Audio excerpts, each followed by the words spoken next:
Chen, muito obrigado pelos 14 meses. O próximo jogo é Ence, velho. Ence versus Gen.G.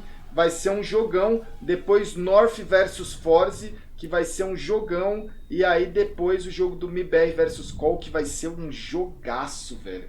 Então, mano, hoje, jogos bons hoje, velho. Porra, não é Badaras, velho. Eu não acho que Ence versus Gen.G é um jogo Badaras, velho. E voltamos para a segunda metade aí, o Pistol. Não tem P2000 aí no Fúria, todo mundo de USP. Querem resolver logo, velho. Já rusharam o meio, já tem jogador cego, já vai de base aí o Thomas. Já se foi o Thomas, o meio é nosso da Inferno, já vê avançado, Mad Max tá ali, tá? Matamos e voltamos, é isso. Matamos e voltamos. Gen.G é bicampeã de PUBG. Então, tá vendo, velho? Organizações boas, organizações com história aí, velho. É no CS? Não é, mas... Ô, que isso, Yuri? Tava lá na base deles, o Robin tá só esperando. Bom dia. Matamos e voltamos. É isso. Matamos e voltamos. Gen.G é bicampeã de PUBG. Então, tá vendo, velho? Organizações boas, organizações com... Bom dia. Bom dia.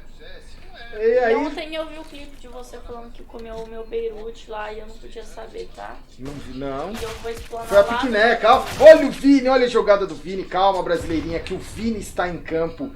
Vini mata 2 jogadores, o Robin... Nossa, o Cacerato nessa areia, ele é diferenciado, né, velho? O Robin consegue o plant, é bom pro time, mas não é o suficiente. Fúria 11, Endpoint 5, só foi bala tensa, velho. Que isso, velho, só foi bala tensa. A gente tá com esse problema em casa, velho. Eu já falei aí, velho, tem uma ratazana gigante aí, aparentemente dando sumiço na comida da residência aí. Eu vou chamar o Ibama aí pra tentar resolver, velho. Porra, sabe aquele filme, o Jurassic Park, que tinha os dinossauros que abria fechadura, porta? Aparentemente tem um ratão aqui que abre até geladeira, velho. Os bichos tá osso, velho. Nossa, tá... Fúria 11, Endpoint 5, complicada aí. O começo de dia aí para os ingleses do Endpoint, velho. Complicadíssimo aí. O carnaval inglês, velho, já não começa com a mesma alegria do que o carnaval brasileiro. Hoje é dia que tem desfile, ainda existe, tem, né? Desfile das... Que isso, Vini? O senhor desejaria outra? Nossa senhora, velho, os caras levam... O Vini tem hoje? Hoje é carnaval de São Paulo, né? Surreal a bala do cara. 5x4, tem que tomar cuidado. O clima tá de festa, mas já chega. Que isso, o Art não viu, mano. O Max não viu o Art, que não viu o Max, que não viu o Art. Agora o Cacerato na areia. O Cacerato vai sambando com a MP, foda-se, mata o Surreal, 2x2. Ele sabe que tem os 2 jogadores no bombe. Olha o Rob. Tá, Henrique. Bora, Jacaré, bora. É smoke só, vai ter que ser na bala. Vai ter que ser na bala. Nossa senhora, velho. Que isso, que round dos jogadores da Endpoint aí. Foi só bala nervosa de Eagle, velho. Nossa senhora, velho. Mano, não dá nem pra tipo, reclamar, tá ligado, velho? Foi só na lata, velho, ó. Olha lá. Olha lá, mano. Olha esse Robin, velho. Que isso, ele está com o capiroto ligado, velho. Ele está em posse de cebolão, mano. Que isso, velho. Ligou, chorou. Né, velho? Cebolão aí está ativado, velho. Foi 3 balas do maluco ou 4, velho? Caralho. Que isso, ele está com o capiroto. Ó, do mesmo jeito que a gente tomou forçado, a gente pode e deve talvez conseguir uma boa receita de fazer um forçado de CT na Inferno.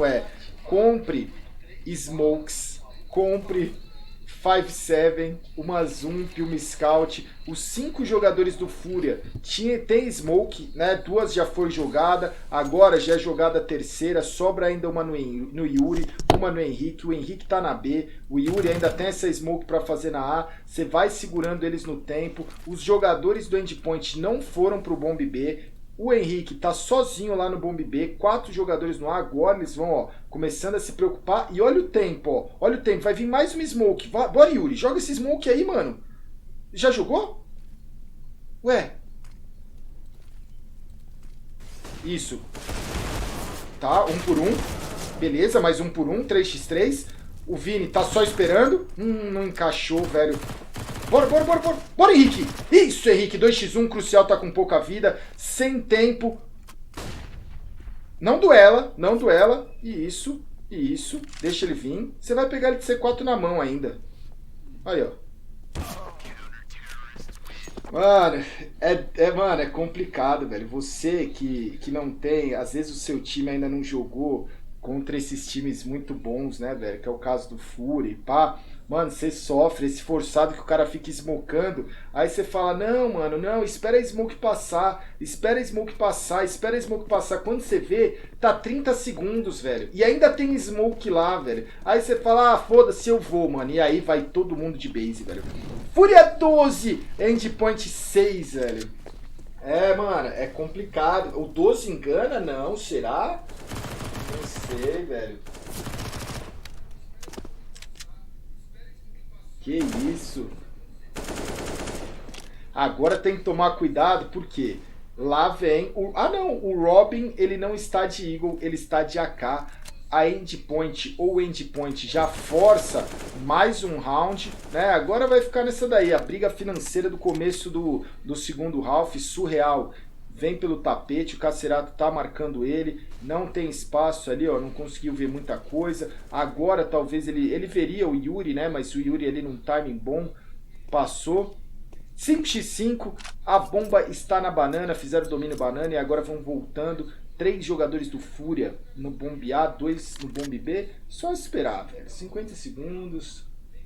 Ah, não, olha lá, ó. Ó, o Tuzão FBS já tá ali gritando, falando, esse jogo tá fraco, eu quero emoção. Aí, ó. Aí. Eu falo, mano.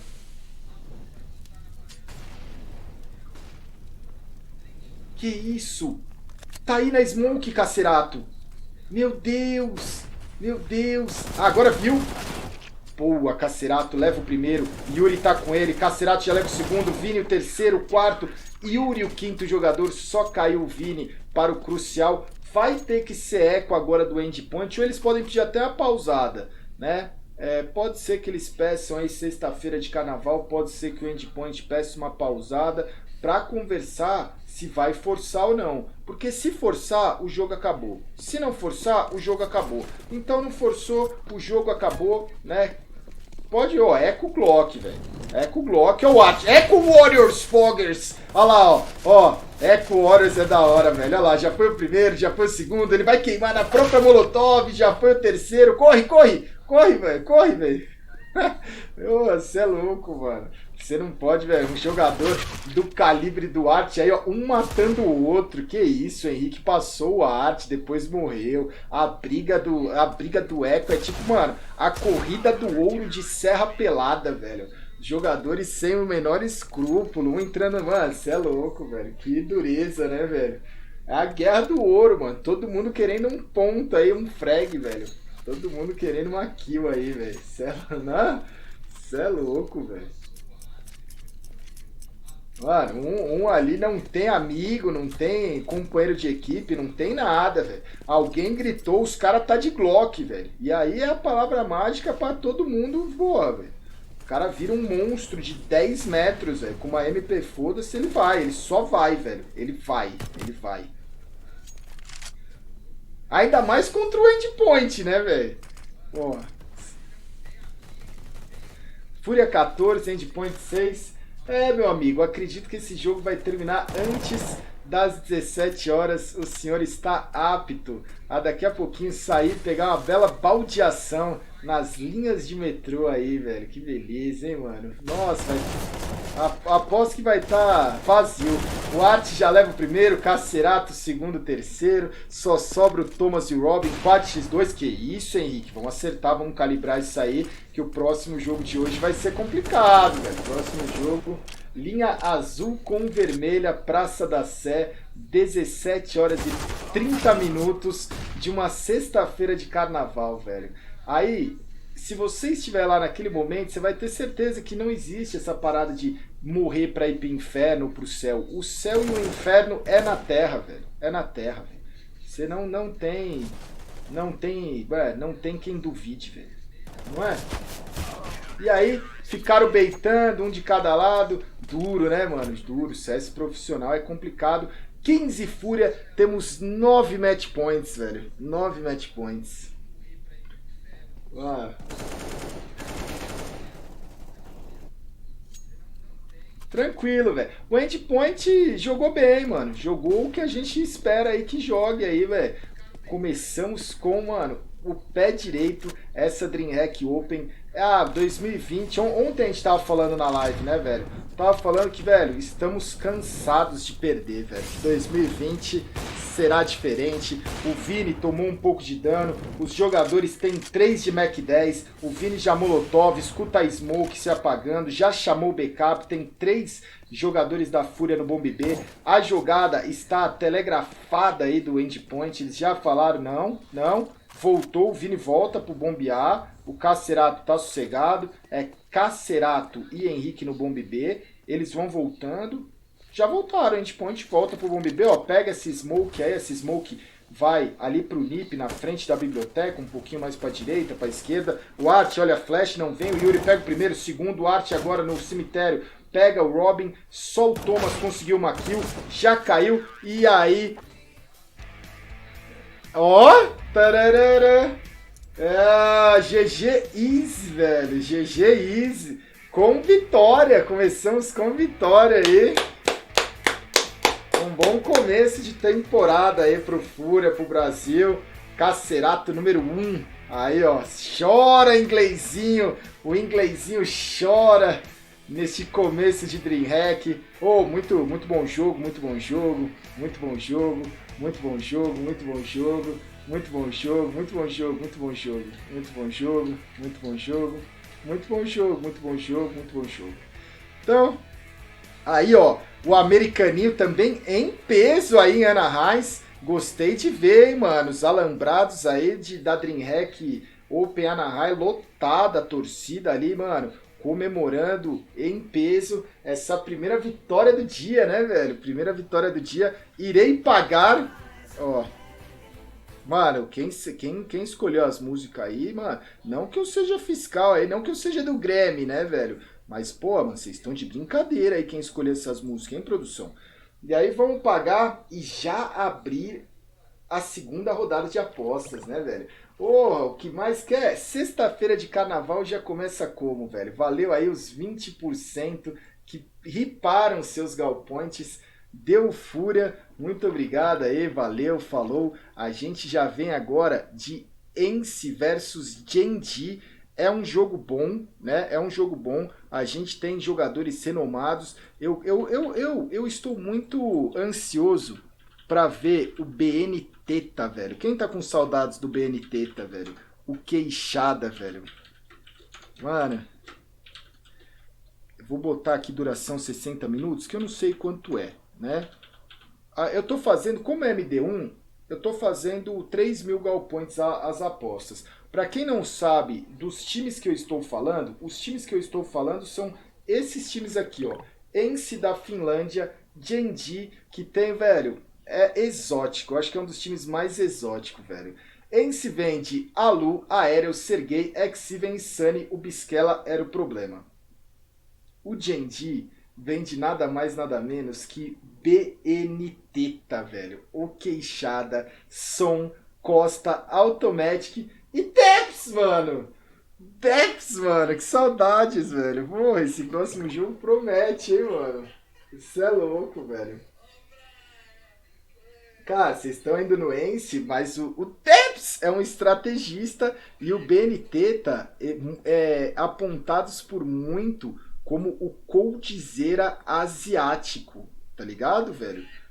Eu estou falando mentira, não é? Muitos especialistas apontam ele como o coldzera asiático, velho. Joga muito. E já voltamos. O Brecht tá me lembrando aqui, ó. Tem os banners aqui embaixo. tem os comerciais aí, graças a Deus, os ads da competição que nos ajudam a conseguir esses direitos aí, que, mano, tá ficando cada vez mais embaçado. Já voltamos, brasileirinho.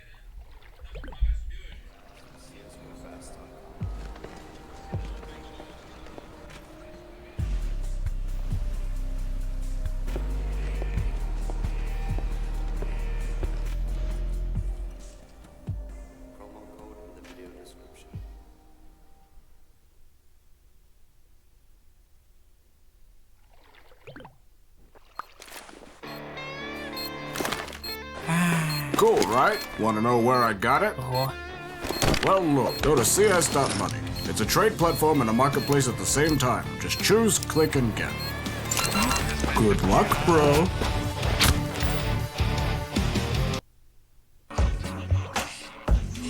Case has over 35 unique CSGO cases with a huge variety of skins, over 93 million cases opened and 6 million registered users. You can upgrade your skins to the better one or win some of them in giveaways. We give out more than 70 skins per month for free on our social networks. Withdraw your skins or balance with popular payment systems. Be unique and make profit on Hellcase with this promo code. Start now. Já voltamos rapidinho, né, velho? Eu não tinha visto esses ads ainda, então eu não tava nem... Eu não sei muito o timing deles, né, velho? Ah, e aí tem os banners, velho. Embaixo aqui na transmissão tem os banners, né? Se o Brett quiser mandar os links aí. E tem também o sorteio deste mês, que vai até... Mano, começou hoje, vai até o dia 29, esse mês aqui é mais curto. O sorteio com 15 AKs headlines para os senhores, velho, né? Então eu vou liberar aí agora, deixa eu mudar o título. Ah, mano, eu confesso que eu tava meio tenso assim, velho. Eu tava falando, mano, será, velho, se começar o primeiro dia, o primeiro jogo e, velho, já, nossa, velho, tava meio tenso, velho. Com derrota ia ser duro, né, velho? Quanto foi? Foi 16-6. O Hype Train está chegando, brasileirinho. Que momento pro Hype Train chegar, hein, velho? Salve aí, ó. O gostoso do Zep. Seja muito bem-vindo. Eu quero ver quem tem Twitch Prime e nunca deu sub nesse canal, velho. Nunca deu sub aqui na tribo. Eu quero ver só os Prides, velho. Que nunca foram sub. Os que já foram também, velho. Mas aí você também vai aqui em cima, inscrever-se nesse canal, a inscrever-se com o Twitch Prime. E, mano, use o seu Prime aqui, velho. Aí, ó. O Jeff acabou de mandar. Salve, Jeff. O Vini. O Victor Castro. O Zaribux. Muito obrigado aí, velho. Todos Prides virgens, né, velho? Nunca tinham sido usados nesse canal, né? Pam, pam, pam, pam, pam.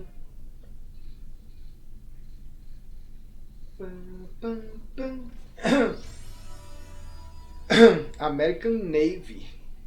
Navy é a marinha, né, velho? É a marinha.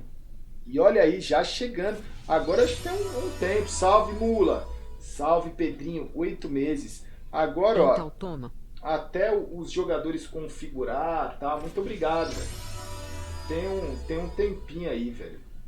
Tem agora, ó. Bora, Gal. Bora. Salve. Salve. Eu acredito que vai demorar pelo menos uns 20 minutos, meia horinha, né, velho? Salve, Gal. Salve. Meus amigos estão com R$2.000 pra fazer churrasco, 1.000 pra carne e 1.000 pra droga. Os caras tão viajando, pra que tudo isso de carne, né não? Ué, tá faltando, mano. Tá faltando linguiça aí, né, velho? Compra um monte de linguiça. Salve, aí pra você. Salve! Você e seus amigos encheu o cu de linguiça aí no carnaval, pô. Né? Opa, entrevista!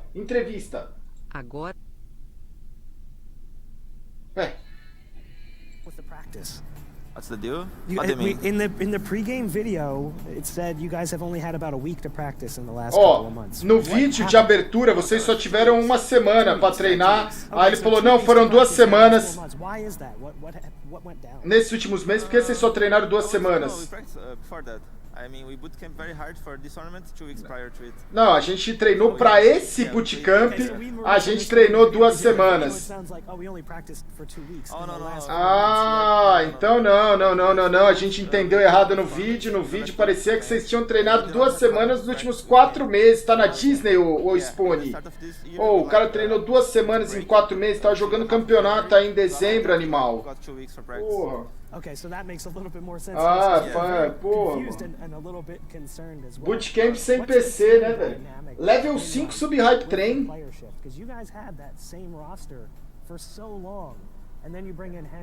Ele falou, como é que tá essa mudança, né? Vocês tiveram uma line-up durante tanto tempo e aí teve essa mudança com o Henrique. Eu acho que essa mudança não afetou muito, porque o jeito que a gente joga, ele favorece muito, né? Se precisar fazer a mudança de um jogador, né? Ele consegue se adaptar muito rápido.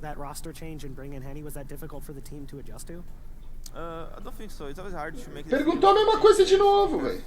Se dificultou a entrada do Henrique, ele falou que não. Falou que não foi difícil a adaptação com o Henrique. Opa, tem. Tá. Quero perguntar sobre o Vini. The addition of Henny and Able J, like that difference was affecting him a little bit more so than the other players on your team. Did you guys make a conscious effort to get him more involved, or is it just him just on fire today? Because it seemed like he was a different... Ela falou, né, que o Vini pareceu hoje um jogador diferente, ele foi muito impactante, se teve algum trabalho especial com ele. So when we start practicing and get our things together, it was easier for him to adapt, and he's playing very well now. Me perdi aqui, mas ele falou que o Vini conseguiu se adaptar nessas últimas semanas de treino e que jogou bem, velho. Não, ela não perguntou sobre o Able J. Ela falou que quando tinha o Able J e... O Vini jogava diferente do que joga hoje quando tem o Henrique, velho.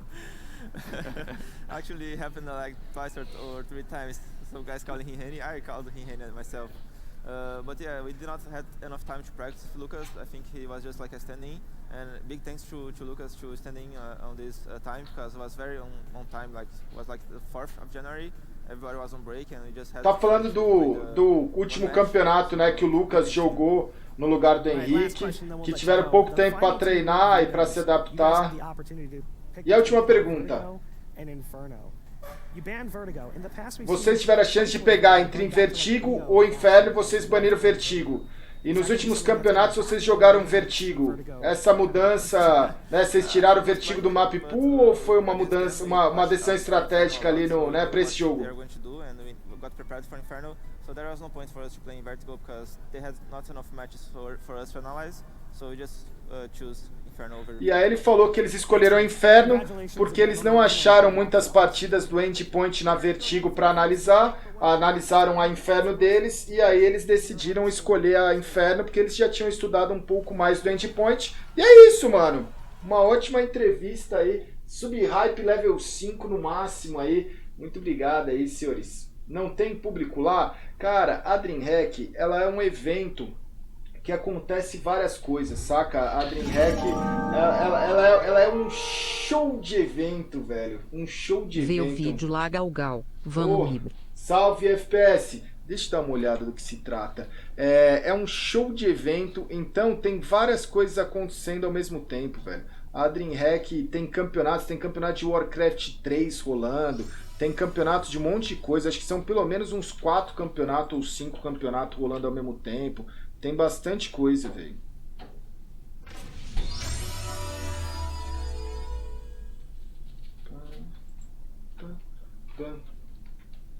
Inclusive o nada, né, velho? Inclusive o nada. Salve o Willy Coilote, o Alex CJR98. Fala, Gal.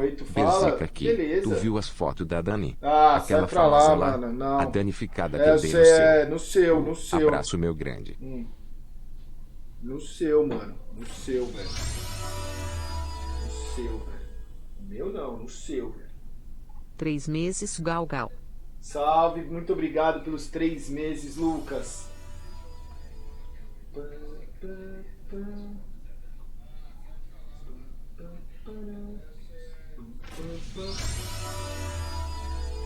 E aí, batemos ou não batemos o sub-hype? Acho que batemos, É nóis, né? Gal. É nóis, Esses velho. dias tava com a minha mina, mas a MB rezei. Foi foda.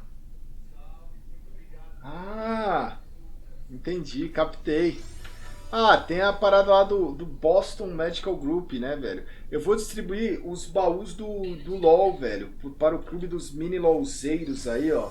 Tem 863 skins aí do LoL para os senhores, velho. É, salve, Zefão! Salve o Drogo Boy!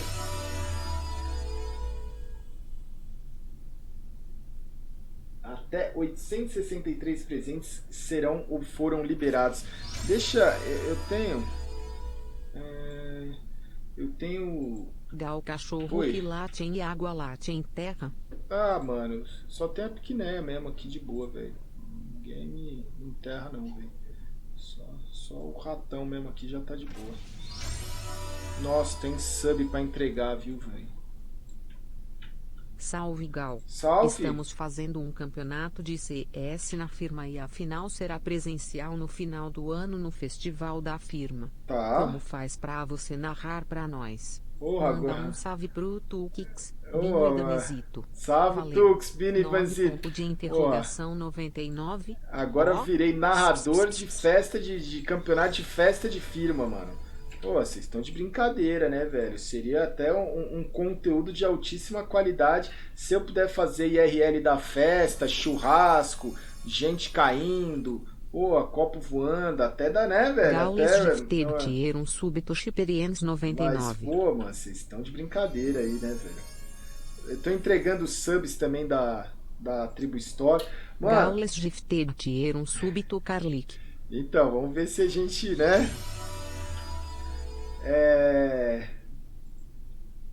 Salve, Gal. Salve. Vocês, muito bom estar aqui com a tribo. Muito obrigado, Você é um Ângelo. lindo. Oh, obrigado, velho. Deixa eu até... Tô entregando aqui. Gaules Gifted Tier súbito Lucas Aguipilote. Mano, a gente teve...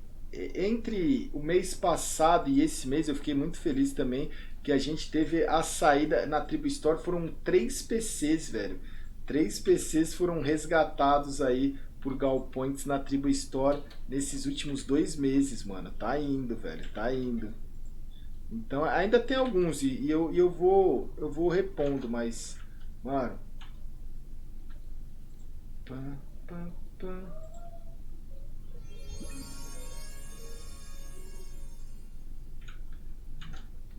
Gaules Gifted Tier súbito Shibuya Zanches.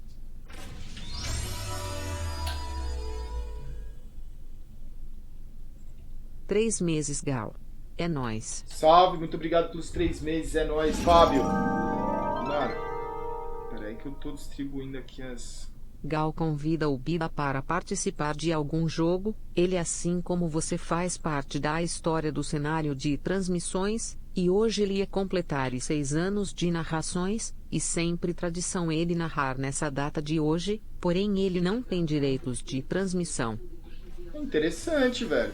Eu posso até ver, velho. Mas aí, o que eu aconselho também, velho, é aquilo, velho. É o caminho, a transmissão de comunidade, velho. É a transmissão de comunidade. Tem o caminho, velho, que é, por exemplo, para conseguir a transmissão, os direitos, é falar com os organizadores também, velho. Saca? Mas essa é uma data especial, seria algo até interessante, velho. A gente fez a GC Master já 2 vezes e tudo mais, velho. Seria uma experiência aí interessantíssima, velho. Vamos ver. Fúria ganhou? Sim, ganhou.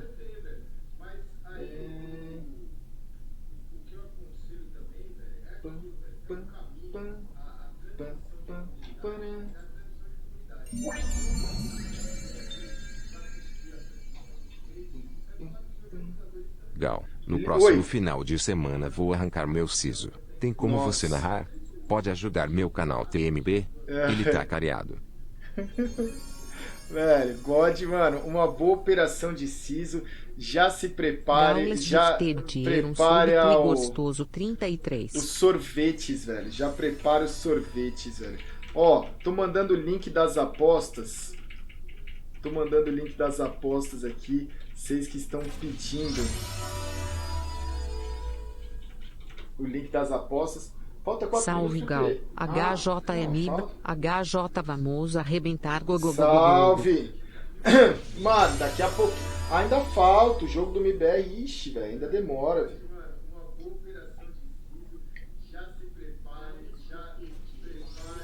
Acabei de arrancar o meu siso. São 4 dias de atestado. Pô, mas aí, velho. Você pegou atestado na sexta-feira de carnaval, velho.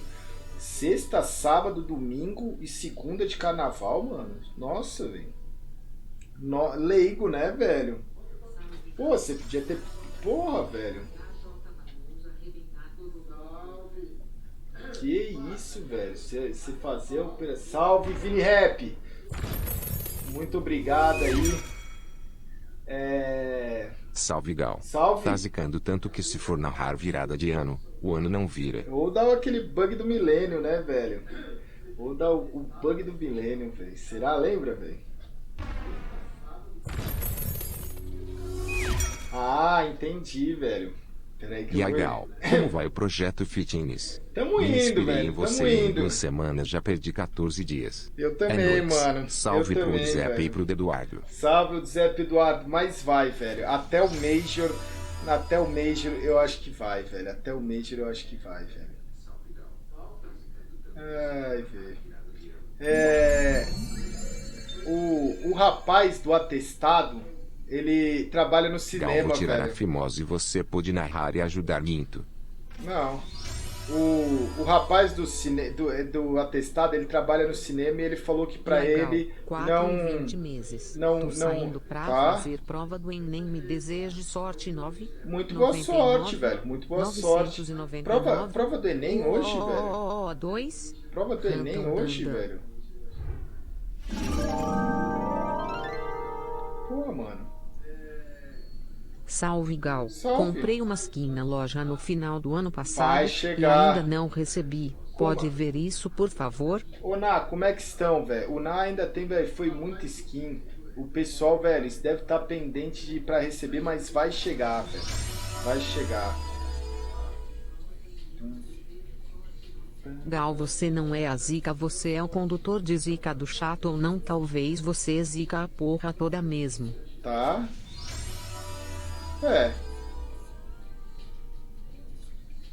E aí, Gal, quando vai ter a medalha de 2020 pra eu completar meu álbum da GC da tribo? Mano, em breve, muito em breve, muito em breve. Muito em breve, velho. Já tá até, vocês viram o desenho, tá até pronta, velho. Salve, Gal. Com quem tenho que falar pra recuperar os Gal Points que do troca de nick? Tá. Com quem eu tenho que falar com troca de... É com Ná, velho. É com Ná.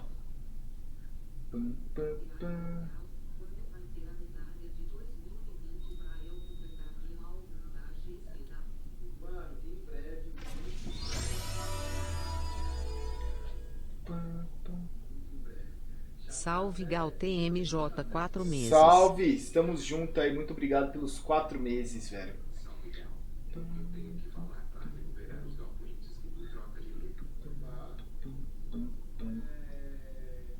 E aí, olha o Tours, velho. Olha o Tours. Muito obrigado, L Taloca. Mano, o troféu se manteve, né, velho? O troféu da DreamHack Open, ele sempre meio que se mantém, velho. Gal, 18 meses, é verdade que você voltou de 4 para 3? Que papo é esse, velho? Que papo é esse?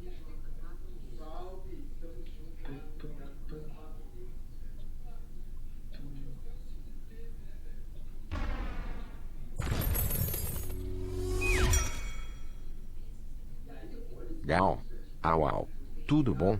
Bora correr a São Silvestre, ai. Bora. Quero perder 20 quilos e prometi com meus amigos que vamos correr.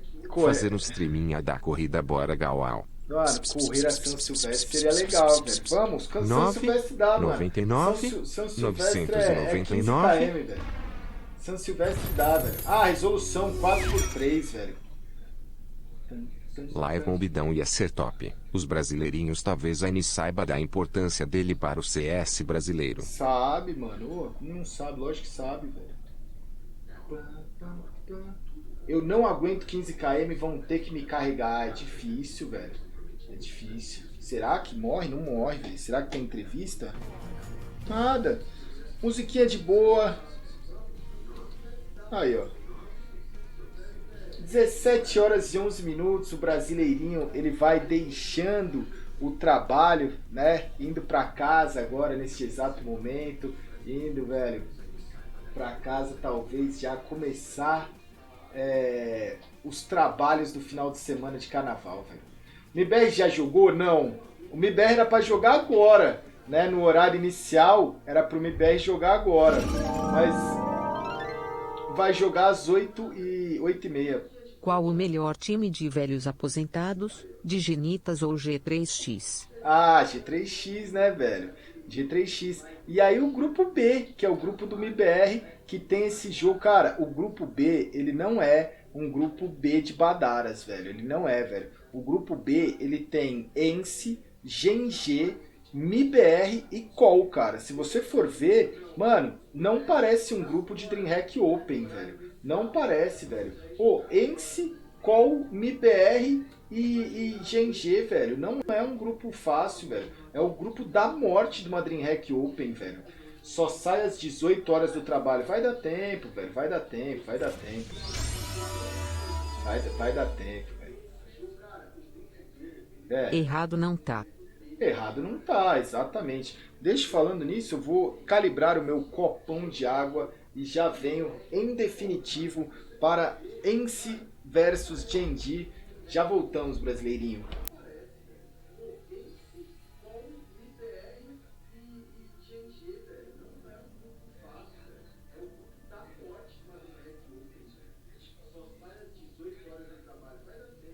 Tonight, turn it up with 11 flavors so intense your dinner won't know what hit it, and neither will you.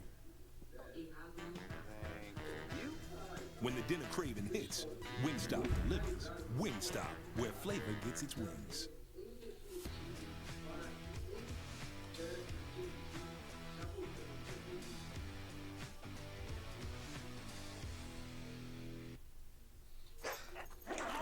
This is painful. I bet. I can't load anything. You should switch to Boost Mobile. You get 4 free phones when you switch. Switch to Boost Mobile and get 4 lines for $25 per line per month with unlimited data and 4 free Samsung Galaxy A20 phones, all on our super reliable, super fast network.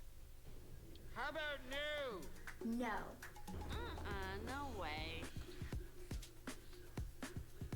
Come on, no. No. No. No. Only Discover has no annual fee on any card. Gordon Hayward shows his opponents no mercy.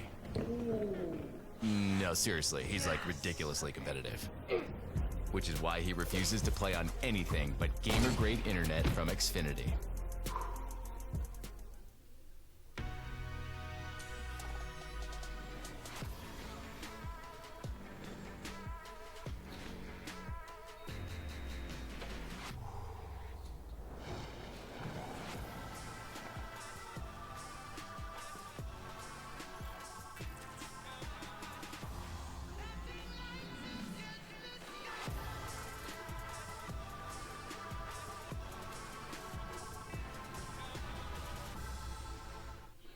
You actually believed we were hunting human beings for sport, but you are. Are you aware that people believe this is a real thing? It was a joke. Wasn't funny? The last I heard, free speech still exists. Don't First Amendment me. Why you? You must have done something. What kind of sick people would even think of something like that? White people. We're the worst.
it feels good to be here, and it's always nice in DreamHack Opens, and we are here to prove ourselves.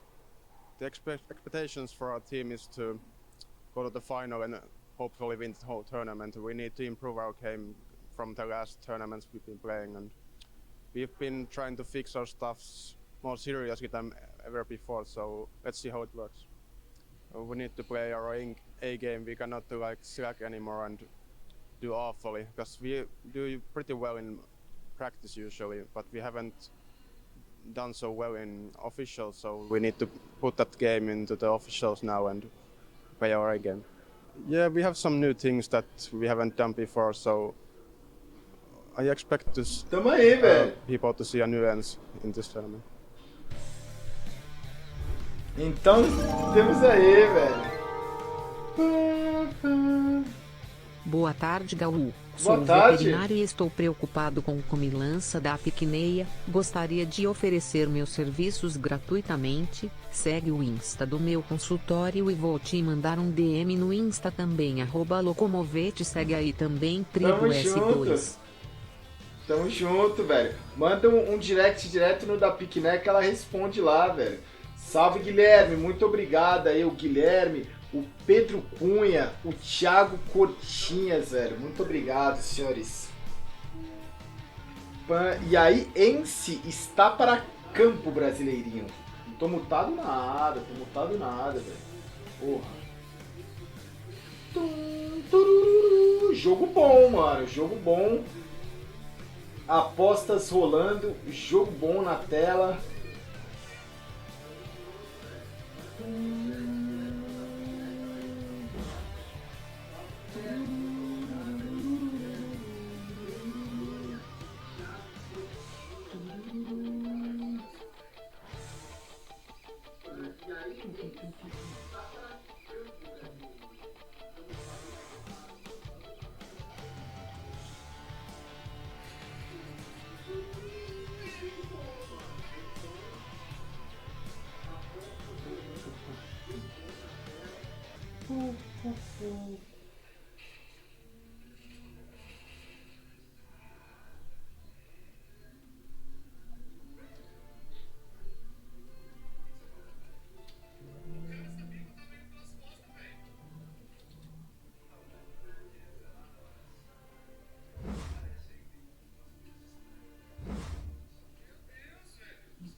Que horas começa? Ah, que troféu Badaras, velho. Que horas começa? Olha, deixa eu ver no grupo, mas esse jogo ele tá marcado para as 17h30. Acredito que vai ser 17h30, velho.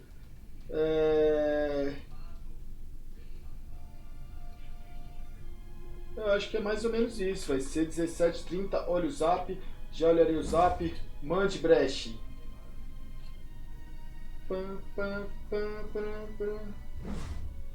Sim, sim, breche, sim.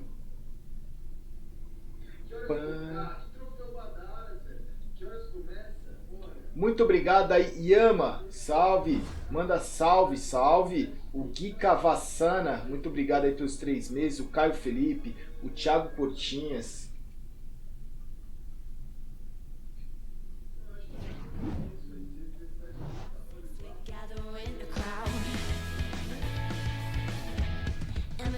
E ó a musiquinha. Beleza. Beleza.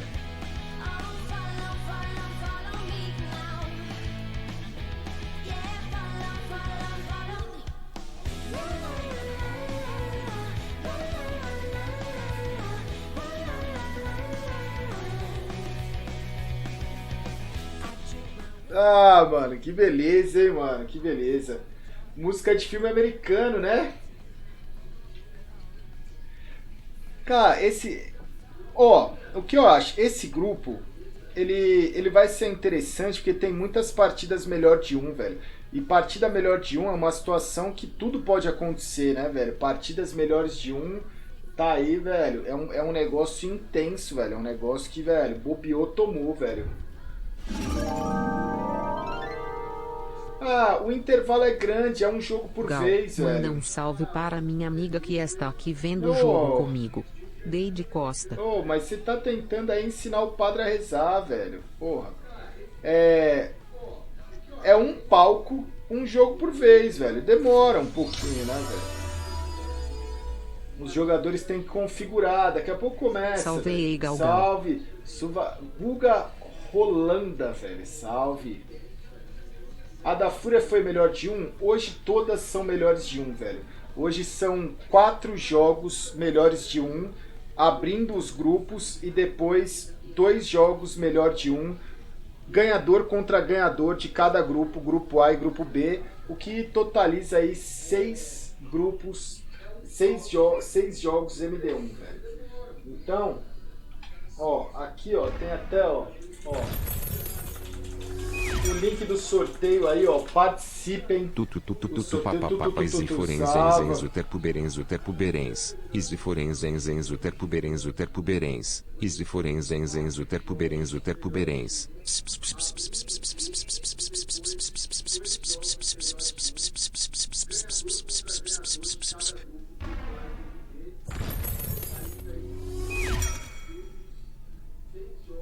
Salve, Gal. Salve. Poderia contar um pouco da sua vida na escola/faculdade? Porra, mano, mas a vida na escola/faculdade, ela é longa, né, velho? Se você falar que escola, você passa aí pelo menos uns 4, 5 anos, né, na escola, e mais uns 7, 8 na faculdade, é muita coisa, velho. Porra, mano. Faz muito tempo, a escola faz muito tempo, velho.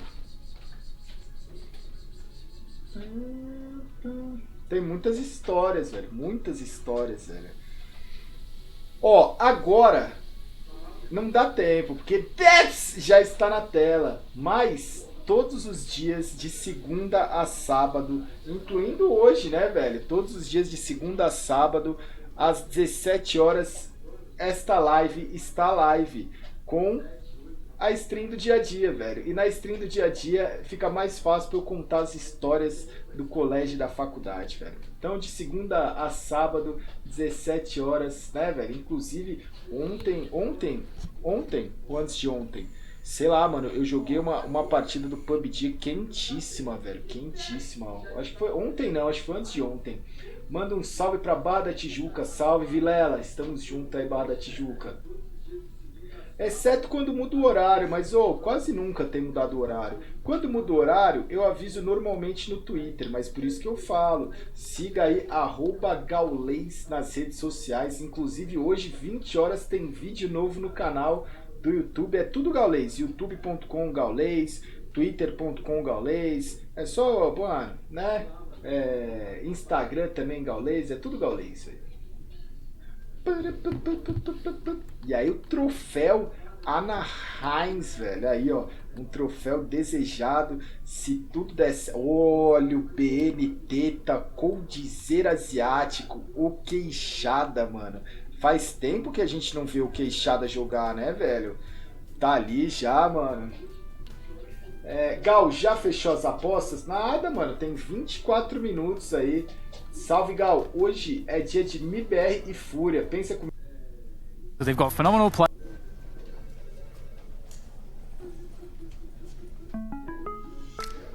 Yes, because as you say, it's kind of the worst, probably the worst team that they could face in many senses for a best of one, just because you have no idea at all what to expect from Gen.G, and they have very deadly players, and they could absolutely come out of the gate here. Like Gen.G could absolutely make a crazy run here if they're in this kind of honeymoon period and they have at least a few maps that work well for them right now. Yeah, I mean, they definitely have good leadership in Dats. There's no question about that. I feel like he's one of the in-game leaders in NA that's been hard done by sometimes. Like, people, I feel, don't give enough credit for him building up Energy and what eventually became EG and getting them on the right path. And they were already a solid top 10 team before he departed and as Law took over. They just couldn't reach that next hurdle of actually winning trophies and like being like a top 5 team in the world or something like that, right? It took a little bit of a change for that team to finally get going. And even now, they're still fluctuating a lot, to be fair. But definitely still a guy to have. And then Automatic, you know, I still don't think he's in the right role in this team. He's a primary opper. He surprised me with it last year in Cloud9, taking it over and actually doing pretty well with it. But I still don't think it's like the ideal place for him to be. But we'll see if he can get a lot of it today with this team. And then after that, I mean, Kus is a serviceable support player, but he's not going to be a star. I feel like this team is really going to be leaning on Automatic getting in good shape, and then Bentet. Bentet's going to have to be the man. And luckily for him, he doesn't have to worry about in-game leading anymore. And now he has a stable IGL ahead of him. So I feel this should be an environment where hopefully he can show us his full potential.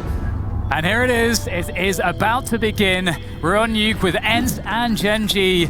And to kick things off here, Gen.G will be on that T side. And we can see that Daps has purchased a handful of utility, but it is him alone carrying utility. The rest are on the armor, and they're going for a fast ramp aggression. X7 will spot it out, and he will do the appropriate thing, which is to fall back and buy time for his teammates to rotate. But he might not have too much time here. The smoke will go down in a fadeaway fashion. He's actually created space, a headshot. And what else can he get done here? He will be traded, but maybe he did buy enough time. Yeah, Bentet on a Mac able to eventually find a couple of kills, get the 4-on-3. Bomb has yet to be planted just yet. They do have full control of Loa. They're taking their time. Daps is actually still up here above the vents, so they've slowed everything down a little bit. They're trying to flex their advantage. They're trying to force Insta to make a mistake or make a rotation or show their hand. Sunny, in the meantime, has found Bentet, though, here from Squeaky. And now looking to just kind of hold these back calls. He's being pushed, though, by Sam and company. They do a little bit of a pair up there between him and Automatic and get a kill, but one gets traded back, and now it's all on Sam. Be pretty tough here for Som to cover that bomb. These choke points are rather difficult, but there may be a small opportunity there. A lick of damage onto Sergey. Som trying to get that quick flick, that quick headshot. He needs it desperately, just a fast headshot to try to even the numbers. He does have some time to work with in this position at the very least, and he is being offered duels here just every so often. These peaks coming through. Som now commits forwards, and he will go down. Didn't hit the shot that he needed. And Ariel will deal with the rest. ENCE pick up the pistol. Always a very welcome sign on the CT side to start off with some economy. Yeah, I mean, it looked good in the beginning for Gen.G. I thought they got some favorable trades and got really good control of Lower very early, but they could never just make that next step into actually getting into the site, getting a safe plant. Just got caught up there by a couple of key kills there from Ariel and company. And so, well started there for the Finns. We will see Gen.G invest into this. Mac 10s and upgraded pistols, a plenty. X7 though playing up close on the radio. Has been dealt with. Alu trying to be that follow-up player, but the trades again favoring Gen.G early on. But now it's like the same story. Ariel being the recovery player with another 2 kills. This is quite interesting because at Gen.G, they have gotten a couple kills. At the very least, there's some economic damage that has been put upon ENCE. And ENCE are going to have to be tentative here and spend time regrouping, which does actually afford an opportunity for a plant, it would seem, here for the T side. You can see they're not confident that the bomb side doesn't still have a CT there lurking somewhere, but eventually the bomb will be planted. That money, extra bonus money, will be secured for Gen.G, and this causes a lot of problems. This is already a big win for Gen.G in this round. They've already done economic damage. They've secured more economy, which means more pressure in the next round, regardless of what happens here. ENCE are in trouble. They need to make this retake smooth, and that's a great way to do it. And indeed, Sunny can finish things off for the defuse. But as I said, this is a huge win for Gen.G. Indeed, getting that bomb plant, getting additional cash, as you were noting, gives them some options going forward. And they've also made some headway in a couple of rounds. Like, it must be said that at least they're getting some opening kills, they're getting some space early on. It's just about finishing off things, you know, completing the rest of the round as the stages progress. But this round will not be that time. It's just going to be upgraded pistols again. And a few flashes. Looks like they're going to try to pop flash their way into the upper bomb site. See what they can find. Sergey unable to spot the one dropping, will likely hear it though. And Dav's making his way down. That's a little annoying if you're ENCE. You might have to rotate a player to deal with that. And that does make the defense a little bit weaker, more openings for these T players. And they are working with quite, well, with a small investment. So like a kill or 2 kills would actually be a pretty damn good response for them in this position. And I think they would be quite happy with that. Just keeping that CT economy honest. That is not a good start for Sunny here. He can't really take more aggressive positions now. Has to fall back after receiving damage. And G. Yeah, that's like one of those situations where you cracked open the door, you saw something you didn't want to see, and you closed the door and you slowly backed away. So he will get away with his life at the very least, though, and all the rifles are still in play. This setup, though, they're looking for X7. Daps will spot him. And here, surely, the player's pushing through ramp indeed. X7's in the open now. He's in some trouble. Can he escape? He's able to take down Daps. He can fall back behind that. Oh, nice shot coming in from Som there onto Alu. So there is some damage done after all. After forcing these CT players back, there's also openings on the map and 30 seconds with which to use them. Every round has been scary so far, I feel like, for Ints, even though that they've been winning them. But is it finally going to catch up to them is going to be the question of this round, because there is a chance they can pitch the upper bomb side. Now, Sergey and Aerial still have really good positions to defend this upper site right now. And Sunny has Heaven covered. There it is. Sergey from up top, able to find Kusta, getting pressured, able to fall back. Aerial has his back here inside the site itself. And now everyone from Ints is pitching in. Time is running out. Kills are being dealt. But Bentet is trying to get that bomb plant, but Ints was wise to it. So it's going to be 3-0. And they actually wound up not taking that much damage overall. They say 4 players. There was a lot of damage being dealt, and it got a little bit dicey, but they still escaped with 4 guns. Yeah, I completely agree. That was... It looked like it could have gone so terribly, awfully, horribly bad for Ints, but they've managed to keep 4 alive indeed. So that does help, and now the Kriegs come out, the AWP onto automatic as well, and he is just a star player in every sense. Just he can do anything. He's really incredible. I can't wait to see what he's able to do on the T side with an AWP. Opening up with it means that he is very confident, looking for that initial pick through the squeaky door. Not finding anything just yet. He has Daps on the other side, out on the outside around main, so there is a chance for Daps to also get some position. Right now, the positions being held by Ints is fairly passive. They have 4 M4s, a UMP, so their ability to play the ranges isn't quite as desirable as if they had an AWP and an additional rifle. And kind of slow and quiet here from Gen.G, and that is to be expected. Daps has always been known to kind of want to play the more default kind of slow style, and when you're kind of a new team, that's kind of what you have to rely on. That's like the foundation you want to build up first. Then you start throwing in like gimmicky plays and fast-paced tactics and more set pieces with more utility, but right here you kind of just want to get your feet wet. You want to just start building again kind of that base to launch from, and now we do see them making some commitments. We do see some peeks into ramp room. Sunny is just kind of holding the ramp side, but a Molotov will force them back. It will give Gen.G ramp control. Daps is coming through low, so they want to pitch a slower bomb site. That is definitely the main goal, and they are running low on time, so they need to start making those decisions now. You see them shuffling over into the lower site. Aerial there with the 1v1 against Daps will win that. That's definitely a relief. And Gen.G maybe not fancying their chances down there, switching things to the upper bomb side here. Sergey's in the top position. This could be very deadly. If he's able to win this battle, it's going to be very hard to plant the bomb. This is a key fight. Sergey, oh, he turns around just at the wrong moment, creating a huge opening now for Gen.G. Looking for that plant. It's denied by Aerial. I don't think there's going to be time here. Bentet, he's picked up the bomb, but there is no time to get this. The transfer comes through, and indeed the CTs will win by time, and Ali will be hunting them down after time. That's a 4-0 for Ints. That was a close one. Indeed it was, and that is always the pitfall of playing a slower style, is when you start waiting until the last 30 seconds or so to start making a decision on where you actually want to make that commitment, where you want to take that bomb.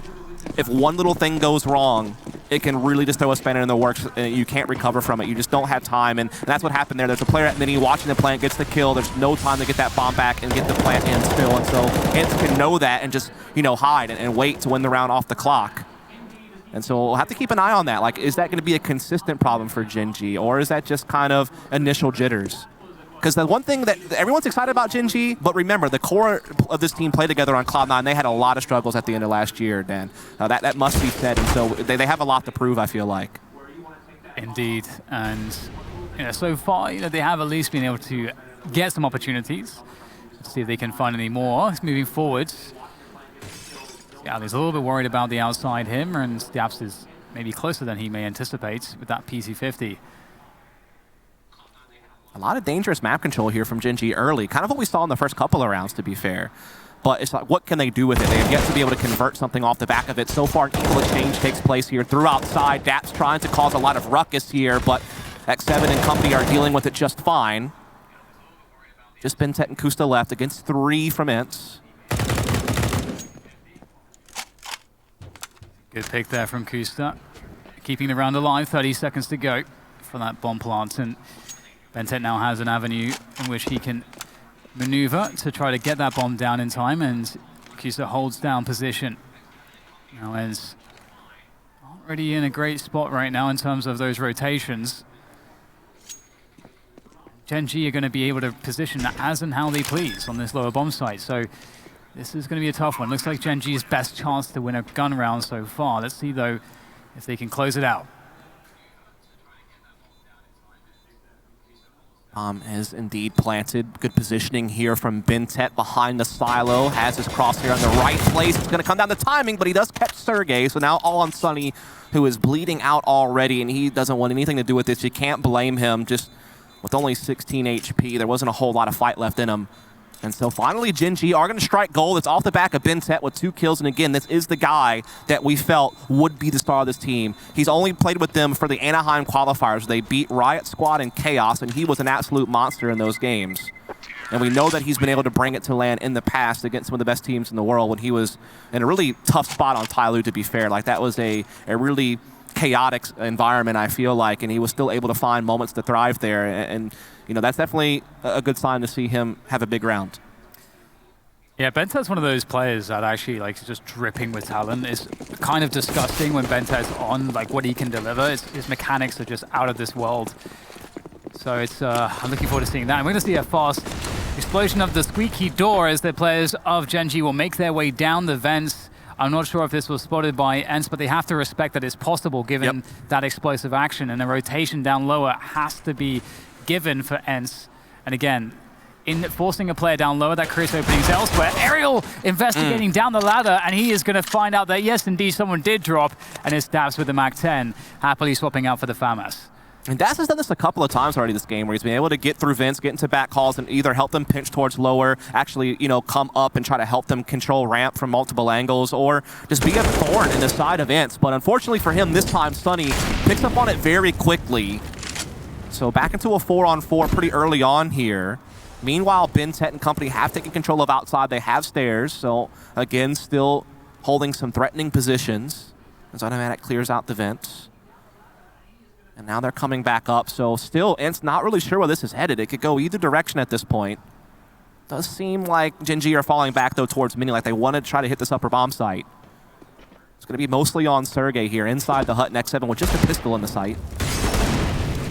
Nasty shot there from X7 to start things off. Sergey now call to action from the hut position, just working the delay after that initial kill. Knows that he can just create enough pressure here. Automatic, though, will serve to deliver some kind of a defense, but it's up to Bintet. We bigged him up previously, and this is his moment to shine as he turns his back to try to deal with the upper heaven position. He finds it, but there is the trade set up by Alu in the right place at the right time, and Ents will pick up another round, 5-1. It was looking, I think it's looked fairly shaky in many of these rounds, as you highlighted, Dust, but they are indeed closing them out. So that's really the important thing. Yeah, I mean, Gen.G has to be kicking themselves. They feel like they probably should have be up 5-1 right now. Just the amount of rounds where they had an advantage in the mid-round and had good map positioning and just yet to convert a lot of those. Bintet obviously had a big play in the last round that got them around. And this one, he almost had the 1v2, right? I mean, it's just unfortunate. Alu, you know, just creeping his way in while Bintet was distracted from heaven. That's a tough spot to be in if you're Bintet to clutch that one out. And so our win one, lose one situation for Gen.G. Still able to buy here, but if they lose this, they would be on saving, but they had the chance to reset Ents. So this is kind of a 2-for-1 deal type round, and like, you know, whoever is taking an L here is going to be maybe taking an L in the next one too.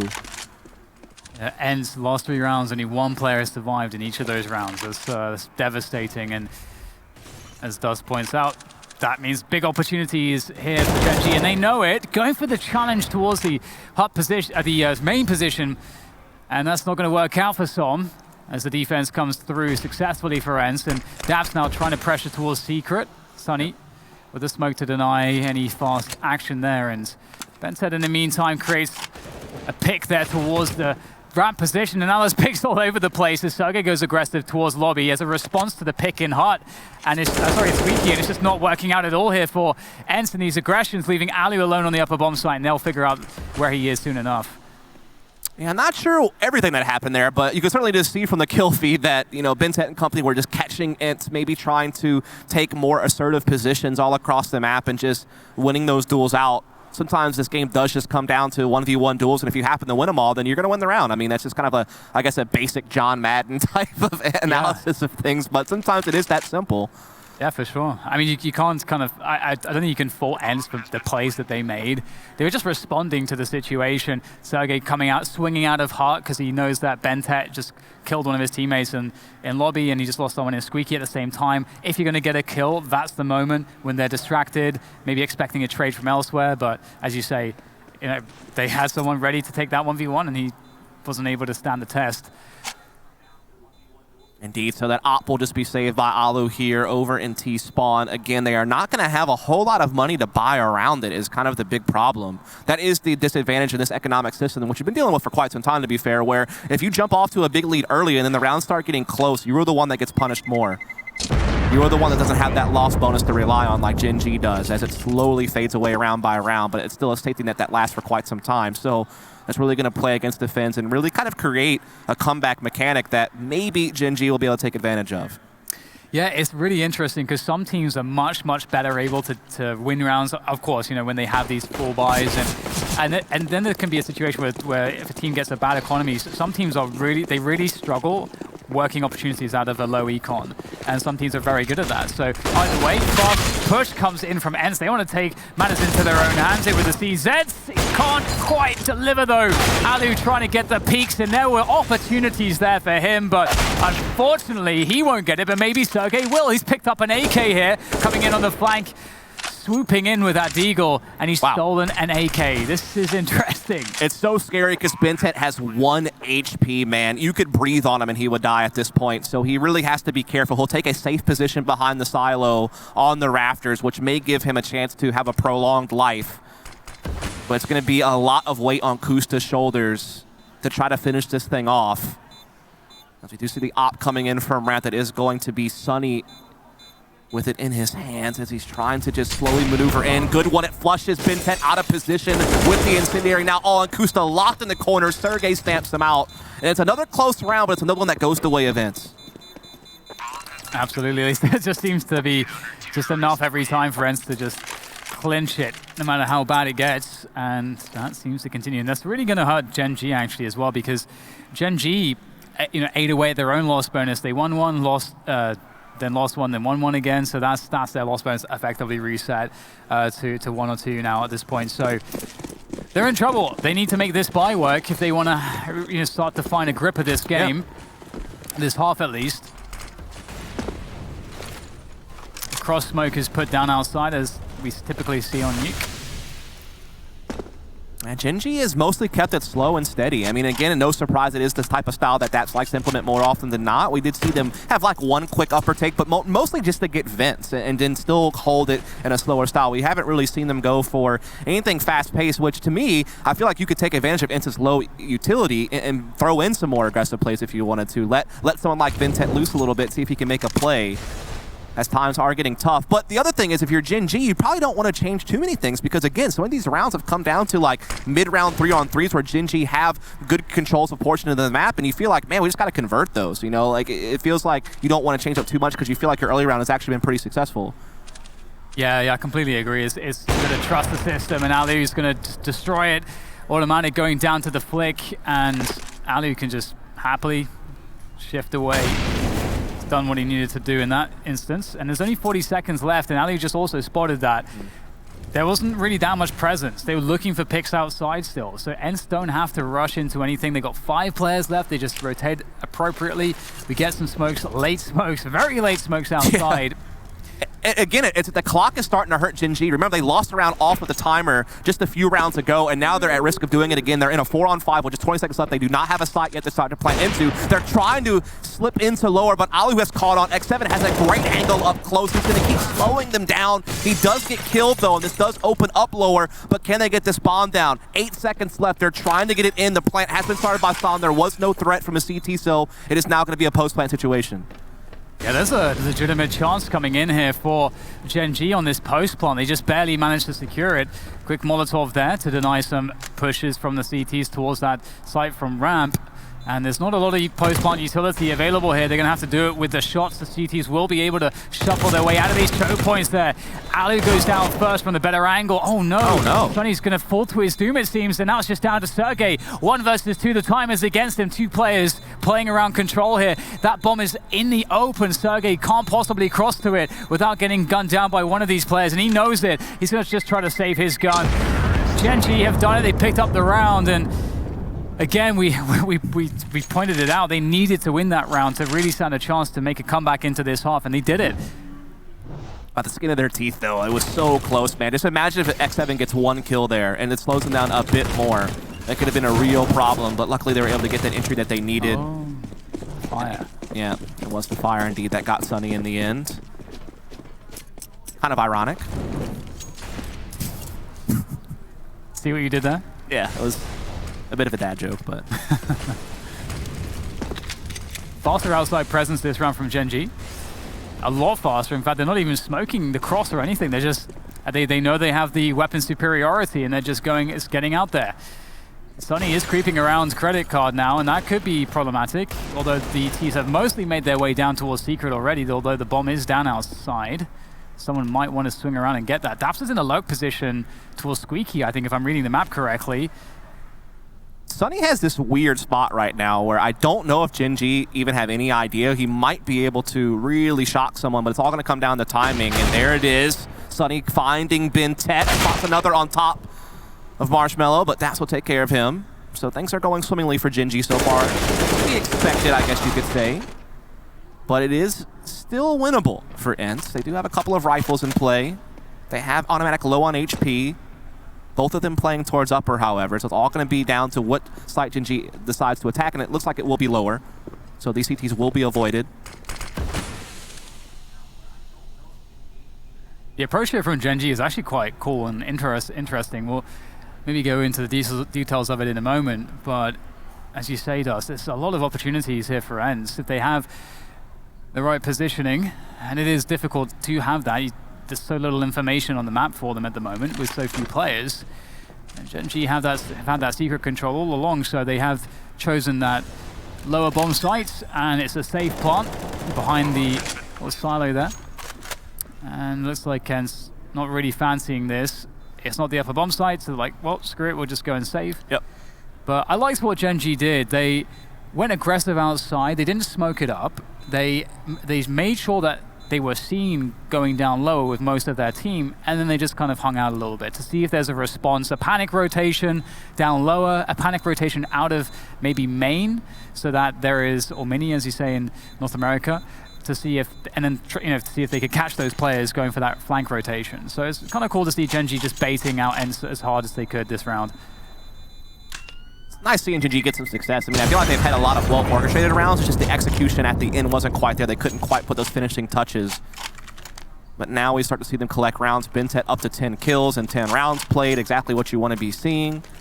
Sam has even had some impactful moments. The number 2 man, which I think he was the player I was most worried about, because I feel like there was like 2 camps for Sam. Either you were super high because he's this young, skilled player, or you were like really down on him because his performances so far with like Envy and such didn't really go that well. And I feel like the reality is somewhere in the middle, where we still don't really know what type of player Sam's going to be. Maybe he does have a lot of potential and could be a skilled player, but he hasn't shown it yet. But it's not fair to also say that he has no chance, right? So I think that Daps of any in-game leader is the right one to have to maybe try to figure out how to unlock Sam a bit. And so far we have seen Sam maybe, you know, stats-wise, purely doesn't look great yet, but he's had some big moments. He's had some key kills. I think Automatic as well. He's such a great role model, and maybe like I've not heard anyone say anything but just the most amazing things about playing with Automatic. That he is a great role model in terms of how inspiring he is by the amount of work ethic that he has. He's got a crazy work ethic, but also, as you say, very nice guy and very involved in every process that the team has. So it's definitely an experienced player to learn from. So those definitely help a lot for newer players. Yep. Again, Gen.G taking their time, being very patient with this outside control. In the meantime, though, X7, one of the couple of players that actually do have a rifle in their hands, is able to find his mark, and now controls Hut with Aerial, making things a little bit scary for Gen.G. You have to try to work from this 4-on-5, but they still do have the superior firepower overall. And Automatic has his eyes on Hut, trying to make sure that there's going to be no backstabbing. As they do take into lower, Alu spots it, backs off into window. That's not slowing down Sunny, though, with the door, just playing around with them. They will take down Alu in control, who had fallen back. He was the bait, but Sunny is able to spring the trap, although he's being dealt with now as well. And X7 swings in with another rifle kill. Problems now for Gen.G once again. A 2v3 after plant. Automatic at the back of the bomb site will get taken down immediately. Ariel having quite the round, but it's up to Daps, the fearless in-game leader. It's a safe plant, I believe, so Daps, he's not going to go for it, it seems like. Hoping that they were faking, but they were not.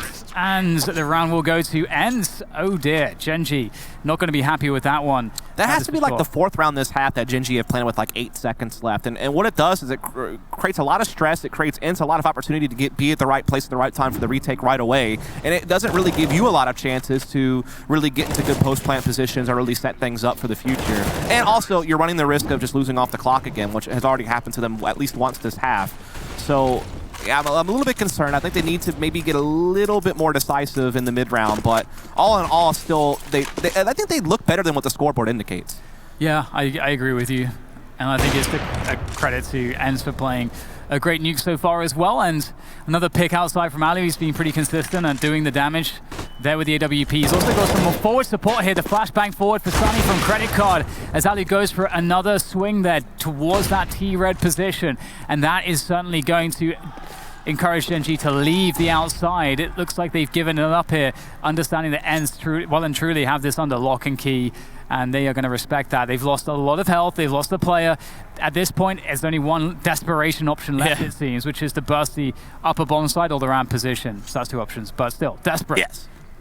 Yeah, it's a desperate option either way, as you've noted. And Sergey has a really nice position here to deal with any type of Hut exit. And still no decision yet here from Gen.G until he starts pouring out his door. However, from Daps and Kusta, Daps will lead the way, but perhaps just to get control of vents. Again, he's done this a lot of different times, and now they show a look over at the radio area, but Alu here with AWP is looking to just go ahead and hold on to it, not looking to fall back. It's 2 big kills, X7 as well pitching in, leaving Kusta all by his lonesome here.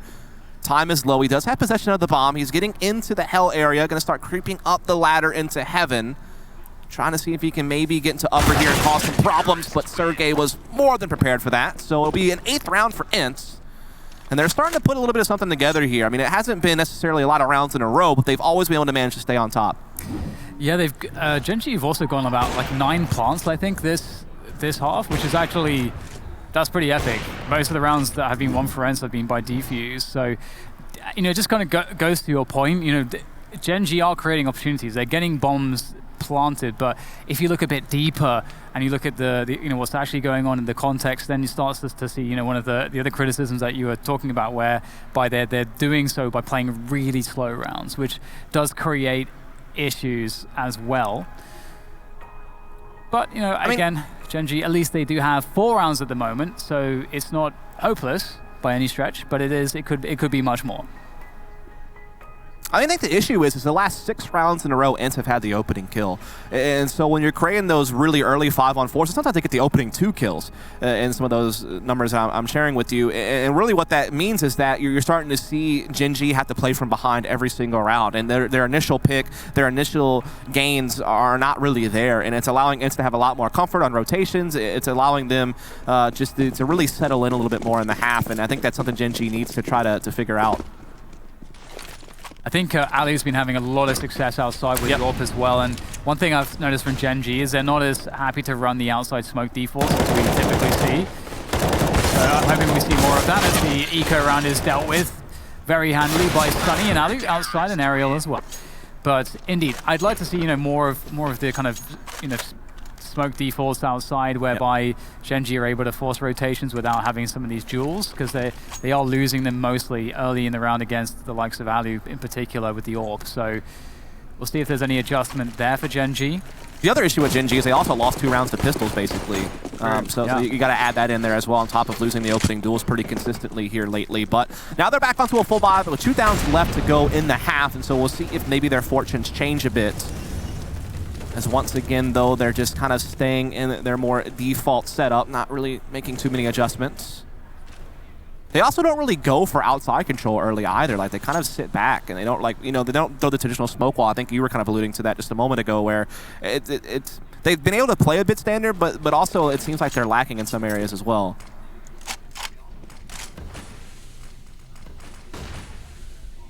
It's definitely an interesting point for me because you can see Ali's actually repositioned here. That position is definitely a dangerous one. We have seen that Gen.G toss the Molotov there. Yeah, a couple exactly. They didn't have the money for it this time. But yeah, they were lacking it, and you can see how the timing just doesn't work out. Yeah. The one moment that Ali does decide to actually push that position, and I want to be a bit biased in how I view Nuke, because I view it very much from the lens of how Astralis play Nuke. But I'm like to think that Astralis play every map optimally. So yeah, I mean, I think you're not taking too many risks with that statement. So yeah, I kind of model what I expect to see generally from how Astralis develop their defaults, and we aren't seeing a lot of the kind of Astralis-esque outside plays and tactics around the smokes and timings and so on. So we'll get at least Kusa jumping down the vents there, but it's a 2v5. It couldn't be much more hopeless. 20 seconds as well, so the time is against them. Forces Kusa's hands, and everyone is dead. 10-5 for ENCE. It looks extremely shaky in the first 6 to 7 rounds, but it really has stabilized. ENCE are looking good for an 11-4 at this rate. Yeah, like if you look at like kind of the last 4 or 5 rounds, ENCE have had a very comfortable start in each of them. You know, you had, Alu was one round where he just put on an op clinic outside. You had Sunny, had a multi-kill opening to one round, and now it's Alu again with AWP from outside, catching a player over towards red. So they're really starting to get those early advantages and really capitalize on them. That's really causing this team ahead. And now it's the last round. Gen.G trying to go for something quicker over towards ramp room with limited economy. They do get the entry on the X7, but Alu is very quick to respond. That Molotov was not there fast enough to stop Alu from getting the immediate trade. So it's back into a 4-on-4. They have held them off, but they still are in a little bit of trouble here as ENCE is well positioned. Yeah, having Aerial over by Deacon Tam already, and it does create a lot of questions for the T side. And you can see they try to answer that by backing in up the ramp position towards the players that were coming in from heaven. And this was a brilliant call here from Gen.G. Getting down into the site would have been very difficult. They've just switched things up before ENCE can expect it, catch them off balance, and now it's down to Aerial for the clutch. He's been performing marvelously so far for ENCE, but it looks like he may not realize Automatic was sitting there, and indeed Automatic picks up the kill, and that's the round. 5 rounds for Gen.G. It could have been more, but it's enough. Indeed, a great start to the half from ENCE and also a good finish. That'll give them a big lead, and we'll have to see if they can finish things off in the second half shortly. Stay tuned, we'll be right back.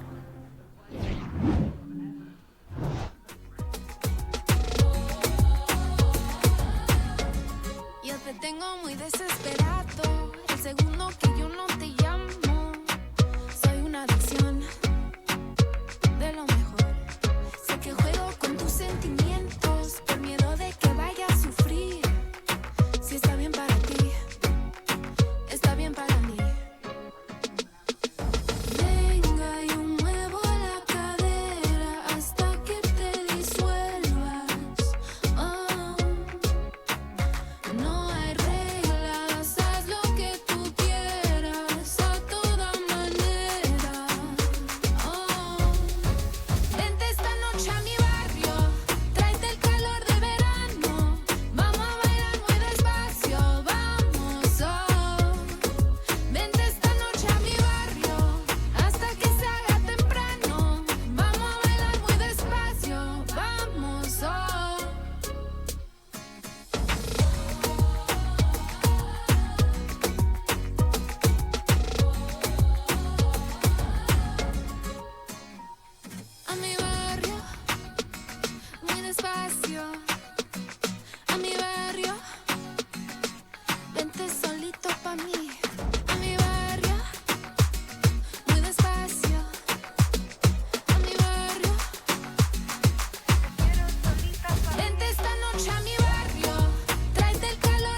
And we're back. ENCE and Gen.G. Now, Gen.G's debut performance on LAN so far, not going as perhaps they wanted. It was definitely a troubling half for them. They did scrape together 5 rounds though, which can definitely be enough. We'll see if they can get off to a good start here on this CT side. And they're not going too quickly to begin with. Spreading out across the map. Making Gen.G guess. What are ENCE up to? Yeah, not a whole lot. There's no utility for ENCE, though, so it's just pistol armor, so they have to just kind of brute force their way through something. I hope they can win a duel. Arrow just gets busted trying to come out there, but they do get the kick onto the ramp room that'll allow them to start maybe finding their way into that lower bomb site, but they also could challenge underneath Heaven. But it looks like Daps is finding out here that they are just looking to go ahead and plow into lower. They've found Kusta as well, so things are looking really nice for ENCE. They did win pistol in the first half as well, and they had a big start because of it. So we'll see if they can have that same thing happen for them here and now, or can Gen.G put a stop to this? There they go, look at the double peek, Callie's position, a headshot position, and as a teammate there in X7 to also lend some assistance. No way to make further progress there for Gen.G, and Daps will have to save his kits. Not a good look here for Gen.G, losing that pistol. If we cast our minds back to the first half, ENCE were also the team that won the first pistol, so that's 2 pistol rounds going their way. They couldn't be more pleased with that, I imagine. Yep, got a 4-0 start at the back of it as well. So Gen.G cannot allow that to happen again. They need to be able to fight back right away, otherwise ENCE will be dangerously close to map point. And that will knock Daps and company into that elimination best of 3 tomorrow morning. Such a tough situation. I mean, at this point, you're at this position as a CTs where you could try to like save one and then buy the next round, but they're quite far behind, so that there's this incentive to just try to go for the low econ kind of guns. We see that's what's happening here. Fast movement from ENCE, in fact, straight out of the squeaky door for Aerial, down the vents, down to the lower bomb site, looking for a rotation. There's nobody just yet. Bentek could be in a lot of trouble if he's able to get the flank happening, and in comes the Brad push. And Aerial, if there it is, the pinch. Oh my god, it's disgusting. Automatic at least gets the trade, and there's the boost from Kusta, but it doesn't do quite enough damage. It is a 3v3 though, this is chaos. He didn't get a single frag for that position. That is unbelievable considering how much chaos was ensuing there. He seemed like he should have easily had to jump on somebody, but just gets absolutely stamped out. And there's Automatic gone as well, so now the advantage swings the way of ENCE. This is a round that Gen.G did invest into heavily, and now it's slipping through their fingers. There are some low health players out there, though, from ENCE. They are very vulnerable targets, and Daps might just be able to still pull this thing off if he can find the right timing, trying to sneak behind the player outside. They actually will just pass by each other, essentially, as Alu takes control of Heaven, and they will be bringing that bomb into the upper bomb site. In their time, just making sure that they're all together, want to be able to swing out as one unit and be able to trade. Luckily for them, no one was even there, though, so they get it for free. Now it's just about planning and holding off any retake attempt.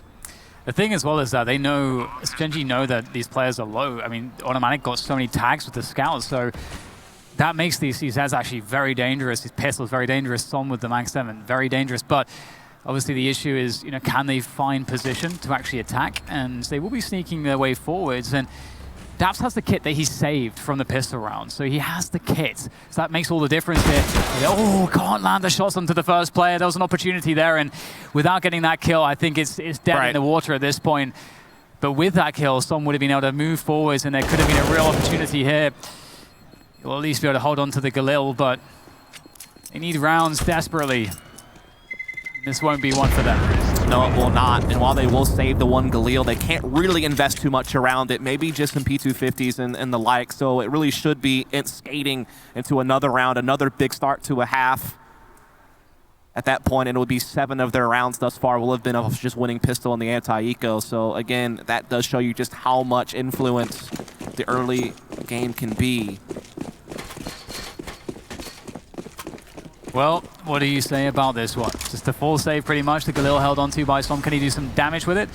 Well, no opportunity to do so, at least not yet. A couple T players from ENCE will be able to drop down the vents into a control room. They've got all the control of that lower bomb site they could possibly ask for.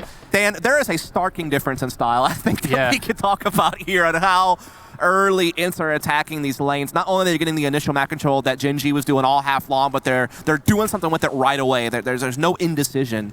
You know, they just look to slice their way through, and they will surgically now get into this lower bomb site. They get the opening kill onto Kusta as well. No threat to them really at this point. Politely closing the door. And looks like they will systematically, one at a time, take down the Gen.G players. Now, it's not too much for Gen.G to do in this round, obviously. I mean, Automatic at this point, saving the Galil could be worth it just to have more money in future rounds, and that is what he's trying to do. He's just hanging out there towards the trophy room at the moment. See if he can keep himself alive. He might be able to pick off a couple players in this kind of a position. This is an exit-seeking position, looking to catch players coming up the ramp, maybe upgrade to an AK-47. However, ENCE doing the responsible thing, and they are exiting through the positions that they know are completely safe. And at the same time, ENCE are expecting Automatic to be at T-spawn, and he is, of course, too smart for that. So, yep, big round from ENCE. They don't lose a single player, so a lot of money being saved up. They seem very disinterested about being on camera, Dan. They weren't about it. But we appreciate all of you out there in the crowd, hanging out, watching the games. Our first event here on the West Coast for DreamHack. So, yeah, that's really cool to be here in Anaheim. Yeah. But this is the round, Dan. This is the one that Gen.G absolutely must collect if they have any hopes, you feel like, of coming back into this one. And that's the right way to start it off. They catch Alu trying to quickly work his way into that outside stairwell. Big frag to find. The Galil actually feels like a good weapon now as well these days since the changes. Absolutely. So it's actually not too surprising to see some action there from Kusta going his way with the Galil. Yeah. And 5v4 now as ENCE in this kind of a situation. You kind of take stock of your map control and you figure out, okay, what do we have? Okay, let's just try to get in there. We don't have quite enough players to stop trying to invest in playing a long drawn out map control game, so let's just shove it all in, and they will make their way towards that upper bomb site, splitting through Hut and Squeaky perhaps. Flashes coming through. Daps left wondering, are they going to push this with that flashbang or not? There come the second swing of nades. I think they were just trying to bait a counter nade there. Good kill, though, there from 7 on to Kusta. That's going to get them back into equal footing with their opponent, but Bintet in the corner is reeling it right back in and gets the bomb down. Big double kill there from Bintet. He's been the one beacon of hope for Gen.G, I feel like, throughout this game. He's had a couple of big moments. I feel like he's had most of the impact in the rounds that they have won. And it looks like that's going to be another one here from him and company, though Ariel trying to see if he could get himself back into it, but Daps will hold it off. And so a key round that Gen.G needed just to survive has been collected, but still so much work to do. Yeah, those kinds of multi-kills from Bintet, I think that's the kind of action you can expect from him a lot. He's really good with his back to a wall, just fragging out. And so that's the kind of stuff we need to see for Gen.G. And if they're going to get back into it, obviously, they're going to keep doing that. Automatic on the door with the AWP, seeing if he can find a quick pick. But look at the angle here. Beautiful stuff there, spamming through the corner of the hut from lobby. And that's going to disincentivize Automatic. And they're so fast. Automatic's ready, though. Picks up the push from Sunny. Yeah, I was worried for a second that he wouldn't be ready. I thought maybe Sunny had found the window, but not quite. But they are still finding some entries on upper. Luckily, Dax and Sam are up to the task. It's left Alu in a tough spot that Bintet will be able to take care of. So, well done by Gen.G. I mean, that looked like it might be a little bit of a problem, but they were able to handle it just fine. Yeah, good call from Daps as well after the first kill to drop down for the second and just force the fight, because if he hangs out there, he's going to get split on from the players coming up squeaky. So just very smart positioning and very well handled executionally. You can see Daps has been putting in the hours on the DM, and I think he's definitely individually going to be called into question if ever there are issues with this team. Sure. So, good to see that he's looking sharp. And speaking of which, Automatic taking that off outside now, looking to be the presence that Alu was for ENCE on that CT orb. Yeah, not a whole lot you could expect from ENCE in a round like this. Again, just a great pistol, but they have won a couple of rounds like this in the first half, so I don't want to necessarily deny them maybe that chance, but Kusta so far looking pretty nice here towards lower, able to split up the attack with the fire and get the opening kill, and again just continues to stall out these T's, able to back away, find a couple of more as well, no problem for Kusta. He is eventually found, but he's done a lot of work on his way out. Daps will creep his way through and he will execute another frag on Ariel, and there we go, finishes things off as well. So Daps is hitting his shots, which is again re-emphasizing the point. That's good to see for Gen.G, and Bentet is defending well. Thematic starting to get in there with the AWP. You can see Kusta holding things down in towards Seeker. Obviously, it's against pistols, but I think it fills any Gen.G fans out there with some hope here, because Gen.G is stabilizing their economy. They still have a buffer of rounds to work with. Yep. This is how you make the comeback happen. They've got a good base to work from. Exactly. Just gotta take it one round at a time, and so far things are looking up.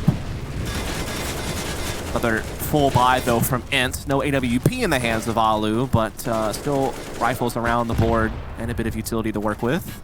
Aaron Company is kind of trying to challenge here towards Mini Kusa, though, not really giving them much to look at. He did take some damage initially, but now just holding a safer angle as Daps keeps tabs on Hut, Sam as well for some reinforcements from Heaven. No quick play from Ent this time. They have slowed things down, but it looks like they are still going to go for that typical outside smoke wall play to try to threaten Secret, or perhaps even look to attack into Mini.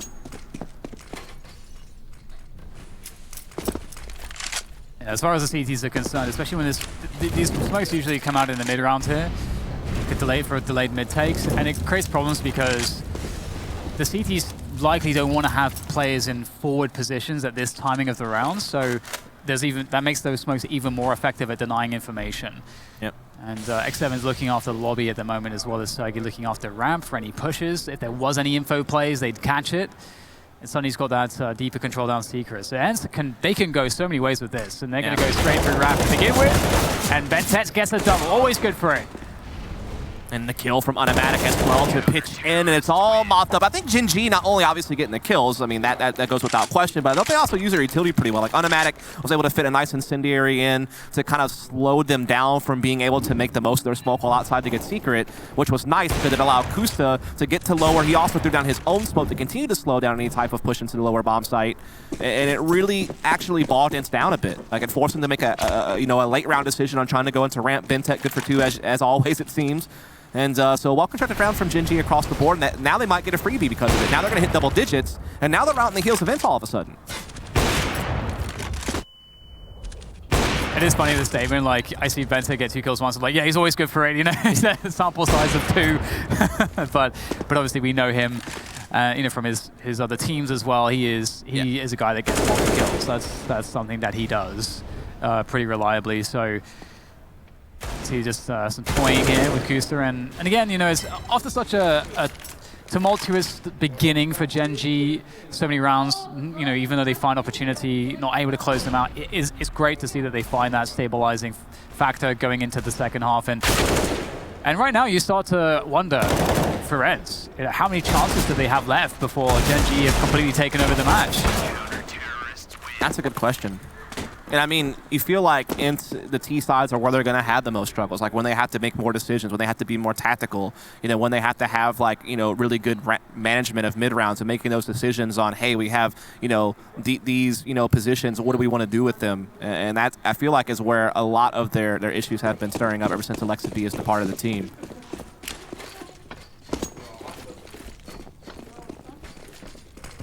Here we go once again, and a bit quicker outside presence. There is, oh no, there's a big gap there for Kusta. He spots one, that's good information. Doesn't realize maybe that Alu's so close. I think the drop down for Alu was covered by maybe the Molotov or some kind of other sound cue. And Ali's going to be poking into the mini position, into that upper bomb site. Now there might be a swing from behind him. You can see he's worried about that, trying to smoke off his back.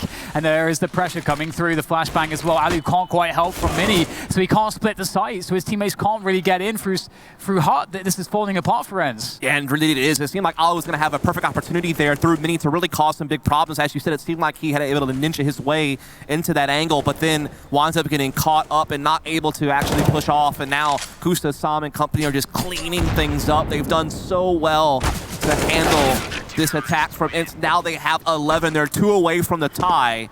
And Ents has not shown us really anything on this T side ever since the 3-0 start. They have not been able to put together one gun round. And some of these rounds are starting to get decisive. Like, it's like they're not even in it at all.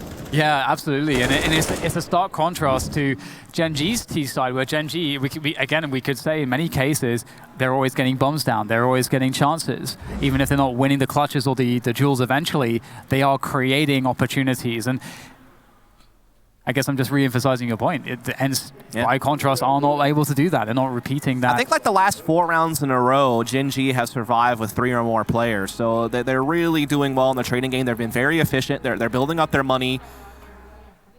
Granted, some of those rounds have been rounds where Ent only had pistols, so it was a little bit easier to do. But they've also won like 3 straight-up gun rounds decisively as well. So it's starting to really get the pressure on Ent. You have to feel they've had a 13-5 lead, and they've seen it really wither away rapidly.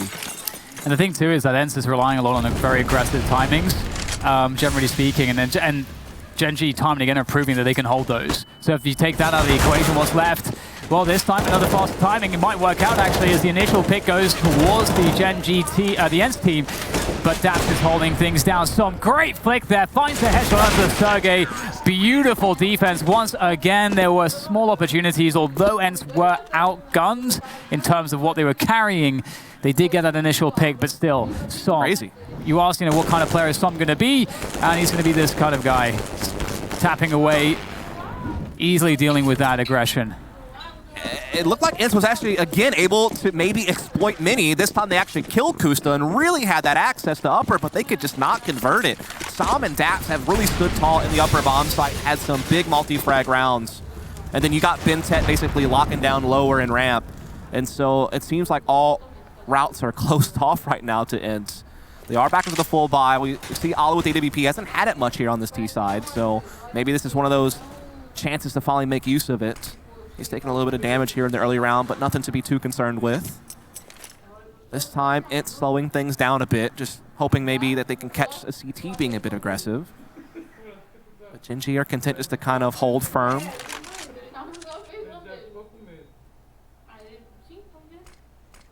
So once again, same timing, more or less, that mid-round smoke timing outside.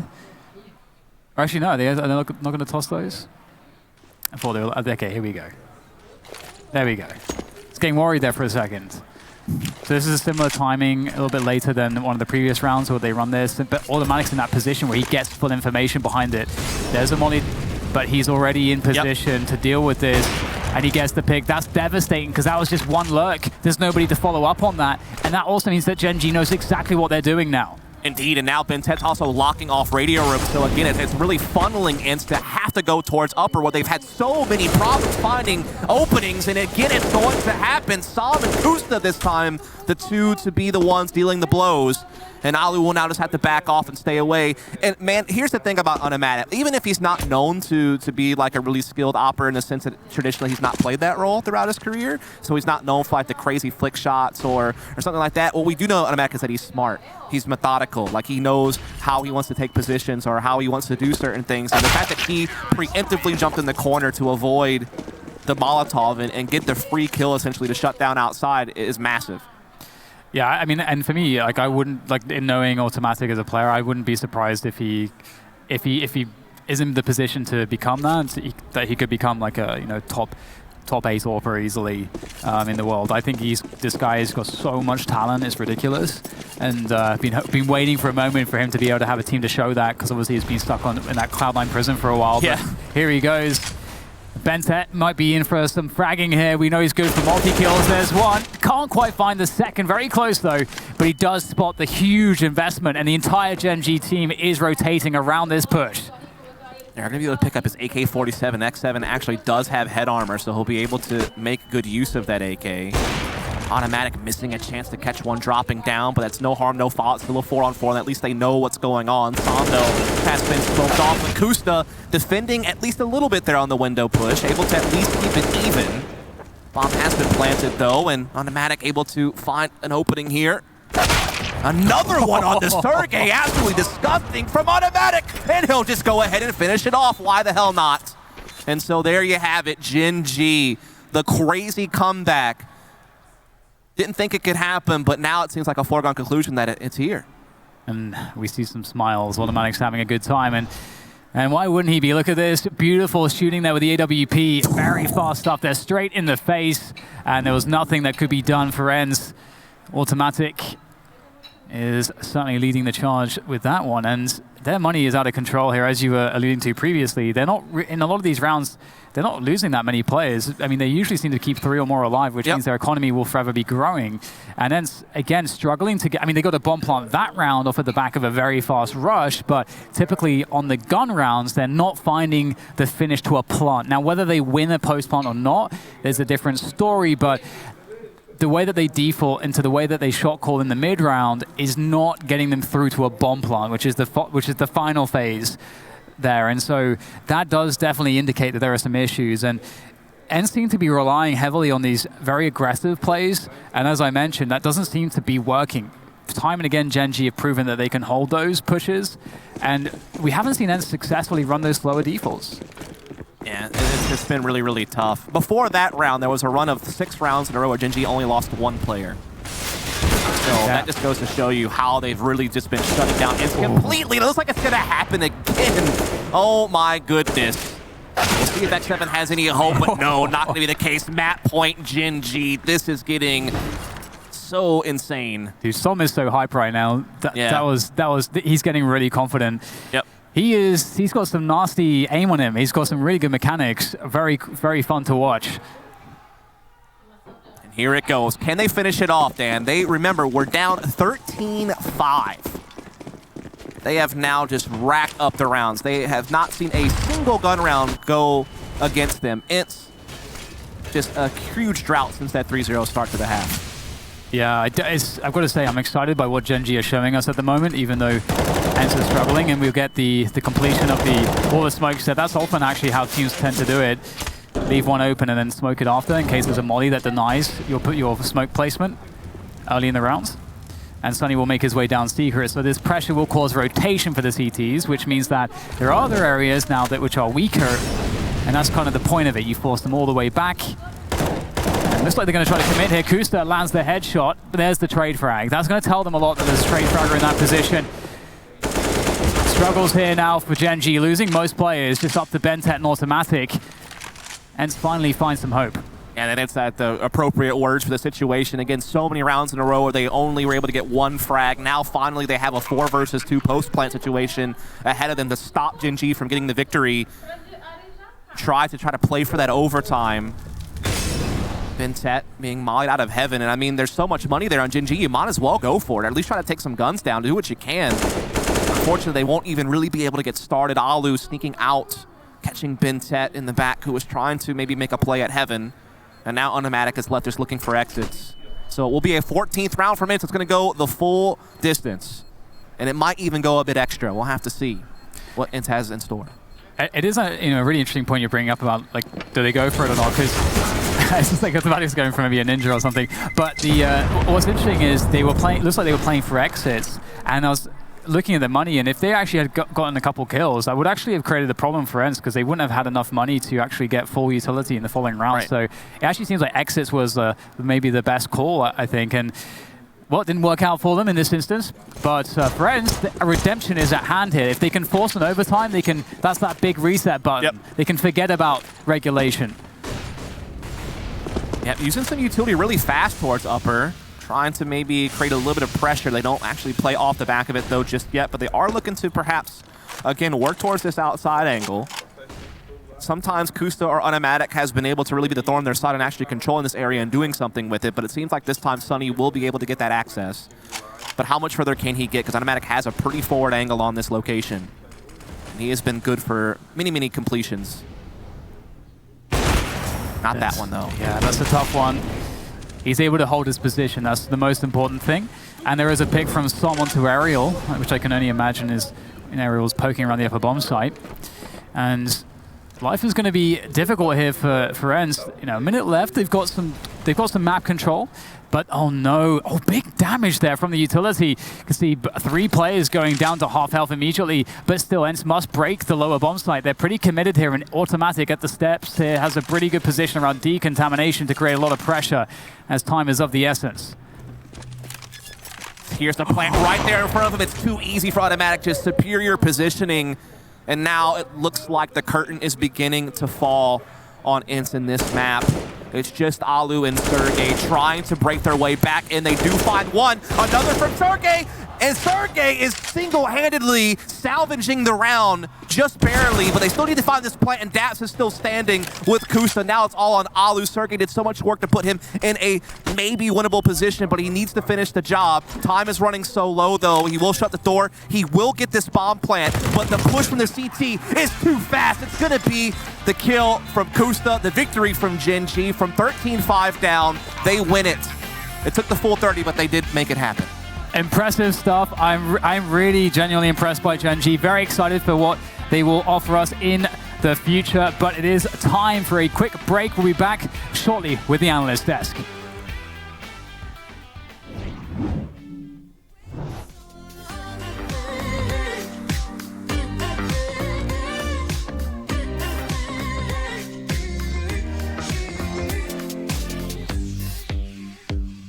You hide your feelings every time. His playstyle is so boring. He should have retired years ago. What does his name even mean? He's not good. Doubters will always have things to say about me. But guess what? It drives me.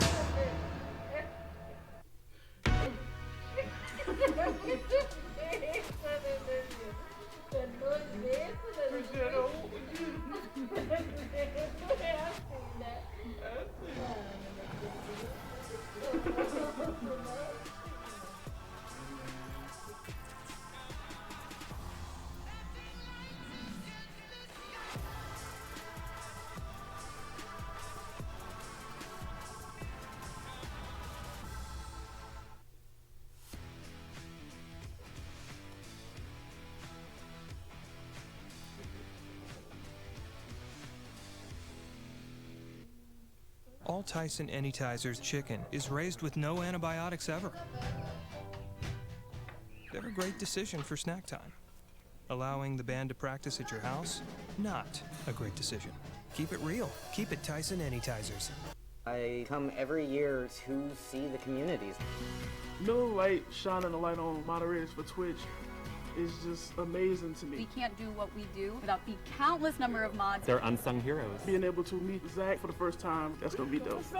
It's really important to me to give the LGBTQ community a place they can be safe. I used to be terrified to be myself. Cheers. Been there for each other, man. No doubt. I'm getting like choked up. Thank you, Miller Lite, for supporting the gaming community at Twitch.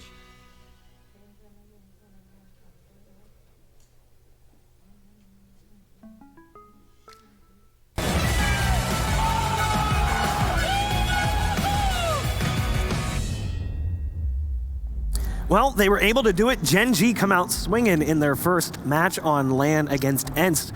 Almost goes to overtime. We almost saw a near clutch there in the end by Sergey, but not enough to get Enst into overtime and to fight for that first game. But great performance from Gen.G. Yeah, I cannot believe they won that game. 10 straight rounds. You are shameless. Get out of here.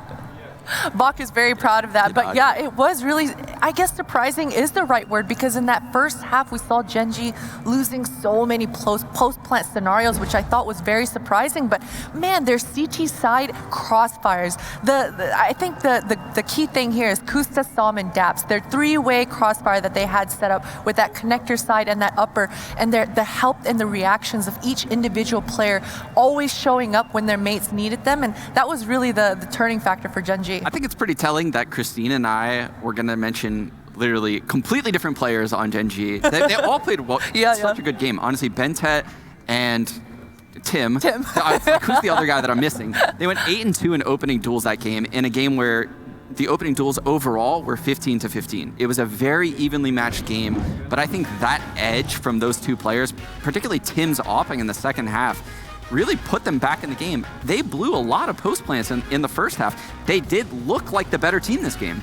Yeah, Automatic too started off a little rusty in that second half. He saw a few missed shots and a few missed opportunities, but then he started to really come on fire, and there was that one round where they're coming down ramp into the B site. He hits that shot on the guy, and Radio Room is like, whoa, like where did that come from? That was like a crazy shot, and he hits the follow-up as well. I mean, in general, Automatic's play towards the tail end of the second half really picked up. Yeah, I wonder if he's still using Mass XL, because he looks like a flicky boy. A flicky boy for sure. And this is actually their shots, yeah, right there. We were a little bit surprised as well in the beginning of that match with ENCE's aggression, I think, as well. I mean, just coming out right off the bat, there were so many instances where they were not willing to give it up. I mean, it came down to the wire. There was like 1 second left on the round, but Alu just flies out of that Raptor, and it is a little bit questionable. It did end up paying off for ENCE in the end, but I think those kind of minor mistakes started stacking up on the ENCE side of things, and eventually it was one too many, and all of a sudden they lose the match that they look like they should have won, 14-16. Yeah, close game, 16-14. All the rounds, obviously.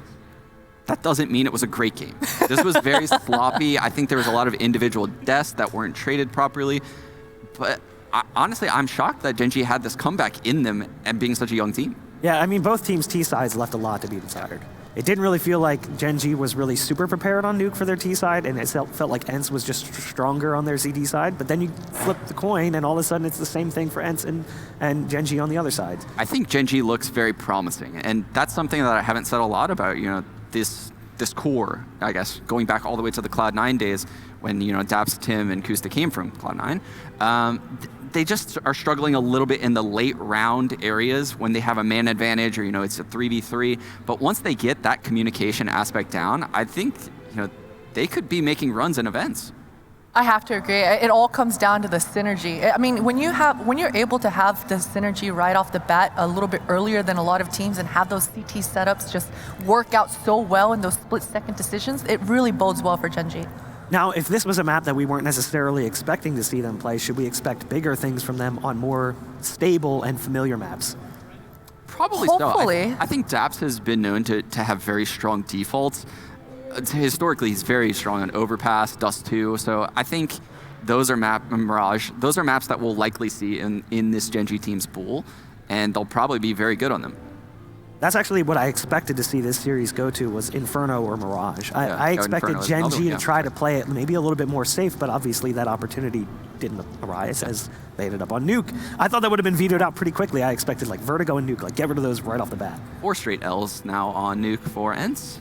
I don't know how it got to this map, to be honest, in a best one. I thought they would have more up their sleeve. Now, looking at ENCE in particular, like, what happens next if they fall out of groups at this event?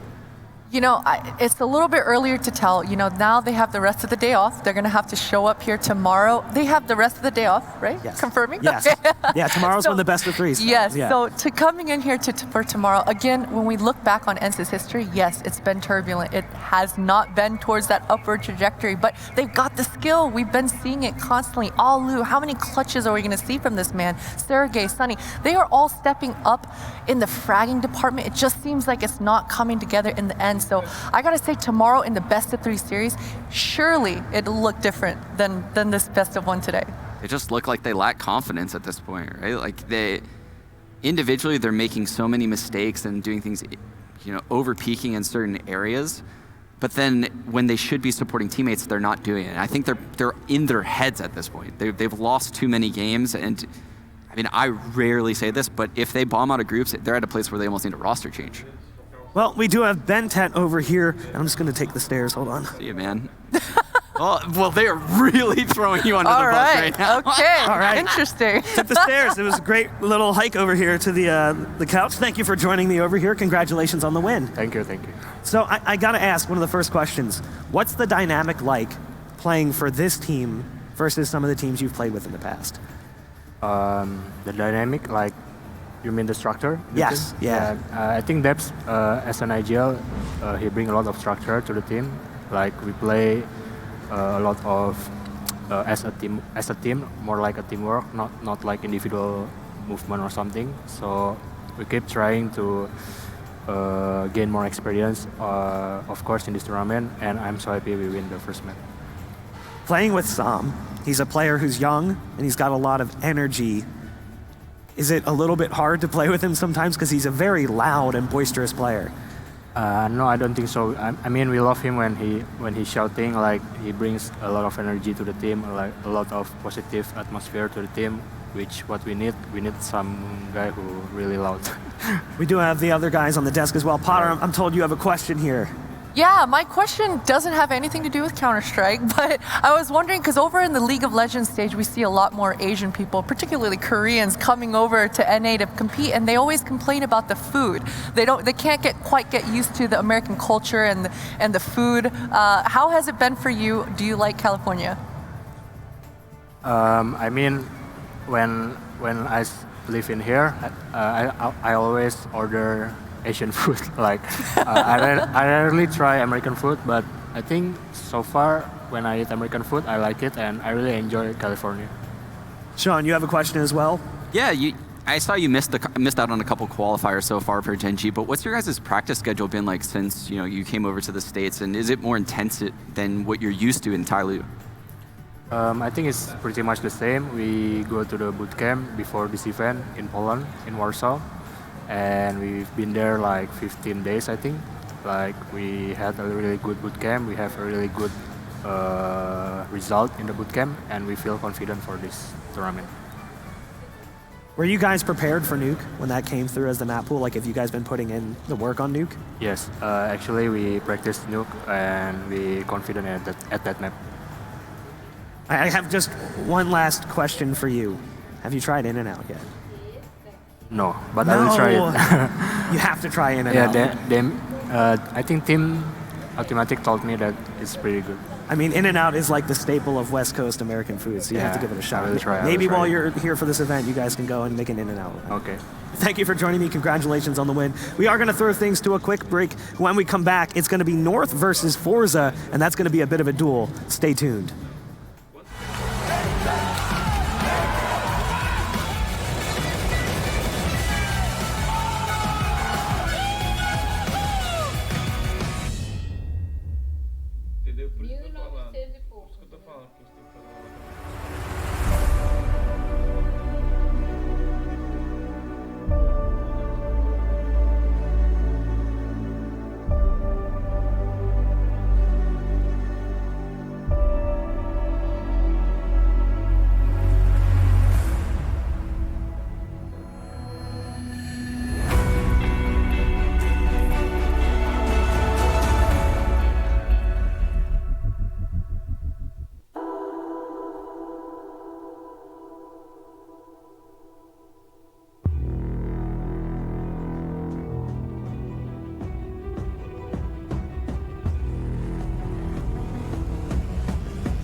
To be brilliant is to defy convention and challenge expectations. So Intel will bring the processing power for when it's time to go. Brilliant.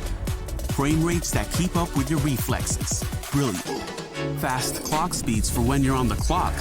Brilliant.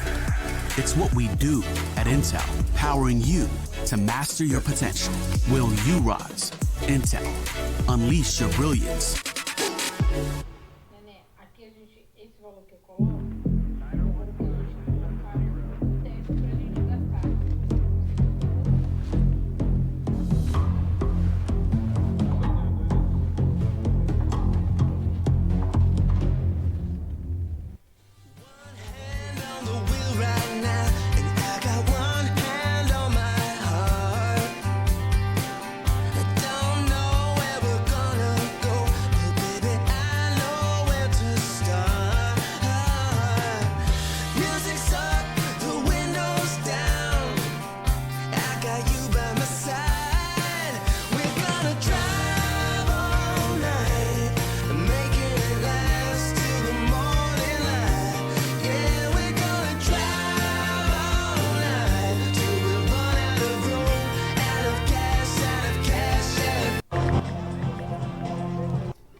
Every click.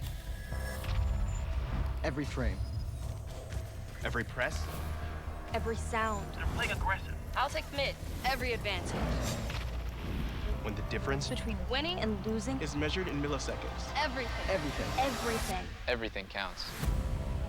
The Alienware Legendary Battle Station.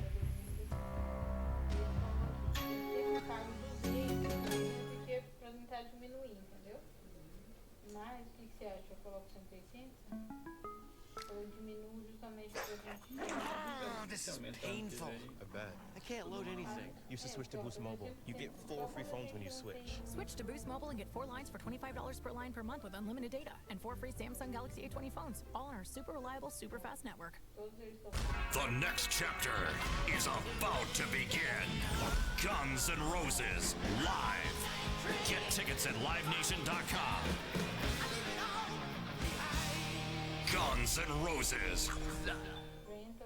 You actually believed we were hunting human beings for sport, but you are. Are you aware that people believe this is a real thing? It was a joke. Wasn't funny? The last I heard, free speech still exists. Don't First Amendment me. Why you? You must have done something. What kind of sick people would even think of something like that? White people. We're the worst. I come every year to see the communities. Miller Lite shining a light on moderators for Twitch is just amazing to me. We can't do what we do without the countless number of mods. They're unsung heroes. Being able to meet Zach for the first time, that's gonna be dope. It's really important to me to give the LGBTQ community a place they can be safe. I used to be terrified to be myself. Cheers. Been there for each other, man. No doubt. I'm getting like choked up. Thank you, Miller Lite, for supporting the gaming community at Twitch. Gordon Hayward shows his opponents no mercy. No, seriously, he's like ridiculously competitive. Which is why he refuses to play on anything but gamer-grade internet from Xfinity. Something about it feels the same as the coastline in my hometown. I'm not sure if I'll stay. Airplane, no television. Can't pretend I like to fly. Had to listen to the lady in the suit tell me I might die. All this space couldn't keep me away from you. Losing sleep until I can get to you. Oh yeah, my California love. I'm crossing borders. I gotta see you now. My California love. Just wanna be where you are. I gotta see you now. Thinking about the times when you held my hand and told me it's all alright. I'm still thinking about the times when you held my hand and told me it's all alright. Oh yeah, my California love. I'm crossing borders. I gotta see you now. My California. DreamHack Open is brought to you by Corsair, Intel, Monster Energy, and U.S. Navy.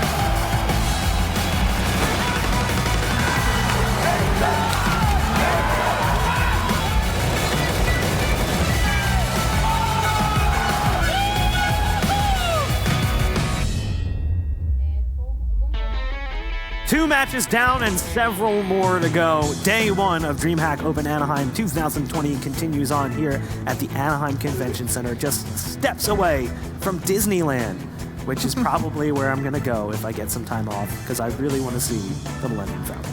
Thank you so much for joining us, guys. I'm your host, Bach. Joining me on the desk this weekend, it's going to be Sean, Gares, and Potter. And again, you guys are currently behind, but it's okay. Hold up your sign again. Where's your sign, Bach? I got to get to my sign here. I put it in the middle of the book so it wouldn't inhibit my ability. So we've been taking predictions here on the desk.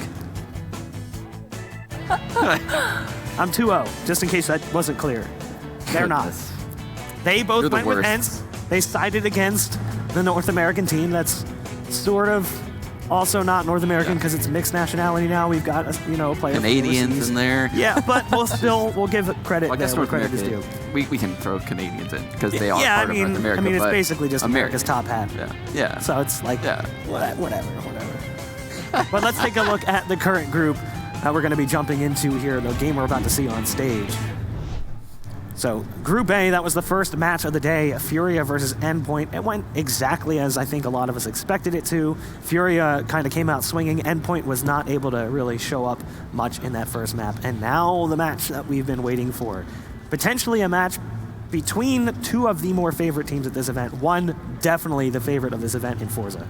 Yeah, I think Forza has to be, the favorite to win this event. They've been playing so well. Flit and XePower is probably one of my favorite players to watch right now. But Flit does put up crazy amounts of damage. I think his damage per round the last 3 months is like over 80. It's phenomenal what he's been able to do on the rifles.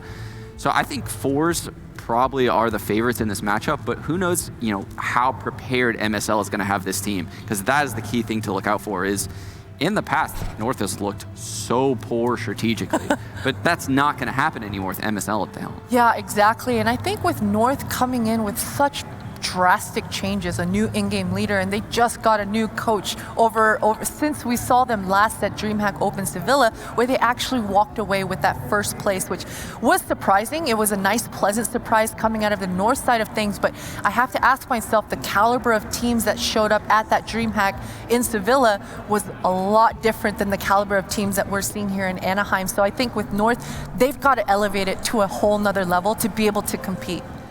A kind of interesting thing, too, is the dynamic with Jumpy coming in as the coach. He's Swedish. The team is entirely Danish. Yeah, I saw that even though those languages are similar. Perot's coach is also Swedish. So, you kind of wonder, what is the language dynamic like? Do they comm in Danish and then are breaks in English? Or it's in English. Yeah, it's really interesting. I'm kind of curious, how much he's able to take in, because when they're live and around, I assume they speak Danish. They all speak perfect English. Yeah. So, yeah. I mean, they could definitely communicate in English if they wanted to. They shouldn't comm in English in-game, though. I'd imagine Jumpy can understand Danish. Yeah, a little bit. If you ask a Swedish person, they can understand some Danish, but not all of it. And I mean, comms are pretty simple, too. Kind of repetitive, so I'm sure he understands the comms. There's also a long-standing feud between Danes and Swedes, so it's interesting to see them unite together. It's mostly a meme these days, but it was a thing at one point in time, a long-standing feud between Danes and Swedes. Look, we have a Swedish production team. I'm not going to say who's on top lately. The results speak for themselves. I'm hearing some wrong crowd. Uh-oh. we're hearing producer Daggy all right, coming into the ear. I mean, we could just do we just throw her under the bus and announce her prediction live on air for who's going to win this event? Should we do it? She doesn't want to be a part of the show, and that's understandable. We are going to take a look at the maps here in just a second to see what maps are going to be played. Do you guys have any expectations based on what we've seen from them in the past? I'm going to say something safe like Mirage. I think MSL has always shown that he likes Mirage. Fours are very good on the map. I don't know if we're going to see this new updated Dust 2 with the B-bomb site. I don't know if I want to see it, to be honest. Oh yeah, that open sky. I don't know how I feel about it still. Fours clearly going to ban that right away. I think we're going to end up going Mirage, which is going to be really cool to see how that bench in. Oh no, North ends up banning it out. Yeah. Is Nuke it? I think Nuke is sneaking up as going to be one of the most popular maps this year, because all of the other ones have recent changes. And at this point, people love Nuke. Exactly. It does seem like all of 2019, it was a decision between Vertigo or Nuke, and most teams chose Vertigo a little bit to gamble, and now coming into 2020, it's like Nuke has to be the map, because what's it going to be, Vertigo or Nuke, you know? Yeah, a lot of these teams, they have to have 6 map pools in order to play best of 3s, so they have to decide which maps they don't want to play. It used to be Nuke when Nuke was the map thrown into the pool, but now that Vertigo's in there, Dust 2 has the B skybox changes, people are swinging towards Nuke now, it looks like, and it's going to be one of the most played maps. The crazy thing is, too, that Dust 2 wasn't exactly a super popular map prior to the changes. A lot of teams were like not super keen on it because they still remembered the old Dust 2. Yeah. And they didn't love the new one so much. There's a lot of randomness when you play Dust 2, especially in best of 1s, and I can't imagine opening the B skybox is going to reduce the randomness. I mean, Envy LDLC. Yeah. MLG Aspen going way, way back. Yeah. Envy was the best team in the world. No one thought anything of, or not Envy, it was LDLC, I think, and CLG. Are you talking about Aspen where Peter put them in the dirt? Peter had that 7 HP clutch? Yes. I remember that good so memory. vividly. Yeah. It was like 15-14, and he clutched it to close out the game. We thought it was going to overtime, and it didn't. But like no one would have said that was going to happen because at the time, they were the best team in the world, and CLG was nowhere near the contention for them. Yeah. But here we have Nuke. Not so random, in my opinion. I think Nuke is a super strategic map with the wall smoke outside, and there's a lot of crazy metas going on as far as how to place that down early round. The CTs were throwing the molly to put out the smoke, and then the Ts started throwing the molly so that way their smoke landed on top of the molly, and then now you might have CTs throwing a smoke on top of the T molly. It's just everyone's wasting a lot of utility to get this wall smoke down outside, and it's so fun to look at. We did have a chance to sit down with Forza to talk about what they might expect to see. Let's take a look. Feels good. I didn't play any games yet, but the California, United States, it's a lot of sun here, and actually I live in St. Petersburg. There is no sun over there, so I'm already feeling really excited about this tournament. We have North, Gen.G, and Fury in our group, and I'm pretty sure that this tournament will go well for us. I know there is a thing called karma, and you can't say that, but I'm pretty sure it's gonna be fine, at least in the group stage. Actually, we have 4 weeks of pracs. That's something new for us because there before in the last year we practiced like 1 week. Our whole team is feeling really good. We came in the USA in the 1 day earlier, and we don't have jet lag now. So every member of team, including coach and manager, are feeling good. So much energy in that interview compared to the last two. He's got like a vibrant personality. Yeah, and I mean, not only vibrant personality, but his answers are so descriptive. He's articulate. He's answered a lot of questions that I had coming into this leading up, and I think the 4-week practice, it should bode really well for this Force side of things. Just thinking back on like Almazur's position on this team, he's one of those players that seems to be quiet in the server as far as in the fragging department, but when his turn comes up, when it's his time to shine, he usually does end up capitalizing on those moments. But I'm hopeful that he was able to just watch his teammates, know exactly how he's going to react, and be able to capitalize on his mate's aggression. Yeah, I love Jerry. Like, he's like a wholesome person. Whenever he gives interviews, he gives so much information out, which obviously could hurt Force, but it's so refreshing to hear an in-game leader, talk about the demos that he watches and the fact that he sat in Kerrigan's computer and he looked at, what's in Kerrigan's config, what demos was Kerrigan watching. He tells you that kind of stuff in interviews, which is really cool and insightful into their team and how they operate. And the way he's progressed personally as a player reminds me a lot of my career actually. When I first started watching him, he was making a lot of individual mistakes, and he's cleaned up his game a lot. Like, he knows how to set up his players on his team in such a strong way. He sets up XE Power so well with the AWP. I gotta say, there is something interesting about a player who kind of divulges that much information without even thinking about, like, could this hurt us? Like, or like he told us about the CSPPA gentleman's agreement regarding the models. I was like, is he supposed to be telling us this? I'm not exactly sure if this is okay. He's snitching. Hey, keep telling us everything, Jerry. Don't stop. Now, we also sat down with North to talk to them about what they might expect at their tournament run. Let's take a peek. I think we feel prepared, more than prepared than we were in Leipzig. I think now we're really finding our ground. I would say we have added MSL back in. First time for me to play with him, and I think we finally found like the structure we're supposed to have as a team. And now adding Jumpy in, I think we have just the perfect puzzle for a good team, and now we just got to deliver. I always like to have high thoughts of myself and the team, so yeah, good chances. A lot of confidence. Feeling comfortable with the changes that were made recently, bringing in MSL and also bringing in Jumpy. Yeah, so ever since Gade, prior to MSL joining, Gade was the IGL of North. Yes. North. And his gameplay stepped up massively, and he somehow kept that ever since MSL rejoined the team. And because of that, I see them as a contender, right? Now, I will say, AZ and KGB have to step up individually if this team wants to make deep runs. Even in a tournament, like a DreamHack Open, they need every player to step up on this team. They just don't have the firepower. Exactly, and I mean, when we think back even to DreamHack Sevilla, where they actually ended up winning that tournament, it was MSL and it was Gade at the forefront. They were the responsible players that were bringing in all the frags on the scoreboard. So you're absolutely right, Sean. It has to be AZ. I'm looking towards Caribbean as well. I mean, he was such a promising, strong player. And although he did play very well in Sevilla, I need more of that. In Leipzig, he fell flat. He was absent. When they made it all the way towards the second day, he didn't show up in those clutch scenarios, in those clutch moments. So North absolutely need their key players to step up and be able to deliver when it counts. So here's a question. Looking at the Danish scene right now, for a long time, North was considered like the number 2. Have they lost that position, or are they at... They lost it a while ago, Locke. They lost. They lost it a while ago. I'm trying to be nice. I'm trying to be nice. But predictions, Christine, what do we got? Ooh, I got to go with Fours here. I think Fours' aggression is fantastic to watch. I love watching this team play, and especially on Nuke. I thought their variations and innovations on that outside connector yard was amazing to watch. I'm hoping that I see a lot more of that here today. Oh, I so badly want to go with North right now.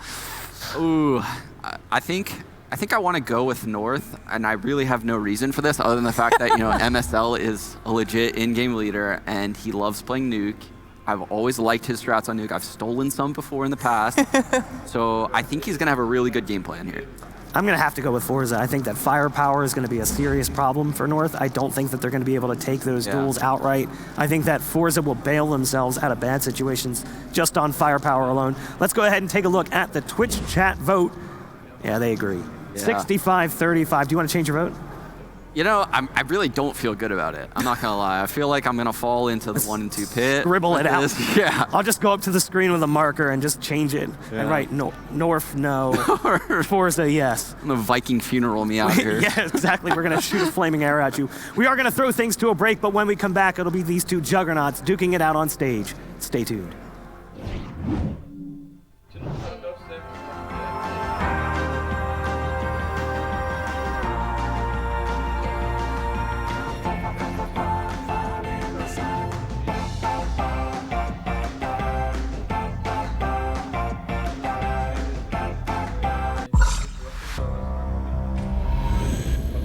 Every click,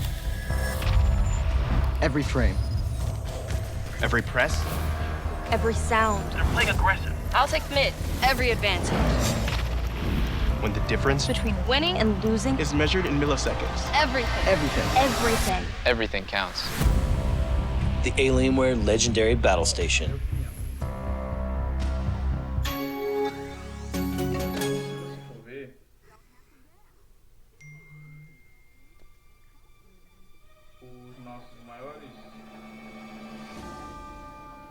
This just in. Is Jonah Hill going to flake out on Martin Scorsese? The world wants to know. Come on, Jonah, come on. Se conseguisse $13 mil, eu pagaria tudo. A única coisa que não concordo em pagar é advogado. Porque o negócio não acabou.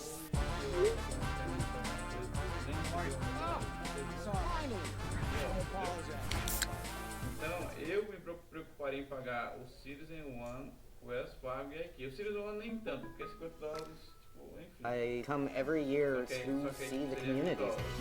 Miller Lite shining the light on moderators for Twitch is just amazing to me. We can't do what we do without the countless number of mods. They're unsung heroes. Being able to meet Zach for the first time, that's gonna be dope. It's really important to me to give the LGBTQ community a place they can be safe. I used to be terrified to be myself. Been there for each other, man. No doubt. I'm getting like choked up. Thank you, Miller Lite, for supporting the gaming community at Twitch. Gordon Hayward shows his opponents no mercy. No, seriously, he's like ridiculously competitive. Which is why he refuses to play on anything but gamer-grade internet from Xfinity.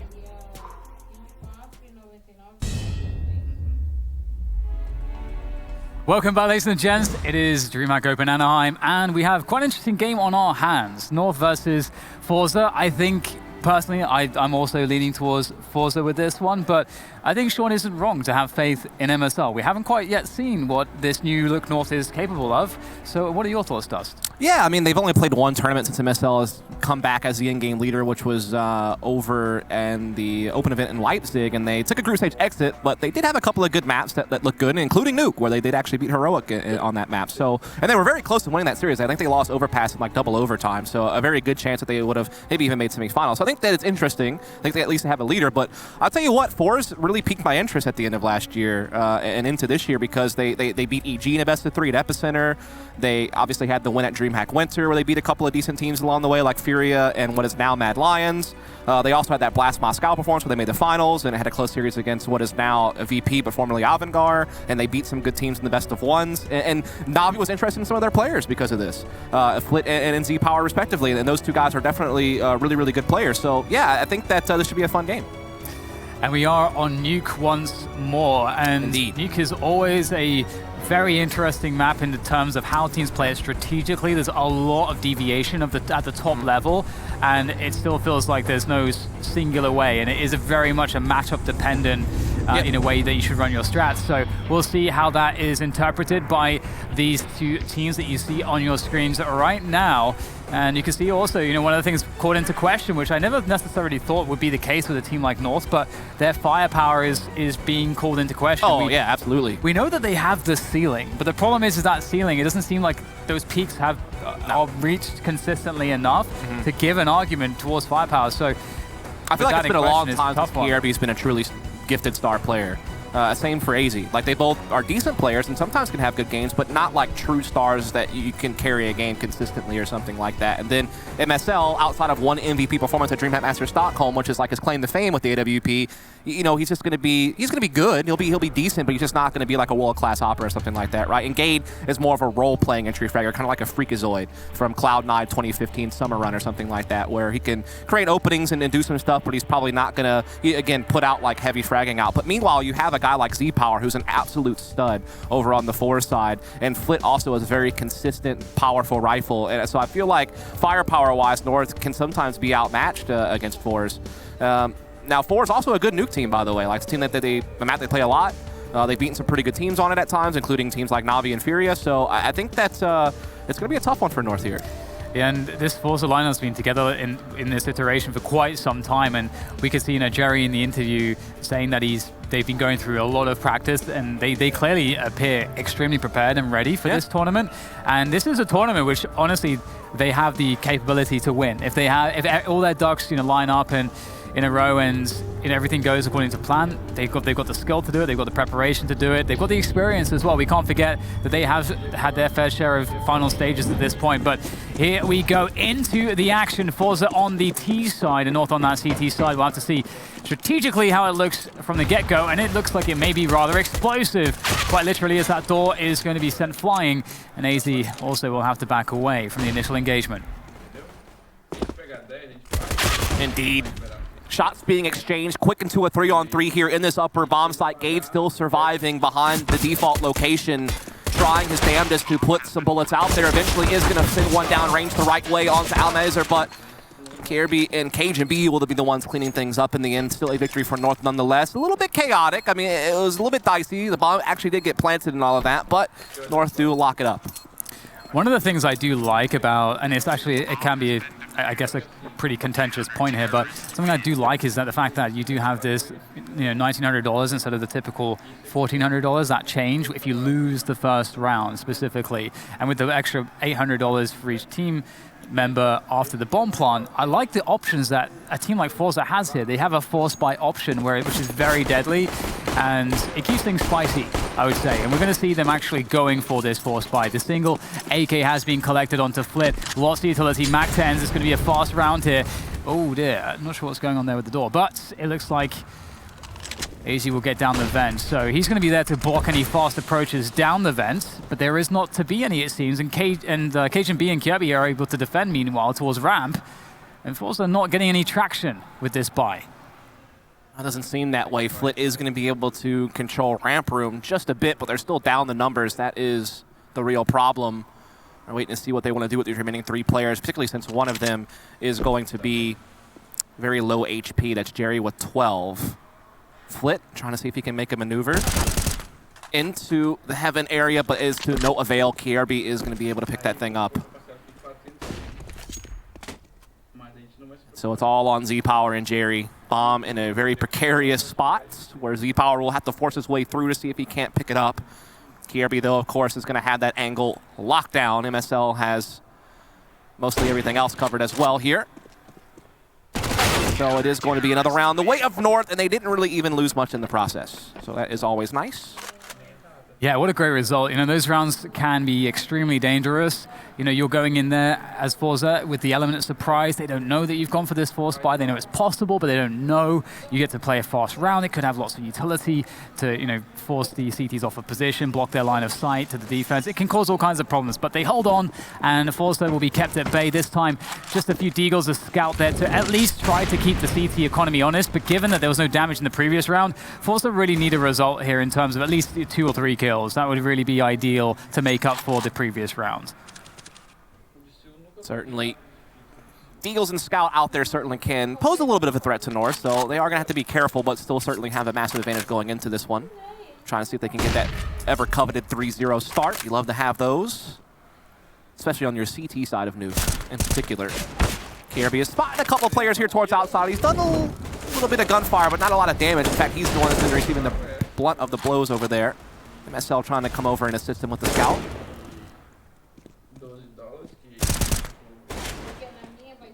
Prodding, poking outside. Forza not getting anything just yet. You've got to be careful if you're the CT side. These deagles can be problematic. MSL with the Scout, though, will get some damage out there as Forza still looking for those deagle kills. It's a toughie. There's no smoke for the cross outside, right? So, I mean, it's kind of just a shooting gallery at this point. And that's all she wrote, Dan. I don't see a whole lot happening here. Beautiful from AZ. Trying to finish it off with the HE, and it's MSL to do so. AZ again, I feel like we could see a really big resurgence from him this year. If everything goes according to plan in terms of the way MSL rebuilds this team, AZ is somebody that has an insanely high skill ceiling. We just don't tend to see it too often, and that's unfortunate. Yeah, I think they're trying to put him in that role at least. I don't know about Nuke, but on other maps I was watching demos for, it seemed like they had him paired up with Gade as kind of an entry duo, and they were trying to let AZ be that main trade fragger, that main secondary guy, to give him like a star role. So we'll have to see if that happens. As KRB's actually taken over all of Valda's old roles. So Valda has changed his role for now the 3,000th time since he's been on North. Maybe it'll work out this time. We'll have to see. So far, so good for North. We can say that on Nuke. And you can see the smokes forced out, the repositioning forced out into North, whereby they have to respect the fact that Forza have threatened outside. They don't know how many people are going down secret. They have to drop the smokes. They have to fall back a little bit. You see Gade here having to hold down 2 positions. He does, of course, have a man behind CT vent, so they can play like a bait setup there. Right. And that's important, but ultimately, a minute left, and Forza have actually gained a lot of ground. They've done well here with their time. Yeah, still plenty on the clock, and they do have access now to those back halls into the lower bomb site. AZ playing position here. Very nice headshot on to face crack, and he's looking to crack more faces himself here as Flit is presenting himself just not able to quite line the mark up just yet, but that grenade is going to do some real damage to Jerry. Ooh dear, AZ's mad. He's doing a lot of damage here. Jerry put into a very desperate situation. He'll run to his doom. And another round for North, and it's kind of appearing similar to that Gen.G face-off that we just had, whereby Gen.G's opposition in Ends couldn't really. They could kind of get the defaults going, but they can never get that last step, that final phase of the round where you convert the map control you've gained from the default into a bomb site take. We're struggling so far to see Forza do that, but it is still early. Certainly true, and now they'll be back to basics here, just the pistols and a couple of MAC-10s. They do have armor and a little bit of utility behind it. One for like one quick go, basically, and look at that. It is indeed going to be the fast play over towards Upper. Facecrack with the entry, Z-Power and company as well pitching in. It's now just Cajun.B and Kierby left, actually. Facecrack has just gone on a tear this round, and somehow, some way, man, in the blink of an eye, they lock that one up. Yeah, that's pretty, that's pretty intense.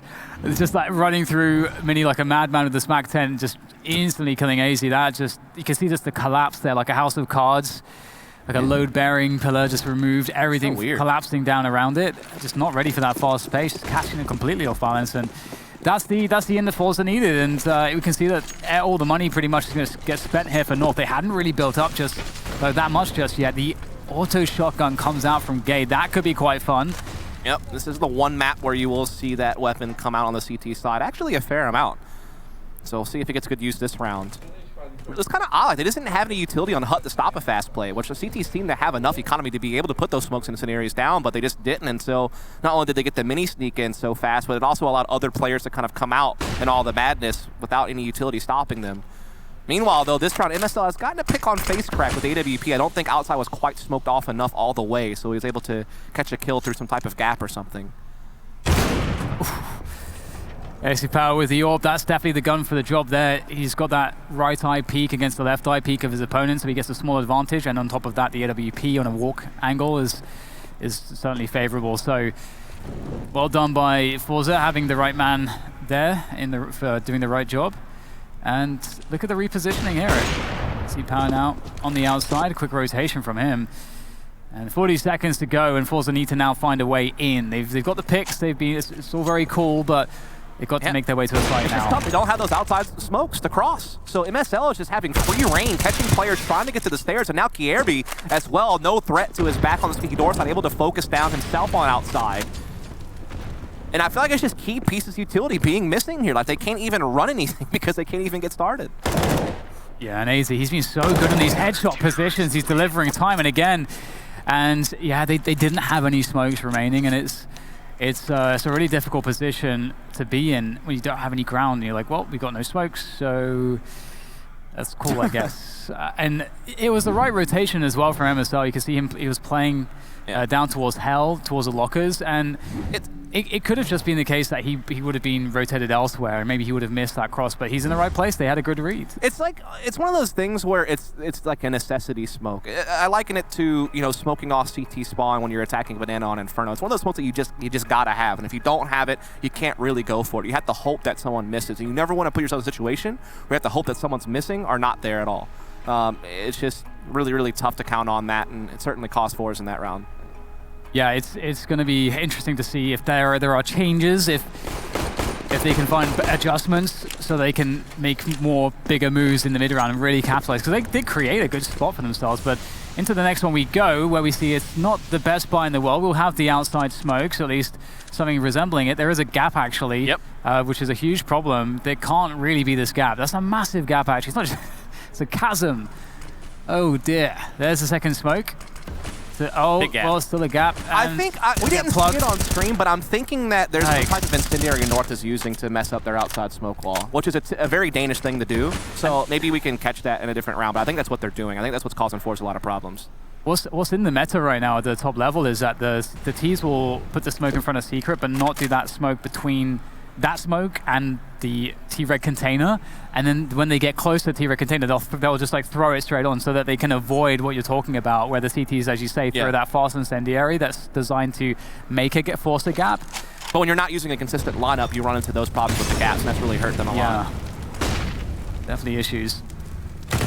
AZ, man, he's unstoppable, immovable from this position.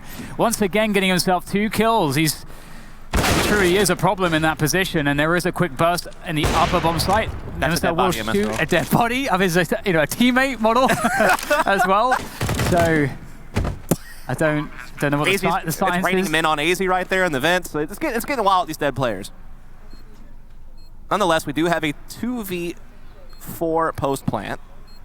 I'm not liking their chances, Dan. But there is a chance. There's a will, there's a way. Although now it's just down. Never mind. It's over. Never mind. It's all over. We'll forget it even happens. But that's wild. MSL just shot a dead teammate. Fair enough. Cool, man. She's just can never be too sure. So it's, I mean, off to an absolutely just amazing start here for North. Everything has gone their way. Nothing that Forza have really done has worked out, except the one round that they got was catching North off balance with a fast timing attack with Mach 10s. That's not replicable.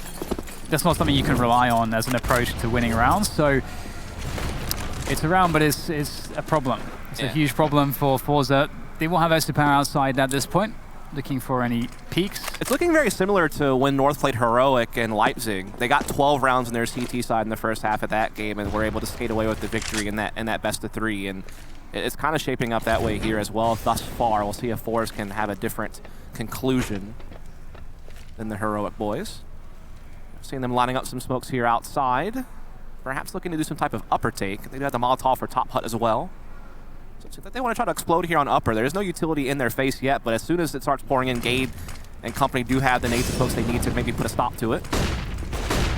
Gade is not on fire though, so this could be a problem, but he will be taken down by the split. AZ though, by CT Vent trying to do what he can, but Kirby's gonna have to swing in to make up for the lack of damage that was done by the A bomb site defenders.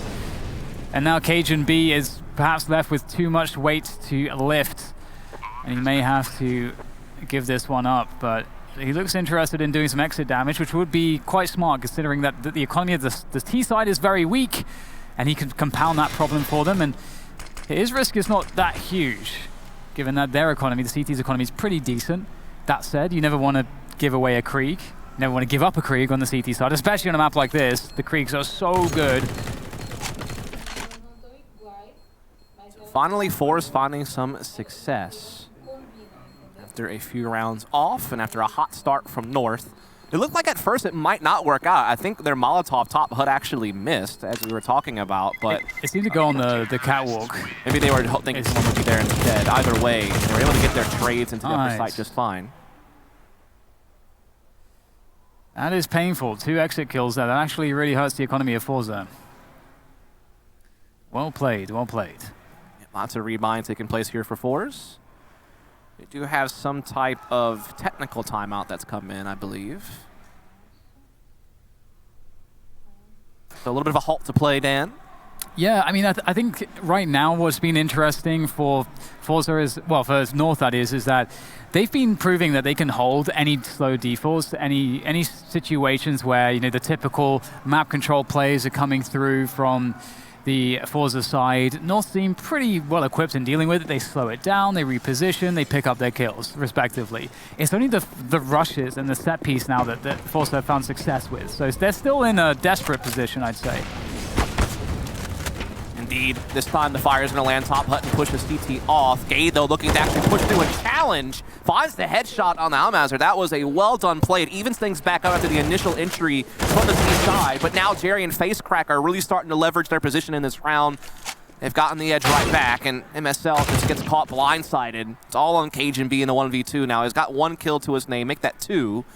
But would need to find the quad to get the victory. I think he actually did have the bomb down towards himself in lobby, but he's kind of giving it up.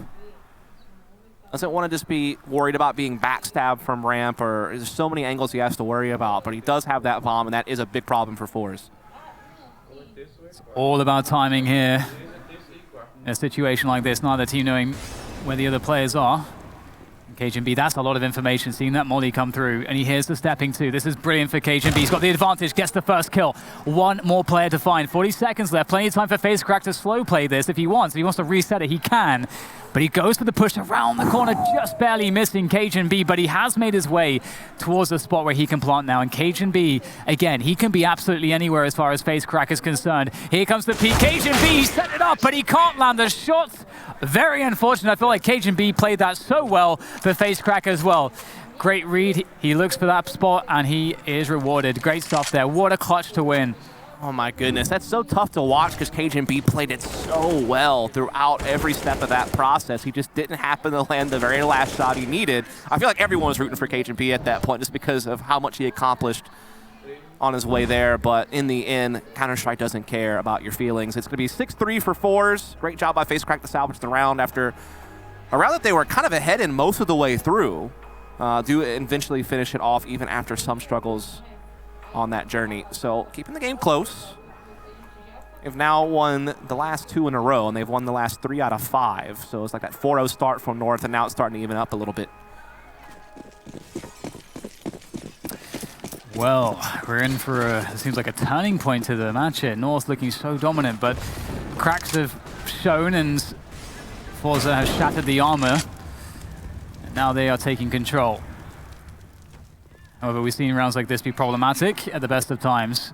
So we'll see how Forza handle it. Lots of pistols there to do some damage. Flip with the MAC-10. It's the tool for the job. No one has a helmet, so that makes the MAC-10 even better. Absolutely.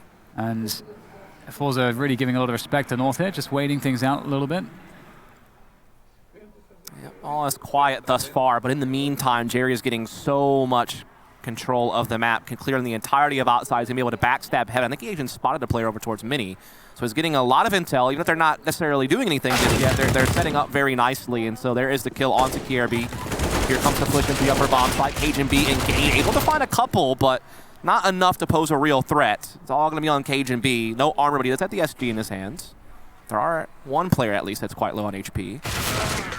But not going to come into the equation. 6-4 now, so Forza starting to chip away at this. It is happening. And I have to say it's surprising. It seemed, again, I mean, in Counter-Strike, one of the interesting things is that you don't necessarily have to have, let's say, amazing defaults and amazing answers to everything, but it's just winning the right scenarios, the right situations. And Forza have actually managed to do that to break the economy of North, but North are back in it with the buy. A bit more aggressive here from Kirby outside, around the T-Red container, looking to cause some damage to create some opportunities here for North. Because the MSL sniping the angle. He'll try to take contact first so that Kirby has a distraction to play off of. The smokes dissipate and Kirby's looking for that flag. Great transfer from Kirby. He gets himself too. And not just that, he gains information, key information. Now North know where those 2 other players are. The bomb was spotted as well. And that's really annoying for Forza because they know that right now that all of North know exactly where they are, and likely by that notion what they're trying to do as well. Yeah, it's so tough. I feel like outside has been a real problem for Forza, whether it be the smoke wall issues with gaps or just the smoke not being there at all, getting picked off like here by your MSL and the cross towards outside. That has been something that's haunted them several different times throughout this half. Now this round they actually do get a player into lower with a jump run boost. They still, though, find themselves a man down as we approach the latter stages of this round. 43 seconds left here on the clock. Still not really sure what Forza want to do at this point. Again, they do have some presence towards lower, but Almazer is still at lobby, and they still have one player just kind of drifting in a more passive position outside. So, again, I'm not really sure what their game plan is just yet, but they need to figure out something fast. Time is running low now. AZ with a pretty strong position here. The molly will not go to him either, so still remains very strong. Gate is the bait, and AZ is still in that squeaky position by the vents. Ready to strike, but there's no one coming in for them. And there it is, to switch it down to lower, and almost a chance for Gen.G there as MSL turns his attention to the wrong location. Just barely whiffs the shot, and the trade is through from Almazer. Gade stops the plant up, but there's no time. My God, Gade slow played it, and it worked out perfectly. So much confusion for both sides, I think, in those situations, but North barely scraped by to come out on top. Indeed, they're doing great work right here so far. Force coming into this game trying to snap a 3-game losing streak on Nuke. They lost all 3 of their Nuke games at Epicenter, 2 to EG, 1 to Heroic, but historically still a map that they've usually been quite good on. They've had their issues, though, so far on this T side. It must be said, particularly outside has been a real, thing that they haven't been able to tackle just yet. Maybe this is the round. Smokes are out. This time there is no real stopping them. They do get into lower. Finally. Yeah. However, Kirby heard the pitter-patter of many T steps, many T feet running across towards the secret stairs, and so there is a lot of information here for the north side, and they've stopped it dead with a smoke, and this now creates some spots where they can try to investigate outside. Do they see a double back from the T players that they know are down the secret position? And Forza, do they feel committed at this point? Big nade going forwards. How much damage? Okay, chunky damage to face crack and to Flit. Yep. And AZ repositions. That was a thick boy nade, that is for sure. Smoke slowed down Forza a little bit here, but then they're starting to get into these vents and into the back halls and looking to really attack. And they even had the option to still maybe try to go for upper. That would be interesting. They have to funnel a lot of players through ladder to actually make their way to upper from where they're positioned now, but we'll just have to wait and see. Time is ticking. They are just kind of biding it, waiting to see if North will show themselves anywhere. But so far, everyone's holding firm, but they do decide to use a smoke to get up the vents and into the upper site. But Gage so far has been up to the task. He's found 2, not quite a third, but he's bought some time. Gage did really well there, that is for sure. I could really see him getting very surprised in that position, but he handles it so well. 2 kills, a little bit of delay, a 4v3 retake here. There is not a huge amount of CT utility remaining at this point, so that could be a problem. You'd really love a molly here, but Gen.G with the big flashbang. How good is this flashbang going to be as they will burst through down from the heaven position? MSL and Kirby taking lives here. There's nothing left standing for Forza. They got completely devastated by that push. Excellent stuff from North on the retake. Yeah, a lot of credit, though, to Gabe. Those initial 2 kills were so massive. Again, not only is he getting his team a man advantage, but he's buying time for rotations, people to reposition, set up utility for the retake itself. And North have been on an absolute tear this game, up 8-4 now. They've won the last couple in a row. They, of course, had that really big start where they were up 6-1. That really helped them, obviously. We've seen some recovery from Forza. The problem is, it's only come in bits and pieces. They haven't been able to string together many rounds in a row, and their economy, because of that, has suffered. Even a round that they won earlier, Gen.G got those big exit kills. So they've dealt with a lot of different types of problems throughout this game, and once again, the smoke wall outside's not there. Indeed. And just looking quite desperate getting into the upper bomb site. They are being halted. But I can't even, well, barely able to get out of the hut position before getting eliminated. And another round going to North. So it looked like, again, that Forza had won the right rounds. They destabilized North, but we're seeing that difficulty in their defaults coming through once again. They don't quite have the oomph after they get that map control in how they actually finish the round. And it seems to be plaguing them here as North once again. And the problem is now the utility there for North pretty much prevents you from doing any type of fast upper plays. You're going to get stalled out by incendiaries or smokes or take a lot of utility damage. Look at MSL, though. He's changing things up. He's looking to get in a forward position towards outside. He's got Kirby with him as well. And they are striking some damage. Unfortunately, MSL misses that op shot, though, but able to get a nade and then re-peek and find the frag nonetheless. And that's a quick 5-on-3 for North. That's a nightmare if you're Force. Not only have you struggled outside all game long just being able to smoke your way to stairs, but now you're taking casualties before you even get to red. Yeah, oh, it just kills it, doesn't it?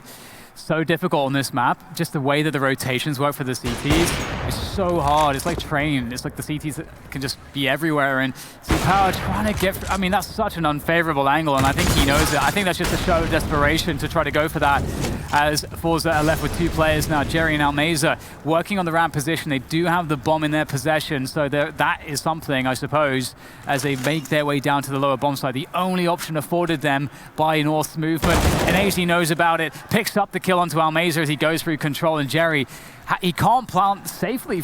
There is this corner to work from, but you can see there's that smoke in there just in time, but the spray comes through, forced into the open, nowhere to go, and Forza will concede another round. They at least get the bomb planted, but at this point, Dust, it doesn't seem like that is any consolation. No, it's really not. It's just been a clinic from North. I mean, AZ has been just an absolute giant on guarding that lower bomb site, and then you've seen MSL and Kirby really be that tag team duo that defends all the different outside types of pushes, and those are the 3 best fraggers in the server right now, actually. So that really just kind of tells the story. 10-4 for North. They've won the last 4 in a row, plus they had the first 4 rounds of the half, so They're going to open strong and seemingly finish strong this half. Timeout comes out from Force. This is their second timeout they've taken this half. Can't blame them. Again, they had that one little run where they got a few rounds, but outside of that, it has been a sea of North. Yeah, it's not really seemed like there's been that proper answer from Forza. If they can scrape together that 5th round, you know, that is a pretty comfortable place, all things considered. But we'll see if they can find a way to do so. I'm sure reflecting on what has worked, so we might actually see like an upper set piece or something again, as that was one of the more successful rounds that they ran. They have the opportunity to maybe go for a mini split if they use those 2 outside players for that, but it looks like they may be going down towards Secret here initially. Indeed, Kirby will be able to hit a stepping as he is close by T-Red. Now, MSL also got on top of Red and might even be able to backstab them in Secret, which, again, it's different looks from North. Like, MSL's been aggressive. He's been passing towards Heaven with the op, and now he's in a position to backstab Secret. So it's given Force a lot of different looks to have to worry about as they approach this outside control, which, I mean, it's just basics for Nuke. It's like taking mid-control on Mirage or something like that. Like, it's something you just kind of have to have as a staple. And look at this. MSL has actually creeped into a different position with the AWP. Now he's watching a ramp. Kirby will go down for a 1-for-1, but the trade is there from Gade and from the hot position, ready to strike at a moment's notice. Another challenge AZ. That's never gone well for them, except this one time. There we go. Headshots found. Now Meza able to pick off Cajun, asking questions of that trophy room. And now Gade has a lot of work on his hands. Doesn't like what he sees in the vent position. Has to back away, leaving the burden to be shouldered by MSL in the ramp position. And he's also unsure what's going on. Gade back down the vents though, catches Split off guard, and that changes everything.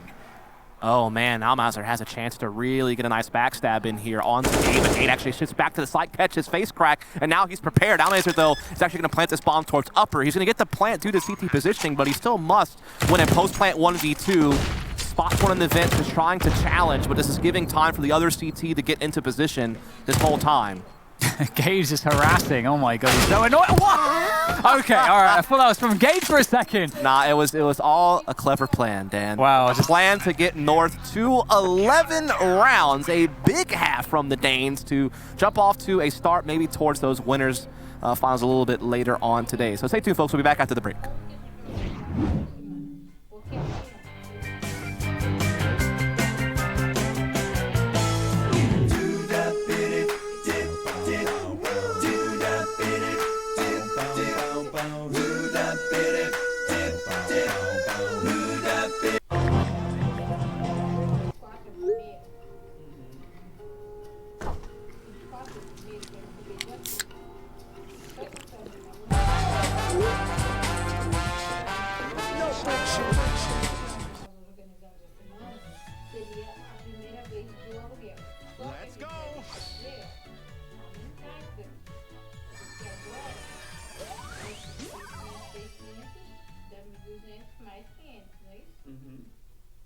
It's Jake from State Farm. Sounds like a really good deal. Jake from State Farm at 3 in the morning. Who is this? It's Jake from State Farm. What are you wearing, Jake from State Farm? Khakis, like a good neighbor. State Farm is there. Tá, então deixa do jeito que tá, que é assim melhor pra sua cabeça. Entendeu? Just out of curiosity, what did that carrot set you back? Pois é, I overpaid. I'm an idiot. Hey, it happens to everybody. I bet he overpaid. I didn't overpay. I used Auto Trader. It's the only one with Kelly Blue Book. It literally says great price. Em cada semana.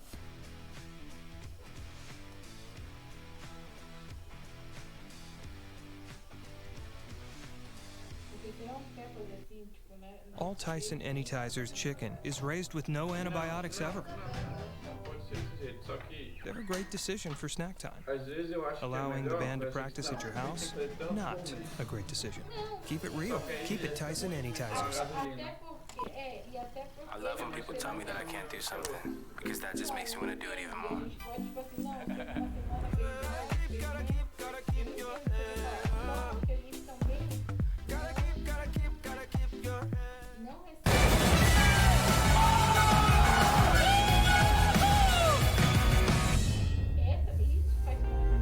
Welcome back once again. We're live with Counter-Strike action. We've got North and Forza going into that second half on Nuke, and Dan, I have one question for you. It's a difficult one, isn't it? No, are you a rootin' tootin' cowboy, Dan? No, I don't think I can. No, that's not really my thing. So? Are you not a blazing, cattle riding cowboy? It's I'm very British, though, so I can't relate to anything you're talking about. I don't know if you can quite pull that one off. I feel like that's more me over here. Anyway, I'll get away from that draw. Yeah. Well, Jerry's going to open things up with some beautiful pistol action there, taking down 2. But it's a pistol round. Anything is possible here as Jerry, he wants more, he's hungry, and MSL is going to deny him, but the trade is there. But Cajun and AZ is still alive. Oof. That's a tough one. Fours were looking like they were ahead all the way through, but now it's starting to slip through their fingers, Dan. It's back into a 2 versus 2. AZ has a great position as well, backstabbing through heaven. As Gen.G still holds on the lobby, they can pitch this upper bomb site here. There is one CT that could be the problem, hiding next to the vent, but AZ makes short work of him. Now it's all on Z-Power. I can't believe this round fell away from Fours. It was looking so good at the start. It was, but they wanted to keep the aggression up, and that was, I think, part of the problem. They gave opportunities to North, and they introduced variants, and now it's going to be a tough one for Z-Power. We know that he has the skill to do it. He does not have a kit on him at the moment. I'm not sure if there is one on the way for him to collect. I don't think that's likely. However, he is close enough anyway, so the kit's not a huge deal. He's going to have to kill both of these players regardless. So difficult, this angle. Coming in from above, though, he might get a few shots off here. There finds the headshot onto AZ. He takes a bit of damage.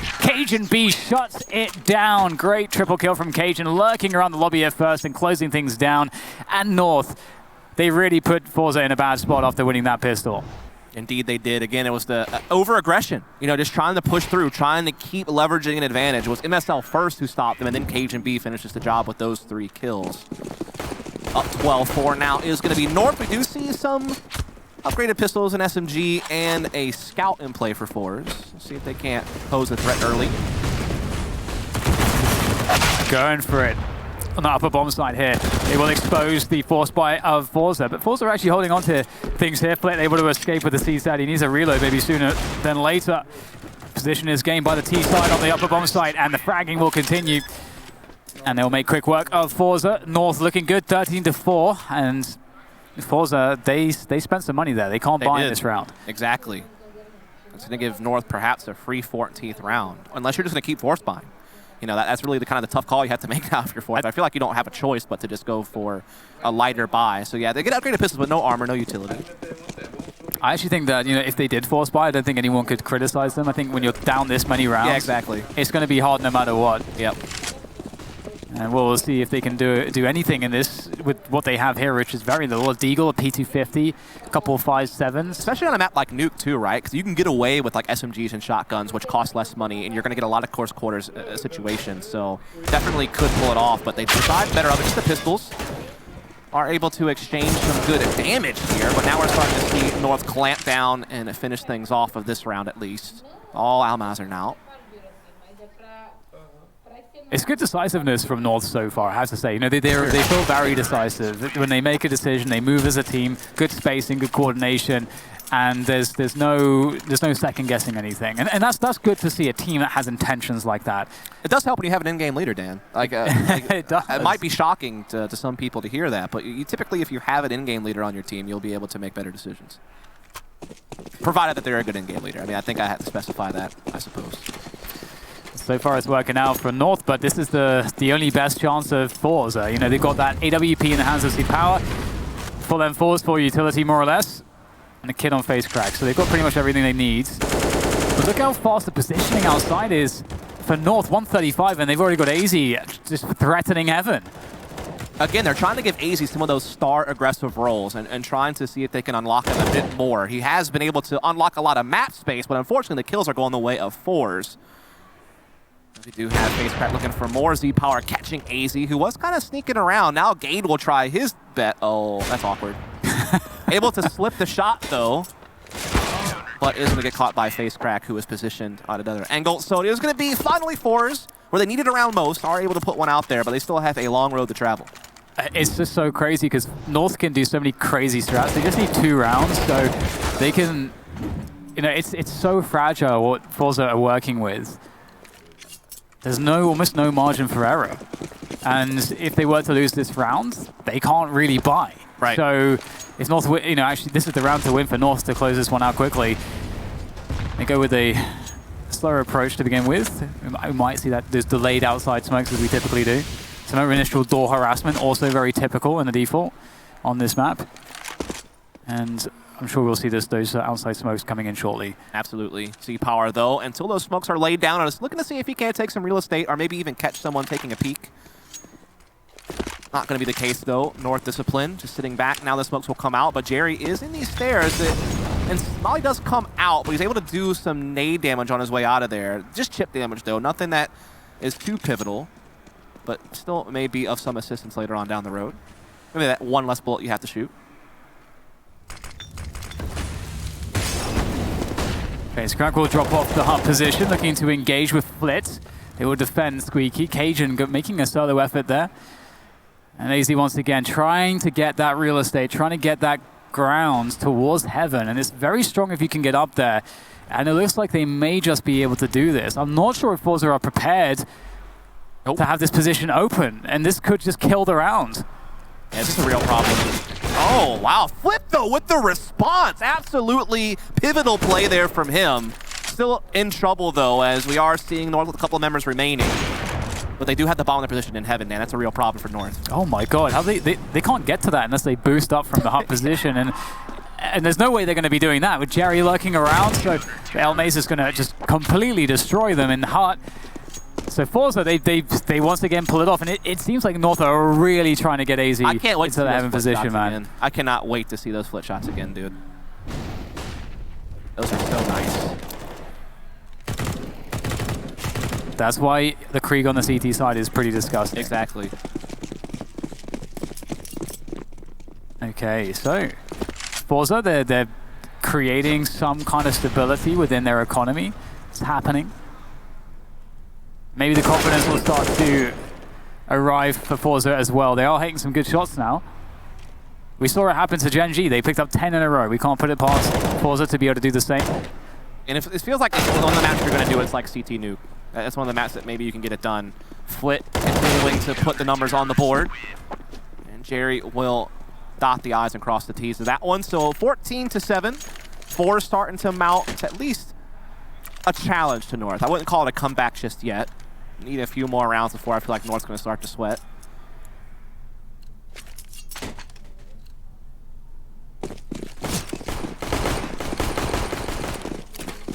All right then. One more. That's the name of the game for Forza. One more. Oh, look close.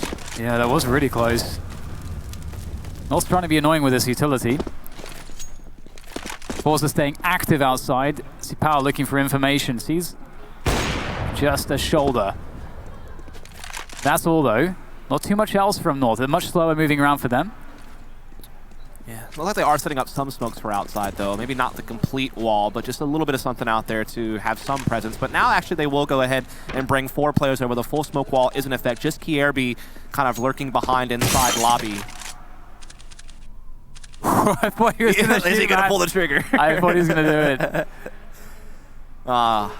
Anyway, in the meantime, North has taken control of these back halls. They still have some utility left as well, so we could be seeing some type of hit here commencing very shortly.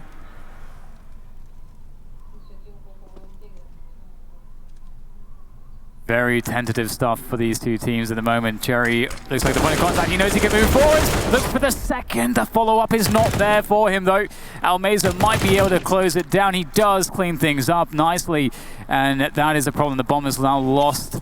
So North have to strike, and AZ will be the one to do so. Able to win the battle against Almeza. He can move the round forwards with now the possession once again of the bomb, but it's a 3v3. Time is of the essence here. The bomb will get planted, but do they get time for post-plant positions? What a shot there from Power. The trade is there from Gabe, but once again, Flit with the trade of his own, leaving everything on Kirby. Yeah, and I don't think he's going to be able to stop the spawn from a defuse. He'll try to get there fast. He can actually does stop it, but, I mean, Fade's cracking the perfect position to trade it right on back and plenty of time to defuse. So an 8th round for Fours. That is now, I believe, 4 rounds in a row. And so it's happening, man. That they're creeping in on North now. Not, again, quite on their heels just yet, but getting those baby steps. Yeah, absolutely. They're surviving. They're surviving right now. It's a battle of survival, and they're able to pass some of these very pressured, very desperate situations and still keep coming out with the wins and hitting some shots. Confidence is likely rising. They still have enough economy to take these losses, and this is another economy building round for Forza. They need to make sure they don't lose any players in this one. They hear the running outside. They know that the big rotation is coming down that towards that lower bomb site, and they just have to stop this dead in its tracks now. Uh-oh. Oh, this could get dangerous here. The power is in the open. He's going to get traded. That's the North now in the hands of the T side. Oh, dear. Yeah, this is actually a real problem now. Things are starting to get a little bit scary for Forza, especially with those 2 kills coming in. This is not the way you want things to end if you're Forza. You were winning some rounds in a row. You were getting comfortable, and now North are just running it down your throat with a fast outside play that it seemed like Forza were surprisingly unprepared for, Dan. Like, no one was there. You would have thought that with the smoke wall down and the spam through the smoke that we were seeing from Forza, that they would kind of, the expectation that was a threat, but their rotator was Z-Power with an op, and that is definitely not what you need with a bunch of pistols running around. Yeah, I thought that that Forza had the info that the running was there, like there was a player close enough to hear it, or that it looked like it was very telegraphed. So, as you say, very surprising the rotation wasn't there, and that could cost them absolutely everything. And once again, it looks like a fast moving towards the outside, and they catch the power again. And another challenge comes in. It is shut down. Everything's getting shut down. Jerry with a nice double. That does even the situation up slightly. It slows things down enough here to give Flit and Almeza something to work with. That is so tough if you're Forza. You know what he was trying to do? He thought that incendiary or that Molotov was going to come in, and he wanted to get in that corner. We saw that last map from Automatic. It's definitely the right maneuver, but unfortunately they kept running. They didn't stop. There was no ceasing of pushing from North, and so they just overwhelmed the outside area. Good for several frags. Now they're up in a 3-on-2. AZ is vulnerable, though, so that could maybe give Forza a foothold back into this, and Almeza actually has a pretty good little spot here. It's all going to come down to timing, though, and unfortunately was not looking the right way at the right time. Kierby was on point, though. That leaves it all to Flit. 1 versus 3. Lots of time left on the clock for North to play around with as well, so they can think things through and make the right decision. I like this from Flit, too. He's gambling here on the lower bomb site, and you have to take a gamble, and he's going to take the correct one, but you can see that the smokes here will create a lot of safety for the North side. They don't really have to worry about any choke points at this point. Flit will move his way up to control to find out that it's smoked. He has to just wait it out. And what's worse is the glass is there. He can't sneak through. It's intact. As soon as he makes contact, his position is going to be likely shut down. And if he tries to move out of the glass, if he takes an engagement, he's in the open. There is really nothing that's looking good here for Flit. He's forcing the hand, and he will get taken down 16-8. A smooth, easy ride for North. Yeah, it wasn't really tough on them at all. I feel like they were in control of the game the entire time. I mean, again, they had the 4-0 start in the first half. They closed out the first half really strongly as well. I think they had 11-4 when they came into the second half. They won pistol in the second half. So, I mean, pretty much all the things you could hope for to have an easy time they had. There was a little bit of something there from Forza at the end, but not enough to ever really make North feel pressured or feel like they were in any danger. So, good first showing here for the Danes. Absolutely, and I believe that is going to be all from Dust and myself here for today in terms of casting. You'll be joined by Harry and Hugo later on, but before we reach more cast, of course, it's a break, and then you'll be back with the analyst desk.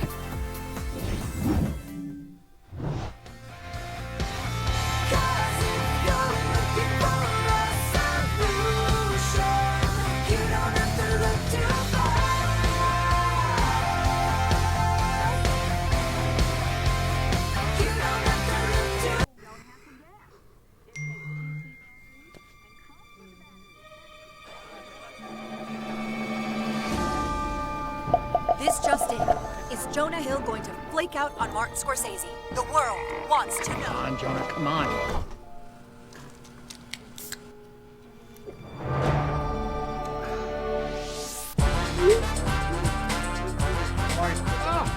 Finally! I apologize.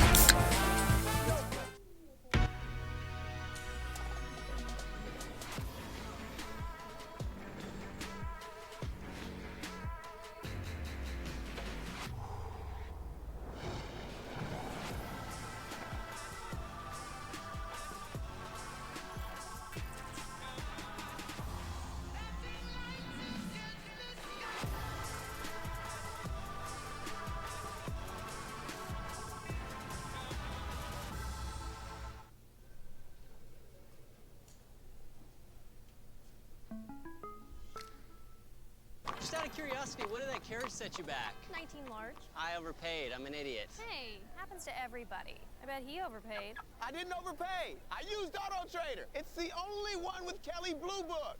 It literally says great price. A person wanders the earth. A woman. Woman wanders the earth, searching for her true self. Does that make sense? No. Oh.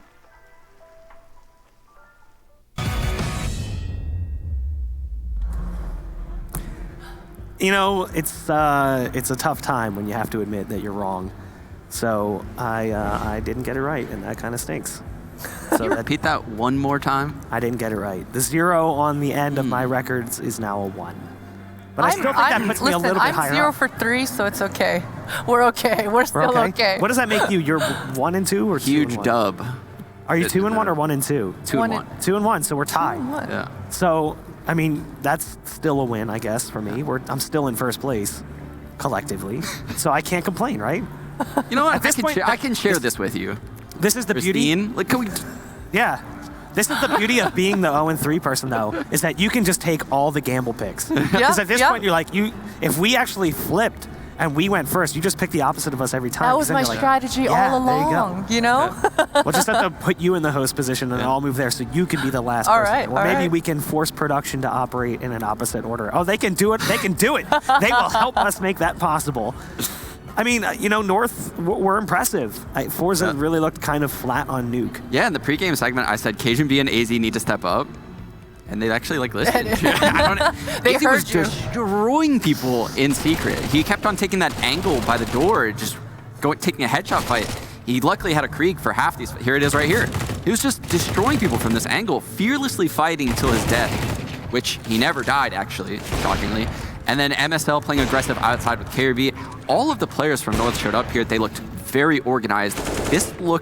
They looked better than both the teams in the previous match, in my opinion. I have to agree with you, and I think organized is the key word that you said there, Sean, and it's so true because when I think about North's adventure or their path to get to this point all of 2019, Gay did all the dirty work. Mither, he did all the dirty work. They've set their foundation. They've figured out exactly what they need to do together cohesively as a unit, and you can see it paying off when things work. In Sevilla, I mentioned North, they didn't execute, but they had a lot of great ideas, and I think you saw those ideas coming out into fruition here. I mean, there's the crazy thing, right? We talked about XC during the pre-show, and 9-19 performance, definitely not what we expected to see from him for Forza. Yeah, kind of the opposite side of the coin, right? We thought XC Power was definitely going to show up in this game. He was the one missing from the entire server out of everyone. You can see it right there on the scoreboard. It's not just reflective in the stats. I mean, he didn't have any real impact for this entire game. And that's honestly a lot on North and how they were setting up their players early on to not let him have those picks. MSL never gave up free kills outside. Kirby did play very aggressive outside, if I'm being honest, but he did such a good job multi-fragging and setting up rounds early for North where they could turtle into the sites late. The 2v5 on Pistol from Cajun and who was AZ? Cajun and AZ, yeah, they had the 2-on-5. That was super impressive. There was just so many things that North did well this game. Speaking of NMSL, we do have him over here on the couch, so I'm just going to row my way on over. Oh my goodness. Yeah, I'm very good at this. Well, congratulations on the win. A big one for you guys, coming out, picking up a W over a team that's largely kind of the favorite at this event. Do you feel like we're wrong in slating them as the favorite?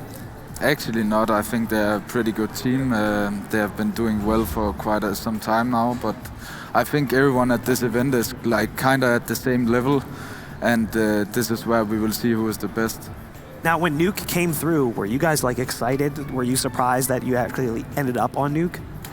We knew it was going to be Nuke. We thought it was going to be Nuke for like 80% and then another map 20. What's the dynamic like for you guys too on the team with Jumpy being the coach, him being Swedish and the rest of the team being Danish? Are you guys in-game calming in Danish?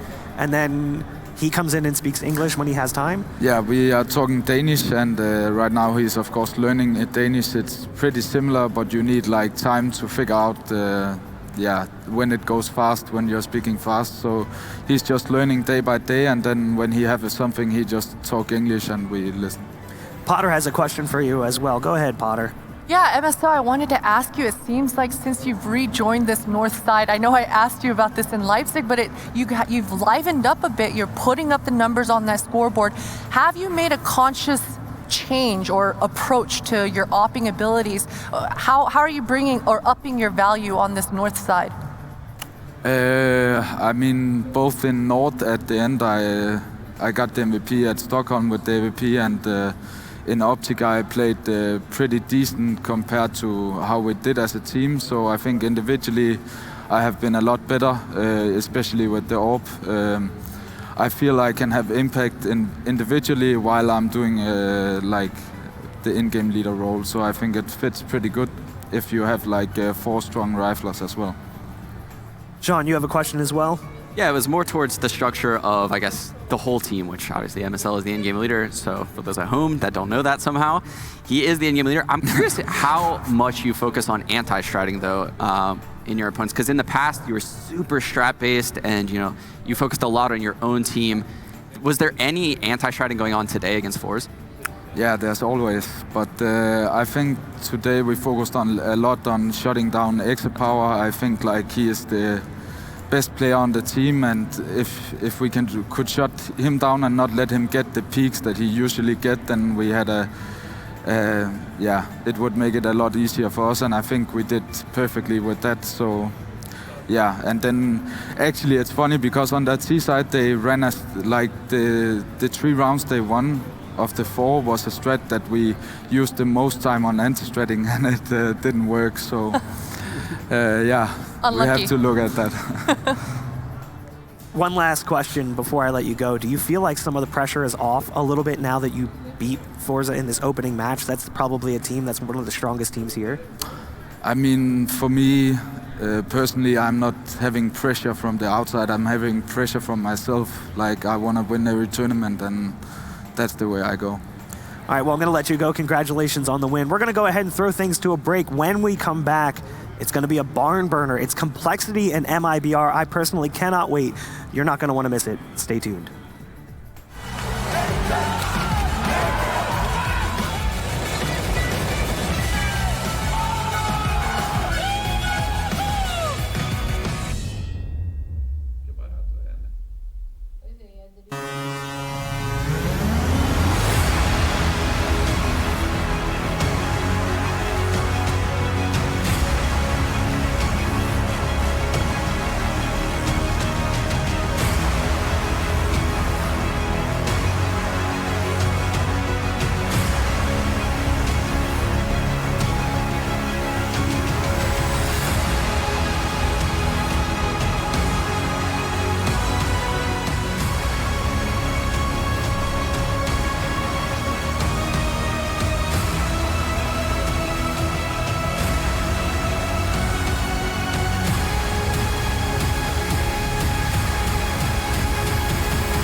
He wasn't the classic nerdy computer kid in school. He was one of the ones to get a girlfriend first and a very social person. Typical for Finn is that he is very determined. Ist egal, ob es jetzt beim Kartenspielen ist oder beim Tischtennis oder beim Computer, er gibt nicht auf. What he really wants is to win a major. It's his dream, and therefore it's also my dream for him to get that.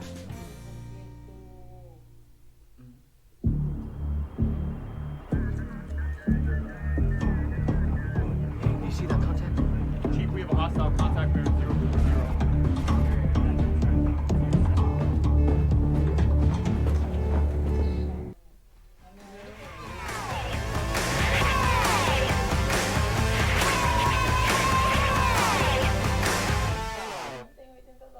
Não, mas agora não, acho que mês que vem só começa o campeonato, entendeu?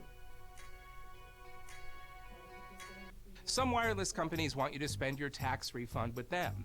At Sprint, we're doing things differently. We say, keep your refund. You heard that right, because now you can get the Samsung Galaxy S10 for $0 a month when you switch. I love this show. Wait, doesn't he die in this episode?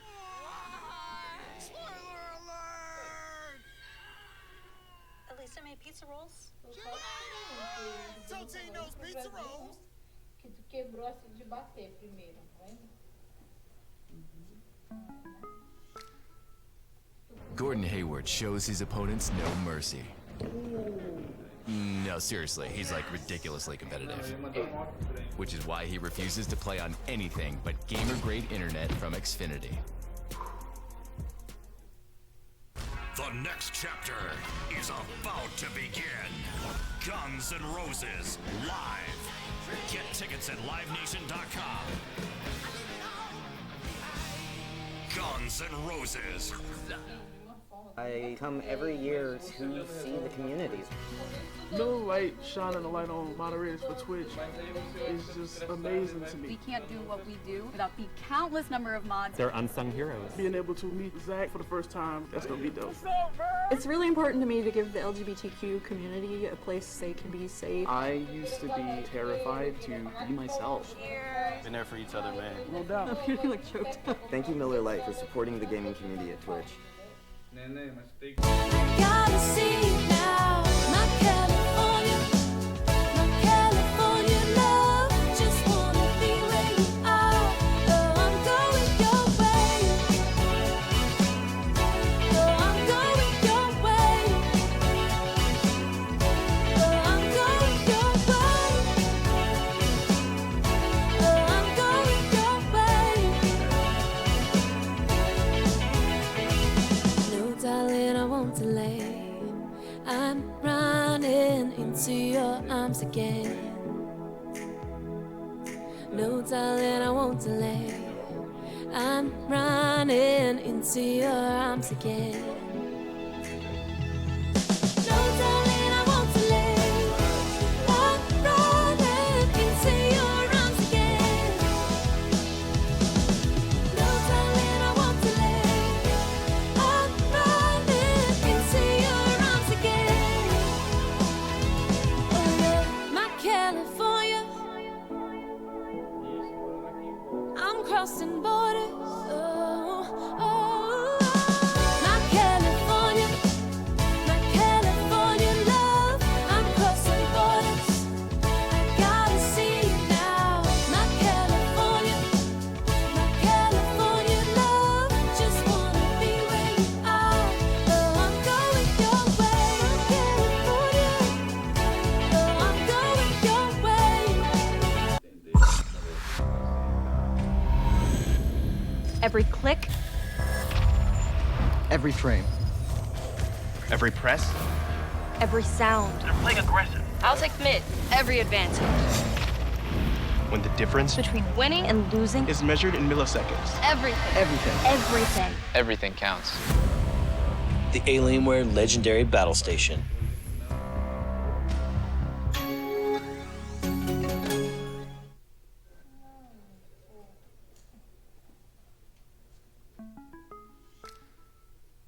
Gordon Hayward shows his opponents no mercy. No, seriously, he's like ridiculously competitive. Which is why he refuses to play on anything but gamer-grade internet from Xfinity. Look at the new sled on you. Yeah, I like it. I mean, What did you pay? 7 pelts? So high. Should have used Auto Trader. It's the only one with Kelly Blue Book.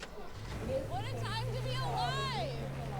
Nobody wants to pay for things that they don't use. It's time to say bye to the bundle. Now, you can break the bundle when you mix and match on Fios, the 100% fiber optic network. We need fast internet because we're always streaming something. Choose the internet speed that works for you. And if you want TV, choose your package. I want my channels and nothing else. Switch now with internet plans starting at just $39.99 per month. No extra fees, no annual contracts. Plus, get up to $200 in Visa prepaid cards. Only paying for the services that I want? That's the future. Only on Verizon. All Tyson Anytizers chicken is raised with no antibiotics ever. They're a great decision for snack time. Allowing the band to practice at your house?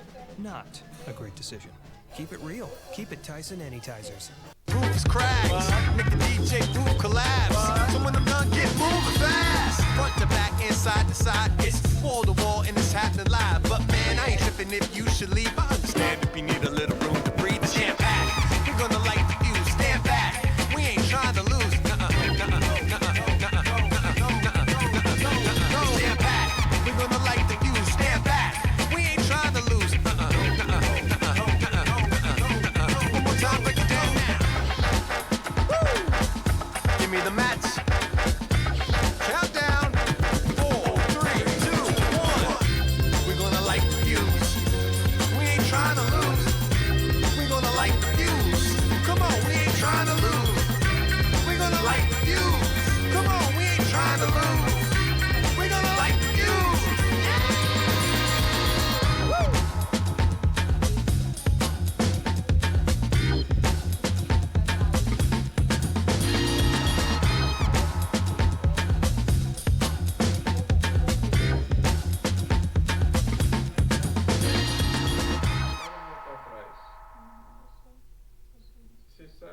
DreamHack Open is brought to you by Corsair, Intel, Monster Energy, and U.S. Navy.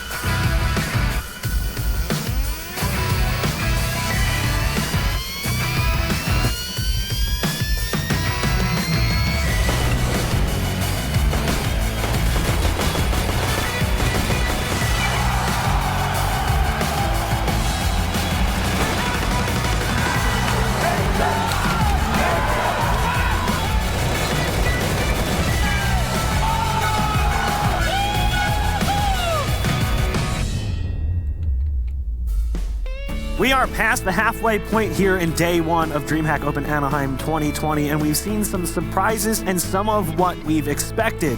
But this is the match I think some of us have been waiting for. CompLexity versus MIBR. I'm your host, Bach. Joining me on the desk all weekend long will be Sean Gares and Potter. Have you guys been looking forward to this one as much as me? This is a juicy one. I like this matchup.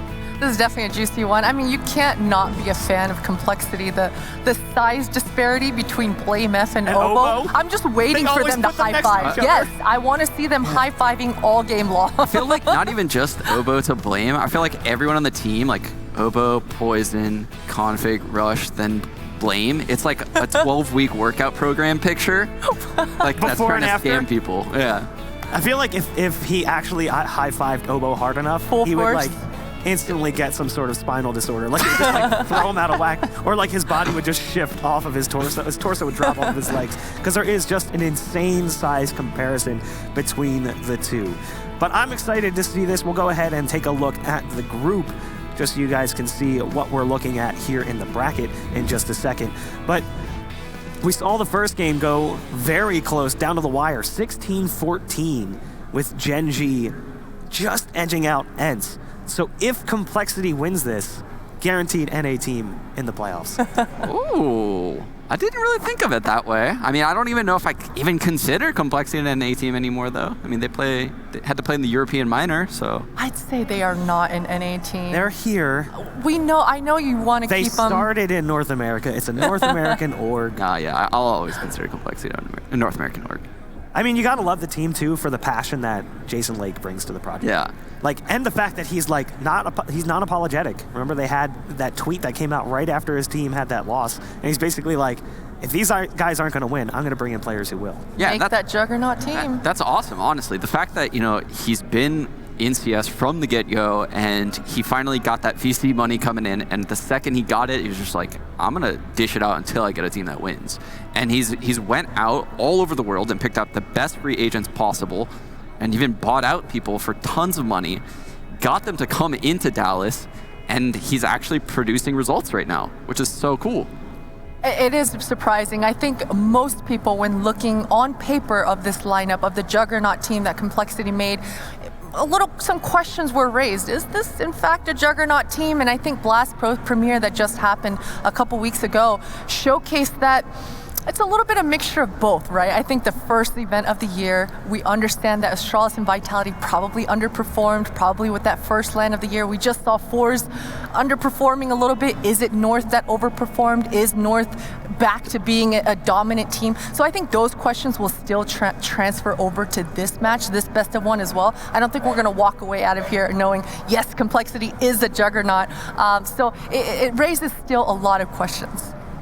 Well, let's take a look at the maps. I have my own personal feeling. I think it's going to go to Inferno or Train, because we were talking about it before.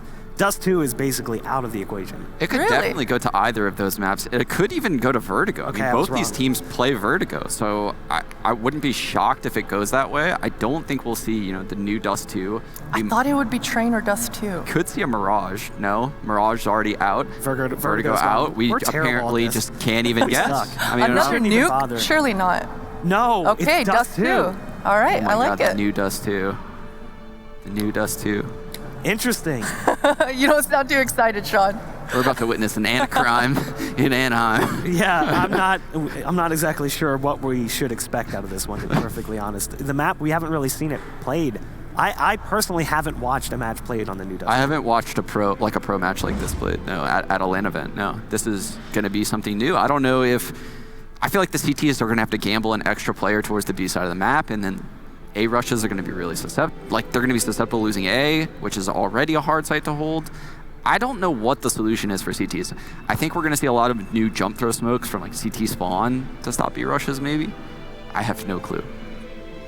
I'm good. I can't hear. I've lost sound, guys, so I don't know what you just said, but I'm going to assume you talked about Dust 2 and CompLexity. Yeah. I'm excited to see how CompLexity turned this Dust 2 around into their favor. We saw at Blast Premiere, they had a lot of gimmicky setups. Now, when I say gimmicky, I don't say that in a negative kind of, like, I think it's positive, and I think it's great, the ideas that CompLexity brought out. There was a lot of pop flashes, a lot of gimmicky moments where they set Obo up for success in post-plant scenarios.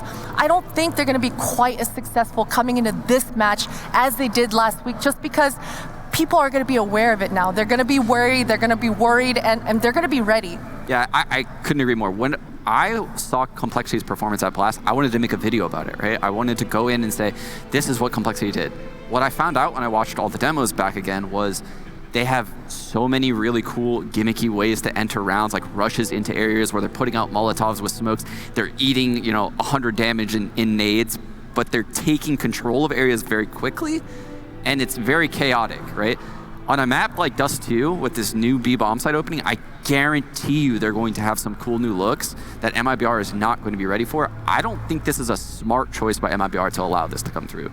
And I really wonder what that B site's going to look like. Like how often? It was already a heavy B site map in my opinion, and now it's going to be even worse. It's going to look like a lot of utility coming down.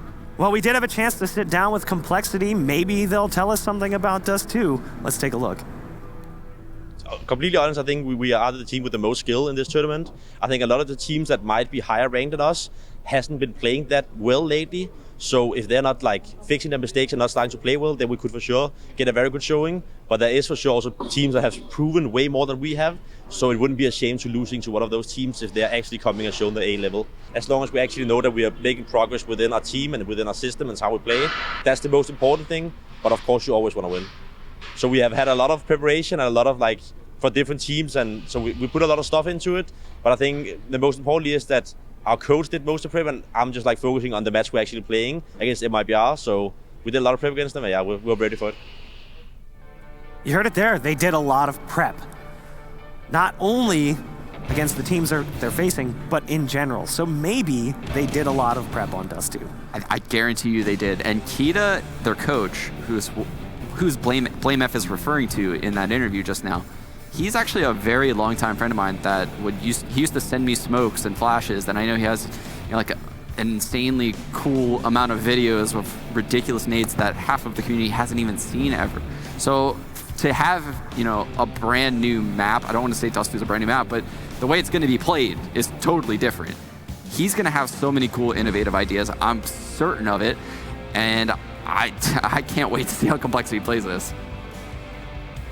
Definitely, and I'm looking at your man here on your screen right there, Config. I think he's had a turbulent career so far. I think most of us can say. Yeah, I mean, a lot of ups and downs and what have you, but I think coming into this CompLexity lineup, he's found his home, man. He just looks like the star that he was always meant to be, and hopefully that trajectory, he's able to maintain his road on there, because a lot of the times he's fell off on multiple occasions.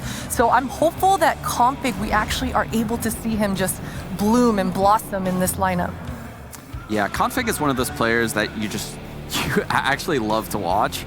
I mean, some people get a little bit turned off by his cockiness in game, but I mean, there's not many players that would go for a knife. I can't remember if it was like at the major on Overpass where he went for that knife in like a one-on-one.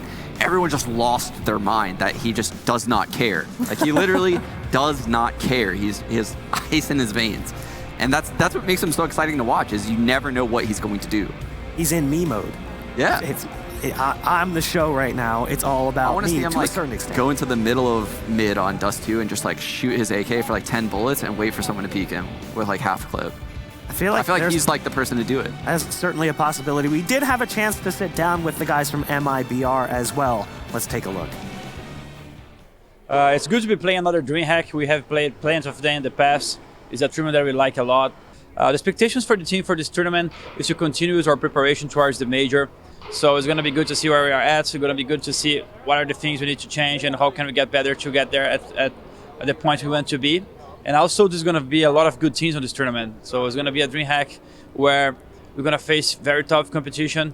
Starting from CompLexity on the first game we played, and winning this tournament would mean a lot for us. It's been a while since we don't lift a trophy, so there has been a lot of preparation. I think we spent 15 more days on bootcamp after last Proof Series, so the team has better stuff to show and it has some new things to try out, and I'm very excited for this tournament just for those things, and because I want to get back to the winning path as soon as I can. You know, he talks about things they need to change in order for this team to win. They're grinding right now. They look ready. They look ready to go. Sitting down is probably high on the list of things to do. But at the same point in time, like, you got to respect Gabriel's commitment to this team and this project, but things just have not been working out for MIBR. Understatement. Absolute understatement. Yeah, this team has had almost no success under the MIBR banner, and it's so sad to see, because it's not like Fallen and Fur have like low skill ceilings. Even like Taco, these guys can frag out. Like, when I watch them play, they have incredible multi-frags, and the way they play the game is strategically correct, but it just doesn't all come together, and they look sloppy at times. They don't have a deep enough map pool, and they always let Inferno through. They refuse to play Nuke. I guess they got good on Vertigo. We don't know what's going to happen on this new Dust 2. I don't know, there's just so many problems with this lineup. The roles dating back from the start have always been a problem. It definitely has, and I mean, yeah, you're right. It is very heartbreaking, I think, to be an MIBR fan, especially as of late. And when I just think back of MIBR's history, these guys with Tarek and Stewie were getting all the way to OTs and 3 maps versus Astralis, the #1 team in the world. And then all of a sudden, they find themselves here in a completely different landscape. Cloud9 just beat them to make it all the way to Katowice. This is going to be the first time a lot of these players on MIBR are not on the main stage, are not the team with the shining light on them as being like the best team in North America. So they're in a whole different environment, a whole different situation as a team. I don't know that they've been in this scenario before, but they certainly know what it takes to grind and make their way back up to the top. We got to remember, these guys were sharing one bed in a room all together, all 5 players grinding it out, trying to make a name for themselves. So they certainly understand what it takes to be the best. They're just lost, I think, in their approach and how to get back up there. I mean, we did see Fallen kind of get upset about some words that were shared by, I think it was Semler. Yeah. He had said something about the team and their lack of success, and he really took it to heart. So he's very clearly still got his heart in the game and the passion for it. Let's go ahead and start with our predictions. On me, we're not going to start with you. Hey. We're going to give you a chance to get a little bit of a catch-up mechanic just in All case right, you can all right, pick okay. opposite of us. I'm going to go with complexity. I think that the map being Dust 2 actually doesn't matter that much to me. I was going to pick complexity regardless, but now that it is Dust 2, I think that gives them even more of a slight edge. Yeah, I think the map matters a lot to me. Complexity has the better aimers. MIBR in most of the default heavy maps would have the better tactics in my eyes by far. But on a new map like Dust 2, I think Complexity is going to have like a whole bunch of gimmicks. And I think that is going to heavily favor them in my eyes, those gimmicks. So you go with Complexity? Yeah. Complexity. Okay, I'm also going to go with Complexity here as well. I got to go with Complexity. I'm excited for these guys. In 2020, I have no idea where their ceiling is going to be. You're right, their aim is superb. So I'm excited to see exactly how far they're going to be able to take this. Watch Poison. Actually, look at that. 59-41. Still pretty close. Slight edge to Complexity there. I'd say that's kind of where my odds sit internally. I had my scores like 16-12, like still a really close game, regardless of map. Would you agree, or is it going to be more of a blowout, Sean? I think it could be a blowout in favor of Complexity. I'm going to say, like, yeah, 16-10 or worse. Christine, do you agree? You know, I think the beginning of 2020 has shown us that the top players and the top teams that need to show up haven't showed up. So I got to agree, it could very well be a blowout as well. Well, we are going to throw things to a very quick break, but when we come back, it will be Complexity and MIBR on the new Dust 2. Not sure what to expect. Stay tuned. Get that boy out of your head. People tell me just to be strong, but I just fall apart instead. Wish I could turn the clock back. Every click, Every frame. Every press. every sound. They're playing aggressive. I'll take mid. Every advantage. When the difference Between winning and losing, is measured in milliseconds. everything. Everything. Everything. Everything counts. The Alienware Legendary Battle Station.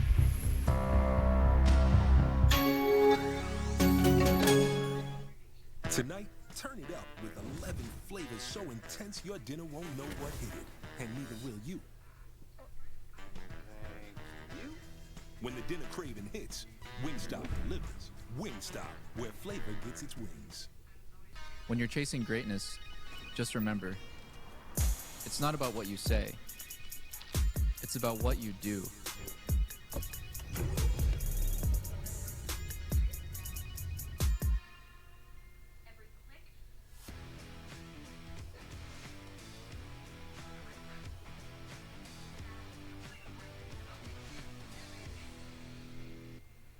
Nobody wants to pay for things that they don't use. It's time to say bye to the bundle. Now, you can break the bundle when you mix and match on Fios, the 100% fiber optic network.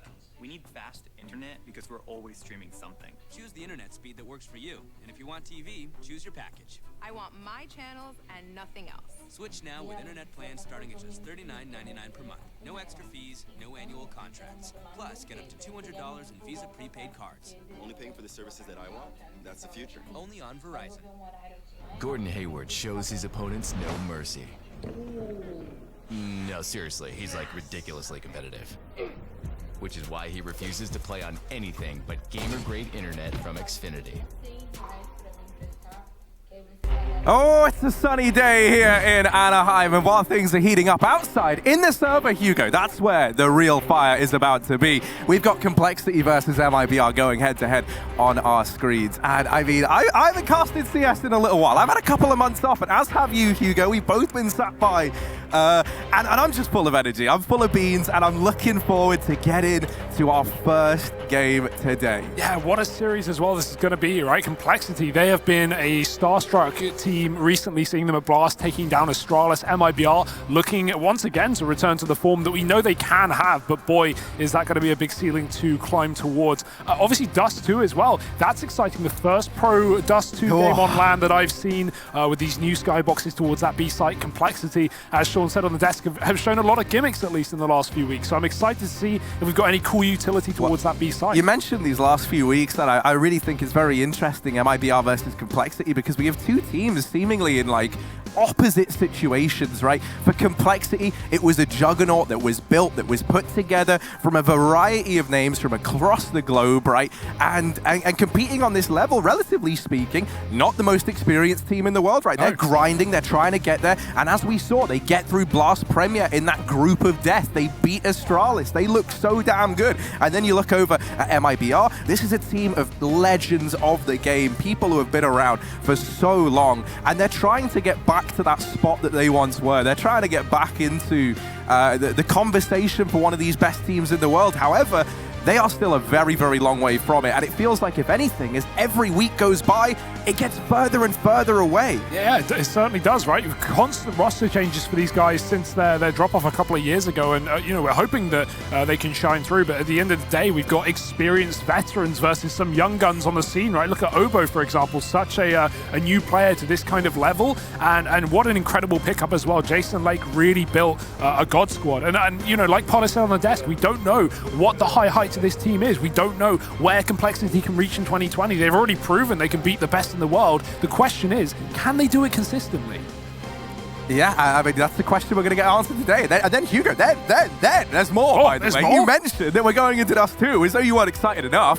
Dust 2 with the recently changed skyboxes over towards that B-bomb site. And now the question starts to go around, well, Fallen's a little bit of a nerd when it comes to his Counter-Strike. Blame F, he might not look like it, but he is the same. And these guys, they love coming up with some new innovative strategies. I think that, when you take a map like Dust 2, a map that has been at the core of Counter-Strike from, the beginning, essentially. Over 20 years. Yeah, one of the most iconic maps, if not the most iconic map in gaming, and you make these changes to it, it is going to be interesting, no matter what. What have these guys come up with in these couple of weeks off? I think one thing that's exciting to talk about as well, coming into especially a Dust 2 series, is the AWP play, right? Of course, when you look at like MIBR, you've got so much AWPing potential. Think about the AWPs on this team, right? Gen.G, Mayan, Fallen, even Taco in the past has shown himself to be really, really good with that gun. And you look in CompLexity, of course, Poison has been an absolute talent to watch, but they haven't really got the same depth of having multiple AWPs that can play at such a high level. I think that's one thing that certainly plays into the hand of MIBR coming into a map such as Dust 2, where especially on the CT side, you're going to see double orbs very frequently when the money is there.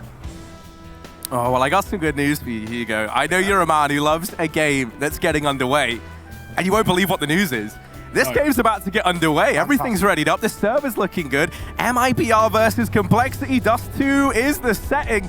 And we're setting the scene here as we head on in to our first map of the day. And what I see already is a beast spawn for MIBR in this pistol round. They've got a bunch of utility, and they're sending 3 players straight into the tunnels. So we might get to see what we wanted all game long.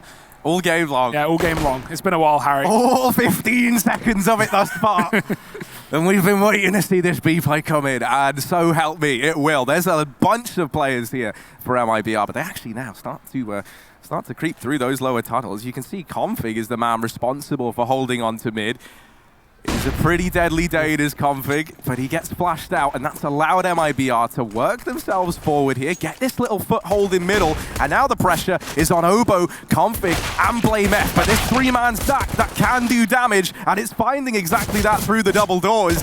Fallen's brought down low, and now he's the only man left. This gets torn apart. CompLexity have got the read, and they hit the shots with some speed. They'll get that pistol round locked in, Hugo. They were so ready for that as well. Triple B setup for CompLexity. Obviously, Config spotting mid, but as soon as that pop flash comes in through the doors, he straight backs up, joins in with his team, and there's just too many players for MIBR to split towards that site. Kind of an obvious read as well, right? First round, taking those blocks towards B is definitely going to be more favorable than fighting USPs up on positions like long and short, but Now MIBR, they've got a bit more range in the game. Deagle's out, the scout on Fallen, and CompLexity, you know, they're not taking any risks here, Harry. They're going straight in for rifles in round number 2, really wanting to convert this. It's a fast cap play for MIBR. Poison got to hit some shots, but he's missing, and Mayan will take him down. Blame F retreating to the spawn, and Config's been painted up with damage as well. This is a great opportunity for MIBR to get a bomb plant and see what they can do.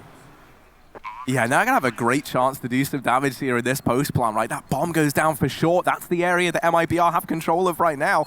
And there's no defuse kit for CompLexity. So if you're in this makeshift North American squad, you got to start getting a move on now. Taco over here at short, the first man to get dealt with by CompLexity, and another one now followed up. But man, Fur not keen on letting them back into this bomb site just yet. Gen.G playing around the smoke, and it's just Config left. Fallen takes matters into his own hands, so you don't even have to rely on Gen.G there, who is still in the bomb site, by the way, still just sneaking around past that lone gunman for CompLexity. And MIBR, they're going to snatch that round away. They get one under their belts almost immediately. That A play yielding some results early for the Brazilians. Yeah, I love the pace that MIBR are showing, right? You can't afford to not have confidence coming into this game, even if CompLexity have proven themselves to be really, really good as of late. And MIBR able to get up Cat with, you know, no utility for CompLexity. That's a shot from Poison. In through the doors, bomb dropped, Fallen's out of the round. He has been painted up with damage as well, but Config's here in the middle, and he's found a further advantage, looking for more, hungry for a 5-on-2, but instead he'll fall back and play safe. CompLexity with a huge man advantage in this round, and the question is, how the hell did MIBR get out of this one? I can't believe we're already seeing this back and forth. I can't believe we're already getting it, but we are. And MIBR, are they going to let that go on any longer, right? They start to get this catwalk control again. It worked for them in that last round, but this time, I mean, the circumstances are just so different, right? You're sat down in a 3-on-5, and you've got to get past Poison. That's that first hurdle you've got to try and overcome. Now, thankfully, he's low on health, but this double stout setup is going to hit as hard as an AWP, and that there is Taco found over on short. These scouts are lighting up the server. And it should be all said and done for old mate Mayan. I mean, you really got to feel sorry for him here. He's getting wrapped from every single angle. CompLexity, they go flawless. They look at MIBR winning that force in the round prior, and they go, all right, anything you can do, we can do just that one step better. Yeah, it's scout meta right now, Harry. Working out for Fallen, working out for Poison. Both his kills through a wall and a headshot as well. So that's what you love to see. I can't wait till those AWPs come out as well. But of course, MIBR, they don't want to let this one slip too easily. They're going to force right back in. It's a battle of investments here, but if CompLexity can find a 3-1, that's when we'll see MIBR take an eco, and that's where these CTs could really get off to a lead. MIBR don't want to give it away too easy. Although it didn't matter in the previous round, Rush actually flanked long very, very fast. He pushed himself inside of those doors, so he's waiting to do the same once again. Close position for him. There is a smoke down. He had support in the form of Poison, who is coming back on the car with that scout to try and assist. That grenade could do significant damage, but just avoided around the corner. Actually, it will rather. Fur and Mayan getting put down low. This scout ready to tag up a player, and Rush ready to finish off the job on the corner. They will check for him, but even as they do, even though they know he's here, what can you do? He's just getting tagged down. I don't know how he's gotten out of that one, really. Like, there's not really a world in which he should have been allowed to get away with it, but he has. And now, you know, 5 versus 3, CompLexity, they're rubbing their hands together. They're feeling good. And now they've got the bomb in mid. Obo is looking for a little bit more, but that is actually what leads to his demise. Regardless, that bomb is still out in the open. It's a long way from home, and MIBR, they're just looking to do damage at this point in time. They know that they're not able to find anything in this round. And so far, I mean, what, 14 points of health? Let's see what he can do with this P250. I don't imagine as much. You know, not that it really matters in this situation, but Obo's like the bomb magnet. He kills Fallen in mid, and that bomb just goes flying towards him, catapults into middle, so fully under the control of CompLexity. And they've not even moved to try and play it. They know that Fur has no chance in this round, and they may as well just hold standard positions. He gets killed on long. Rush finishing off the job and getting away with an AK as well. CompLexity now in control of the economy and the lead. MIBR, their 4 spies have not paid off, and they've got to take an eco. It's Glocks across the entire team here. A smoke on Fallen. Taco goes for a P2, but this is not a pretty city for the Brazilians.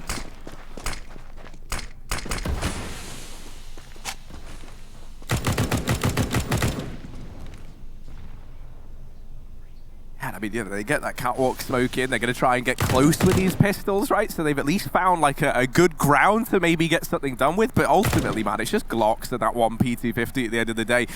Anything you can get here if you're MIBR, be it a kill, be it wasting utility, be it getting that bomb down, is a victory in and of itself. And so the fact that they get one, maybe they can get into the bomb site, but Poison's just not having any of it. This scout, the bomb's falling down. It's a disaster. MIBR, they get shut out of A. And rightfully so, right? They come into that with nothing. They shouldn't have been allowed to find anything. So CompLexity, they get a leash back on them nice and quickly.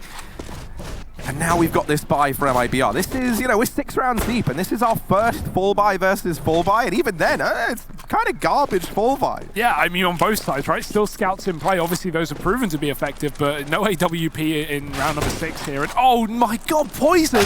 Give him a chance. Fallen, he's going to strip it right back, though. Gets the trade through the door. It's wall bangs. Equal ways, 4-on-4 straight into this round. That's a good situation for MIBR. They should be more than happy with this. It's going to spread the defense thinly for CompLexity. One man towards that B bomb site. Config getting caught falling back in middle, and as that smoke fades, Fallen will find the frag. He's upgraded to the Krieg of Taco. Mid now being given away. MIBR know that B has got to be the object of their desires. 2 players still on that A side of things, trying to rotate in. Rush has gone aggressive on the catwalk, but will they be too late to this one?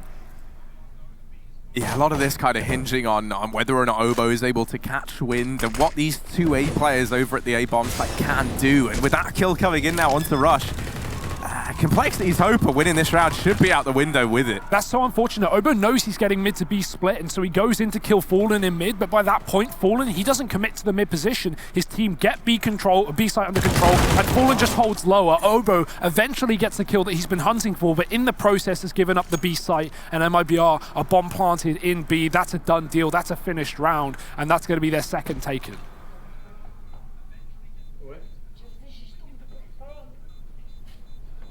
Yeah, it's good that MIBR are getting on the board nice and early though, right? I did not want this to be a blowout match by any stretch of the imagination. I wanted MIBR to come to this DreamHack. Like, let's be real, right? For MIBR, if they're wanting to become like this great team again, this staple in the Counter-Strike world, these are the events where they kind of need to be making these deep runs, right? These are the ones where you can't really settle for anything other than playoffs at like a bare minimum if you're MIBR. And that really is a bare minimum, right? Like, looking at this, MIBR, I wanted them to come into this feeling confident. And so they get this second round on the board. I'm hoping they can start to build things up now that momentum's going their way. Buy back in for CompLexity, and now we have these AWPs coming through. One of those is going to be on Config, the other on the back of Poison, as we would expect. Now, he was a menace over towards mid in this round prior. This time, he's back at that A-bomb site where he so often finds himself here. With the scoped rifle, he's going to be looking towards Catwalk. Mid presence taken from Taco, and oh dear, he's found 2. CT's open. There's the rotation in from Config with that secondary AWP, and even while he gets 1, even though he's whittled down the numbers a bit, is it going to be enough? Maybe that kill there, maybe that kill from Rush tempts CompLexity to make this retake happen 3-on-3. Yeah, it's such a huge kill. MIBR, once they got those 2 frags over towards the A site, they knew that, Max CompLexity had 1 player towards A, but Rush takes down 1, and Config's come back up through the catwalk. This retake is well and truly underway. Man advantage back for CompLexity. That smoke from Config allows them to push closer and get out into the open, and Fallen's had his head removed. Rush, quick shot with that Krieg. He took it from the body of the player he killed in middle earlier. Fur has to do it alone, but he can't get a kill, and Rush finds 3 in the round. What a performance from him. This long aggression that we've been seeing already time after time, finally paying off for CompLexity, and in a big way. A 5th round with only a few seconds left on that defuse. MIBR, they may have got the bomb down, but the money is still not going to be too great right now. They can afford a buy, but it's certainly not going to be full. We've got enough money on Gen.G to bring the AWP out, and we haven't seen one of them yet. So I'm hoping, but we're not going to get to see it. It's just scouts here again for MIBR. A couple of Kriegs purchased up around it. It's great to see Rush performing so well as well in this team, because he was kind of left on the wayside after the Cloud9 major win and then the disband after that. Right, not one of the bigger names in the roster that you would at least say while looking at it, but right now he is showing that he should not have been left out, Harry. Proving his value, proving his worth, and back into a 4-on-4 in round number 8. MIBR getting back control of middle. There's only 1 player on B, that's Obo again. He can't afford to lose his site considering he has no support. Blame F trying to come in to make his life easier. CompLexity, they've been pretty heads up at these reads on MIBR, and they're one step ahead in this round as well. BlameF beginning that rotation into middle, finding the kill onto Gen.G, and now an extra man can rotate over. Obo has done a lot of damage. BlameF is going to be the only man here to try and make a difference. If he goes down, it's a 2-on-2, but BlameF getting one before he's dealt with now leaves Mayan alone in the clutch. Great flashbangs as well from Blame. He fully blinds both players coming in through the tunnels there, gets himself a free kill off the back of it, and like you said, damage being done across so many of these players by Obo and even Blame in that spray as well. Mayan, he has a very difficult clutch, and he's going to need the ace in this round to win it. Easier said than done. CompLexity aren't giving him a thing either. They're double wrapping the tunnels, and that's the last thing he would expect. 30 seconds, no rush for the plant, but he's going to stick in the numbers. Has a smoke, where does he choose to use it? CompLexity are creeping up, he spotted them, he knows, but the headshot's there and Poison's closed out the round. CompLexity, a clean retake in this one, and they just continue putting up numbers on the CT side. Yeah, I'm starting to feel a bit bad for poor old Gen.G at this point. He just can't seem to catch a break. He's gotten off to a bit of a rough start here over on the MIBR side. And this is a map that we talk about, dominated by AWPers, at least usually so, and you've already got MIBR struggling to field those early. Gen.G yet to get a kill. Fallen is, you know, topping the charts alongside Mayan, but it's not like, worth talking about at this point in time. They haven't actually shown us enough just yet. They've gone for this buy once again. They've thrown some investment into this round. They will try and run the gauntlet through mid. Now, Config spotted that first man, decides actually now to leave middle and sets himself up over in the window. He's going to keep an eye on this mid to B split. MIBR, they've been keen on doing that a couple of times now. But Catwalk is the object of their desire. They're going to grab that. All these players moving up into position. No one here for CompLexity to keep an eye on this. Just as I say that, we've got Poison moving back into position here. This time he's playing over at Car, not on that A ramp. MIBR, are they going to be ready for this sneaky man's reposition? Actually, he's just gone back to where he always is. He loves it here. Yeah, this is where the value of utility comes in, though, for Cat takes. MIBR throwing in double smokes, and that's going to conceal the position as they start to run up towards Poison. They molly his spot. He's got to be forced back. He can't see a thing through those flames, and the flashes are even more effective at blinding him. He's going to have to hold. That scope may be getting heard by the MIBR players who sit close on the site, but a quick shot from Poison. Can't find the follow-up. Only damage done to Fur. The bomb's been planted, but the kills are all coming up blue. CompLexity in a 5-on-2. This is done. It's just Mayan left, and another clutch that might just be slapped out on the wayside. He's got a 1-on-5 to complete. There's 2, but it's not enough. And the retake again for CompLexity. Absolutely no problem with giving away these bomb plants. They have been so good once the bomb is down. And that's scary, man. Like, Dust 2 is a map you don't want to be giving away bomb plants on that, especially over towards that B bomb site. They've had no problems retaking that. They haven't been tested over here at A either. These last, 4 bomb plants coming in, and 3 of them getting retaken from CompLexity.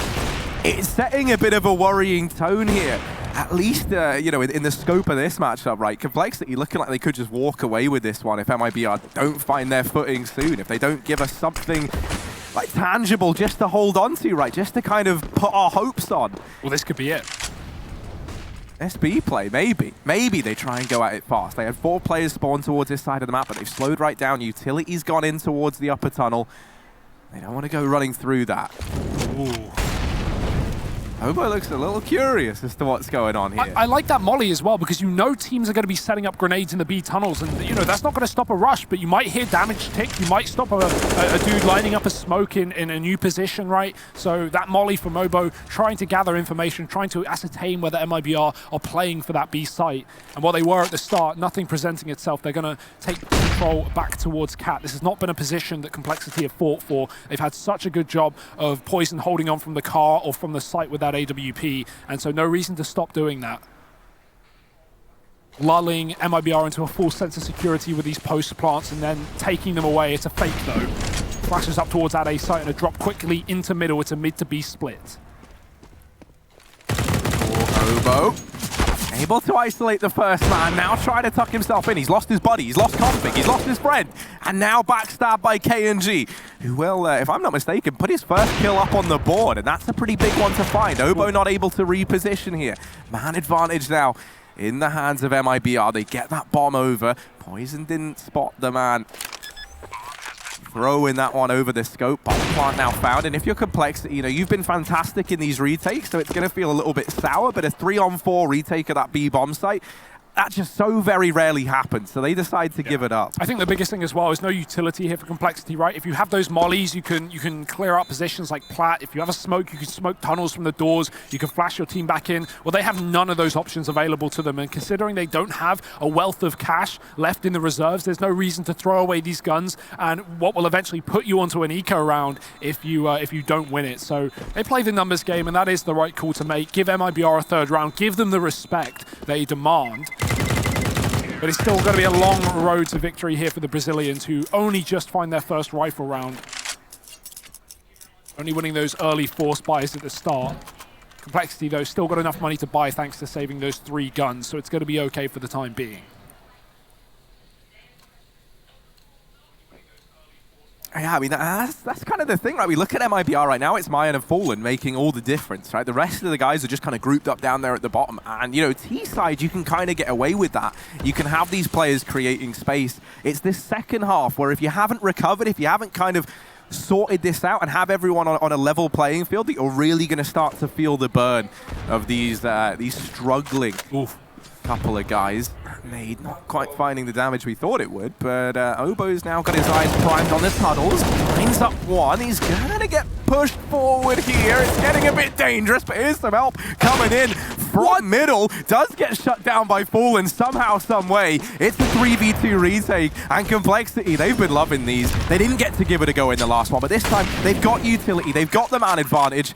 And now they want to try and get into this B bomb site to top it all off. Yeah, they're lucky that it's an early play from MIBR. That's why they haven't wasted all these smokes and all these Molotovs coming back in. But this position from Fallen could grab a kill. A trade has to be found off of this frag if Fallen does get the advantage back. And there it is. He's running for the hills. They're going to try and chase him down. Mayan's looking the wrong way, and he's not ready for all 3 players. I'm loving this from Complexity. I've never seen a team so eager to group up in the tunnels every time they go for this B retake. Usually coming in from those choke points of door and window can be so difficult. But, you know, just trading their way through tons and winning every single time. It's an 8th round taken by this CT side. This is like a great example of those like gimmicks, as Sean Potter called them over on the analyst desk, right? That is saying how like Complexity do have like these rather unique ideas, and these are things where I feel like, you know, they'll catch your opponent off once or twice. If you keep doing that, if that becomes your go-to at retaking through tunnels, well then it can be very easy to isolate that. But early on, while MIBR are struggling, this is the time to throw stuff like that in.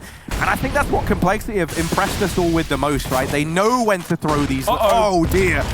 Oh, Mayan's wearing like body armor. I mean, he is, like, literally. But he's going to get away with somehow doubling up here. Both kills found over at long. He goes from getting double naded to double frags. And now this long control is taken for MIBR, a heavy man advantage, and it's all on the back of one man. Look at Gen.G as well. He's creeping in through the B tunnels right now, and Complexity, they've got a gamble. They've seen numbers towards A, so they've left this B site. Obo's gone on a long rotation, and Poison, he's watching in towards middle as well, so Gen.G, he's cleared out B. He's asking his team to wait for him to get this kill, but the timing, it could play against him. He's scoped. Oh, Poison gets caught, but he's stuck at the back of the site. Gen.G spamming towards CT, and he's down. Poison's opened up an opportunity here for Complexity, and MIBR now have to just throw everything at this A site. Obo ready and waiting. 12 kills to his name. The flash up, going back in for more. MIBR being stalled. Obo's buying time, and in the meantime, Config has gone on one hell of a journey, wrapping on in, but they've turned on him. They've dealt with the man in the back, but it's Obo still in the front line, still doing damage, and he's looking for magic number 4. Obo's gonna get them all, and this A bomb site belongs to him. Complexity, they're gonna get a 9th on the board. MIBR, they thought Mayan had done enough. They thought they had that round dead to rights. And Obo's going to make them regret every decision they've ever made. Get schlattered, Harry. What a genius. 16 years old, and this guy is absolutely throwing MIBR out of the server. These are multiple major winners here, Harry. And this young gun is making them look like, you know, matchmaking players. What a fantastic performance from Obo. 9-3 for Complexity. MIBR feeling the pressure, and they are going to call in a quick tactical timeout. Their first of this game so far. What a pickup. I mean, you know, I'm just so impressed at Obo. He held his own versus Astralis, he held his own in those blast groups, and now he's doing more than that here. I think, he's in kind of like, at least from the outside looking in, it seems like he's in an all right spot of like a team where you've got some pretty damn big personalities in there. You've got the likes of Config, you've got major winner in the form of Rush, you've got, Blame F, who seems like a pretty loud, proud guy as well when he's in the server. And I think as a result, Obo coming into this, they can kind of mold him. They can kind of be like these very encouraging figures. And he's looking so comfortable. Rush is no exception to the rule. He doubles up over at long early in this round. MIBR once again trying to play things fast. And that's another time that it comes back to punish them. Rush has been playing that blue position a lot in this half, and he tucks just so he can see a pixel gap of the doors, but he's avoiding flashbangs. That's the crucial part there. MIBR throwing utility. He's not getting blinded, and he's getting away with multiple kills. I really love that spot from Rush. I've not seen that used before.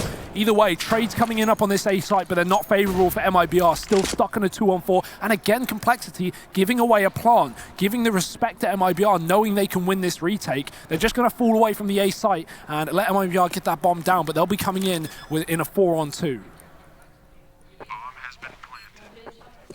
Oh, and I mean, I would love to have a bit more hope in MIBR here. We've got to see something spectacular. They've been struggling when they've had man advantages, let alone when they're sat at the disadvantage. And I mean, yeah, you can even hear it. There's just bullets raining in from everywhere. What do you even do if you're MIBR there? You're getting shot from more positions than you can physically look at between the two of you. And that's a 10th round for CompLexity. Easy as that. They're making very quick work of MIBR here. And I don't think that's necessarily a bad thing. If anything, it makes me that much more excited for what this CompLexity squad can continue to churn out, both here for the rest of this event and in the future. Yeah, I mean, if CompLexity win this game as well, they're going up against Gen.G, who managed to win that comeback match versus Ents earlier on Nuke. In my head, I'm going, wow, a North American matchup, but of course, CompLexity, only 2 American players. It feels weird, but, either way, it's the battle of the NA orgs, I guess. Config in middle, 1-for-1 early on. CompLexity going to be reaggressing up on Catwalk. Blame F is going to be coming in on this backstab, but if he drops, he will be hurt by Fallen, or Taco rather, just below the smoke. Oh, Blame waiting for it to fade. He's got the drop on him. Now they know it's a B play. Obo again trying to hold his own, but those flashes are fantastic, and Fallen's going to find another wallbang shot. 3-on-3, a retake the CompLexity are certainly tempted by, but the issue is they're going into the last round of the half and they don't have the money. Plenty of utility, definitely going to be worth a shot, but if they lose it, it's going to have grave consequences moving forward. Yeah, I mean, this is one where if they get out of here with 2 weapons, they should be okay. So you can afford to, have a look in. Oh my goodness, no. That's not how this was meant to happen. Gen.G's been burnt out, and now they drip out in through the window. They've gotten down into their site. Fallen's trying to keep an eye on it, and the first man's been dealt with. 2 players stacked here. Will they be ready for Mayan? He's hit in Fallen's body, but Poison is 1 step ahead. He's homed in, and there's just enough time left for the defuse as well. CompLexity are going to get the job done. What a read! Oh, I mean, it was messy, it was sloppy from the MIBR side. I like the idea of double stacking at car, but somehow, as you say, Hugo, CompLexity were 1 step ahead. Yeah, I don't know how Poison reads that at all, right? That was a tunnels plant. There definitely could have been a player waiting in the tunnels for that bomb and just baiting his team, but Mayan hiding behind the car and completely caught out of position by Poison. Great, heads-up play from such a young player as well, and such an inexperienced player on this kind of stage. CompLexity showing that, experience isn't everything. They've got the guns. Blame F certainly does. 11-3. And last round of the half, MIBR fast play towards Catwalk. They've been here time and time again, but this Orb has also been in position. Missed shot from Poison as the Molotov pushes him back. He's going for a couple, but he can't see a thing here, and he's even getting tagged from that cat corner. Obo can try and support, but he's got no utility, and Poison eventually dropped. MIBR should be able to get a bomb plant. Oh, but as you say that, Rush, who's been so good over it long, we've been saying that every time we've seen him, he does turn around in that moment and catches a man coming in through the long doors. It's Gen.G to go down once again. Really cannot seem to catch a break, and that has now opened up this 4-on-4 for CompLexity. This is where Fur and his position on Catwalk and this flank could do everything for MIBR. That's maybe Fallen beats him to it. Fur comes in for the backstab, catches one, and it's only Rush And now Obo left. And, I mean, yeah, they get cut down instantly. So this one's all said and done. That half is over, Hugo. MIBR, they're able to salvage 4 rounds, narrowly so. CompLexity leading with 11. And, I mean, it's looking like a CompLexity game. We'll be back with the second half to see if that's the case after a quick break. Stick around.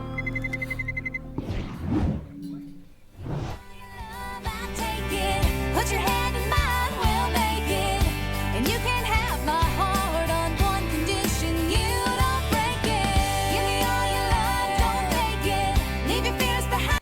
It's Jake from State Farm. Sounds like a really good deal. Jake from State Farm at 3 in the morning. Who is this? It's Jake from State Farm. What are you wearing, Jake from State Farm?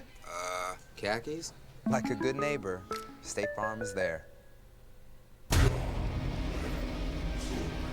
The only thing they fear is you.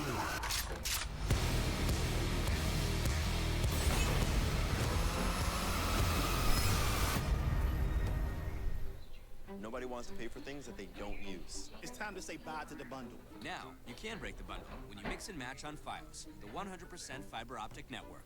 We need fast internet because we're always streaming something. Choose the internet speed that works for you. And if you want TV, choose your package. I want my channels and nothing else. Switch now with internet plans starting at just $39.99 per month. No extra fees, no annual contracts. Plus, get up to $200 in Visa prepaid cards. Only paying for the services that I want?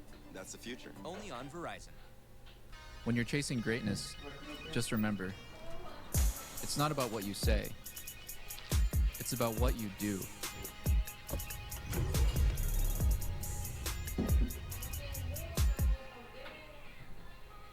All Tyson Anytizer's chicken is raised with no antibiotics ever. They're a great decision for snack time. Allowing the band to practice at your house? Not a great decision.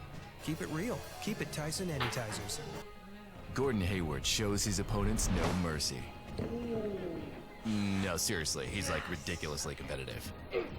Which is why he refuses to play on anything but gamer-grade internet from Xfinity. All Tyson Anytizer's chicken is raised with no antibiotics ever. They're a great decision for snack time. Allowing the band to practice at your house? Not a great decision. Keep it real. Keep it Tyson Anytizers. CompLexity right now, 11-4 up at the end of the first half. What an incredible CT side from them. Winning so many retakes as well, Harry. Only 2 bomb explosions for MIBR. Those were saves for CompLexity over on that B bomb site. And now they're going to be moving over to the T side. We didn't really see too many flashbangs thrown in over those B halls. No. That's something we were expecting a little bit more here for this opening game, but maybe MIBR didn't have that up their sleeve. That could be something that CompLexity are bringing to the table. Yeah, if you did miss that first half, you know, as Hugo just said, it was 11-4 in favor of CompLexity. And initially, it got off to what looked like was going to be a competitive start, right? You had MIBR stealing that force buy away in the second. Then they immediately go ahead. Okay, yeah, they lose the round after that, and then they have to just give a couple up because of the economy. But then they come straight back in with another round. And, you know, that's that 2-4. That's very recoverable. It never really improves from that point onwards, though. They just get a couple of one-and-done rounds here and there. It has to change here and now, and it might just start with this mid-play. They push players into the faces of CompLexity, and oh dear, in the flank, Obo actually does get deleted. Myers found himself a double, and with that, he's somehow flipped this entire round on its head. Rush has taken up position where his 2 teammates have tried and failed, and he faces the same fate as well. And now, Playmeth, Poison, 2 versus 3. They do get K&G at the very, very least. But they've still got the odds stacked against them. 1 minute and 10 seconds left on the clock. CompLexity, what can they do? Mayan has looked like an absolute tank so far this game, Harry. Even though it's not really shown through for many rounds from MIBR, he's had, you know, 3Ks quite a lot across this T side, rather. I like this setup for CompLexity. They at least spot that mid push from Poison holding passive, but all those shots being whiffed and Mayan just getting those quick taps off puts MIBR in a great position, and it could get worse. Taco's not playing in towards that B site. Timing is everything. CompLexity are walking in through the tunnels right now. If Taco can double back and at least get a kill here, considering Poison is down to 3, it would only take a single bullet. Question is he ready for it? He does get ducked back in through the window, at least ready for a quick rotation, but here come CompLexity. Yeah, it wouldn't surprise me if past his first contact, Taco doesn't even really face, right? Like, he's gonna get that kill, and now he knows the last man's low. He's feeling it. He's looking for this, and he wants to get this pistol round locked in for MIBR. It's not the prettiest 3v1 you've ever seen, but Poison's time on this earth should be limited. He taps the bomb, he tries to bait the peak, and there it is. Taco's gonna cement it. Mayon with 3, Taco with 2, and a 5th round for MIBR as they get that CT pistol under their belt now. And I mean, you know, if you're MIBR here, that's a fresh breath of air, Harry. They realize they're back in the game. They win the pistol. As long as they can convert these anti-force buy rounds, then they should just be all fine and dandy. Force buys are, you know, pretty lackluster, I'd say, on the T side of Dust 2, but CompLexity with a big lead and a lot of confidence are going to go for it anyway. Got loads of utility, few deagles, Poison's on that scout. We've already seen how effective that can be, and Blame hasn't realized how deep Fur's got him. That grenade could do significant damage, and it will not. Blame just avoiding it in the nick of time. Mayon's fallen back towards that A site as well, with Fur supporting on Catwalk, and CompLexity still getting challenged in middle quite heavily, but will this come back to bite MIBR? Fur's been tagged by the scout, Fallen's pushed up on long, so decent position from MIBR in this round at least. If we could go to Rush, he doesn't know it, but he is like aiming at Fallen through. If he, look, man, he was right on him, but maybe. He's heard that tap. Yeah, he knows he's got away with something. I feel like I'm one step ahead right now. Rush still looking at long, but he's not going to get the kill. He's going to fall back. He actually rejoins the rest of the team down here. Over at the B side of the map, he's bought that bomb round, and now that mid-take looking to come in. Gen.G trying to deny it. That smoke is down, so these players in CT can't really offer any help to their brethren at the B bomb site. Gen.G narrowly gets taken down there, but Taco's not missing a beat. He's on to a 3rd, and the round draws to a close. MIBR, they're gonna get a 6 now up on the board. They make quick work of that force buy from CompLexity, with Taco now starting to arrive on the scoreboard, and him holding down that B bomb site time and time again. This is where MIBR could try and turn this second half around. Yeah, you know, a bit of a different change from MIBR. The CompLexity didn't really show in the first half. They were so ready for that B play because they had not only Fallen pushed up in those long doors, but also cat control taken by Fur. That gives you so much info that you know CompLexity, all they have is mid and B. That leaves them with what? A mid to B. So good read from MIBR, and CompLexity, you know, at least on the CT side, they didn't really play for Catwalk. They were fine with giving away those A plays because they had that AWP or the scout on the car. Something that MIBR didn't really show in that previous round, but now they do. Fallen's taken that weapon. CompLexity holding a very, very passive eco round. They know that they can use this for 2 things. One, the chance to take almost a tactical pause, right? The existence, the chance to plan their next upcoming rifle round, but also knowing that MIBR do and can play aggressively. They can wait for that.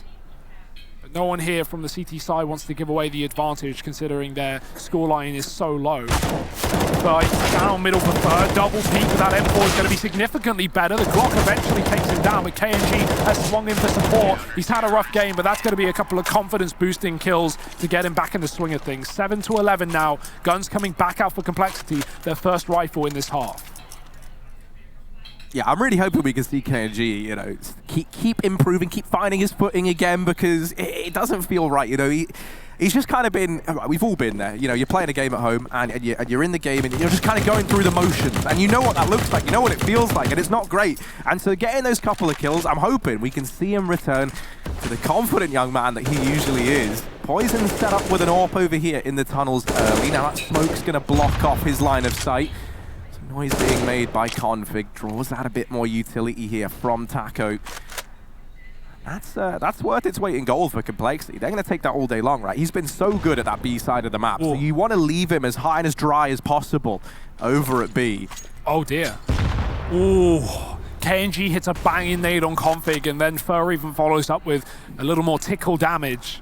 Takes him down to 30. If you notice, Rush got a very good position early in the round here for CompLexity. He snuck out through those doors. MIBR have not been playing for it. Instead, they've got Mayon on the site spotting. This is a significant lack of control towards A, and MIBR know that CompLexity likely have this long position, so they've got to be careful. Mayon's waiting for the close peek. The molly on the car goes down, but nothing to be forced out. Poison, in the meantime, with a flashbang, is dropped into the pit. He can now hold down these lines of sight and let his team creep up towards A. will rush first man in. Flashbang for him. Oh, it's not great. It's not great. Everyone's blind. No one can see anything, but it's Myern to get the first here. Flame F, now it's his turn to step up to the plate. We'll deal with the first man. Myern falling. They're not quite ready for the second inside of the bomb site, but they're still able to deal with him. Config's wrapped around. Oh, no! Will shut him down, however. It's Blame F in this clutch. A 1v2 required. 10 seconds by the time that bomb's tapped on in. And now the timer starts again. It's MIBR on the clock. Blame F not budging from inside of this bomb site. This man is a tank, but right now he's got to play this like a full-on DPS. He's got to try and shut these players down. One by one, they've split up. They've given him these individual engagements. Time is ticking away. MIBR, this isn't gonna be as easy as they might. Oh no! There's the lineup. Blame F gonna get all the players in that retake. 4 for him as he finishes that round off, and CompLexity a 12th on the board. A 1v2 made to look a little too easy by Blame F inside of this bomb site. I like the jump, you know, I love the attempt from Fallen. It's optimistic, but, you know, 1 in a million, it does land. But the issue is there. That just means Blame knows the timing. He knows exactly how close those players are. He instantly flicks back down towards the ramp to kill Fallen, and luckily he kills both players as they line up. If Fallen doesn't go for that jump, there's a chance that Blame F is still pivoting, still swapping positions, still looking long or catwalk like he was. A sentry turret on that A site just spinning. Instead, Fallen, well, he draws Blame's attention and the bullets just go flying through MIBR. It's a 12th round for CompLexity. It's their first in this second half, and coming off the back of a 4K from the in-game leader. What a round, and that's going to be a rough one for MIBR. They do have the money for the AWP here, but apart from that, it's a pretty weak buy, all things considered. 2 SMGs, a pistol on Fur, and CompLexity with a chance to close this game sooner rather than later. Ooh. There's the spot, there's the kill. Myern, once again, the man to open this round up. He's getting challenged though, and there's just too many players. He's gone too deep. He's so far behind enemy lines. And they overrun him, but this bomb has been dropped by the rest of his team regardless. Gen.G brought down low, but he will get one back in response. And now it's only Poison left. While he does have Pit, he doesn't have a bomb, he doesn't have teammates. He's got to do all this alone, and they've seen him. First kill found.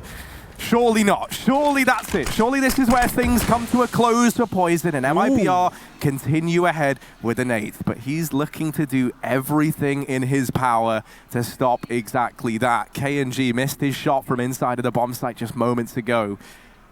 Poison looking for this kill. Gen.G, oh, in with the piece. Both players miss. And Poison, not anticipating the repeat, tries to slip by, tries to catch him, and doesn't believe that Gen.G wants to give up that 1v1 fight. But Gen.G, balls of steel, takes the peak and is rewarded for it. An important flank from Fur there. He gets out through long so quickly that even though that play through the smoke is something that would catch a lot of people out in that position, luckily Fur, he comes in on long, he goes, okay, there's no one pushing me ramp, he has to be in the smoke, he has to be in spawn, and as a result, MIBR can easily isolate that kill. It's broken the money for CompLexity. They may have won their first of the half, but instantly slapped back to pistols. Couple of deegs here and there. And now MIBR reaping the rewards of winning that previous round with SMGs. They've got everything they need and more.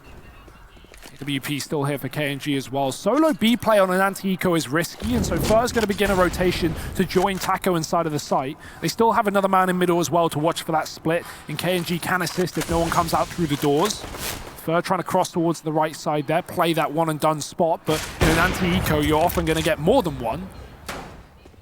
CompLexity, no utility to even really play a mid to B properly. It would leave them open to that CT spawn, so they're going to climb up on the catwalk instead and try and send numbers into this A site.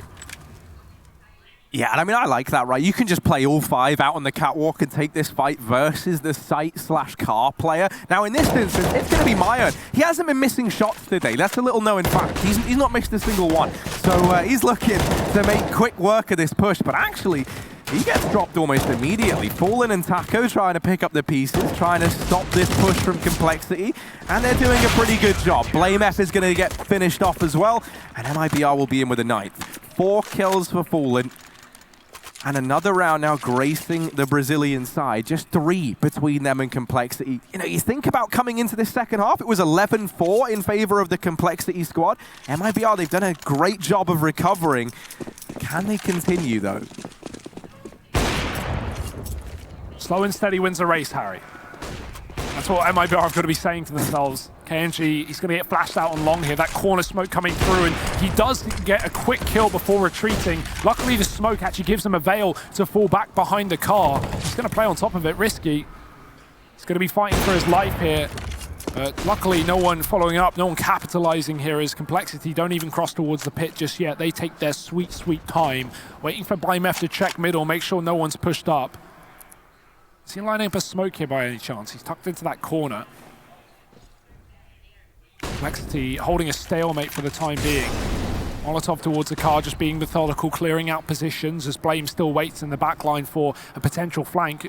MIBR not keen on the aggression, though. They'd rather just find out where this bomb is going. And CompLexity haven't shown them that information just yet, but they're about to. And MIBR, here's the aggression coming in through tunnels. Both players pushing. They've now cleared out B. They know exactly what's going on. If they want, they can give away the A site and play for retake. But with the advantage, we might just see them stand tall and fight for their ground. Yeah, look at Taco go. Look at the run he's going on. Running shoes tied up. And he's zipping into the back line of CompLexity. 35 seconds on this clock. CompLexity have got to make a move. The longer they wait, the more impactful this flank from Taco is going to be. And here it is, 25 seconds as the flashes, as the smokes go on in. Fallen trying to rise above it all, baby. Up here above the smoke, looking for the first kill. And with it, he's dropped the bomb. Now, hidden once again behind the veil. Lets his team pick up the pieces. Poison, woo, nice shot, but not enough. And MIBR are going to get a 10th. They'll reach double digits. They're getting closer and closer to tying this one up. That's an example of how a round just goes perfectly for MIBR, right? Blame, he was so ready for that flank from B. He was holding, tucked in that corner. So B players coming in through T-Spawn wouldn't find him. But actually, the second he moves off of position is right when MIBR push into the tunnel. So not only do they have the info that Blame is trying to deny them, but they have a flank that can seal their fate once CompLexity commit towards A. All the info is there for the Brazilians, and as a result, MIBR have found double digits. First pause for CompLexity, they're realizing the pressure is slowly creeping back. As MIBR, they are getting back into the swing of things, Harry. This is not a done deal. This is not a swept over game despite that 11-4 first half. CompLexity have only managed to field one round on this T side, and now they're on pistols. And this could just be the full-on turnaround from MIBR. This could be it. CompLexity starting to feel the pressure a bit now. There was a time, where they're like force buying into this. Everyone's having a good time. You've got that huge buffer. You're not even thinking about them catching up because it's so far away. It's so unrealistic. And now it's like, oh, damn, well, they have. And they are. The wolves are at the door.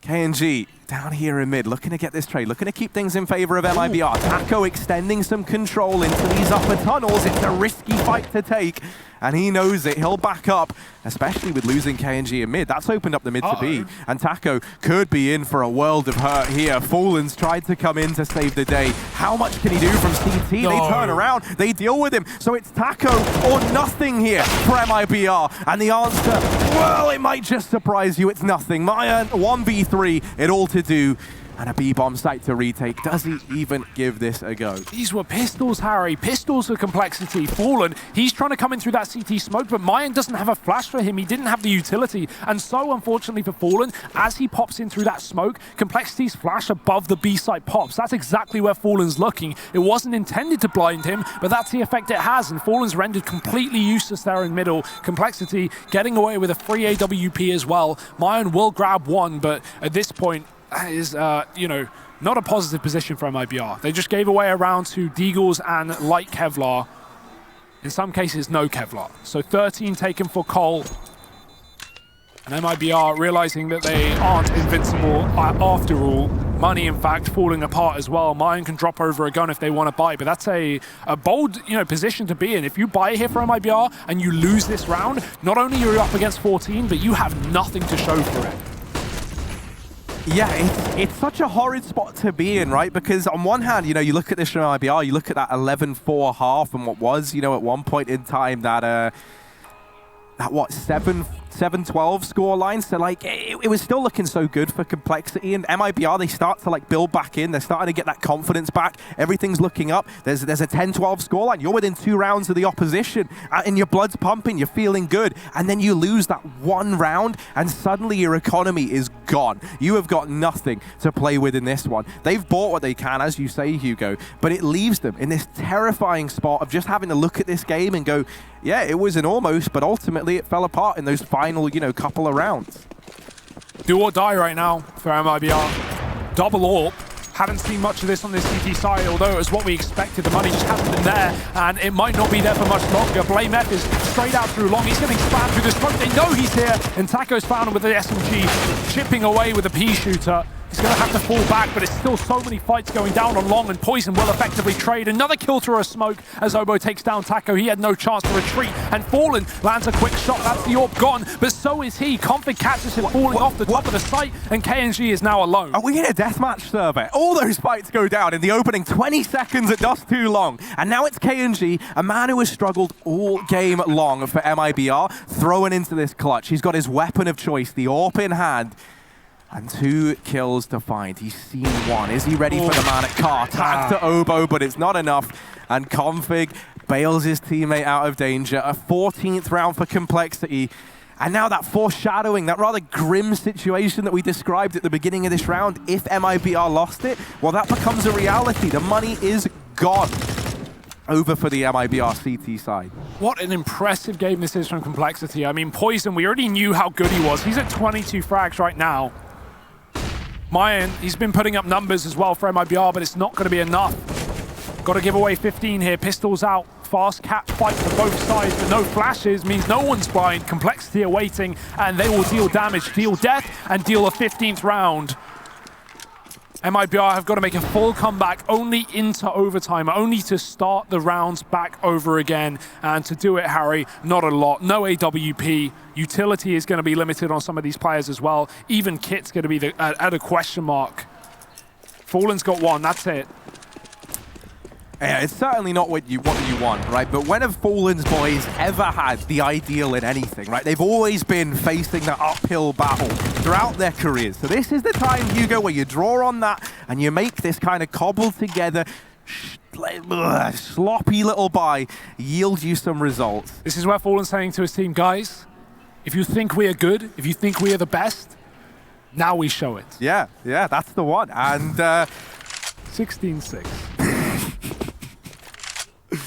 Config over in mid, looking for the opening duel. MIBR this time, they haven't put anyone there. They actually don't have a man peeking that mid area. Instead, they've doubled up over here on the catwalk. They've actually tripled up. And that there could yield the results they were hoping for, but Poison, where 2 teammates failed, he's done enough. He's gotten it back into a 3-on-3. Obo gets dropped in mid in the meantime, and they start to rotate. It's all getting a bit confusing for MIBR. And in amongst the madness, in amongst this chaos, a Rapper's come in over towards long, and Rush has doubled down. Now it's Poison, 1v1 versus Gen.G. To decide if MIBR continue, it is David versus Goliath. Bottom of the board for MIBR in the form of Gen.G, and the top fragger in the server. Poison for CompLexity. Bomb plant found. So little HP on Poison. Gen.G. Time's now against him. And MIBR's hopes, at least for this matchup, now rest on his shoulders. Luckily, that Molotov thrown by Poison gives away the position of what site it is, so CompLexity can, Gen.G can play off of the audio. It's coming up towards A. Poison. Oh, the timing is everything. He looks at the smoke, and Gen.G does find the kill. He saves it for MIBR. He keeps the train rolling. 1 more round at the very least as they find 11. I want to talk about a little gimmick there from CompLexity. A really interesting way of taking cat control. They had 2 flashbangs up on short. There was a player playing close and aggressive. CompLexity throw 1 flashbang that bounces on the corner. The player holding turns around, and as he looks back once that flash pops, another pop flash that doesn't bounce appears right in his face. He thinks he's dodged it, but the second he looks back, a second flash is in. That's a really nice way of baiting a player to turn around and look right back into your second flashbang. Nice play from CompLexity, and an even better one for Poison. He may have not got that kill in the previous round, but he starts off this one with 1 down mid. Full rush, continuing to open things up for CompLexity, and they might have just said enough is enough. They let the clutch go the way of MIBR in the last round, but this time they've opened up quickly. And now, as they so often do, they've slowed it down a bit. They're looking to make MIBR sweat. They know that the pressure's on this CT side, right, to make a play, to try and recuperate some of these costs that they've thrown out towards long. But that's not going to come anytime soon. Poison dropped off down here in the pit. He's going to set up with that AWP, and getting an AWP in this position, so valuable, right? You can just lock down this entire avenue of the map. If you're MIBR, rotating through the crossroads, taking peeks from sites, these are all things that are off limits now. However, they've read this well. They've set up with 3 players over here towards the A bomb site, and they're not peeking into the AWP that lies in pit. Gen.G might be this first point of contact that he gets dealt with. Now the push comes in. Iron, he's got nothing to show either. First being spammed, it's done. CompLexity killing through smoke, and they will find this first opening game here in Anaheim. 16 rounds to 11, not stopping at all, and they head to that upper bracket spot, able to take on Gen.G as well later on. MIBR, a fall from grace to say the very least. They are not going to be able to show up today, but they still have a second chance to keep themselves in this tournament. Yeah, I mean, they get it close, right? They get it looking better than it was at one point in time. But the real victory there goes the way of CompLexity. You know, they look good. And as a 5-man unit, I feel like you had everyone showing up over on the CompLexity side. And sadly, that just wasn't the case today for MIBR. But I'm hoping it's just a case of, you know, wrong time, wrong place for a few players over in the MIBR squad, and that tomorrow, where the games really do start to take a very different meaning, that's where we can see MIBR showing up in the capacity we were looking for. Without a doubt, but CompLexity, what a star performance as well, starting off today. You love to see it, right? We always wondered, are they going to be a one-hit wonder? That performance at Blast, can they repeat it? Can they be consistent? Well, that's certainly the start that we hope for here in Anaheim. We're going to have to see how they do on later as well. But first, we're going to throw it over to a quick break. We'll be back with the next matchup in just a moment.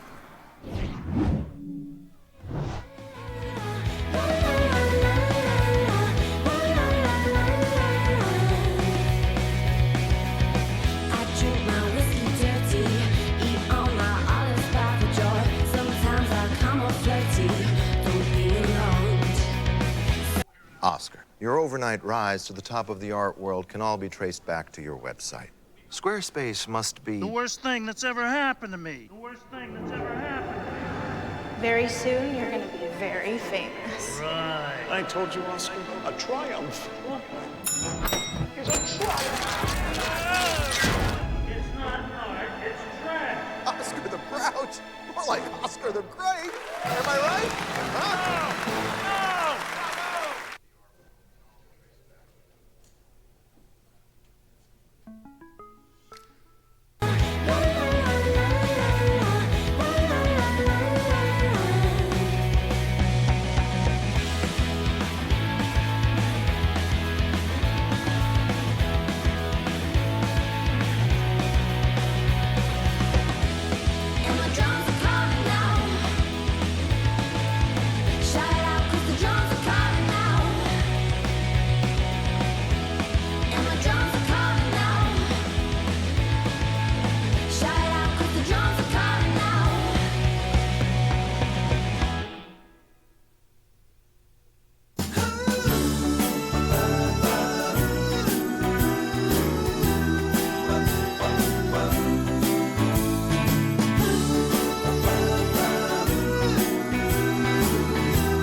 So the boys in white and blue come out swinging in their first match of the day and pick up the victory over top of MIBR.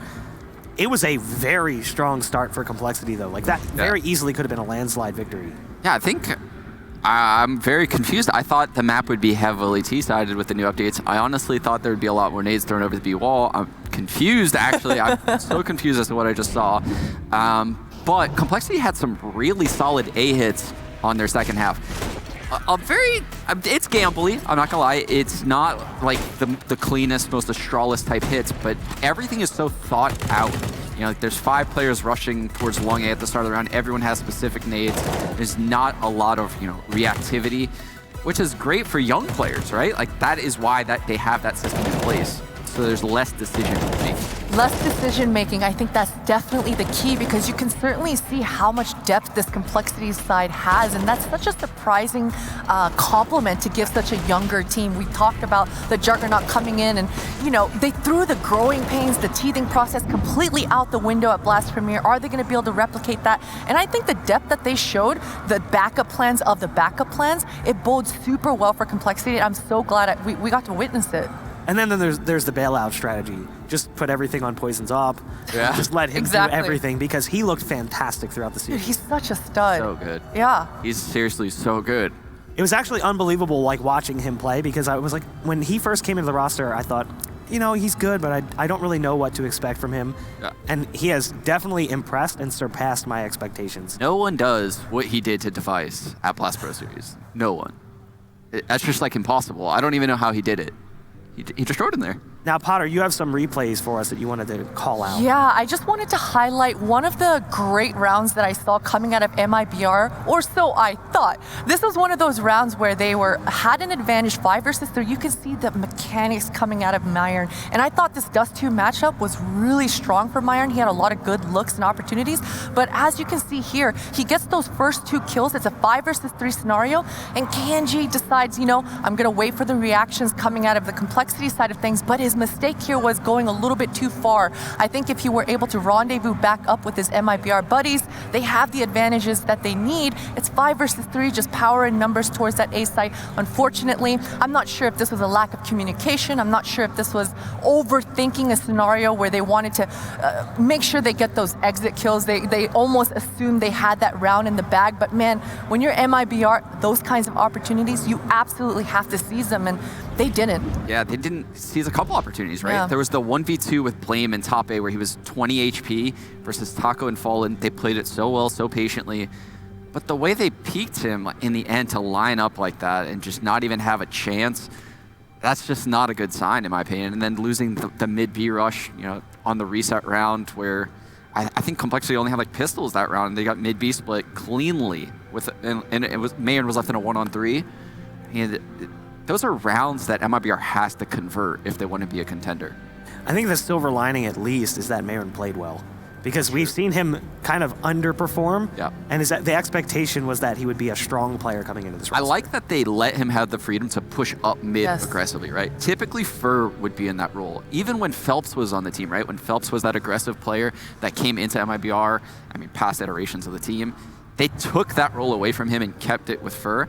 I like that they're letting Mayon take that aggressive role and push up mid. I have to agree. That was definitely one of MIBR's, cruxes, was the fact that they never really understood how to capitalize on Phelps, how to capitalize on these great individually skilled performers. So it is good for Mayon. Well, we do have Rush standing by, so we're just going to skip on over to the couch. Hey, man. How's it going? I'm good. Congratulations on the win. Thank you. I'm going to hop into a time machine here for a second. Sure. Enlighten me. Going back to that old Cloud9 roster, the Boston victory, things kind of obviously went the way that they did.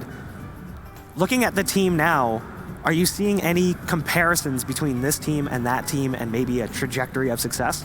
I think the teams are highly different in terms of we have way more defined roles. I don't know. I feel like we actually are putting in more time in this team than any other team I've ever played on. Really? So in and out of game. So I think that helps tremendously.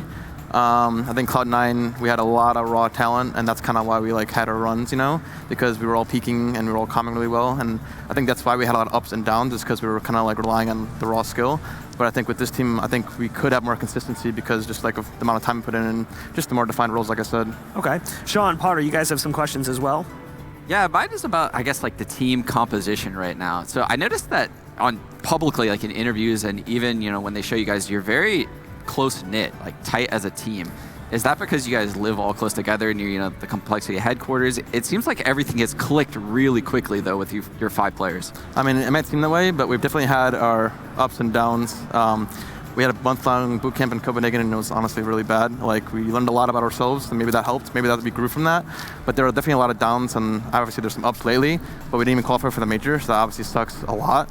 But I think this team has a ton of potential. I think the most potential out of maybe any roster I've ever played on. So I think that in itself keeps us going, and I think that we're trying to get past things like the language barriers, for example. Like, that's a big thing, and I think we're getting better at that every day. So I think that's going to take time, maybe 6 months to get fully integrated. But I think overall, I'm really happy with this team.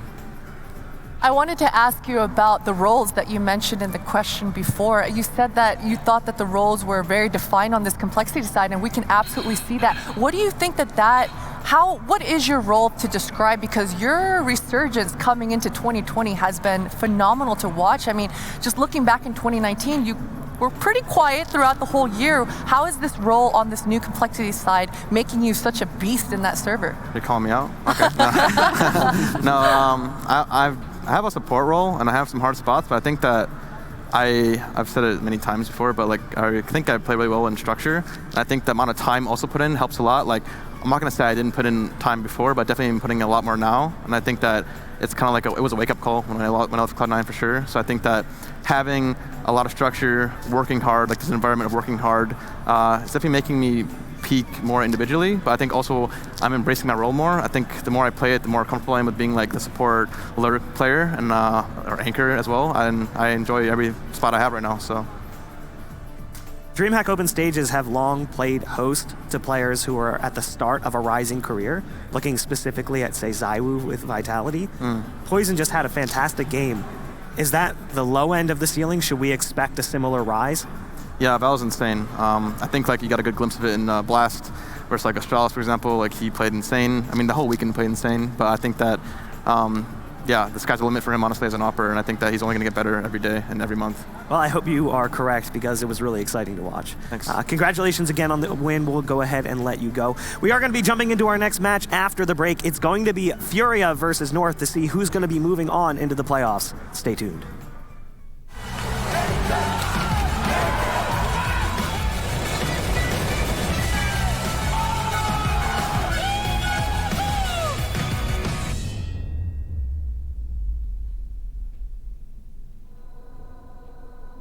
DreamHack has been a safe place for me to be who I am. Nerdy, geeky, whatever. No one judges you. You don't have to hide who you are here, you are you. All the ones that I can truly be myself around, I've met them here.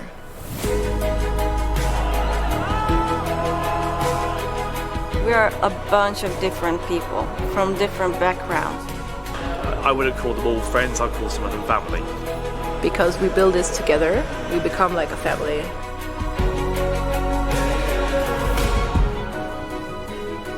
Det finns inte direkt någon mål på DreamHack. Det är bara lag. Det finns bara lag.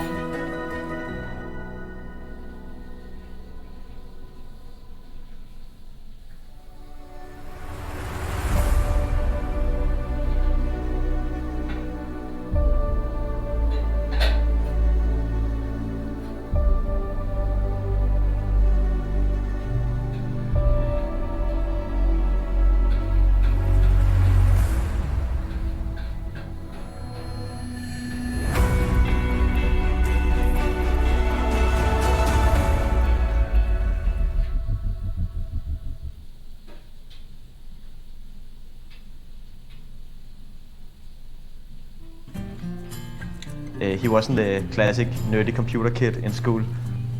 He was one of the ones to get a girlfriend first and a very social person. Typical for Finn is that he is very determined. Ist egal, ob es jetzt beim Kartenspielen ist oder beim Tischtennis oder beim Computer, gibt nicht auf. What he really wants is to win a major. It's his dream, and therefore it's also my dream for him to get that.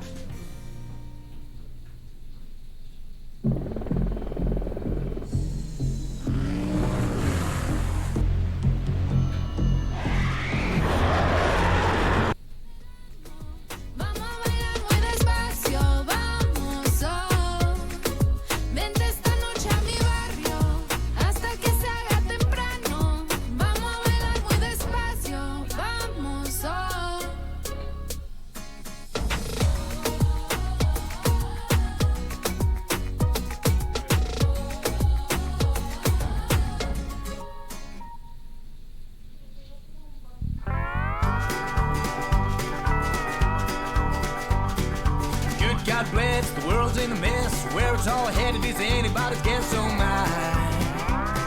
It's enough to make a grown man cry.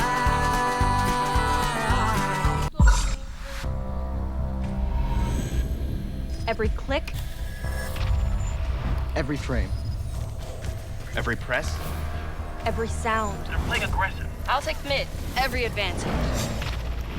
When the difference Between winning and losing is measured in milliseconds. everything. Everything. Everything counts.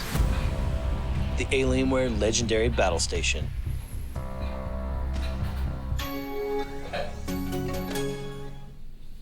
All Tyson Anytizer's chicken is raised with no antibiotics ever.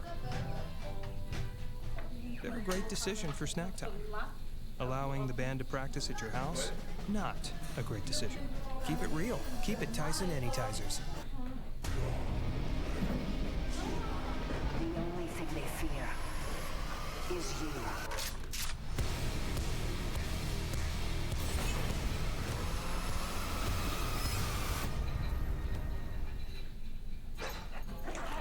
This is painful. I bet. I can't load anything. Used to switch to Boost Mobile. You get 4 free phones when you switch.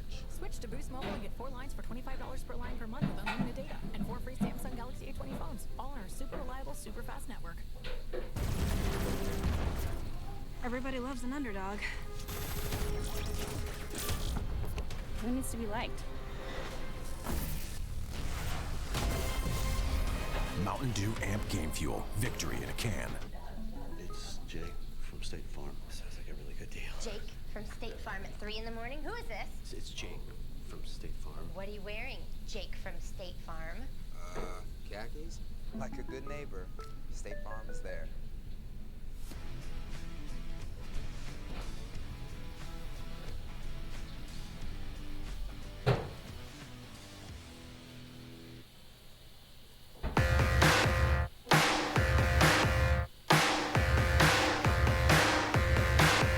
The future's my face.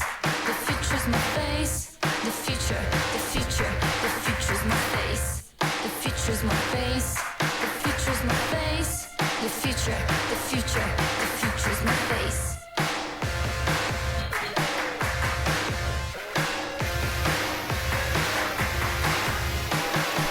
Can't you see that it's me?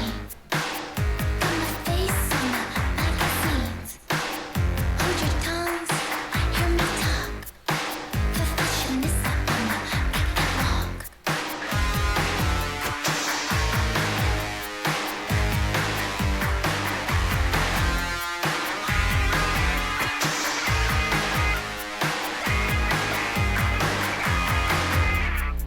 Supercar, she's mine. Flashlight's gonna make you blind. Polaroid, velvet rope. Take my picture, you'll never get close. You'll never get close. You'll never get close. You'll never get close. Cat queenie, pink bikini.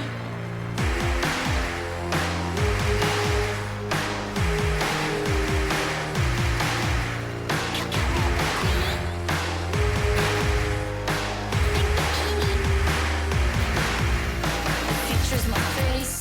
The future's my face. The future, the future, the future's my face.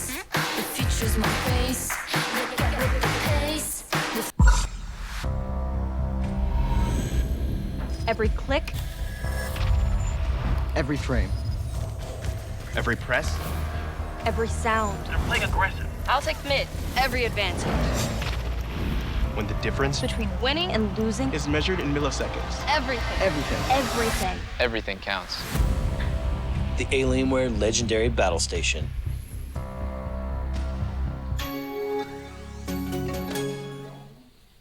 You actually believed we were hunting human beings for sport, but you are. Are you aware that people believe this is a real thing? It was a joke. Wasn't funny. Last I heard, free speech still exists. Don't First Amendment me. Why you? You must have done something. What kind of sick people would even think of something like that? White people. We're the worst. The next chapter is about to begin. Guns N' Roses live. Get tickets at livenation.com. Guns N' Roses.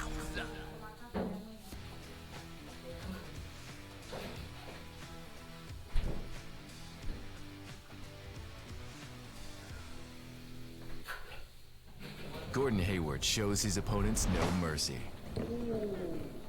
No, seriously, he's like ridiculously competitive. Which is why he refuses to play on anything but gamer-grade internet from Xfinity. Like sentence, we stay relentless. Keep moving. We got to keep moving. We got to keep moving. We got to keep moving. Hey, you need to know that dreams can happen if you believe and proceed with passion. But you can't quit, gotta keep attacking and working it till you get deep reaction. Be in control, don't sleep, gotta go till you reap what you sow and you peak and explode. Even if it's just trying your best, cause that's the definition of true success. You ain't got nothing. DreamHack Open is brought to you by Corsair, Intel, Monster Energy, and U.S. Navy.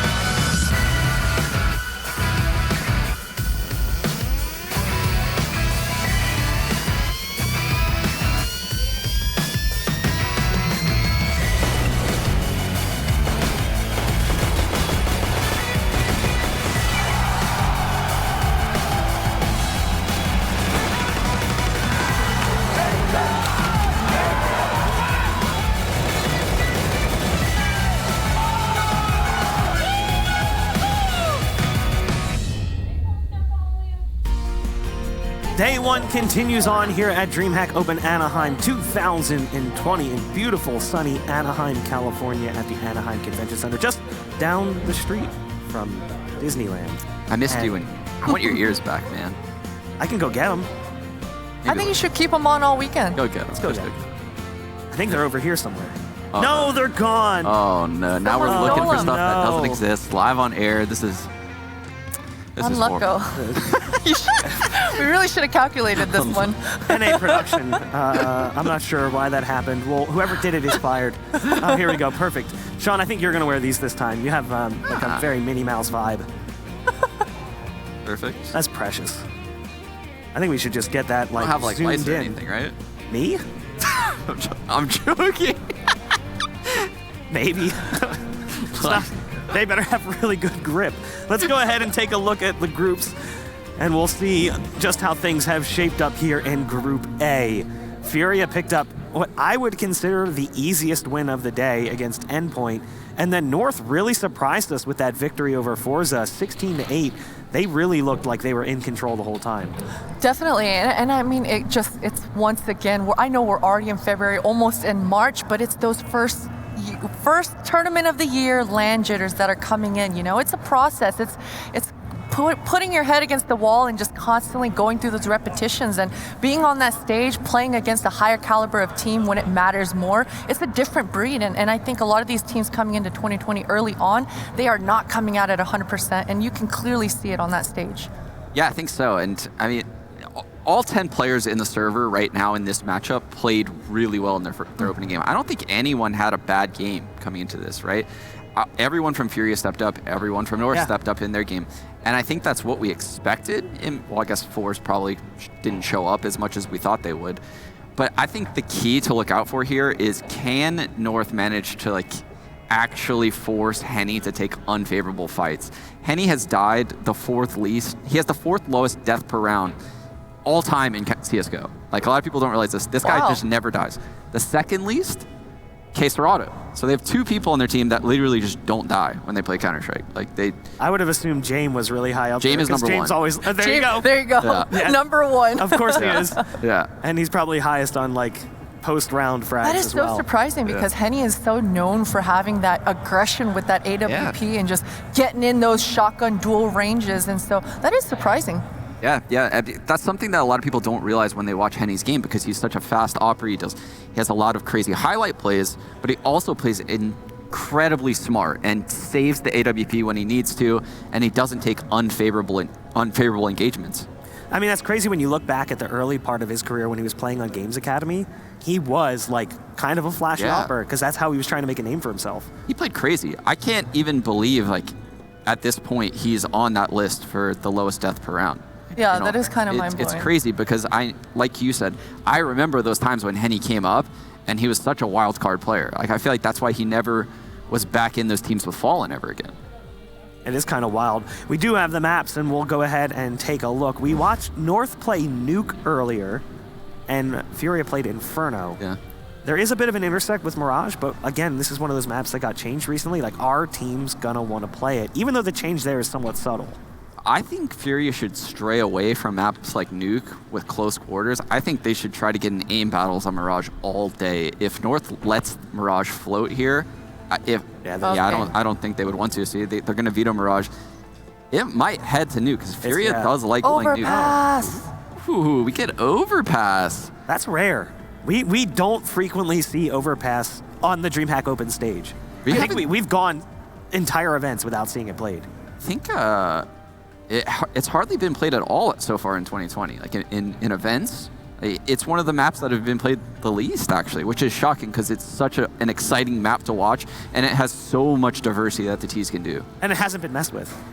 That's true. You're right, it hasn't been messed with. I think it has to do along with, it just takes so much preparation and utility to push back the operas. I think the operas have the most freedom on a map like Overpass on that CT side with the aggression and the versatility. You can pull out every single strat that you have as an opera and how you want to approach certain angles and bring it out on this Overpass. So a lot of pressure here is on MSL's shoulders to be able to rise up to that occasion. We heard him speaking about it in the interview now. He considers himself completely an opper, and it's a great thing that he's an in-game leader on top of that. But I think he's finding himself being, that primary opper, that feeling within himself to understand that, I am the sniper of this team. Yeah, and what we're going to see out of MSL and Overpass is a lot different than what we saw in Nuke, right? At Nuke, we saw him take a lot of super aggressive engagements towards outside and then falling back. On Overpass, he modeled his game completely after Device. When he first came into OP, he said he watched all these Device demos, and that's how they ended up upsetting them. I think it was DreamHack Stockholm. Yeah, where they upset Astralis and knocked them out, in the midst of their entire insane year. But it's largely because of how MSL plays Overpass. He plays it just like Device, only takes smart fights, takes a shot, backs off, takes a shot, backs off, and he gets about 5 shots before he's in the site. And that's just the exact style I would want out of my opera. Taking a look at the other side of the stage, Team Furia, you're going to be looking at the op on their side, and in general, I would give them the edge, the op for Furia, over top of MSL, but I think I give the brain advantage, the in-game leadership, the knowledge that comes into the game to North, because they're going to come in with heavy preparation, because that's MSL's style. Yeah, North is definitely going to come into this prepared. Whenever I played MSL on Overpass, it was always very difficult because he has a lot of different executes that look the same, right? He'll push and pull people all over the map, hit the bomb site with the least amount of people, and it's very hard to adapt to and know your smoke timings as CT. That's the biggest thing is, will Fury be able to sit on their grenades for long enough so that way they have smokes late round to stop these executes?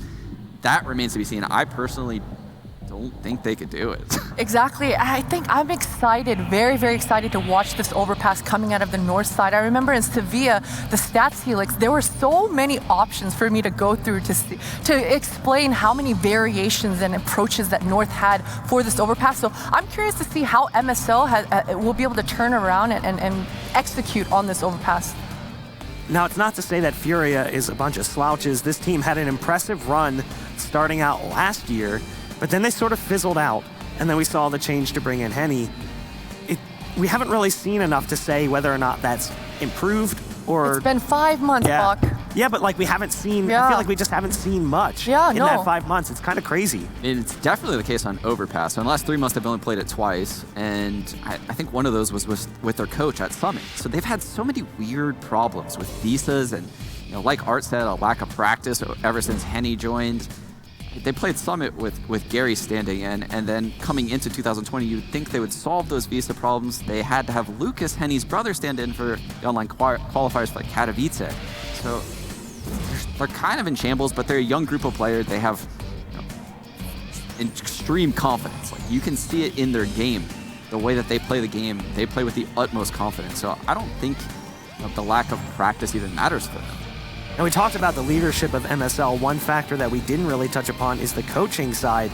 Gary, who's the coach for Furia, has been at the helm with the team for a while now. Is he able to match up with Jumpy, or is he that much better just because Jumpy's just coming in late to the game?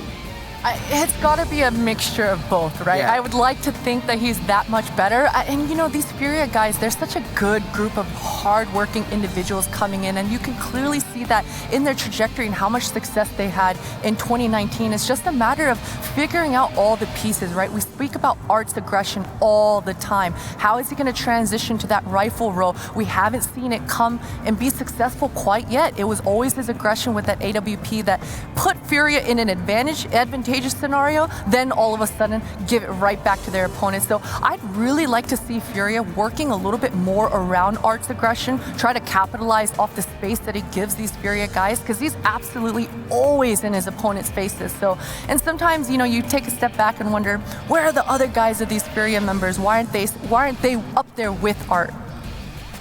Now we also have North setting up on the stage as well. Again, recent changes. MSL coming in as the in-game leader, and then Jumpy coming in as the coach. And we actually talked to them. We talked to MSL after their last game, and we said, hey, what's the dynamic like?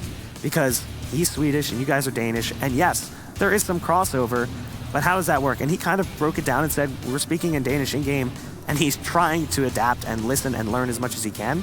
But then when he gets involved, it's all English.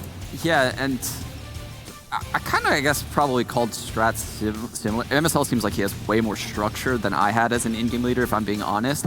But he probably doesn't even want, a coach constantly like barking into his ears, like telling him what to do, because he has his ideas so set in his head. When you talk to MSL, he's flushed out all of the possibilities on a map. There's not much a very strategic coach can do for MSL other than, break down the opponents and, pick apart things that MSL can't see, like where someone's messing up. That's what MSL's looking for in a coach. So I don't even think, it's necessary that Jumpy needs to speak perfect Danish live in a game, because there's rare times that he's going to need to, call a strat for them. You just agreed? Yeah, just agreeing. Now, looking at MSL specifically, he's a player that gets probably a lot of heat, especially when he starts picking up the op and becomes a primary. In that first game, though, he looked solid. And he has for a while. MSL's looked very good on the AWP for a long time now, actually. Before he came back into North, he was playing very well individually. And I think it's very unfortunate. It kind of goes to show how our community latches onto the idea first impressions of who someone is as a person. And everyone remembers MSL putting up those poor numbers, and talking about how he lowered his sense or whatever, and then he put up good numbers again. It's just no one can forget that kind of stuff and all of those problems MSL used to have as a rifler. But now if you look at his stats and his impact on games, he is doing really, really well.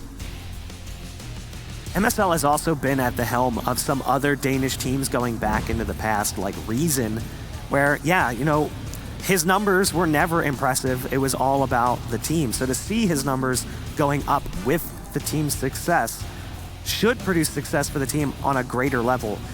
Is this the rise of North? It should. I mean, surely we would hope so, right? I think the biggest concern for me coming into this match is just that we haven't seen North tested quite yet. In their first match in the opening this morning, it was quite a blowout, and their opponents in fours just didn't really put up a fight. But the same thing could also be said for Furia. Yeah. Their matchup was also quite the blowout. So as far as each individual stepping up, sure, they stepped up in that first match, but when the opponents start getting a little bit more challenging, who's going to actually step up for these North guys? So, it does seem to me, though, that I guess Furia was kind of gifted a few rounds. They were. In that opening game, right? I actually have in my notes bunt victory over NP. Bunt? Yeah. Because it felt like they weren't really tested that much. Like they kind of just put in a limited effort, With North, it almost seems like they earned it a little bit more. I think they beat what we had as the favorite for the tournament. Yeah. So And it was definitely on a you. harder victory. Yeah, that first game, though, for Furio, it just seemed like a cakewalk. You almost worry, like, does that put you into the wrong mental state coming Yeah. into this next game? Like, you're like super cocky and confident because you had an easier game to get here.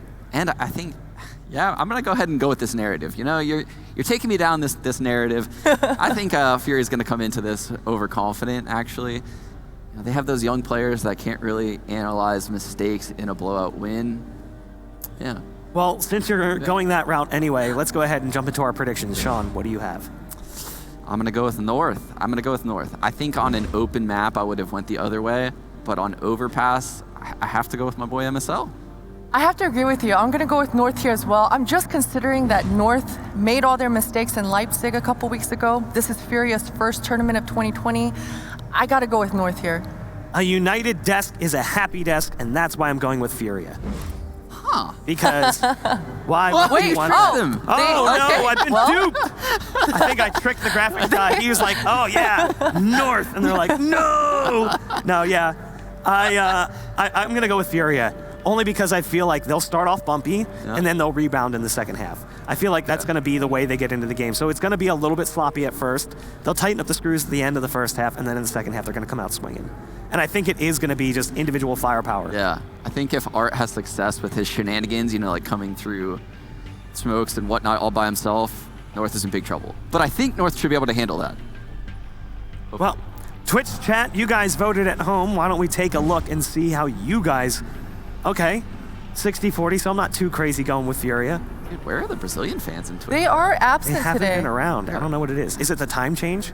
Because if you're on like the east coast of Brazil, you're what, 4 hours?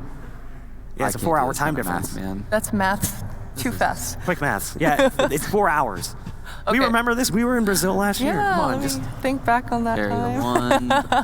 Well, we are going to throw things to a break before we jump into this match. We'll be back in just a bit. Stay tuned.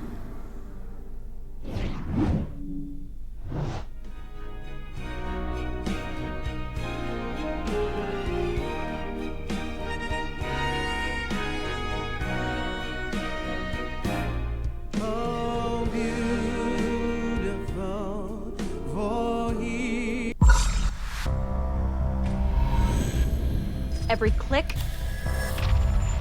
Every frame. Every press. every sound. They're playing aggressive. I'll take mid. Every advantage. When the difference Between winning and losing, is measured in milliseconds. everything. Everything. Everything. Everything counts. The Alienware Legendary Battle Station.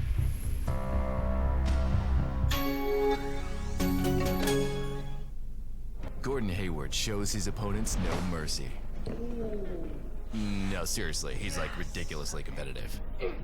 Which is why he refuses to play on anything but gamer-grade internet from Xfinity. His playstyle is so boring. He should have retired years ago. What does his name even mean? Isn't that good? Doubters will always have things to say about me. But guess what? It drives me.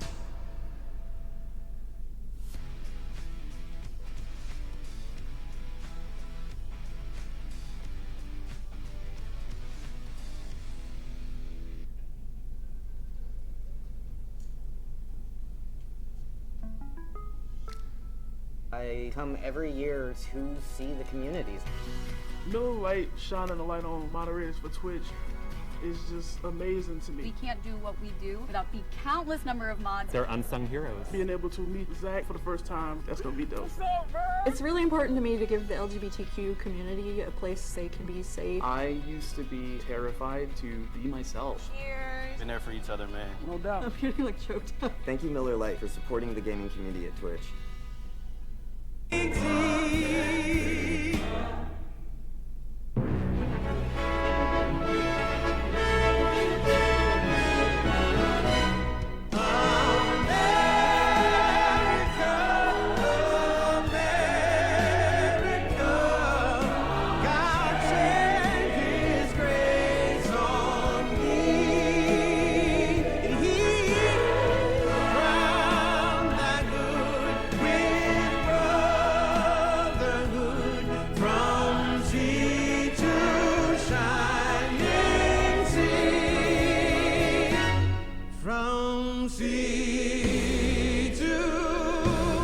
shining sea.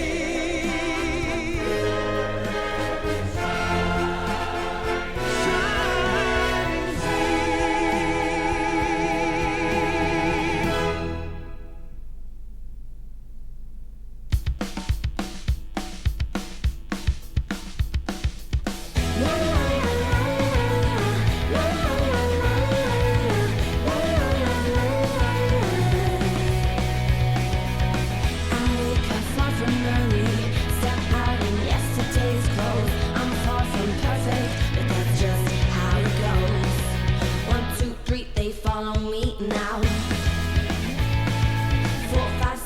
gathering a crowd, and the drums are calling out. Shout it out, 'cause the drums are calling out. Oh, follow, follow, follow me now. Yeah, follow, follow, follow me.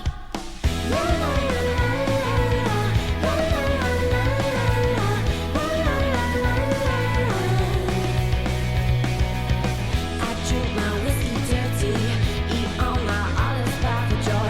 Sometimes I come off flirty, don't be alarmed. Sundown and we've not started. Next club is queuing out the door. Went from the bouncer and we're straight on the floor.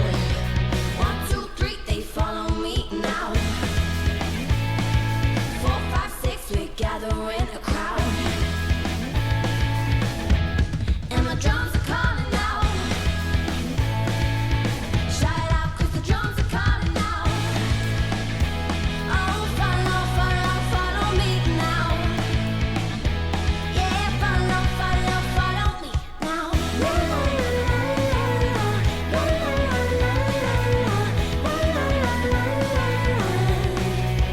It's Jake from State Farm. Sounds like a really good deal. Jake from State Farm at 3 in the morning. Who is this? It's Jake from State Farm. What are you wearing, Jake from State Farm? Khakis? Like a good neighbor, State Farm is there. Everybody loves an underdog. Who needs to be liked? Mountain Dew Amp Game Fuel. Victory in a can. The next chapter is about to begin. Guns N' Roses live. Get tickets at livenation.com. Guns N' Roses.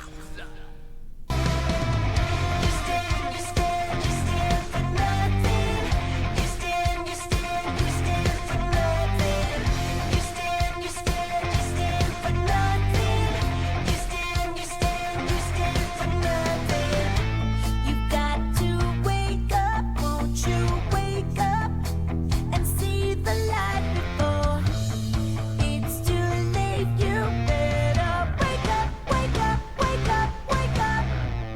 Hey now, we're all living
Suavecito, muy rico se siente cada vez que te veo en mi mente.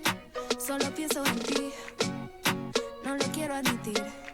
Puedo ver que te pones nervioso, tu carita en tonos de rojo. Cuando estás junto a mí, yo te tengo así. Venga, yo muevo la cadera hasta que te disuelvas. Oh, no hay reglas, haz lo que tú quieras a toda manera. Oh, vente esta noche a mi barrio, tráete el calor de verano. Vamos a bailar muy despacio, vamos. Oh, vente esta noche a mi barrio hasta que se haga temprano. Vamos a bailar muy despacio, vamos. Oh.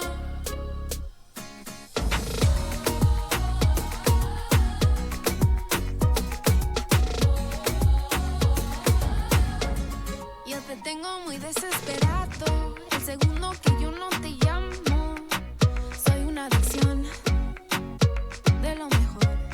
Sé que juego con tus sentimientos por miedo de que vaya a sufrir. Si está bien para ti, está bien para mí. Venga, yo muevo la cadera hasta que te disuelvas. Oh, no hay reglas, haz lo que tú quieras a toda manera. Oh, vente esta noche a mi barrio, tráete el calor de verano.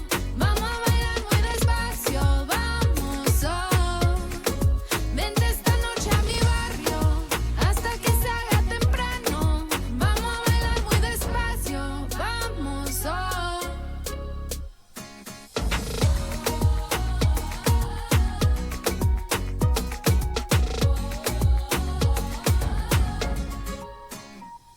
A mi barrio, muy despacio. A mi barrio, vente solito pa' mí. A mi barrio, muy despacio. A mi barrio, vente esta noche a mi barrio, tráete el calor de verano. Vamos a bailar muy despacio, vamos. Oh, vente esta noche a mi barrio hasta que se haga temprano. Vamos a bailar muy despacio, vamos. Oh.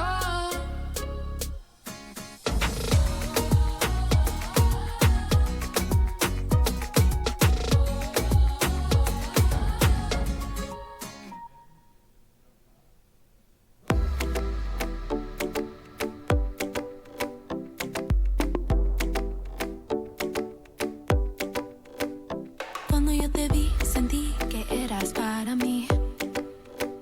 Te quiero descubrir y yo no quiero compartir. Tus ojos brillan fuera de tu control. Cuando yo te vi, sentí que eras para mí hoy.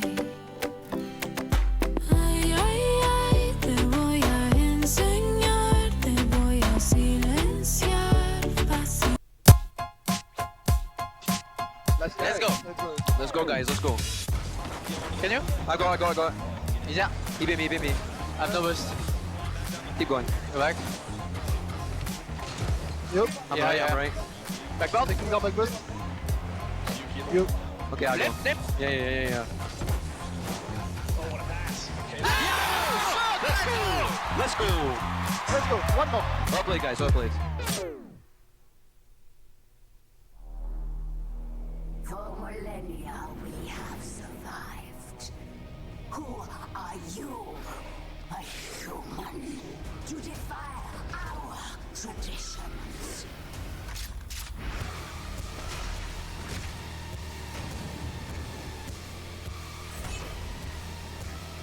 The only thing they fear is you. His playstyle is so boring. He should have retired years ago. What does his name even Not even mean? that good. Doubters will always have things to say about me. But guess what? It drives me.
I'm gonna run, make a run to the hardware store. I need a new screen for my old screen door. Washers and screws and nails by the pound. You can't find it there, can't be found. If it ain't in store, they can order it. Square, peg, round hole, they'll make it fit. Whatever you need and a whole lot more, they got it all over at the hardware store. If you're working on your house or working on a shed, if you're building a garage or a flower bed, if the wheel on your riding mower is flat, if you need a new hose or a gardening hat, they got bags of mulch and fertilizer, pegboard and workshop organizers, any tool in the world to do it yourself, and there's a big old cat napping on the shelf. I'm gonna run, make a run to the hardware store. I need a new screen for my old screen door. Washers and screws and nails by the pound. You can't find it there, can't be found. If it ain't in store, they can order it. Square, peg, round hole, they'll make it fit. Whatever you need and a whole lot more, they got it all over at the hardware store.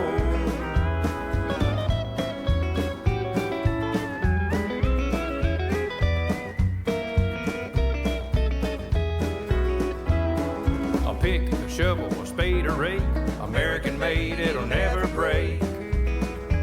They got tin wash tubs and radio flyers, Christmas lights and turkey fryers, chain and rope cut to any length, chicken wire, any height and strength. If you're looking for something, talk to the white. If he don't have it, he knows a guy who might. I'm gonna run, make a run to the hardware store. I need a new screen for my old screen door. Washers and screws and nails by the pound. You can't find it there, it can't be found. If it ain't in store, they can order it. Square, peg, round hole, they'll make it fit. Whatever you need and a whole lot more, they got it all over at the hardware store.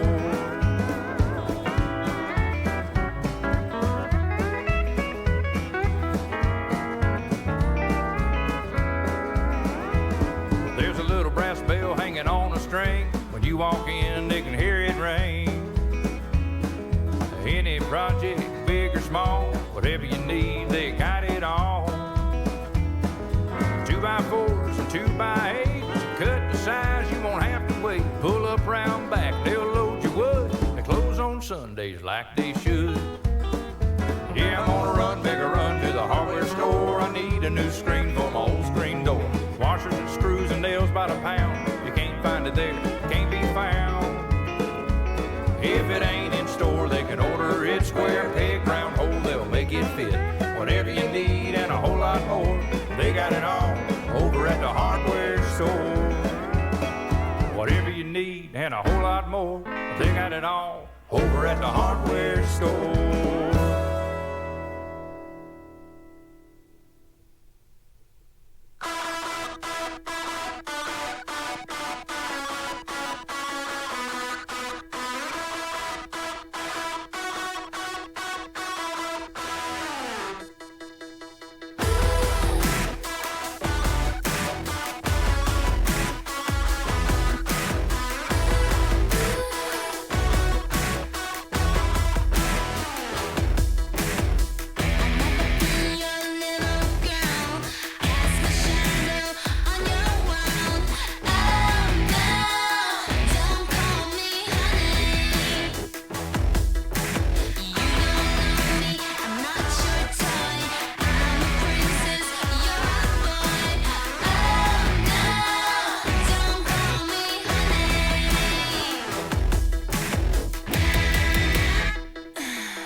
Mexico,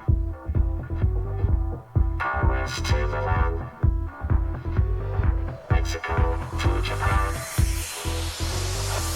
London to Tokyo, New York to Fresno, Paris to Milan, Mexico to Japan, Manchester to LA, Amsterdam to Broadway, Moscow to Ibiza, Shanghai to Geneva, Istanbul to Berlin, Reykjavik to Beijing, Spain to Spain, to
shoe.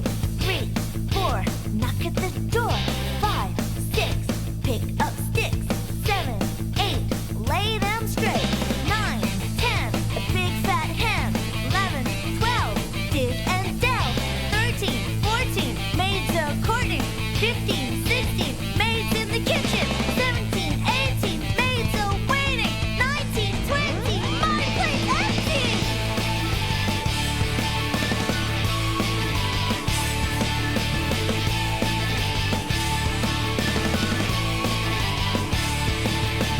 This little piggy went to market. This little piggy's been home. This little piggy had roast beef. This little piggy had none. This little piggy cried, wee, wee, wee, wee, all the way home. All the way home. All the way home. All the way home. Yeah. All the way home. All the way home.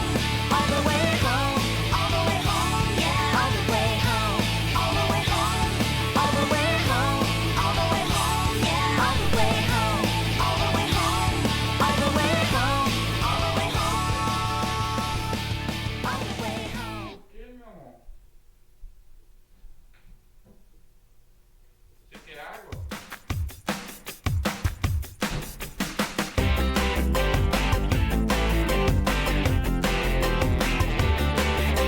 Twinkle, twinkle, little star, how I wonder what you are. Up above the world so high, like a diamond in the sky. Twinkle, twinkle, little star, how I wonder what you are. What you are? Twinkle, twinkle, satellite, flying through the starry night, sending pictures through the air, so high up without a care. Twinkle, twinkle, satellite, flying through the starry night. Wow! Rocket ships up in the sky, whizzing, zooming, my oh my, they're so fast it's hard to see. You look up and say of me. Rocket ships up in the sky, whizzing, zooming, my oh my. Yeah, in the sky. Wow. Twinkle, twinkle, little star, how I wonder what you are. Up above the world so high, like a diamond in the sky. Twinkle, twinkle, little star, how I wonder what you are. Wow, how I wonder what you are. Yeah, how I wonder what you are.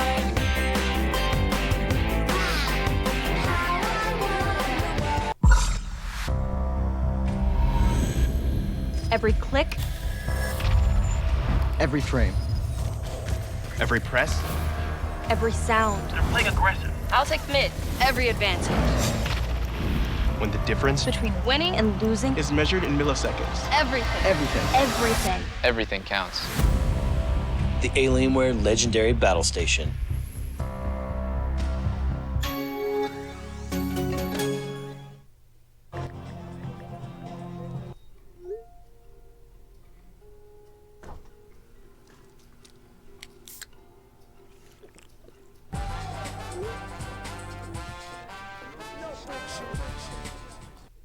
Just out of curiosity, what did that carriage set you back? 19 large. I overpaid. I'm an idiot. Hey, happens to everybody. I bet he overpaid. I didn't overpay. I used Auto Trader. It's the only one with Kelly Blue Book.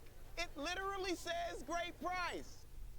It's Jake from State Farm. Sounds like a really good deal. Jake from State Farm at 3 in the morning. Who is this? It's Jake from State Farm. What are you wearing, Jake from State Farm? Khakis? Like a good neighbor, State Farm is there. Everybody loves an underdog. Who needs to be liked? Mountain Dew Amp Game Fuel. Victory in a can. Gordon Hayward shows his opponents no mercy. No No, seriously, he's like ridiculously competitive. Which is why he refuses to play on anything but gamer-grade internet from Xfinity.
Flying north to California, something about it feels the same as the coastline in my hometown. I'm not sure if I'll stay.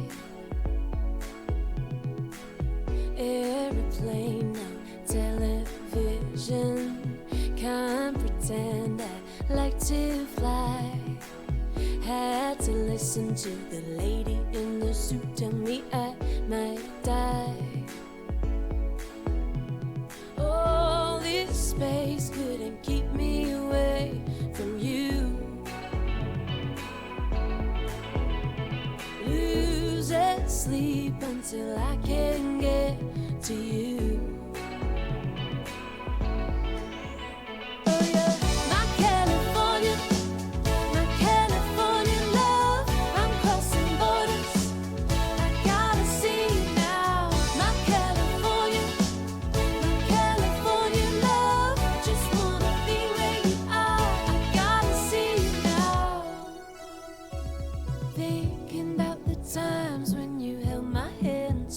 It's all alright. I'm still thinking about the times when you held my hand and told me it's all alright. Oh, you're my California love. I'm crossing borders. I gotta see you now. My California love. Just wanna be where you are.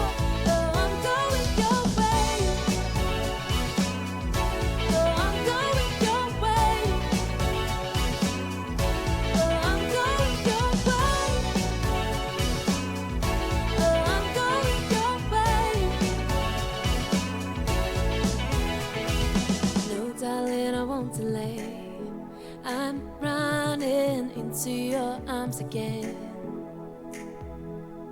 No, darling, I won't delay. I'm running into your arms again. No, darling, I won't delay. I'm running into your arms again. No, darling, I won't delay. I'm running into your arms again. Oh, yeah, my California. I'm crossing borders. My California love. I'm crossing borders. I gotta see you now. My California.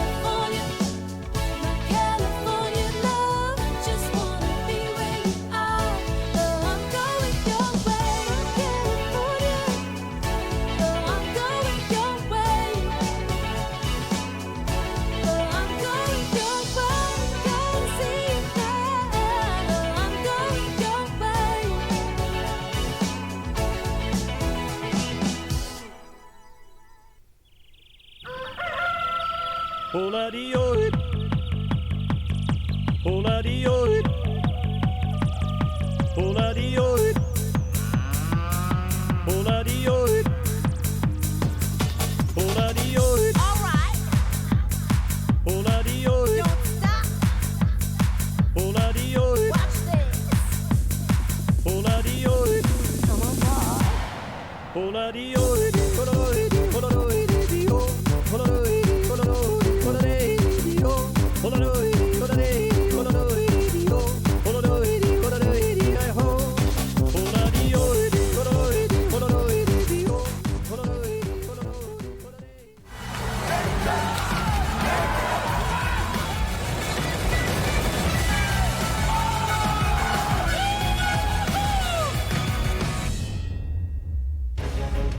Yodelay he who, and we're getting into this one. You go, and who? Well, it's going to be North versus Furia, the Brazilians versus the Danes, going head-to-head on our screens in just a moment. Now, it's been a hot minute since we saw some Counter-Strike go down. Of course, we had a couple of delays just then, but we worked as quick as we can to get them out of the way. Hugo, we're about to head into this. You know, we've been waiting patiently on the edge of our seats, and now we get to see the action unfold. Furia, they come into today, they take that win over Endpoint, and they get what the guys on the desk were saying was the easiest win of the day thus far. North, they play versus fours, and they look very good there as well. And I think, you know, this is kind of how we expected this to look with these two teams going head-to-head. And I feel like this is a pretty 50-50 matchup. Yeah, you know, we got both lots of proof of both teams here, right? Furia, they had a great peak last year and definitely fell off after that. This is now their first LAN tournament of 2020 and their chance to really come out of the gate swinging. Obviously for North, you know, this has been a team going through turbulent times themselves. They finally brought MSL back into the roster. Yugi is gone. And honestly, I think that's a positive change. You know, MSL back in this team is always welcome as an in-game leader, frees up a lot more room for Gade and the likes. And I'm really excited to see if North can prove themselves here on the stage, right? We just saw them back at Leipzig. They bombed out, they got grouped, losing to Heroic, and who also ended up 3rd and 4th alongside Mad Lions. And so North, being knocked out of the second best Danish team in the world, you know, definitely at this point, no longer in that spot, want to get back up into the swing of things, and this is going to be their chance to do so. A good placing here in Anaheim could really solidify them again coming into this year. Yeah, it certainly could, and you know, I feel like in that sense, like these two teams are kind of sharing that like situation between them, right? They're both looking to keep making the strides that they were making at one point in time, right? Furia, since that astronomical rise that occurred last year, it feels like they've gone a little bit quiet, right? We haven't seen as much from the Brazilian squad, and we want some more of that aggressive, that disgusting style of CS. But also, as Sean pointed out over on the desk, what feels like a decade ago now, he mentioned that out of, it was, I'm trying to think of who it was. It was Queserato and Henny, who had like the 4th and 5th lowest deaths, or the 2nd and 4th. Oh, there we go, man. Yeah, it was a while ago. Yeah. We're trying to remember the 2nd and 4th lowest deaths in any pro team in Counter-Strike. Yeah. That's an losing only stat. to Jade, which, considering that is what that man is known for. It's kind of insane that on a team that we always peg to be so aggressive, so ferocious, that there's two players who have that stat line to their name. I mean, Queserato's second probably because he's the one going in, killing everyone, and therefore how do you die if you've killed everyone? There's no one left to kill you, You can't kill a god. That's what they say. And Queserato might be trying to prove that today. Oh, he's certainly shown some godly form in the past year or so, and I'm really excited to see if North can take him on, right? We got some Dane on Brazilian action like we just had in our previous series. MIBR falling to CompLexity, who of course have both Config and Blame on that team as well. So yeah, Dane on Brazil, I'm always for it, Harry. And we're going to get right into it as well. Overpass, one of the least played maps of our DreamHack Open series, but we're going to find out what it has in store for us. Yes, indeed. And I'm hearing some typing. We fooled all of you. We're not starting yet. We got to, or at least I imagine not. The typing's always a bad sign. And the fact that no one's moving, yeah, I'm calling this one. I'm calling it. It's not live. No. We're restarting. Well, that is a shame. We tricked you all. Momentum is gone now, Harry. It's not gone. This was by design. Because what this allows for us to do is, you know, really really relish in this, man. Really be on the edge of our seat. We're restarting now. We are restarting now. Don't worry, we're getting back into the swing of things. Obviously, North, big talking point here is MSL back into the fold and back into the swing of things. Can he, because we're talking on the desk about how his stat lines have improved astronomically when you compare him to the man that he was all those years ago, the man that you kind of have in your mind when you think about the name that is MSL. He's still one of the premium leaders of the game, and now he's got the frags to match it. So back in this North squad, can that lead them to success here? One thing that's interesting as well that MSL talked about after that game versus Fours earlier is how they really put some gameplay into shutting down Z-Power with that AWP. Now coming into a map like Overpass, where you've got Henny on that AWP, not the best player in the team, obviously K-Serato would definitely be an argument for that one, but Henny's certainly an explosive AWPer as well, and like I said, someone with low death stats, which is cool. It's going to be interesting to see if North can try and counter Henny on this CT side, considering that's where Furia will be starting, that AWP so potent on Overpass, and with a lot of depth, with a lot of options available for a T side on Overpass who have done their homework, North are going to be really, really exciting to watch. I can't wait to see what they've got to show for us. And we're getting right into things, Harry. The map is live. Furia versus North. Overpass, a best of one, and seeing who's going to be going to those semi-finals. Yes, indeed. Opening things up. That nade into mid finds damage across the board. North already brought on down.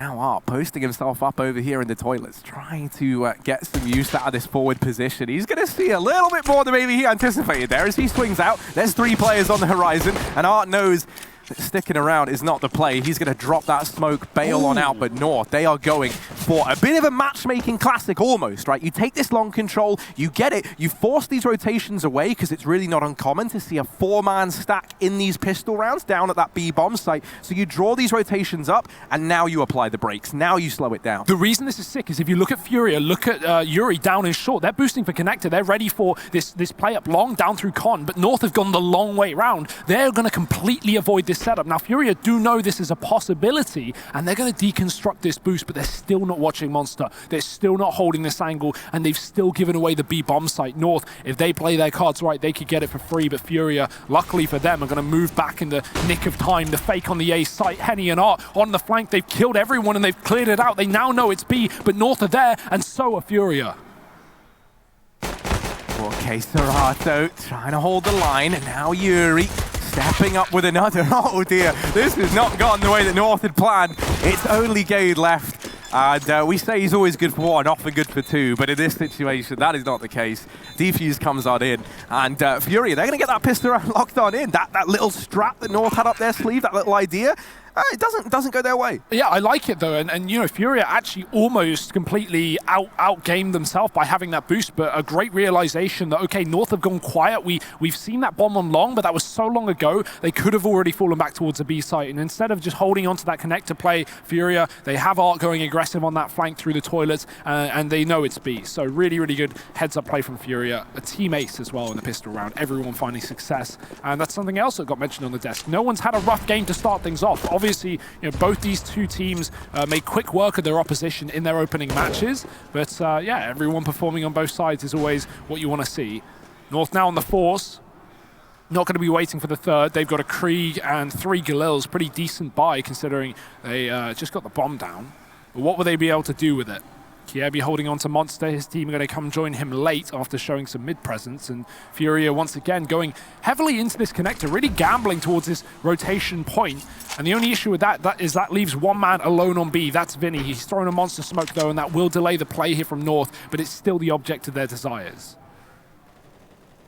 And this support from the connector is a little ways away, so we are looking for Vinny to try and hold this line and buy some time for these rotations. Now there's almost a timing caught here. That Galil going to find the kill onto Vinny over here. This site Art now followed up onto as well. K-Serato will be in with a bit of a response, and oh dear, Yuri's torn this one apart from the heavens. It's actually only AZ left in the blink of an eye. This was looking like North were going to snatch a round away from Furia, and now that might not be the case. 1v3, and AZ's gone quiet. He has fallen silent here at the B-bomb site. He's looking for anything, any bit of information, any sound cue, anything to work with, and they're not giving anything up. AZ hung out to dry here, and he's going to get finished off. Furia, they get a leash back on the Beast in that round there, and they'll cement their second on the board. Yeah, unfortunately, with all of AZ's teammates dying, he couldn't commit to going for that plant. And in the time that he's waiting for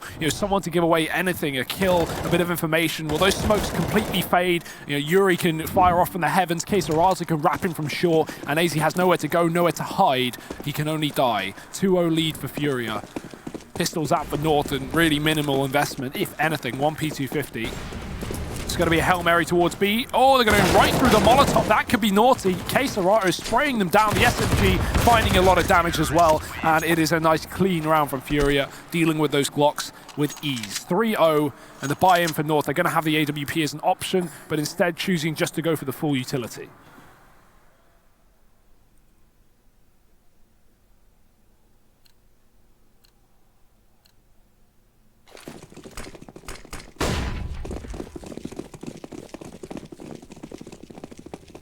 Early on in this one, we're going to see a couple of players from Furia looking like they want to try and work mid. Now that Molotov gets extinguished, but in doing so, Henny knows he might have a bit more room to work with here over in Party. He gets all this information early as well as the forward position. Art's been removed over at B, but Quesarato's already fallen into place to trade this out. The grenade. The nades even shut down AZ. I mean, blink and you've missed it. Furia have turned this back in their favor once again.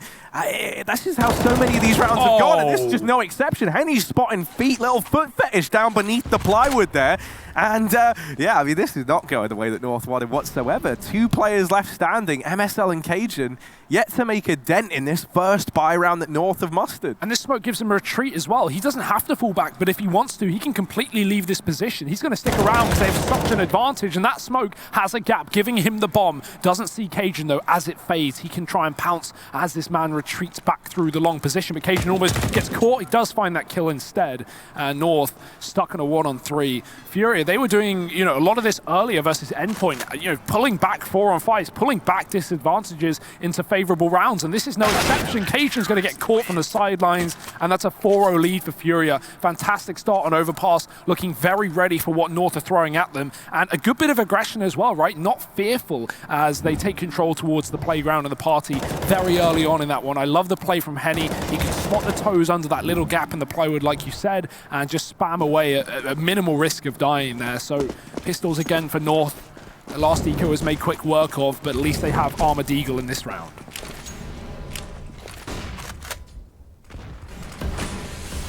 Oh, and I like this. Art has smoked himself off deep in the connector. That's let him push ahead of these North players. And now he's already set up over here on short. He could do so much from this position. Uh-oh. Oh dear, AZ, it's not looking good for you, bud. I don't know how else to tell him. He gets Molotoved into the prying eyes of Art down towards Connector. Another kill found here over at the long side of the map. That's Yuri chiming in. Now the Deagles, ooh, they will get 2 in rapid succession as well. Those are some weapons now retrieved. And Henny, well, he's able to make quite the difference with that kill there. With it, the bomb is dropped. USP in hand. Not going to beat Gade at range. Cajun now looking to try and retrieve this bomb and rejoin Gade over at the toilets. No. Yuri might just miss the timing. Oh, this is going to be close, but it's Cajun caught in the back line. And now Gade, the only man remaining here for North. A 1v2 to find it. He's going to try and big brain it. He's going to rotate down through CT into heaven toward this B-bomb site. How heads up from Vinny, though. He's already ready for it. He's already rotated down. He's going to be here as Gade gets off of that bomb plant. Different position, though. Will he be ready for it? He spots the player. Or one-shot capability, and Gade's found a kill, but Yuri trading from the heavens. The position all too favorable for him once again. 3 kills just a couple of rounds ago, and 2 in this one. It's another round for Furia. It's a retake here for a 5-0 lead. And wow, these guys are looking like a powerhouse right now. North getting outgamed in all of these rounds. Nice aggression from Henny as well with the AWP. We talk about him having low death stats and that being kind of surprising considering how aggressive this guy is. He just pushes down mid on his own, fights versus these pistols, gives away the A site, but he gets valuable information and even drops that bomb for Furia, allowing rotations off of the B site.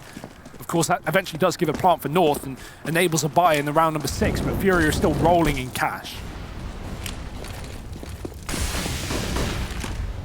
And these mid Molotovs have been so good. They've been chaining a couple together, right? They put that standard one down over on the mid ramp, but then they throw a second here into party. So even if you smoke that first Molotov, you actually then either have to waste another smoke, and at that point you have to question if that's even worth it, or you end up just waiting for the Molotov in party to fade anyway. And what this has meant for North is this AWP on MSL has been really struggling to find anything in the early stages of these rounds. And you can see already the AWP for Furia picking up its first in this one. MSL put up on a little boost there on the fountain, didn't see anything. Yeah, from that boost you can jump spot someone and then wallbang them if they're still standing on top of the flower beds, but Henny's actually inside of the toilets and he's just baiting positions. He's baiting a peek. Yuri getting the kill instead. Henny's still here, but a great shot puts him down low. He's got to nail the next one and AZ won't allow him to. Kesarata moving through with another frag, and he could make this round a reality for Furia as a flank comes in from Vinny. It's done again. North are just not being given the time to play their own game. Furia are pushing them in every extremity of the map, and it is working wonderfully. Yeah, I really feel like so much of it is coming down to this brilliant utility usage early on in mid. What it does is it just stops North establishing that default. They never even get to, you know, arrive in party and start securing the area. They don't get to have that nice fight at long. And you'll note Furia, they've been so mobile across the whole map. Think about how these rounds have been panning out. They get a kill in toilets, right? They deal with Henny. They start to think, oh, right, you know, we can start to aggress. We can get this foothold. We can establish our default in the toilets. But you can't, because where there's one, there's like three for the Furia side, right? They just start to come out the woodwork. Vinny fast flanking up through connector. And you know, over on the north side, they're never allowed to get comfortable. They're never given any of this real estate that so often you get for free over on Overpass. Within, you know, 10 seconds, North had to fight 3 players on long A. How often do you see that? I mean, Furia just have so much information, and they've been doing a good job of gambling off of this B site. Typically, you see teams put 3, even sometimes 4 players down on B, but Furia have definitely changed the game. They're going for, you know, 1 and maybe max 2 players on that lower site very often, and just retaking it, and it's working well. So North, they need to work that out soon. They need to get ahead of things, because right now, Furia are in a big lead. I think this is where, if you're North, what I would love to see is just... Oh, hang on a moment. Oh, there we go. AZ is just one step ahead. He's looking for a little bit more, and not going to get it. Kesarata trying to protect that non-dying stat. Looking to fall over here at short. As I was saying from North, I would love to just see a set piece called from spawn. You know, maybe you try your hand at one of these B rushes. We have all the information, so we know that it's underprotected, but this is usually the site. If you're going to make a call like that, it is B over on this map. And I think, you know, if North tried something like that, maybe there's a chance they can slip something in here. Because right now, it is this default that Furia are kind of toying with. They'll group 3 players up in the knowledge that North, you know, max, as they're trying to establish this default, they're going to have like 2 guys in the position they're challenging, be it long, be it connector, be it catwalk. So I'm curious if that's going to continue or if North are going to catch on. Henny, almost the lineup, almost. But yeah, I mean, this is just the shutdown now. These leagues have got to do it all, and they line up for Yuri.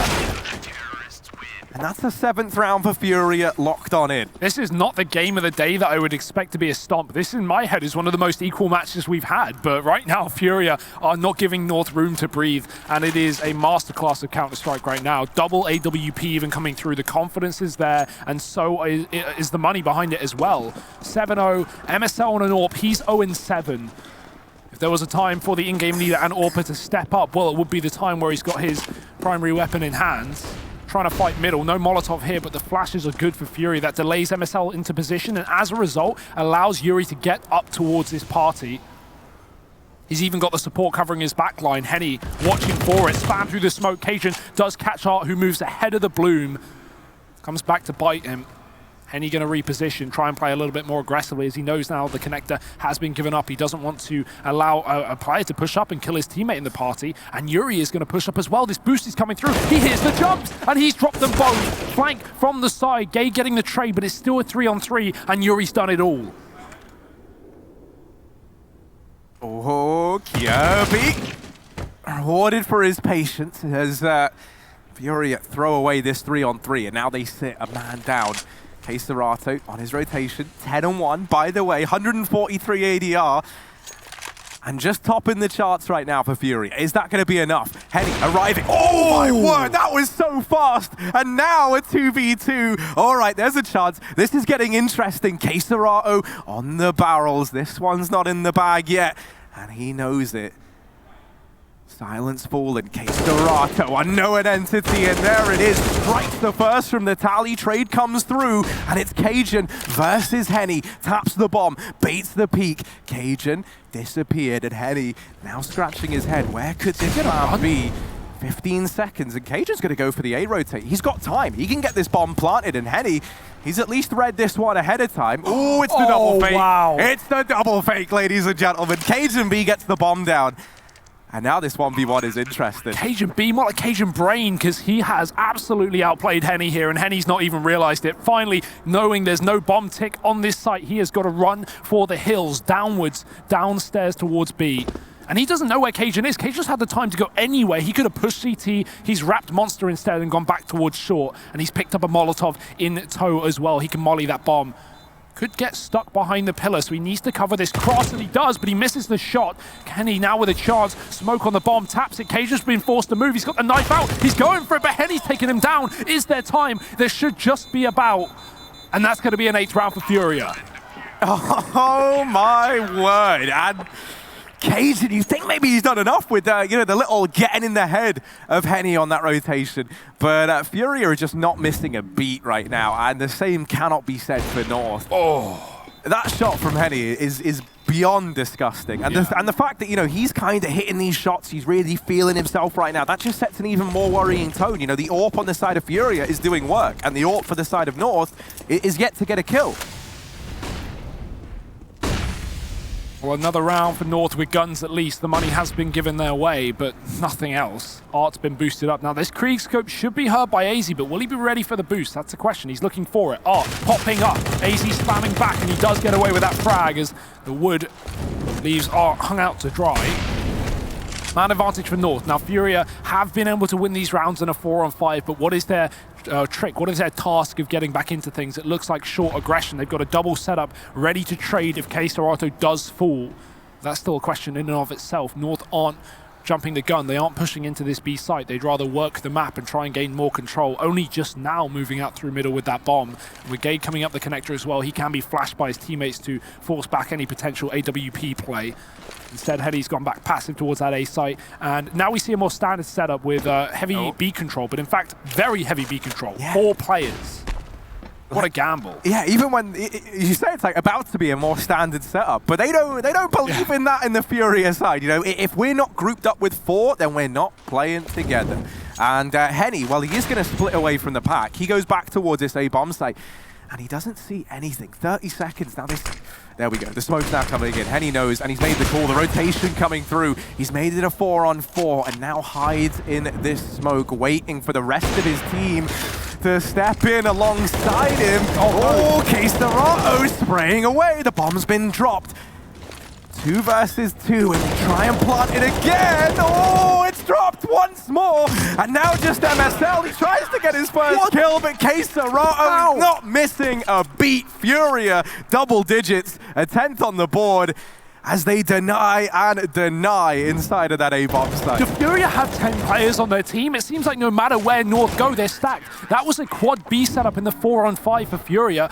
They get the info by aggressing on short, and in an instant, they're already AAA. North walking into a fully stacked bomb site. Those smokes only give room for Furia to rotate out through the CT spawn, and they just shut it down, denying the bomb plant, denying any chances. Art's going back for more, and he will slaughter them. Queserato even coming into assist. That grenade could do significant damage, and the bullet certainly will. It's a 10-0 lead for Furia, and North are getting dumpstered. Yeah, and I mean, this, moment of silence as well for the boys in the North camp. This is a bit of a sad one to see, and I think, one of the things that's going to start to hurt them the most is MSL, right? Still yet to get a kill. The man at the helm of this squad now as well, and it's not great when you start to get in your own head a bit, right? Especially as the man making the decisions within the team. And this is where maybe he could look to fall back on a guy like Gade, who did take over that IGL role for a while Yugi was here. But, I mean, you know, even then, it's not ideal. You're kind of playing this 4-on-5, or at least that's how it feels like if you're in the north side of things right now. And up against Furia, who have had stacks at every bomb site you've gone to, well, that's really not ideal. I do definitely agree when I feel like, you know, going for a faster paced round could be the solution for North, right? Because these slow defaults, even with the 5-on-4, you just give time for Furia to gamble, not only with rotations, but take control, take position, and therefore, you know where North are going. That's been the gameplay, the game plan all game long for Furia. In this one, a man advantage. They've taken down Gade early on. He's been the top performer for North, so certainly not the man you want to be losing early, but Kiebi's waiting in middle. He was ready for that push. Yuri got flashed over, but it wasn't to affect this man. And a 4-on-4 for North, and Kiebi wants to abuse that position. He knows that Long is clear. He's going to bound through it very, very fast, trying to get towards this A site. Art is here, but he's begun his rotation down towards B. The question is, does Henny hear this from the toilets? Does he get the information that he is being flanked? Because if he does not, North are going to have everything under their wing. Oh, no. Henny. Hello. Oh, Kiebi's playing the trigger discipline. Sneaky Kiebi attempting to drive the knife into the back of Furia. This is so smart because instead of calling for North to rotate up and try and fight that AWP, he's just going to flank. North are already ready for B play. They're already fully set up outside of the site. Kiebi can get multiple kills rather than just one from this flank. Oh, and he's sizing it up. He's looking for a little bit more. He's not content with the one on the plate, and now he rains it down from above. He hears a man rotating around from behind. Kiebi opening up this B site, making it doable, but Art from heaven very, very quickly has turned the tables once again, and this is such a back and forth round. This is so indicative of this matchup thus far. It all falls onto Henny, a 1v2, but as we've seen, Hugo, anything is possible. And with Henny at the helm, that feels more true than ever. He's being wrapped though. Timing is everything. MSL is coming in for the knife in the back, trying to close out this round, and he's done it. He's found the kill. Henny getting shut down, but that was still a very close one in that 2-on-2. North finding their first round, but the rotation from Art, he was moving back up towards the A site, and luckily the timing was favorable for him because he finds himself in heaven when that B play comes through, when Kiebi shows up the fact that he has a flank. Art gets away with 3 kills, but it's just not enough. North, can they build upon this? Can they, you know, pull it back to a 10-5, or will Furia close the door right back on them? More Molotovs in middle. Kiebi's got to try and get through that, though. He can't afford to keep giving away this positional control to Furia on the CT side. Art's playing a smoke up on short. He's looking aggressively. Arti even spamming as well, finds a little bit of damage onto Gade, nothing too significant. Furia in the meantime re-aggressing mid-round, a dangerous call, but 1 over on Long. That was the position Kiebi managed to find a flank from in the previous round, so he might be tempted back towards that, but North attempted towards B. With a pick onto Art, they're going to double down, and Vinny's waiting in the wings. He's got 2. The bomb dropped as well. A massive couple of kills, and the molly even separates the rest of North. They've lost the package and all control behind it.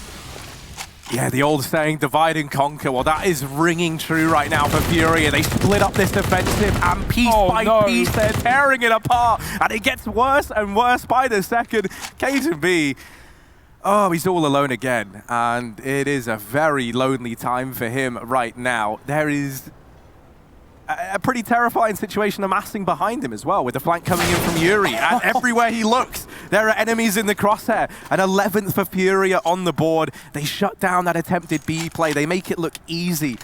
And they negate that man advantage as well that North was able to pick up. It was looking like maybe they were in with a chance here. Yeah, that was a mess from North as well, right? They're making a contact play down on Monster, but they had no one in short ready to split. By the time someone came up to short to try and assist, well, that Molotov's already down. If you're going to go for a B play, you need, and going to split short side as well, you need those players to be ready to go ahead of the Molotov. Instead, Fury are given 5 seconds after dropping the bomb to throw in utility, and that just completely segregates North out of the round. They have nothing, so a dangerous one, and getting even worse is Kesarato drops the bomb once again, spraying in through Monster. Nice deeks from Gade. He's been the only performer in this map for North so far, with the exception of that flank from Kiebi. And he does get away with 2, but chipped down to 8.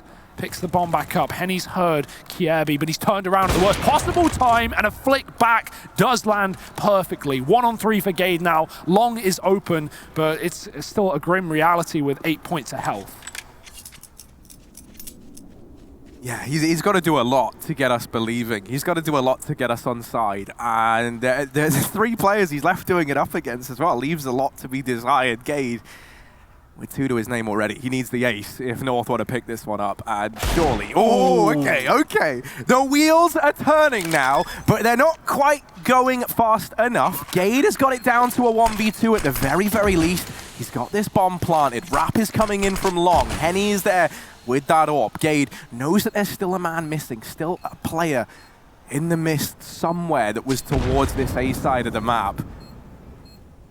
He's anticipating this peek from the dumpster. Gade, bit of damage, but does get shut down ultimately. And even though he gets it close, even though he gives North a chance, it's not enough. 3 kills for him, a bomb plant found, at least opens up the avenue of reinvestment here for North. But make no mistake, this is just only good for Furia, really. Yeah.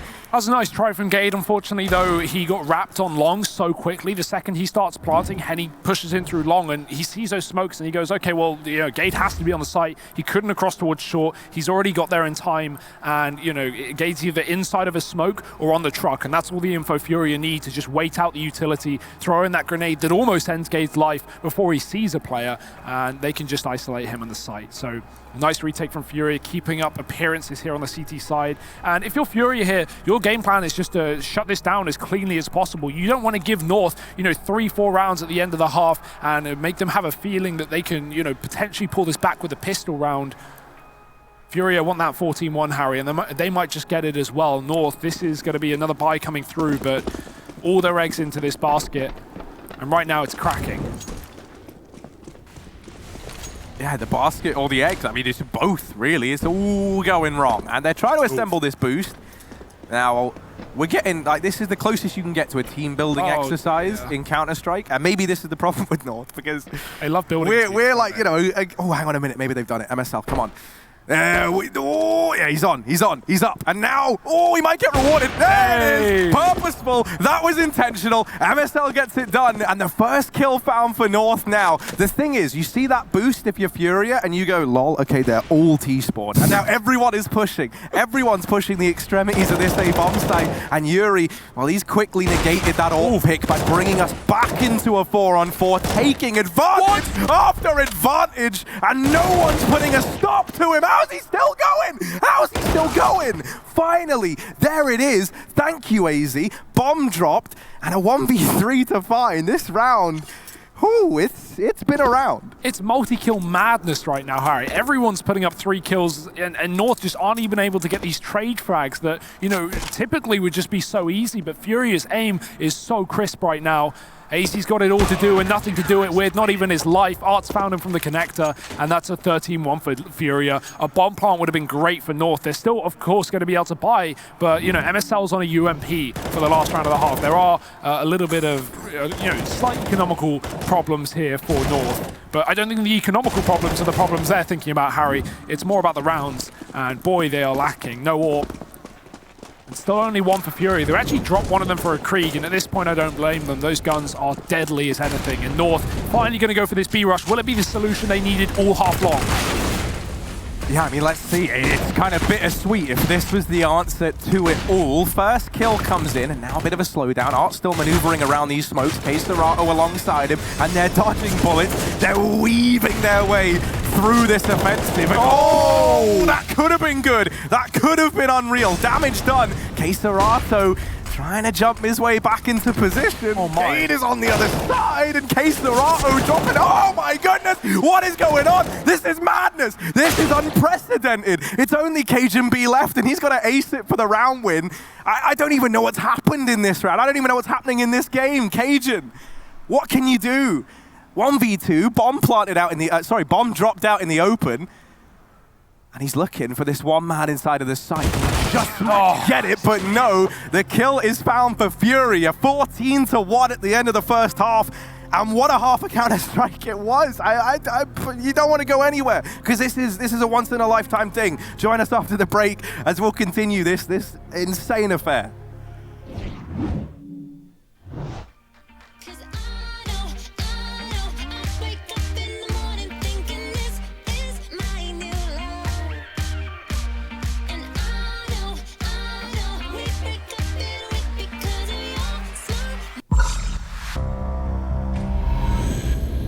Every click,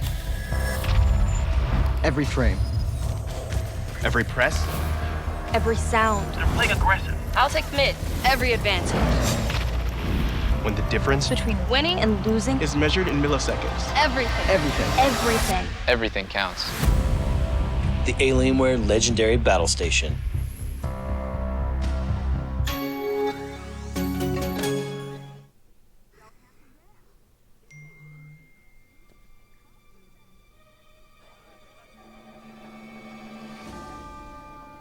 This just in.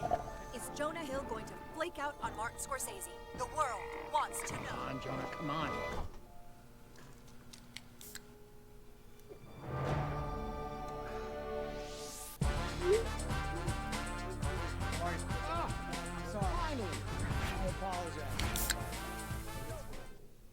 It's Jake from State Farm. Sounds like a really good deal. Jake from State Farm at 3 in the morning. Who is this? It's Jake from State Farm. What are you wearing, Jake from State Farm?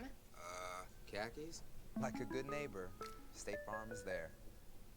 Gordon Hayward shows his opponents no mercy. No, seriously, he's like ridiculously competitive.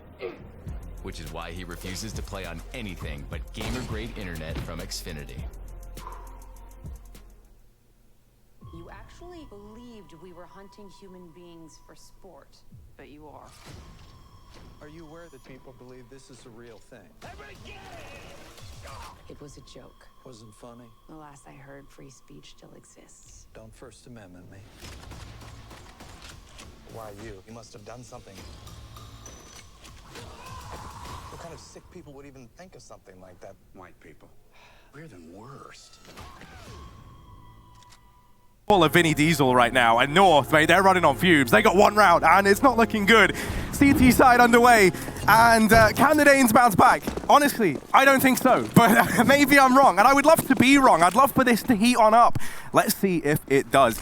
Furia, they've grouped everyone up down towards Connector apart from Art. They send him into middle. Kirby, look at that. That number's 0 on the minimap, just charging forward. He's all the way in T-spawn. He's got all this information. He's given the decision over to North, and now they've stacked the majority of their players inside of A. This man in the backline, this Kirby flank, this backstab from the Dane, that's the thing that makes or breaks this round for North. Yeah, it's allowed North to have a triple setup on the site, but Furia have already found an immediate headshot. Kirby, is he ready rather? He sees the barrel of the gun, it sways his aim off of position. He can't find the kill. Queserato taking him down. How is this falling apart for North? Cajun saving the day with 2, and that leaves Queserato with 3 points of health in a clutch.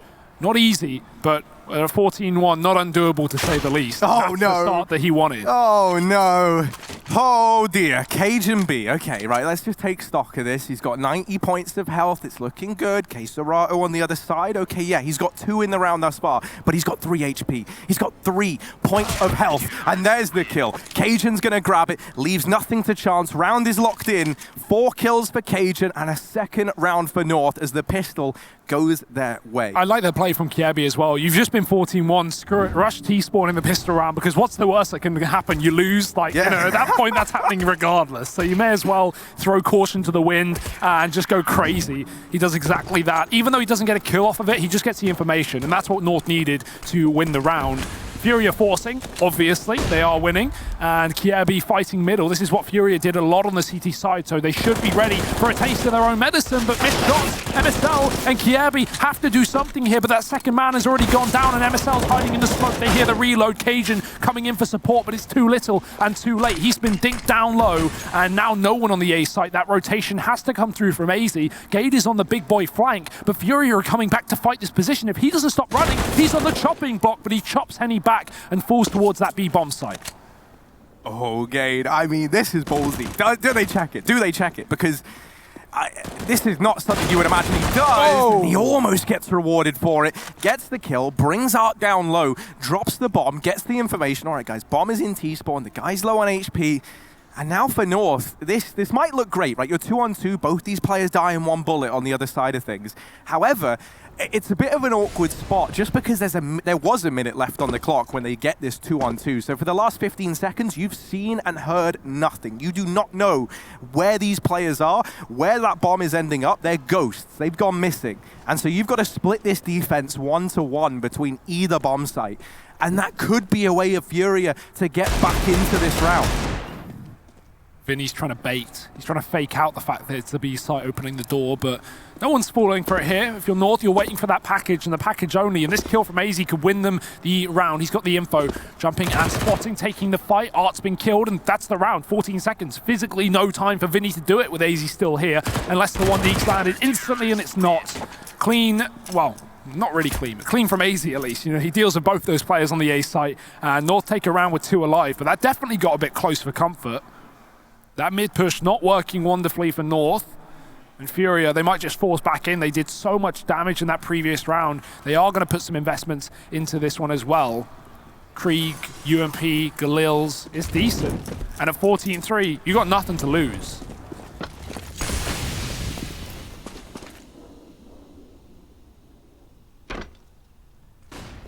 Yeah, one of the things that we've seen Furia doing a lot of is just kind of playing this like very heads up, very 5-man or 4-man usually style of Counter-Strike, right? Where you just keep all 4 players grouped up and they just take an area and then they work with it once they've got it. And this round's kind of no exception, but something that's nice that North have been doing is with this constant pressure through B, it's slowly but surely conditioning Furia to have to just keep a couple of players towards this side of the map and stop that information getting gained. So we're not seeing that same aggressive Furia. They have to slow it down a bit, and North have made them work for it. But this round, where the Kriegs have come back out, where they've invested a bit of money, they get 2 kills over at long. And this, for North, this could be their undoing. 3 versus 5. As this A play, I mean, it doesn't even have to come through for Furia. Oh, goodness, it's gotten even more favorable for the Brazilian squad. How could this get any worse? Cajun's trying to do all he can, but it's not enough. And it's only AZ, 1v4. This could be as good as done.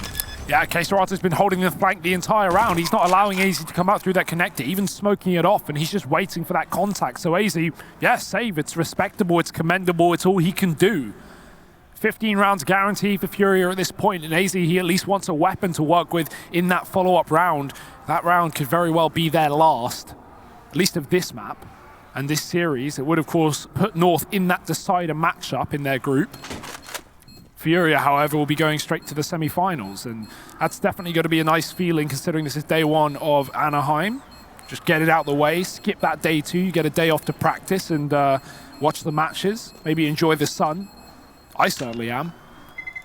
Yeah, I mean, me being, having the ginger gene, I'm not. But, lucky enough for me, I'm in this wonderful air-conditioned convention center watching video games. So, what else would you want to be doing, exactly. Harry? I'm hiding from that all day long. We got breakfast earlier, and we had to ask the waitress if we could move because the sun was coming in from the window and burning our pale skin. Oh, dear. Oh, that's how you know it's gotten bad. That's how you know it's gotten real bad. Can't deal with California, man. Too nice. Too nice for me. We were working on the game at hand. 2020, the year. Early on in this one, Furia get out into the middle. 3 players in this side of the map. K-Serato. As we were saying, they have conditioned the guy to go and watch B. He's put there. Yuri's down in the connector. But long control taken, and in a very big way by Furia. They might just run the gauntlet into this A bomb site. It really wouldn't surprise me. That's a very Furia play. That's kind of the idea behind getting this much map control this quickly. You're imagining, well, if there was no one long to begin with, then, they might just be pushed up toilets. They could be playing connector. The money isn't great. And so the odds are North have taken a gamble like that. Furia are going to get rewarded very handsomely with this long push. Oh, this is so unfortunate for North, man. And this is going to be even more unfortunate for the rotation. AZ coming back up with the 1 rifle they have, and no longer Art's taking him down, and the A site has been conceded by North. Now, there's still players waiting about in the wings, in the toilets, in the connector, but Art knows. He knows he got the A site for free, so there has to be someone on this top side of the map, but meanwhile, North are falling like flies. Gierby trying to put himself in pole position, does get a couple of D kills, but he's all that stands between Furia and a victory and a semi-final here at DreamHack Anaheim. It doesn't seem doable. That bomb's been planted. All to play for, nothing to play with, and he's going to whip himself to a loss. 16-3, Furia are going to close out this map and series with ease. Yeah, I mean, there's not really much to say other than Furia go into that looking incredible. I think that they do a great job of not letting North get comfortable for like the first 6-7 rounds. And past that, yeah, Furia were kind of already just mentally there. They're in the driver's seat. They're putting up rounds. And sadly for North, it was one of these times where it is just like a bit of a slow start, right? You don't show up the way you want to early. And I think versus a team like Furia, you really can't do that. So, it's a bit of a shame, but I'm hoping that for North tomorrow, right, it's a new day. They can come into it being a bit more well-rested. For the Furia guys, very promising, right? Because that is a dominant win. Like, and this is one that should have been, you know, like a 25, 30 round game of CS, you would imagine. They managed to do it in like under 20. Yeah, fair enough. I mean, Furia looking confident, and the Brazilian boys are back in business. We'll see if they can keep it up, of course, on the third day as they head to the semi-finals. North, well, they've got a lot of thinking to do, and we've got a break to have, so we're going to throw that over and then be back with the desk in just a minute.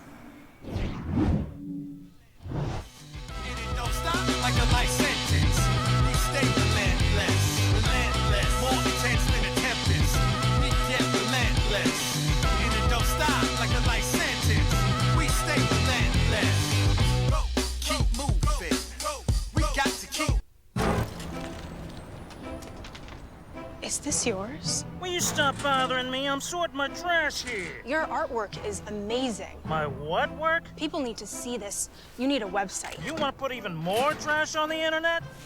What are you doing? Very soon, you're gonna be very famous. Right. Lady, that is the last thing I would ever... Huh? What? Stop! Put those away! I come every year to see the communities.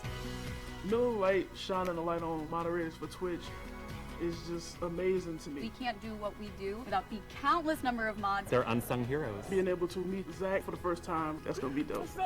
It's really important to me to give the LGBTQ community a place they can be safe. I used to be terrified to be myself. Cheers. Been there for each other, man. No doubt. I'm getting like choked up. Thank you, Miller Lite, for supporting the gaming community at Twitch. Gordon Hayward shows his opponents no mercy. No, seriously, he's like ridiculously competitive. Which is why he refuses to play on anything but gamer-grade internet from Xfinity.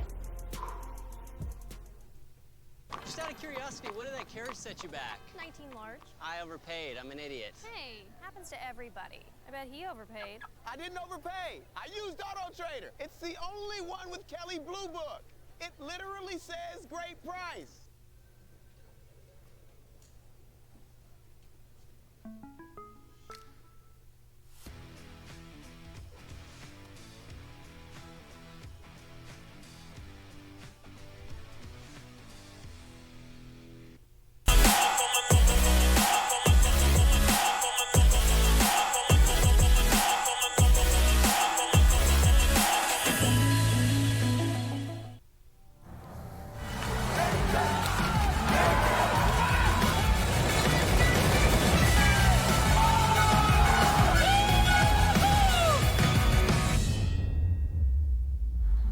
Well, that's certainly one way to punch your ticket into the playoffs. Furia decimates North in a game that we thought would be a little bit closer, and you guys said would be North, even though the graphic lied. I said Furia. Just putting that out Nope, there the now. graphic definitely The graphic was wrong. Nope. I said Furia. Nope, graphic was right. Let's replay Black with no sound. We need the audio. We need the audio. Once we get the audio, we'll know. We lost the audio, And sorry. yet again, I was correct. Now, to be fair, I honestly only picked them because I was trying to just, give us some dynamic. I thought it would be a close game. Yeah. I did not expect that. I don't think any of us did. I don't know what I just witnessed. That was absolute murdering. It was a massacre. No, North stood no chance throughout that entire game. It seemed like Furia played their style of CS, and they were never forced off of it at any point. They started this game so aggressively. It felt like every time North set up, even from the opening pistol round where they wanted to fake long A and then, you know, sneak out Monster, by the time the 3 guys were able to go out Monster, both A guys were dead from a flank. Like, they just couldn't get anything going. They couldn't, and I think aggression is certainly the key word here. I gotta say, this is the Furia 2.0 that I've been waiting on for, it feels like since forever ago. And that aggression, the difference between this type of aggression coming out of Furia this time around is the kind of finesse behind it. We saw the double Molotovs consistently going towards that playground, but Furia hardly ever followed that up. They postured, acted like they were taking over that fountain, but then they had like a 3-man setup towards long A. Sometimes they overstacked towards that B, but the entire time North were just kind of turtled up behind the playground, not able to take any map control. So I think Furia's approach starting out from the gate on this overpass was just impressive. Yeah, they pre-naded on pistol round. Like, normally people don't. Who buys HU grenades on pistol? They pre-naded the ramp, the T stairs. So now, good. Sean, I'm told you have a highlight that you wanted to go over. Yeah, it's something that I just briefly wanted to talk about is when they 5-man boosted MSL, right? So everyone has seen this boost a million times now where the T's use 5 players to get this pick. Now, most CT teams don't react appropriately, but you can see Yuri and even Henny, actually, who isn't going to be shown, they immediately push up on A. And the reason why they do that is because they know 5 people are required for this boost.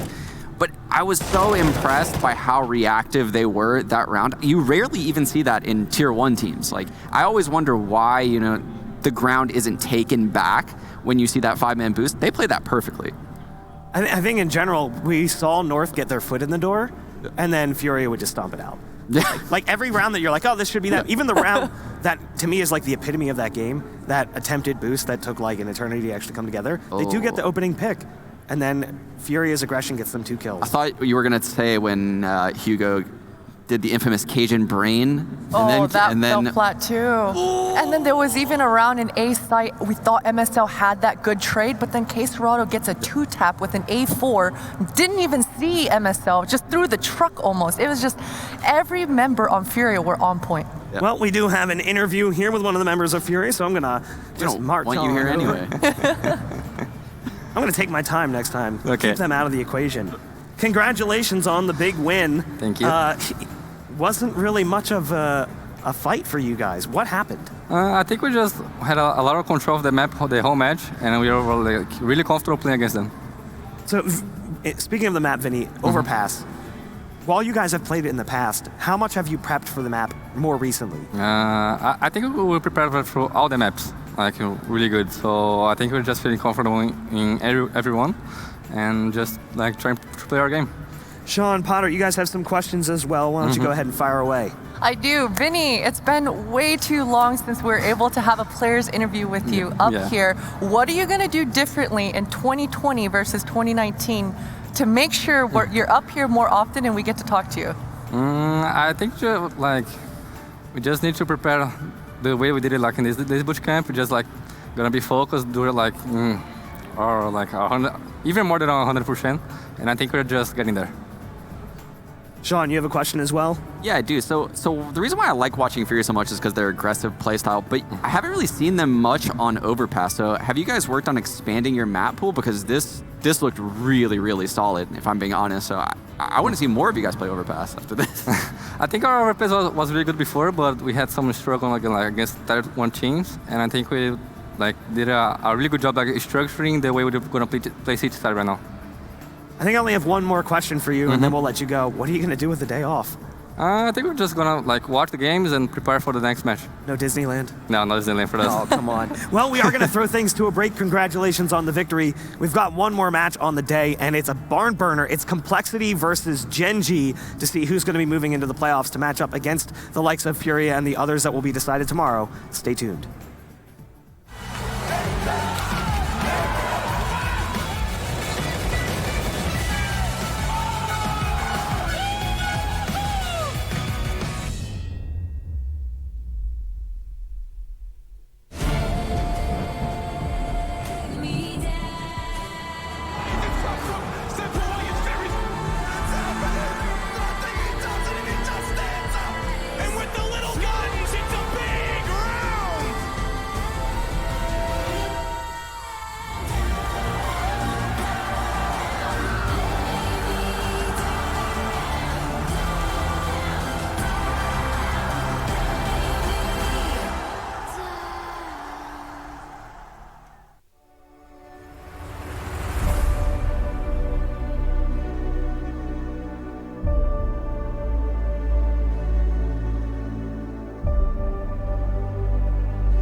brilliant is to defy convention and challenge expectations. So Intel will bring the processing power for when it's time to go brilliant.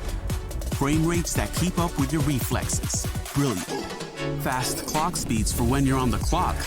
Brilliant. It's what we do at Intel, powering you to master your potential. Will you rise? Intel. Unleash your brilliance. People crowding around. She stepped off and walked the room. Got me hooked, nothing I couldn't do.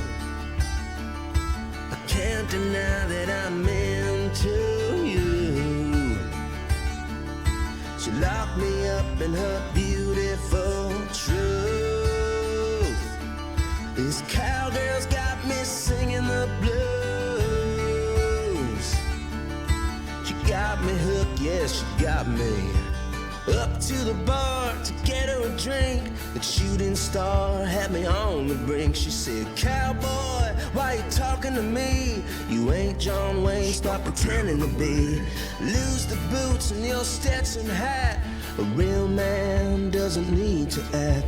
Why be him when you can be you? They don't make cowboys like they used to. But I can't deny that I'm into you.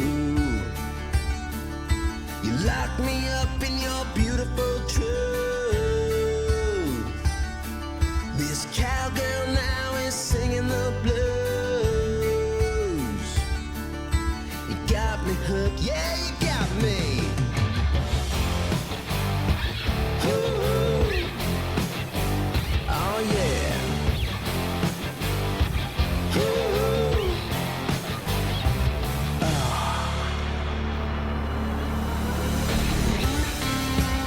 She said they don't make cowboys like they used to.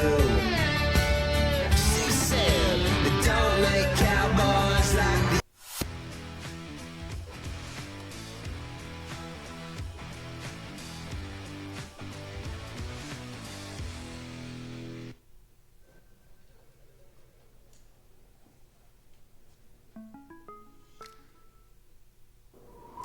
Look at the new sled on you. Yeah, I don't know. I like it. I mean, I know nothing about sleds. And then I'm just buying one? Like, how am I supposed to know what a sled costs? What did you pay? 7 pelts? Nah, so high.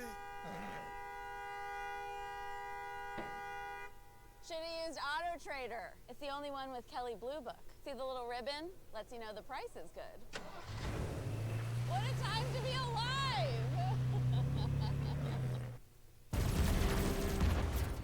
Everybody loves an underdog.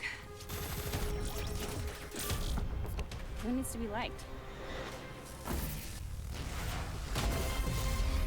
Mountain Dew Amp Game Fuel. Victory in a can. All Tyson Anytizers chicken is raised with no antibiotics ever. They're a great decision for snack time. Allowing the band to practice at your house? Not a great decision. Keep it real. Keep it Tyson Anytizers.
of curiosity, what did that carriage set you back? Oh, like 19 large. Ah, I overpaid. I'm an idiot. Hey, happens to everybody. I bet he overpaid. Me? I didn't overpay. I used Auto Trader. It's the only one with Kelly Blue Book. He overpaid. No, it literally says great price. Okay, we get it. You got a great price. Did you get a good price? No! Okay, I'm sorry. Want to go get some croissants? No, I'm fine. Thank you. Okay. Everybody loves an underdog. Who needs to be liked? Mountain Dew Amp Game Fuel. Victory in a can. All Tyson Anytizers chicken is raised with no antibiotics ever. They're a great decision for snack time. Allowing the band to practice at your house? Not a great decision. Keep it real. Keep it Tyson Anytizers.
DreamHack Open is brought to you by Corsair, Intel, Monster Energy, and U.S. Navy.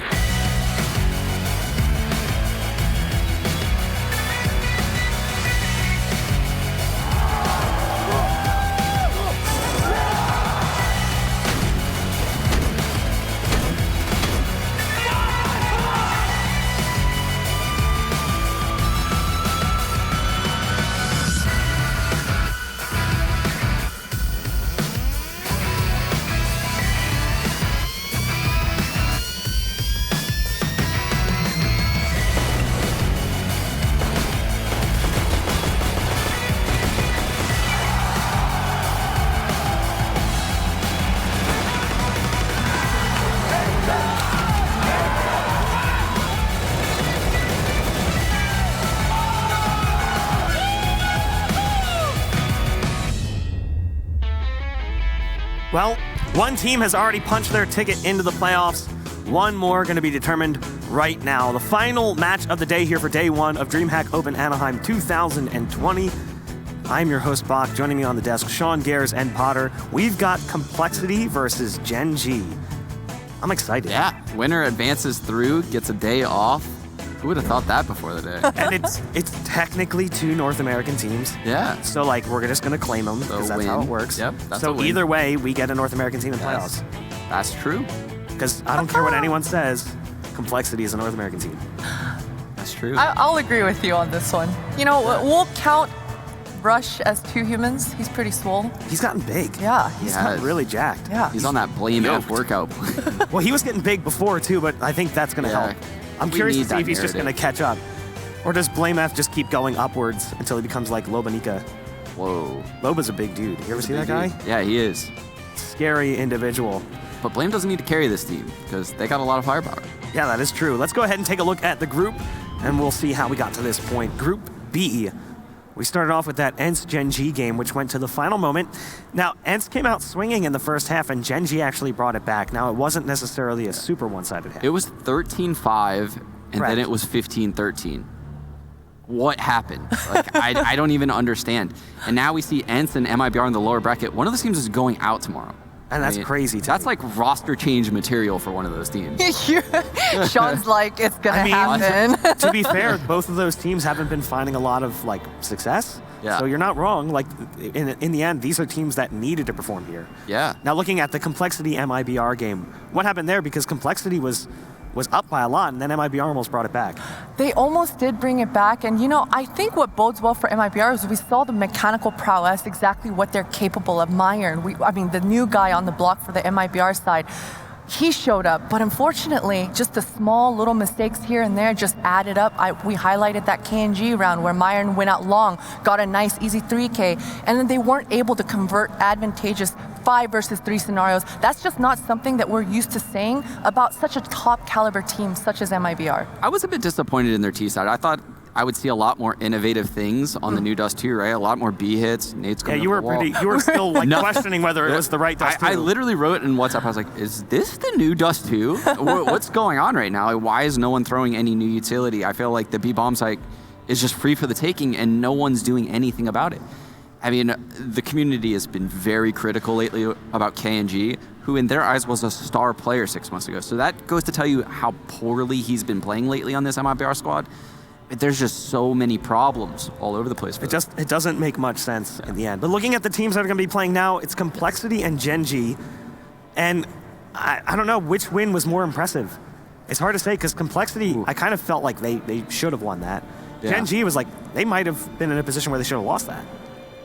Yeah, 11-4 half coming back and winning it, but it's Nuke, CT side. Yeah. I do think that Gen.G had a lot of nice crossfires, as we mentioned earlier on, but their T side, it was so lackluster. They lost so many post-plant scenarios. It was 8 times that they were able to actually get the bomb down, so that bodes well. T side Nuke, we know how challenging it is to actually get into those bomb sites, but they lost, I think, 4 out of those 8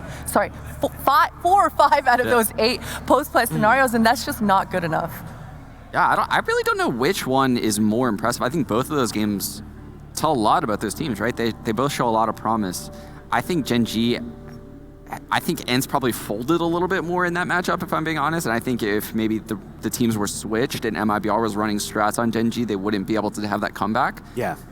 That's what's going to be interesting about this matchup is I don't think CompLexity, even though they are very puggy and loose, they still have ways of keeping all their players together to trade out kills and make sure they don't get picked. And that'll be a problem for Gen.G, in my opinion. Let's take a look at the maps and we'll see where we end up, because one of the deciding factors as well is going to be that AWP presence. I don't know if Gen.G has an AWP that can match Poison based on what we saw in that first series. I don't know if there's many Poison AWPs in the so world that can match him right now. He is unreal.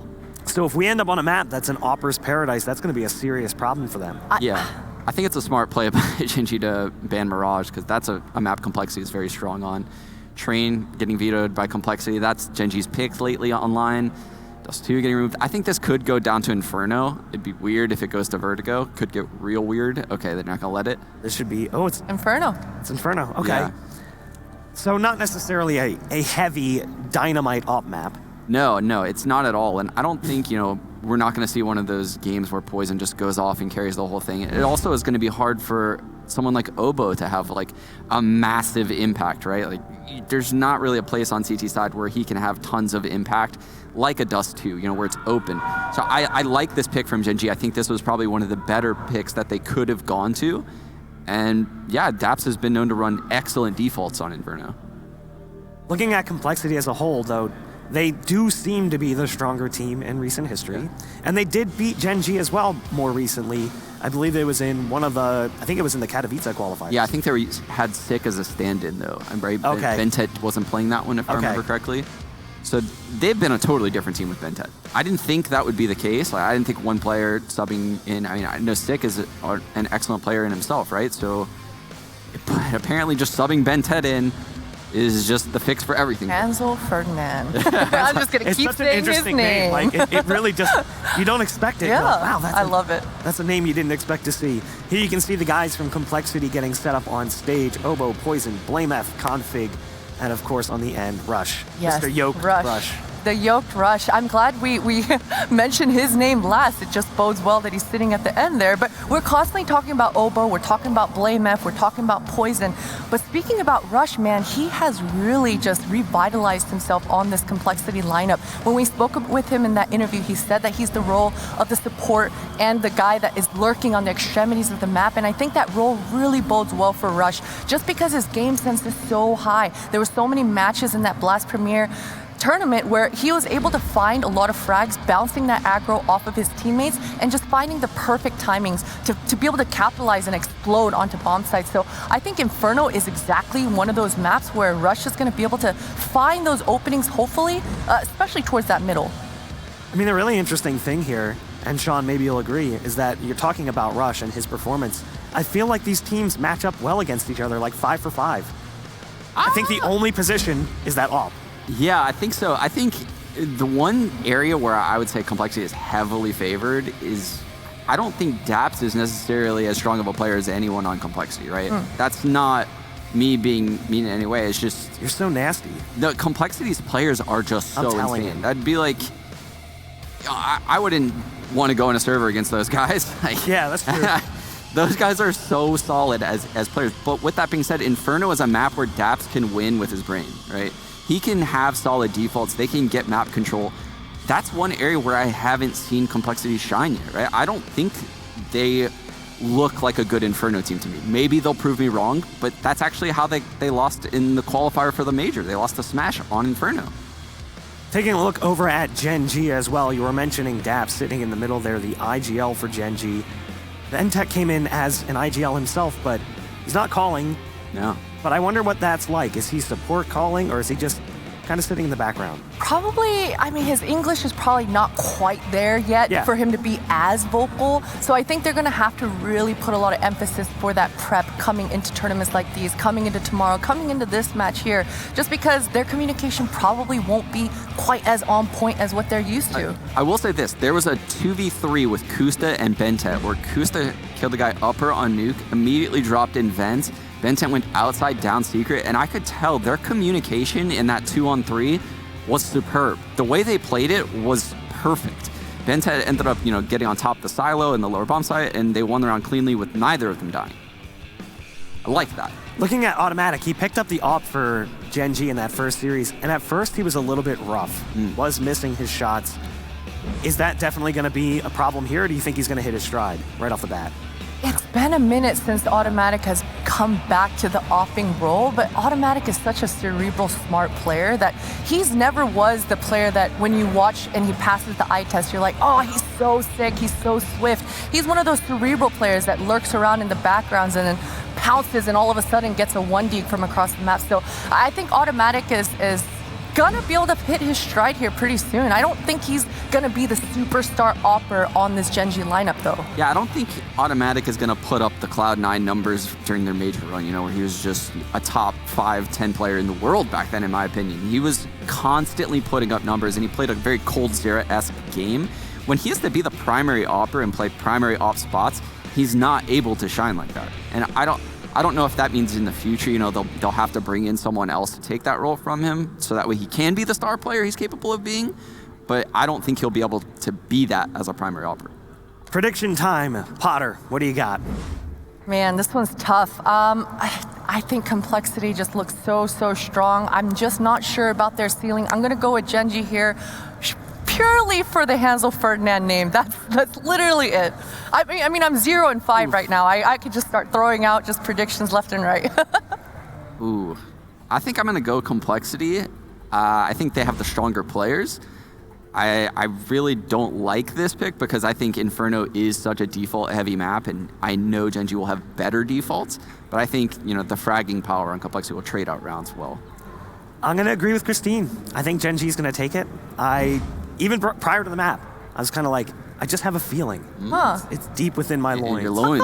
That Gen.G is going to come out swinging over top of CompLexity. Let's take a look at the Twitch chat, and you guys can tell us if we're wrong or right. Hey, we're right. Dude, Twitch chat has been on our side almost every prediction. Omega lol, they're wrong. You're going after Twitch chat. Feels That's a dangerous weird, man. game. Whatever. weird champ. At Sean Gares, just go after him. Throw it all out there. Go ahead and attack him if you want. Everything can go his direction. But we are going to throw things to a very quick break, and when we come back, we'll determine which one of us is right and which one of us is wrong. Stay tuned. I used to think I did you wrong. You played those head games to me, I should have seen it all along. Now you tell all of our friends I'm a dog, but I'm just trying to get by. And don't you know that I could say I'm sorry, but it would not mean a thing. And you might think that I should say I'm sorry, but I'm not. But I'm not.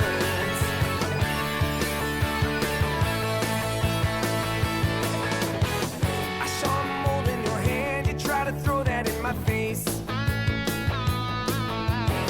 You know if I did the same, you tell me I was out of place. But for now, we'll look the other way, 'cause I'm just trying to get by.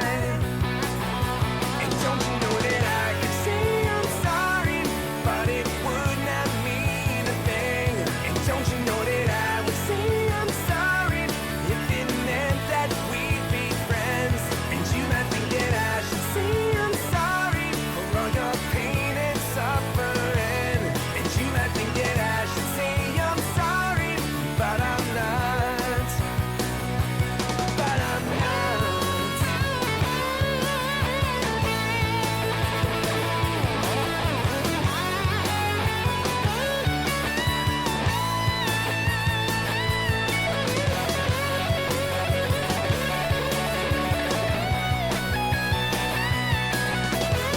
I used to think it was me, I used to think.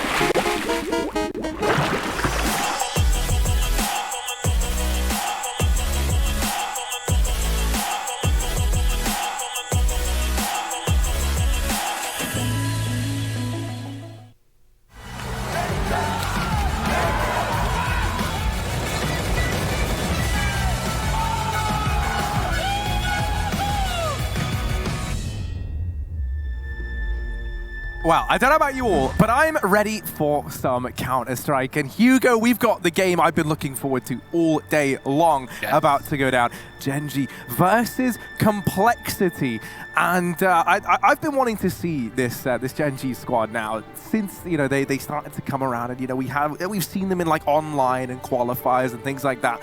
But it's here, their first LAN with this squad, that I've been so much so looking forward to seeing these boys up on the stage, and I think it's only fitting that they go toe-to-toe versus CompLexity on the other side. Yeah, right, a rough matchup obviously with CompLexity looking so good right now, obviously taking down Astralis back at Blast, doing well in the group there, and also even beating MIBR earlier on today, so a great start of the tournament for CompLexity. And Gen.G, I mean, they're no sleepers at the wheel either. They were getting dominated by ENCE back on Nuke, switching to the CT side, and managing to pull something like a ridiculous, like an 11-round comeback, and actually picking up the victory 16-14. So, you've already got to show the fact that Gen.G, they have that resilience, and that's a credit to to a team that's already so new and already has, Buntet, who, as we've talked about, has those issues with talking in English. He's picking it up very quickly, though. Yeah, for both of these North American organizations, the answer to make a world-beating team lied in transcending continents and looking to the oceans, trying to bridge that gap. And for CompLexity, it was Denmark and it was Bulgaria that they thought that they could find their answer. But for Gen.G, they went all the way to Indonesia, bringing in Buntet. And that, for me, is what makes this team such an exciting prospect. I think you mean Poland, but yeah, it's fine. We can move past. He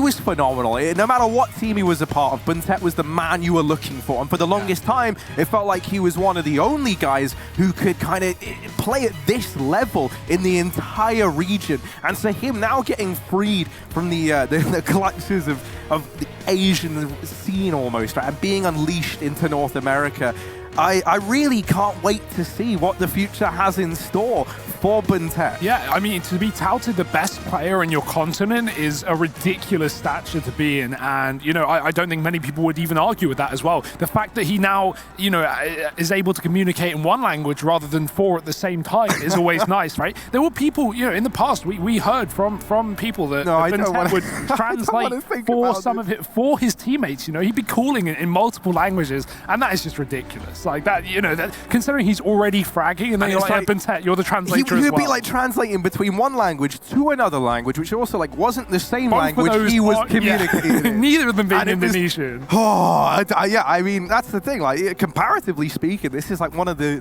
perhaps one of the easier challenges he's faced. I mean, I don't know. I would love to. I really hope, you know, we get to kind of track the BNT storyline and see him grow into a player on the international stage, right? You know, I really can't wait to see what comes of this Gen.G team. And then obviously for CompLexity, because we've been going on all about Gen.G this whole damn time. Yeah. CompLexity, we've spoke about them already today. You've taken, you know, some of the best upcoming players in NA. One of the better upcoming players in the form of Obo. Put him alongside Rush, major winner, right? Stellar gamer in the server. BlameF at the helm. I guess you'd say like young gun of the Danish IGLing scene, but he has certainly left impressions. And then you look at Poison over on that AWP. Stellar guy. He has had impact no matter what team he's been in. Config, I feel like I don't even need to really tell you about him. Yeah, man. I mean, he's cold, cool, calm, and collected, and sometimes a little bit more angry than that as well. But that's what you need, a bit of fire in your roster. And I mean, you know, talking about, you know, Bulgarian exports to America with the AWP, we've already seen that success. Think of EG, Cirque, man. He has been an unbelievably talented player, and Poison, also reigning from the same country, coming over to NA and, you know, performing as well. Obviously, still majoritarily an EU team. They try to qualify through the EU minor, as said by Potter, or Sean rather, falling to Smash on this exact map that they're about to play. But regardless of that, they're still playing in North America, right? It's still, I guess, in that sense, an NA team, an NA org at the very least. So yeah, Poison's been exciting, and you know, this is going to be a real battle now to see who's going to come out on top this group, head to those semi-finals, of course, on day number 3 of Anaheim. And of course, they'll be joining Furia, who just managed to get that dominant victory versus North. It was an easy affair for them, but I'm at least expecting a bit of a closer matchup for this series here between CompLexity and Gen.G. Yeah, I mean, I don't know which way I see this one going, honestly. I really, really don't. I can't... I haven't seen enough from Gen.G, like, truthfully, to really have much of a say. I mean, I think this is a really good... Yeah, well, exactly. I think this is a really good benchmark for us to get to have a look at. But we're getting into things, Hugo. It's happening. It's underway. Gen.G versus CompLexity. On our screens, the map is Inferno, and the pistol round has well and truly begun. Has been a rough map for CompLexity as of late, but this is their time to prove what they can do. Config, aggressive into Banana. Does he realize 2 players have caught themselves in the corner before he found himself here? He's going to push. Flash down. Great flash. BNT's dead, but the trade is in for Daps, and he's been finished off as well. Fights across all sides of the map. BlameF trading things for the advantage of CompLexity, and B has been secured here from this CT side. That will allow for a rotation in the form of Blame. The Brain. Rush going back towards the apartments. That's where Kusta's trying to come through. And now Gen.G forcing themselves towards middle. CompLexity are so aware of this A-side take. Oh. He's the first man cross. Oh, Blame. There it is. A 3rd kill before he's shut down. And they finally deal with the one man that's already caused so many problems here for Gen.G in this pistol round. They're going to tuck tail and go back here towards Banana, hoping that this this B bomb site is where they can find something. Now Obo, he's been waiting here. He's heard these rotations, and now trying to buy time, trying to allow Poison to get into a position in CT. Does deal with one. Ooh, some. Oh, there we go. Oh, that's Poison gone. Bomb plant can now come in. 3 kills for Som, and it's him versus Rush. 25 seconds here on the clock, and Som not planting that bomb just yet, is going all the way around Ruins. Oh, you're kidding. Seconds. No. You're kidding. No, surely not. Surely this isn't... He's done it. He's got time. He's running, and Rush has got no idea. Yeah, and you can't blame him. What a ballsy play from Som. I mean, this is the last thing anyone would expect. And Rush, he has to go get that kit. It's dropped to the back of New Box. He's got to go and pick that one up. That will shave time off of the defuse, but it also wastes time as he has to go for this long rotation back towards A. And boy, is it a long rotation. He attempts going down the Banana. Som Also a young gun. We talk about Obo, but he's only of 17 years of age as well and new on the scene, looking to make a name for himself. Will Rush be able to put a stop to him? Major winner, but Som's got the info. He's heard the footsteps. Rush has to tap that bomb to force a fight, and he's just going to tap it. And Som's found the kill. 4 in the pistol. What a rotation. I've never seen anything like it. Yeah, I mean, for Gen.G, right, if they were going to have any chance of finding that with Blame F getting 3 in the pistol, you needed someone to step up, but it was just a Som from someone as he shows up in the pistol there. First round on the board for Gen.G, and a 4 spy for CompLexity. They are going to try and bring the heat here and now. I'll throw together what they can, and with it, they've got a lot of utility here. Likely going to see one of these delay players try and come through where you use these, oh my word, you use these smokes that you have to try and shave as much time off the clock as you can, right? You want Gen.G pushing through these smokes in the final 20-30 seconds of the round. So you're really going to try and cling on to them for as long as you can over on the CompLexity side of things. That's why we've seen so few of them thrown out yet. I like seeing, the two Danes play a site together as well. If needed, you can communicate in your mother tongue, which definitely brings benefits, even though obviously these guys are both fluent in English. Not a problem. But, sometimes in the heat of the moment, maybe it's helpful. Got that Danish synergy. Gen.G, though, they show banana control. They do that damage to Config with a grenade and then fall back towards middle, just trying to establish some control. They've at least forced Poison back with that scout, but Obo wants to fight for middle, and he will through the smoke, taking down Automatic. Site is still CompLexity's, and Gen.G will move out of their site as they go back towards B. Still only 2 players here. Kusta late as he leaves the apartments, but doesn't want to make noise on this rotation that will give CompLexity the info for a rotate. They still might throw one in. 30 seconds, and A's gone silent. The B smoke's being lined up, and here come the cavalry. Blame barreling himself on through with the flash. Does get one. Config still alive here, still kicking up on top of the boost, but he's only able to offer one up with the CZ. The scout doesn't find anything here. Bomb plant's going to be found for Gen.G, but this is still not a great situation, right? They've lost heavy numbers. This smoke delay play has worked for CompLexity, at least in the short term. They've got themselves this 3v2 retake. Now they just need to see this round to a close. So I'm going to reposition, and he's back here with Buntet beside him. They've doubled up in dark. They're trying to fake this out. Once they deal with Buntet, they're hoping that they don't clear Som. He can make that first bit of contact, but now they know that both players are here. Surely, he's still alive. Oh, he's clicking. Not quite, no time. But there's no time for the defuse, so they have done it. Gen.G are going to get that round.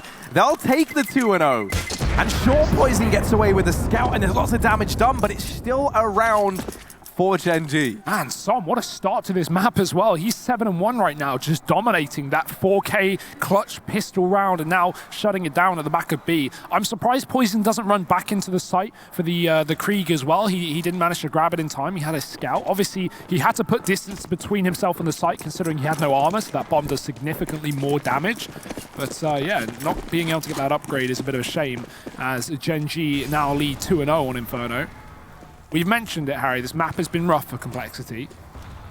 If Gen.G are able to take this away and go straight to those semi-finals, that would be fantastic for them. Definitely not the favorites in this series, but looking to prove haters wrong. All through the apartments here with the bomb, everyone in middle, and look at CompLexity's aggression. Conflict's gone right down banana on an eco round, nothing to lose, everything to gain. Full rotation, but Som is out of the apartments, and Gen.G have beat CompLexity to the punch. But Config punching one back himself. These Deagles finding some success. Rush only with a ding, and Daps is now alone. He's lost the bomb. He's gone back in through middle, and Poison's been boosted up to hold on to this package. Daps, how are you going to recover this? Bomb's out in the open. Okay, he's got time to play with, but that is it. And there's the flick from Poison. Good night to Daps in the apartments. And CompLexity, they're going to steal that round away. They had very, very little heading into that one. And so they are going to take that all day long. And you can see the ramifications that has had, right? You think about that second round, that 4 spy that CompLexity mustered. They don't get the round, but they kill everyone on the Gen.G side. So heading into that round, there was no money for this T side to begin with. And the fact that it's a loss as well, well, you can see the impact this has had. Now they've had to force, they've had to put what they can into this round. And so this is where CompLexity can can swap that momentum around and springboard themselves into the lead. Yeah, the force buy, I mean, you know, you can't not go for it because your money is just trash otherwise, so you may as well invest, but that does leave them in a bit of a rough spot. You know, assuming Complexity win this round. Going to be eco at 2-2. The lead will be given up, so Gen.G really want to try and make this one close, if not theirs. That smoke on the long corner, it seems tempting for Gen.G. They go right through, and Obo's waiting, but the trade is in, and BlameF with a double setup. How does he not double down? Automatic, taking that kill away and moving in through the CT spawn. B is an option, but it's all on Buntet, because if he dies here in Bananas, a config, then that's going to be the round done. Well, the other way round, Automatic is dead in the library instead to the AWP of Poison. And now Buntet, well, he's got nothing. No man behind enemy lines, no weapon. Surely no chance. Config is not going to give him a means nor a way, not so much as a foot in the door. Complexity 2-2 as they get that one under their belts. And that was the force buy from Gen.G, so now there's just no money. This is Complexity likely moving to that 3-2 scoreline. And that is right where they want to be, I think. The fact that we've got BlameF starting strong as well always seems to be like a good sign for this Complexity squad. And that's often the case, right? The man making the decisions, if he's playing well, if he's feeling it, then his calls should be that much better as a result. We saw the contrary back on Overpass, right? With MSL, went right? 0 and 10. Yeah. You know who got wrecked? North. So yeah, it's definitely a case to say for the mentality as well, right? If you're fragging, you're going to be feeling good. You're going to be confident in your calls. And so that's always, you know, nice. Gen.G on eco, as said, this should be where Complexity take the lead, although they've won an eco of their own, so anything is possible. BlameF push down, the spray is there, he gets away with one. Config supporting him to watch ramp side as well, so Blame has a lot of freedom to move, and he will go aggressively in. Dap's dead as well. One by one, Gen.G just giving these kills, but Som is very much warmed up today. A quick dig down onto Blame. Config still fighting for Banana, not wanting to give a weapon away. Someone's going to try and move in and grab that gun. There's Config stopping them in their tracks. Buntet dead. The weapon has been retrieved though, and he knows the Som is still here, so spray back in for Config, and it is a slaughter down to Banana. Just Kusta left up with a Glock. Too far away from grabbing any of these weapons. Config is still holding on to Banana. Oh, upgraded to a Glock. Yeah, this one's red though, so you got to bear that in mind. Oh.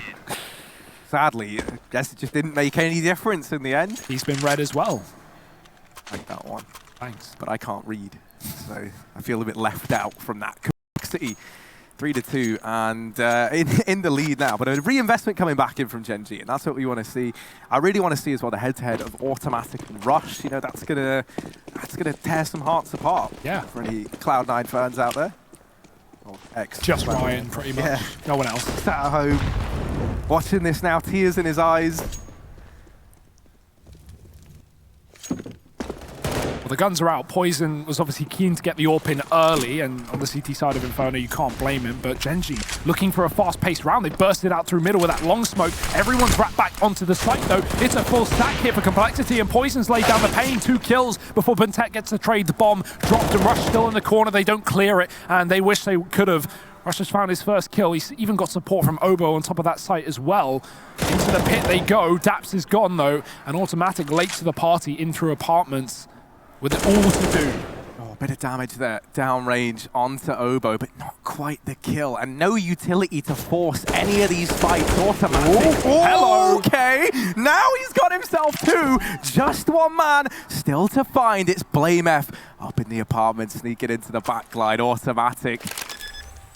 They might want to start calling him manual after this, because he's got to give them the stick if he wants to get this round. Automatic naded down low. Trying to reposition. Ooh. Molly burns him out, still alive, but BlameF gets rid of him, and the round is found for Complexity. They'll grab that defuse, and they'll get themselves a 4th. It gets close, but not close enough for Automatic, sadly, there. Fantastic play from Blame there. A lot of the time, if you're coming in for a retake like that, you're never going to throw a grenade for 2 reasons. 1, you can get peeked, and 2, you're giving away your position. Automatic had no idea where Blame was. He was expecting long in that post plant, but you know, Blame knows that Automatic's tucked in the site. He has a molly, he has a nade. He may as well put them to good use. He traps him, and Automatic has to go wide because of the Molotov, and that just forces him into the waiting arms of Blame. Great round from him. Nice try from Tim, but it's not going to be enough. 4-2. Gen.G back on pistols here, but we've seen what they can do with them. Poison fighting down middle.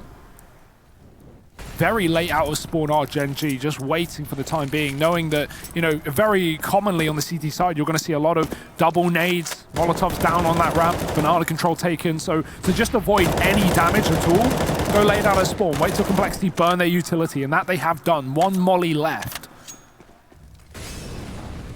Only now moving into the apartments. Kusto trying to flash out through middle. Gen.G have forced any potential short player back with that porch molly. CompLexity leaving config alone on B and going for a quad A setup again. Gen.G are looking to take this portion of the map late.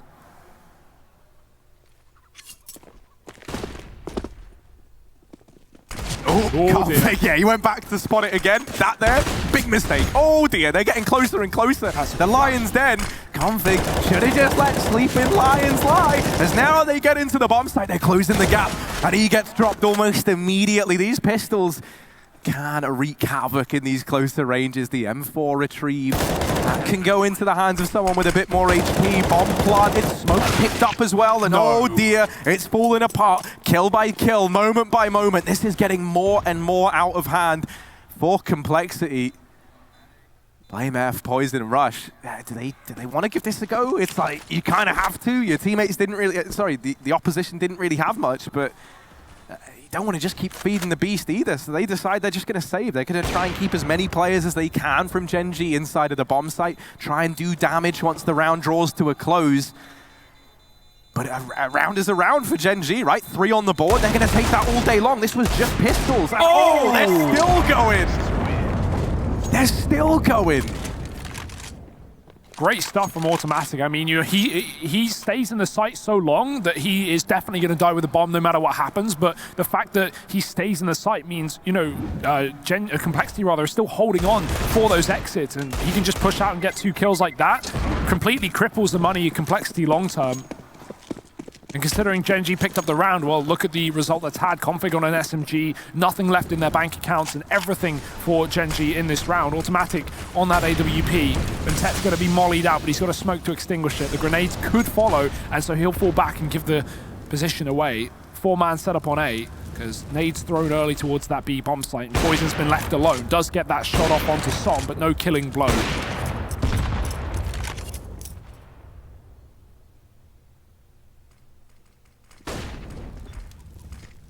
Oh, this is an interesting little mid setup here from CompLexity as well. They've got no one towards pit. Instead, all 4 players are fighting here on the short side. And yeah, this leaves them a bit limited in terms of that apps control. Ooh. But it's not going to matter in this round. And in fact, it actually kind of leaves them in a position now as they start to rotate players over where they could have 3 guys nearby as this bomb plant comes in. But Gen.G have done a fantastic job of navigating these rather treacherous waters in this round. They go to the site that only had 1 player at it. They get that bomb down. Config goes through a smoke, and that there's a bit overzealous. Man advantage thrown away. And now Gen.G about to tie things up. Yeah, the big issue there is, you know, having a solo AWP on B makes a lot of sense when you've got that sight line down banana and you can rotate forward towards A because you know no one's in banana. But the issue is, Poison's left alone on B, and within 5 seconds of him being left alone on B, he has to concede banana. He gets a shot on Som, but he loses control towards logs, and he knows someone can be walking up close. He can't hold both left and right side at the same time. So he falls back into coffins, and a solo op on coffins, well, the second Gen.G want to take B, they smoke him off, and CompLexity have no one inside of the site. They have no one to contain in B. That's a great exit from Daps as well. So yeah, I think, you know, CompLexity, they definitely read into an A play with wanting 4 over towards that site, but without having that deep banana control, that's the risk of leaving a solo B player, and boy does it punish them. A 4th round for Gen.G on this T side, putting together a really nice half so far.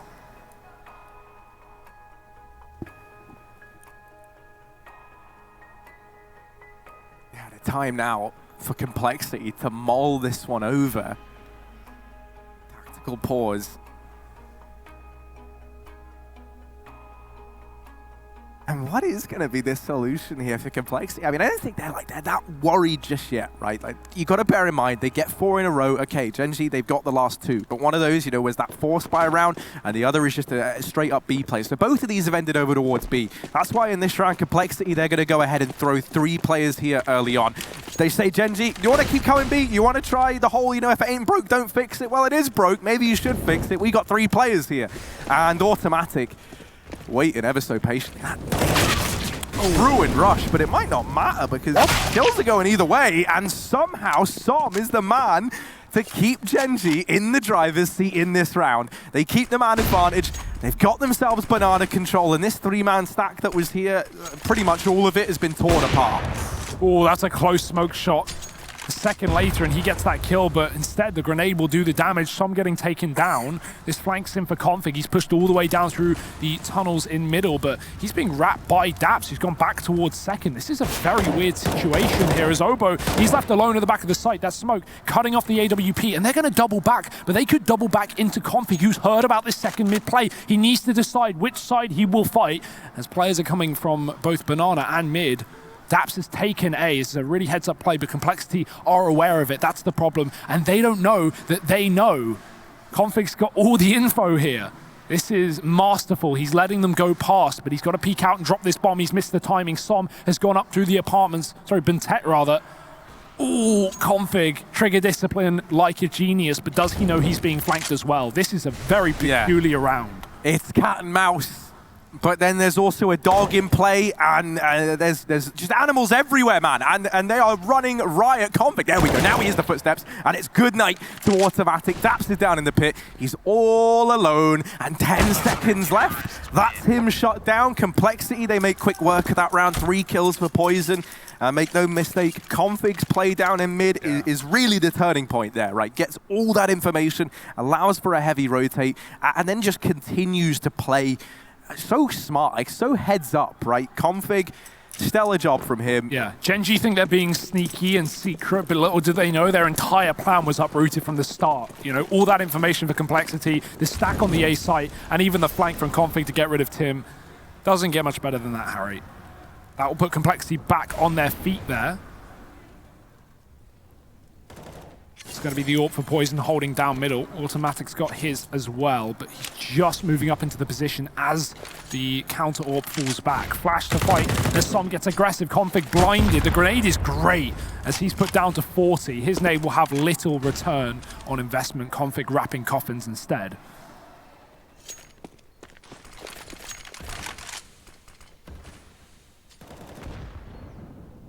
These grenades are fantastic.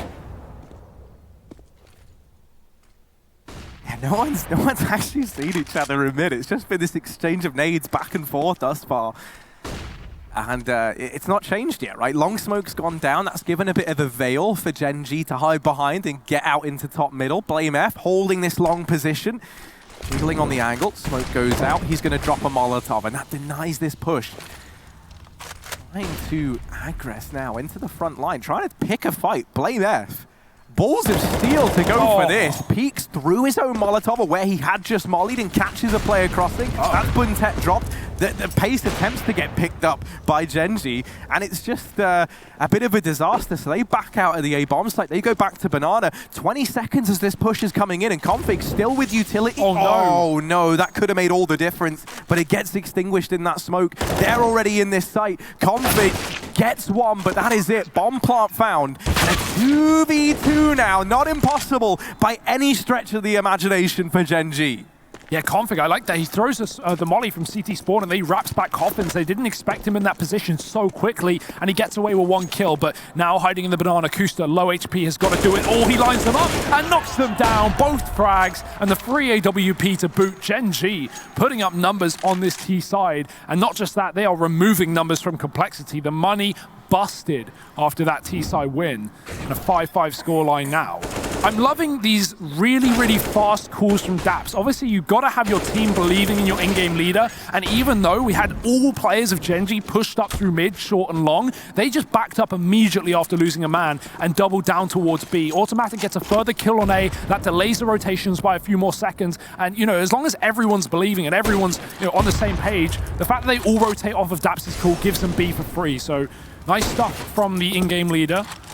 We know what he can do. We know what he can achieve.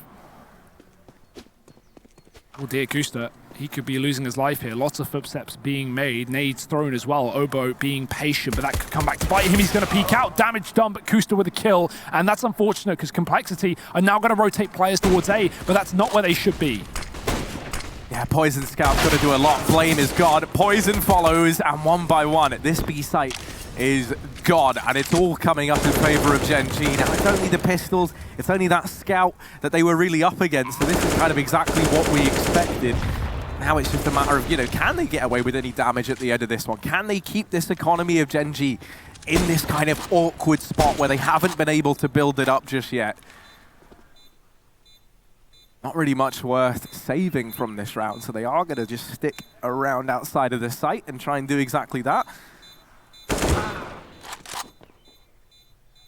Also, you touch upon Daps liking his calls thus far. I do love it, man. He is like the grandfather of so many of these teams. It feels like just the granddaddy of NACS now.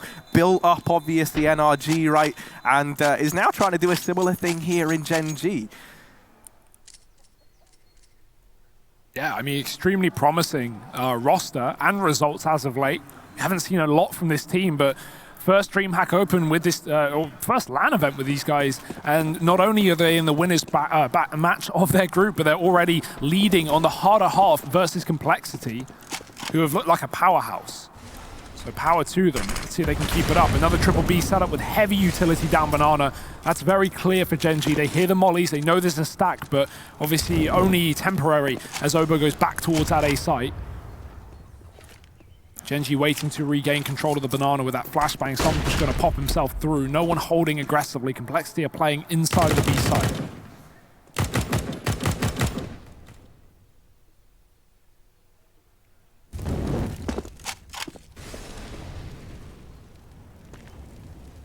Yeah, now you note that they leave Kusta behind over in the apartments, but that's just to stop CompLexity going for these information plays. If you think back to even the pistols in that last round, that was, a means that they tried to get back into the swing of things.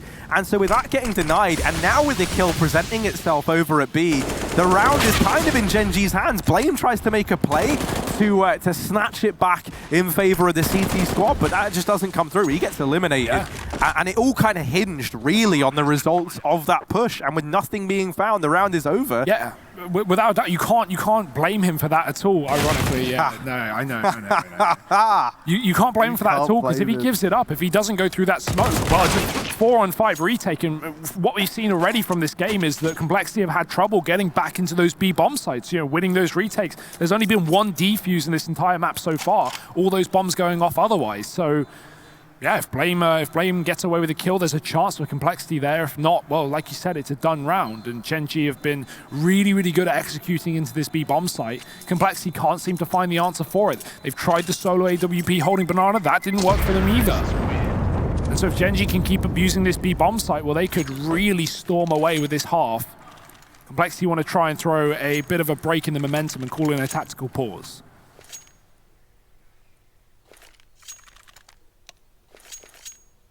Yeah, and this is where I think, if you're CompLexity, you're running out of time a bit here towards the end of this first half. This is where maybe you look to throw, I want to say something like some more information plays in, right? Because the problem is they've been playing very reactively in terms of how they've had to approach like these later stages of the round. It has very much been, all right, yeah, there's 20 seconds left, and they're making contact at B, so now we rotate to B. And this is where, I'm hoping that they try and feel things out over in the apartments. In that pistol round, it was the only reason they were able to get things close.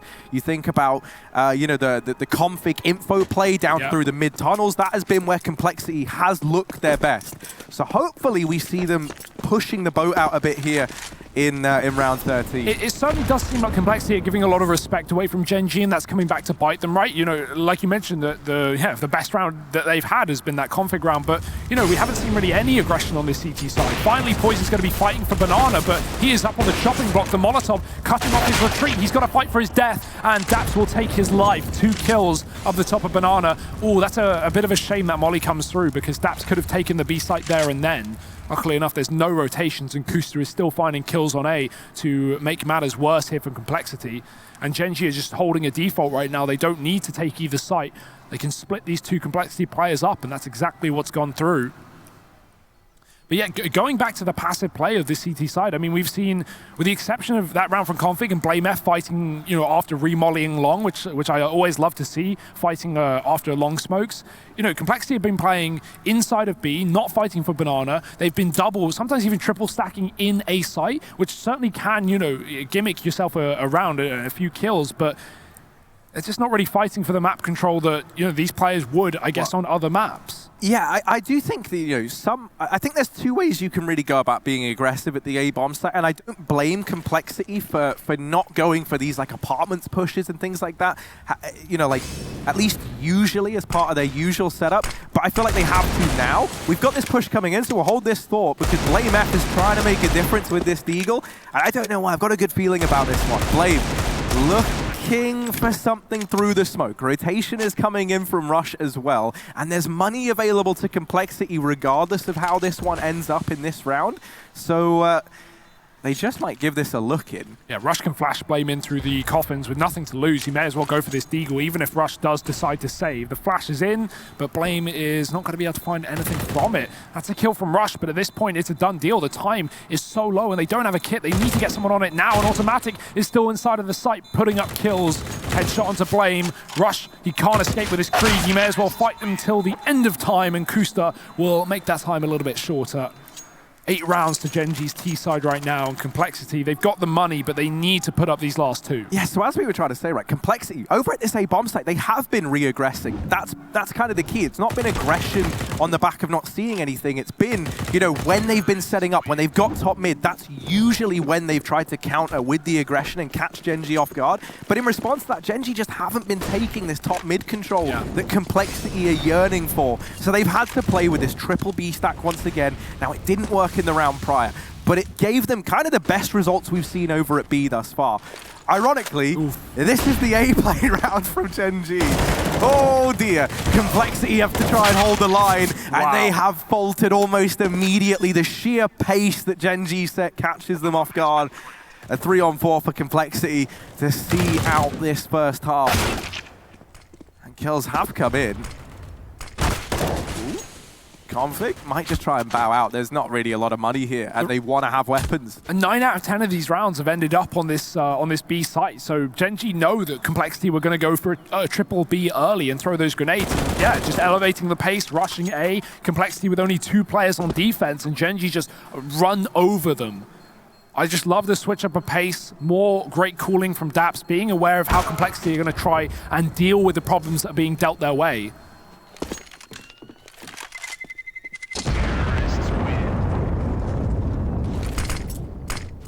So 9-5 right now, double digits as a possibility. More like a likelihood here as we head into the last round of the half. Complexity do not have the full money by any means. They will be able to buy up though. All the grenades are there as they take Famises instead of M4s. Poison's still on that orb, at least saved, but it goes both ways. And we've not really seen that orb come into too much of a powerful position so far. It's been countered really well. The utility's been nice from this T side. So let's see where Poison goes here. Going to be fighting down Banana once again as Gen.G try and pressure this control back. It's certainly nice to see Gen.G on 9 rounds, considering Buntet. Lots of people would deem him like the carry of this team. He's on 5 kills, Harry.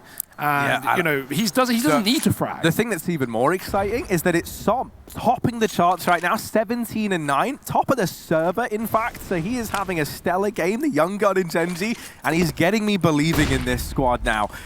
Pushing towards top mid, Automatic and Daps looking to secure this real estate. Now Complexity, this is, at least, you know, from how it's looked, this is kind of what they've wanted. They've wanted this top mid control. They've wanted Gen.G to be playing for this side of the map and then to re-aggress later on if the push doesn't come through or if they have to slow down behind this utility. And in this round, they actually decide against that. They immediately rotate Blade to play that speedway position for a rotation between either site. Poison's challenging at Banana in the meantime, and he goes back for a little bit more. Config's with him, and so CompLexity, they've shut down one of the two limbs in this round. Kill found from Kusta, but is that going to be enough? There's still a man down in the pit. Rush, they've got to try and get past him. They're navigating the danger, but the bomb is dropped. Rush is burnt to a crisp. It doesn't matter, though, as CompLexity seal it with a 6th. It's narrowly in favor of Gen.G, but this one still not clear-cut. Stick with us. We'll be back after the break to see who takes this match.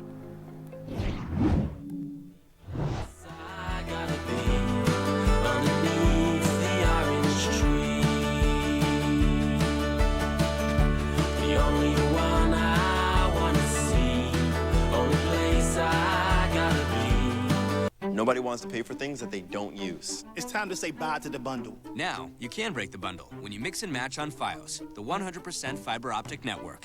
We need fast internet because we're always streaming something. Choose the internet speed that works for you. And if you want TV, choose your package. I want my channels and nothing else. Switch now with internet plans starting at just $39.99 per month. No extra fees, no annual contracts. Plus, get up to $200 in Visa prepaid cards. Only paying for the services that I want? That's the future. Only on Verizon.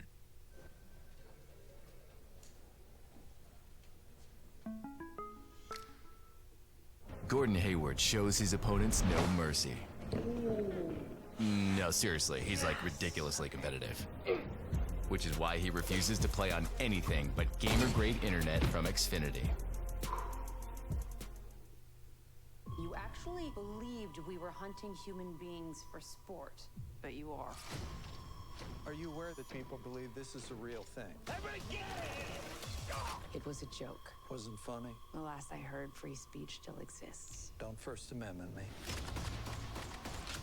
Why you? You must have done something. What kind of sick people would even think of something like that? White people. We're the worst.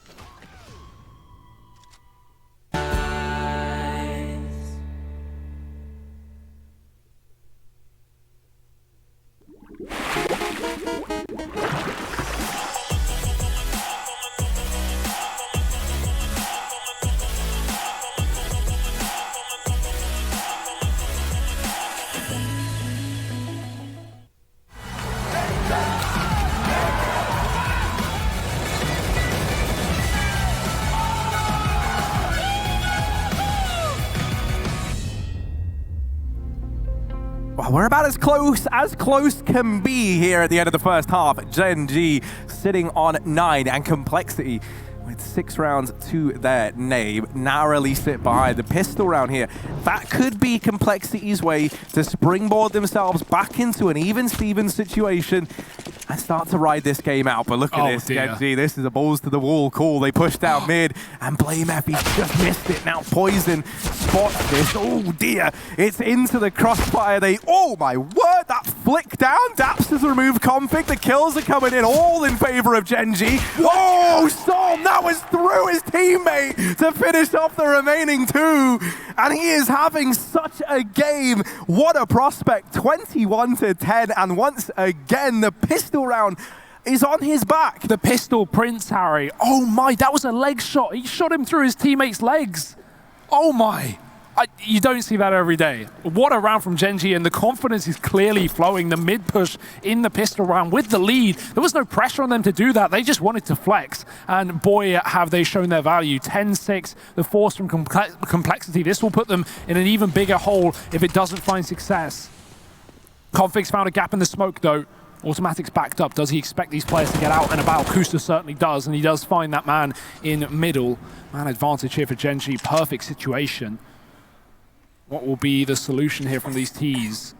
Banana control has at least been gifted over, but Som is spotting from the back of Coffins. He's seen that scout, and the grenade can follow up with good damage, but Poison just avoiding it. Re-smoke in to deny a rush. It's going to be that A play, so CompLexity are fine to get smoked off as Poison backs out of the banana. Rush looking for a kill in middle. That Molotov getting fought behind. Kusta gets himself another. One by one, CompLexity start to fall, and the re-smoke cuts off their line of sight as well, giving more room for Gen.G. Another rotate coming back as well. They're not convinced, though, with the fact that CompLexity have gone silent, and rightly so, because that bomb is moving back in through banana. Only Rush left in middle, and not for long. Yeah, looking like they want to try and assemble this boost, and they get it thrown in just in the nick of time. Even this as well is like a bit of a bait and switch, right? Som peeks, gets the attention, falls back, and you go, okay, well, if there's a guy there, they haven't boosted as well, surely. But that bomb gets thrown into Som's arms, and yeah, they don't check Buntet, they don't check for him, and that is their undoing. Gen.G, 11 rounds to their name, and CompLexity with very little skin in the game heading into this next round. It is just pistols. So it should be Gen.G building upon this lead even further. This is such a ridiculous carry from Som. It's actually kind of crazy. I don't want to just say it's one man, though. The calls have been fantastic, and everyone has been doing their job.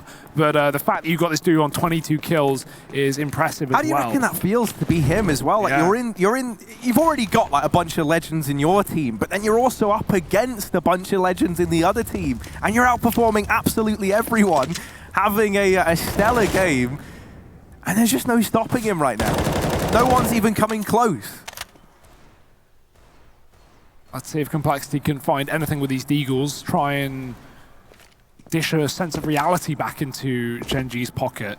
Easier said than done, though. Buntet is holding banana. Som is pushed as well. Do they expect it? Poison. Oh, he's going to go for the Deags. Landing some bullets, but Buntet's just slaughtering them through a smoke. Bomb gets dropped. He finds a couple more kills. Will concede the position, rather, giving the bomb back to CompLexity, but they're not interested in it. They're trying to push the extremities of the map. Automatic waiting on long. Running low on ammo. These bait peaks are wonderful, and Obo's going to get a kill as well. That opens up a pathway into the CT spawn, but they're wrapping A, looking for more kills, looking to kill the only man here. That bomb is still there for Buntet. Kusa spotted it, as Buntet's taken up this position in CT spawn, and CompLexity need to eventually go back down middle to retrieve this package, but Daps is waiting in the wings. Oh, he saw him, and he knows, and he's looking to shut this round down before it can get any more out of hand. Oh. Well, that doesn't go well for Daps. Bit of clay pigeon shooting over in the apartments. Obo's Deagle has looked so dangerous, but surely this is where it comes to a close. And indeed it is. Kusta deals with him before that can spiral out of control any further, and there's the 12-6 we were looking for. But now this is where the investment comes in for CompLexity. Their first rifle round over on this T-half, and really this is like one of two chances, if they don't pick this up, that they're going to have to turn this around. Yeah, that is true. That's the brutal reality of those force buys, right? In round number 2, obviously, it does enable you to get a better buy as your first buy. So this is everything they need, obviously, minus the AWP, but they don't know that Automatic has his. That's finally been pulled in by Gen.G, so it could be a bit of a trick up the sleeve, a spanner in the works. It is sitting short side right now. Banana control getting taken by CompLexity. The mollies will delay them, at least for the time being. They've got to be careful with that smoke as well. There could be a CT hidden in it. Flash up, though. Blame isn't convinced, and it doesn't need to be. Both players inside of the site here for Gen.G. Molly left on Buntet, so he can delay this push even further. The pressure being put back on mid. That bomb can rotate eventually towards his A site. Automatic trying to gain information, and he might get a little bit more than that. Oh, they made noise, but it's all a ruse. They leave, they upship, and now they take position here in Banana. They're looking to get into B. Lying in wait, well, it's going to be Som and Buntet. Certainly no easy feat. Not the two you want to be trying to overcome if you're CompLexity. Som hanging on out here at the back of the site. The only man left as his teammate is smoked off. He's got to fight this one as Oki solo, but actually Buntet goes through the corner of that smoke, helps him out, draws attention away. Finally they deal with the man at the back of the site. Buntet still running amok, still alive here, still fighting, narrowly so as he's brought down low. Bomb plant found, and it's chaotic in the 2v2, now 2v1, only Buntet left. 5 points of health in a dream, and one man left to beat. It's Blame on the other side. He's looking for the kill. but time is against Buntet, and he knows it. BlameF just playing the trigger discipline, not peeking into this, not giving anything up. Buntet needs a fight, and he needs it now. Brings him low. Who gets the next bullet off? And it's BlameF to beat Buntet. 7 rounds for CompLexity, and not quite enough for Gen.G. That first rifle round picked up over on this T side, and now they might look to make this game a reality. That was a really nice try from Buntet, though. The patience to not go for that fight, knowing that Blame possibly might get scared that he's being wrapped left or right and goes for a wide peek to try and clear a position, and then Buntet can just get that kill holding a straight angle, but unfortunately too little too late. Well, not late enough. CompLexity are going to be rushing towards the B site. They are going early in this one. Also, a little note, Som had a nice angle that I've not seen anyone use before, where he was sitting at the back of quad and he was watching the coffin side. He was watching for the jump up, knowing that, one, he's not holding that headshot angle where, someone can just peek a headshot angle and take him down, but they're going to be caught mid-jump up onto coffins. He can get that kill and then fall back safely. I hate seeing pros find stuff like that because I'm like, it's so simple, and yet my dumb, little brain didn't even consider it as a possibility. Yeah. Pushed out into mid, an automatic is Deagle doing work, doubles up. Som 1 HP when he jumps down. And that almost finishes him off. They're going to try and play for B, but Buntet is still here. Now he's seen config. Uh-oh. He's leaving. He's going to Banana. They've got a smoke to cut him off. What? This is a misread. Oh, he's realized the smoke's gone down. You hate to see it. But yeah, falling off the site, I guess it's not it. He was expecting an A play because Config is walking through CT spawn towards A. So that's why he thought the CompLexity were going for an A site attack as they waited in the spawn. But they will commit to B. And fair enough, Som has to save. He's won. So actually, I understand, given the info that Buntet had, why he made that play. Why was Config walking through the spawn? I don't know. Just trying to clear position, right? Guess thinking the B site was clear.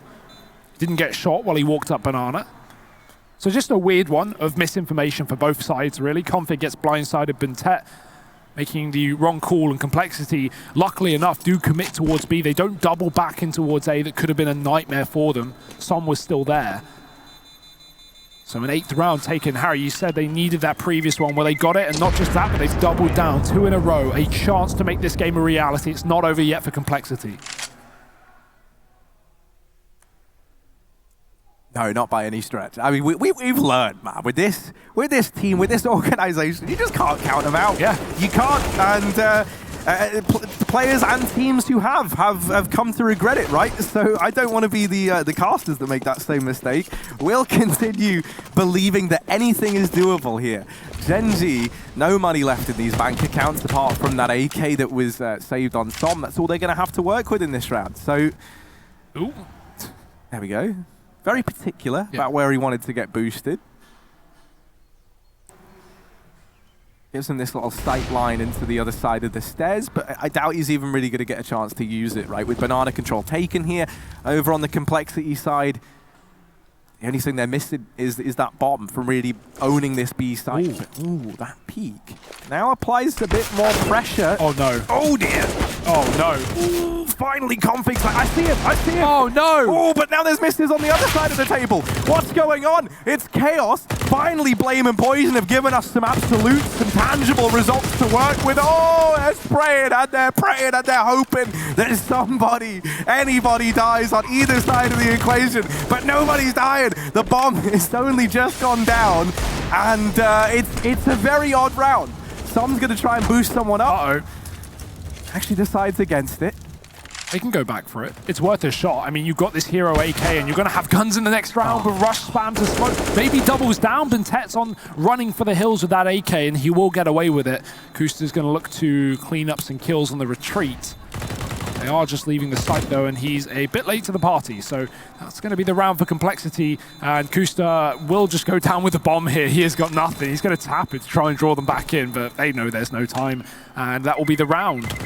Kusta actually does just get away in time with that Deagle, but of minimal value, as Gen.G will be coming back in with rifles regardless. That's if they want to. They have 4.5k per player. No real reason to save. I mean, you could argue, yeah, okay, maybe full utility in the AWP is valuable, but you've got 1 AK, so you can buy around it. It's going to at least give you a little bit of buffer when it comes to those grenades.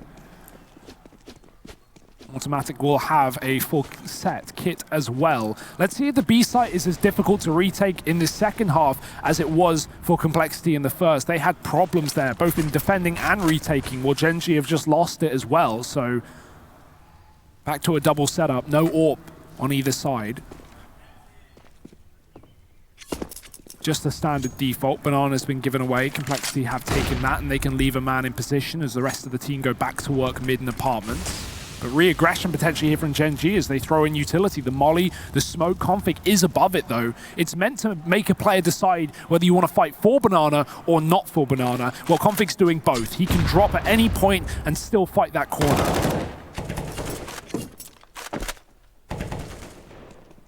Yeah, the smokes are in, and that is going to send man back from long. Obo's now trying to set up this side of the map. Automatic back into CT he goes. He concedes all this ground. Archway given up and over to CompLexity. How do they want to play with this? With no one over at Banana, this oh no, feels like it's going to be an A play.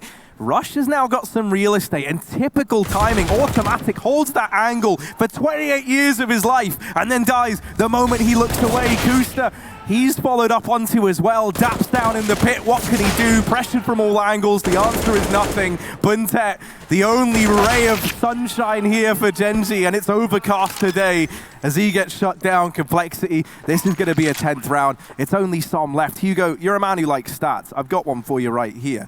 Currently, we're looking at 11-11 in opening duels for both these teams, right? So they're evenly matched. But 8 of those comes from Som over on the side of Gen.G. Wow. The rest of the guys have actually been struggling in these opening fights. The only man who's been able to replicate that consistently is the young gun of Som over on the Gen.G squad. Yeah, and not just 8 of them are from him, but he's 8-1. 8 and 1, yeah, I know. You know, almost 100% conversion as well. That's pretty impressive. Yeah, he's rocking like what, the 91%. So he's sorry, maths man. Yeah, well, it's still not even 100% right. About 91% right, actually. Yeah, nice.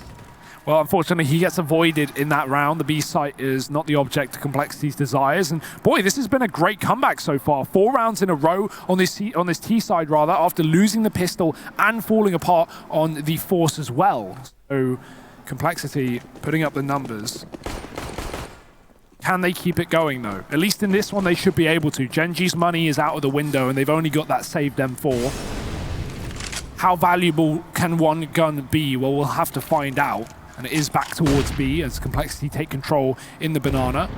Bentet's lining up flashbangs. Automatic's playing aggressive. Once he dies, there will be a flash thrown out so Som can get aggressive, and he will go through into the waiting arms. But that flashbang sends CompLexity packing. They give up the Banana, and Som can't find a fight. He instead just decides to rotate the long way around. That's Bentet rather moving as Som plays inside of the spawn. And they're just going to fully gamble it. I like it, you know. B has not been the winning round for CompLexity, so this stack is going to be perfect. And Daps has even got himself another weapon to work with. Uh-oh. No. It was almost right. It was almost perfect.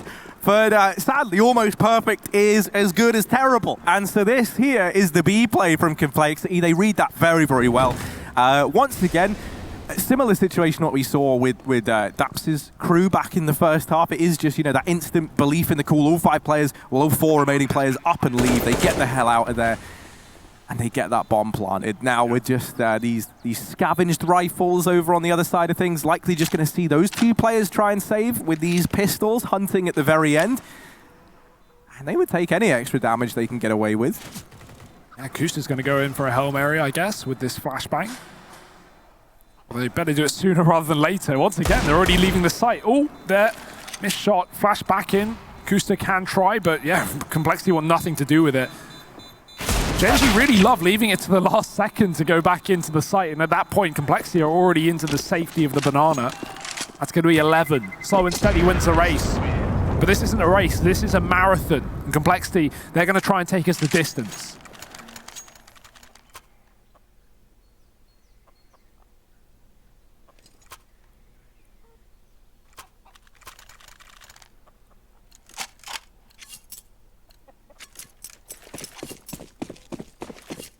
Yeah, I mean, this is the thing, right? For Gen.G, the man that we've been mentioning just over and over again is Som. And I think, you know, T-side, it was very easy for him to be finding these openers and really having an impact in these rounds. But at CT side, that just hasn't really been the case in this half, right? As is often the case when you have someone and just one player stepping up above the rest. CompLexity, it really is feeling like a team effort. You know, everyone, especially this upper echelon of Config, BlameF, and Poison, are virtually neck and neck with one another, right? And that's what's really valuable as you get into these long games, these drawn-out games. Config removing automatic over at top Banana, because that's the thing, Som, man, how long can he keep this up? How long till, you know, the fatigue, the drain of having to perform at this level starts to take toll? Smokes it down as Som is still the only player here for Gen.G. CompLexity. They're certainly not being discreet about their presence at top Banana. Som slashed in, but he gets shut down, spraying. It's Kusta doing damage, but not getting a kill. CompLexity are going to get this bomb planted, and it might just be another save here for Gen.G. I mean, this is exactly what CompLexity were going through in the first half. The failure of that B bomb site. If you can't put up 2 kills on the defense, you can't even, you know, try and retake it, let alone actually win that 3-on-3 retake. And right now, Gen.G, they've got to save 3-on-5. Kusta, it's even a difficulty getting out of here because of that smoke. They can spam right through it. We've seen kills from that side before, and CompLexity have now equaled up the score, 12-12. This is a really, really good T-side from CompLexity. Not giving up yet. Poison's trying to grab that up, and he actually does get it back in time as well. That's 6, so nice little upgrade there. I don't know how it ended up out of the map. Maybe when Automatic died, it got blown by a grenade or something, but not going to be a problem for Poison, who will find it. Always out on the hunt. And, you know, we talk of performances coming through from Som. Well, Poison's being that other player, the top performer for CompLexity, as he has been in most of the series they've played, as he was earlier on today.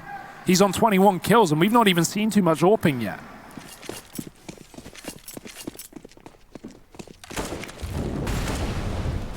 Oh, Molotov's up into Banana early, Gen.G. They're going to try to establish this foothold. The exact same situation that CompLexity found themselves in. My, that's 2 AWP tags. But just 9 rounds ago, and it's, you know, falling into these triple Bs early, and then, even then, not really yielding the results you were looking for. This one is no exception, Hugo, you say it. Double AWP tag has left Buntet and Som so low on HP that they're almost out of this round from the get-go.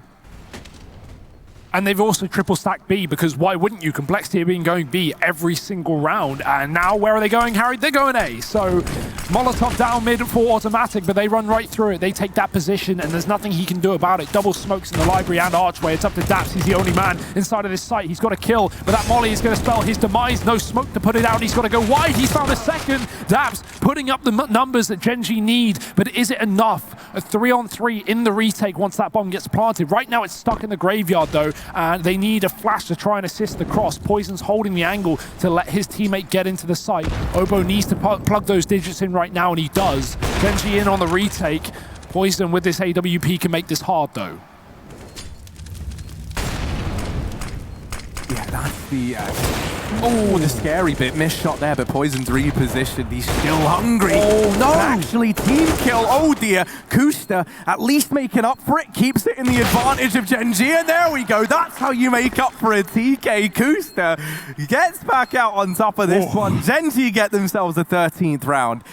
And, I mean, I'm not bothered. I'm not bothered who wins this at this point. I just want as many rounds as possible because I'm loving everything we're seeing right now. Yeah, I mean, that would have been rough if Kusta killed Som, the top performer, and then lost them the round, right? But luckily enough, he follows up, gets both kills on the retake, and wins it for Gen.G. That's one where, like, afterwards, you don't even want to see the guy who's, like, paying your salary. That's you're just really head down, get out. I'm so sorry, guys. But no, it's not to worry. A 13th round. It's actually the first that Gen.G find in a very, very long while. Automatic with his AWP, has Kusta with him, and they're going to take this aggression down Banana, and with it, find themselves an opener. So Gen.G, best spot they've been in a very long while as they find that last round and take a commanding lead in this one. CompLexity, We've seen them be resilient, but now more than ever, they have to try and do that, right? They have to weather the storm on this one. Yeah, Blame flashed poison into a banana peak there. It blinded Automatic, but he was just holding the correct angle and plays that timing. Shoots just a second after the flash, and boom, poison is out.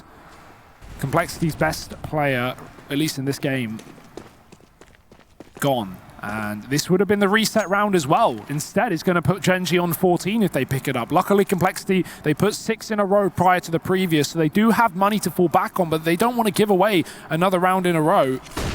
They might not have a choice. B-site, it's been so good to them in this game. Will that continue? 3 players up banana. The boost is here. It needs to be constructed quick, as that ult needs to move out of the CT position. Otherwise, it will be smoked off and that site will be conceded. Unless that's what Gen.G want. But these retakes have not been too favorable in the past, so hoping to go down with a fight. Automatic smoking his way through, getting aggressive. 25 seconds. They don't see Kuster on the boost. They go right past, and he can shut this entire round down. Once again, falling off the top. 2 to his name. Blame with the trade, but he's all alone, and he's even being flanked. Yeah, no, Blame, I'm sorry, man. I believe you could beat off a crowd of 4. Well, hang on a minute. Beat back a crowd of 4 guys if you wanted to. Not the first one.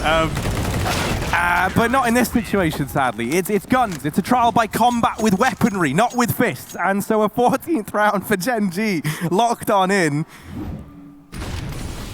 Tasteful. Yeah. And Kuster the Booster, what a story he's had, right up there, shutting it down once again, giving that 14th round over to Gen.G. Yeah, and you know, it's nice that while some's not had too much control in the second half, typically we're being avoided on B, but you know, Kuster's really stepped up in the second half, and now finding himself on 20 kills as well. That's put Gen.G in a great spot. They're feeling confident. It's a mid push. Kuster getting spammed down to 15 points or 17 points of health.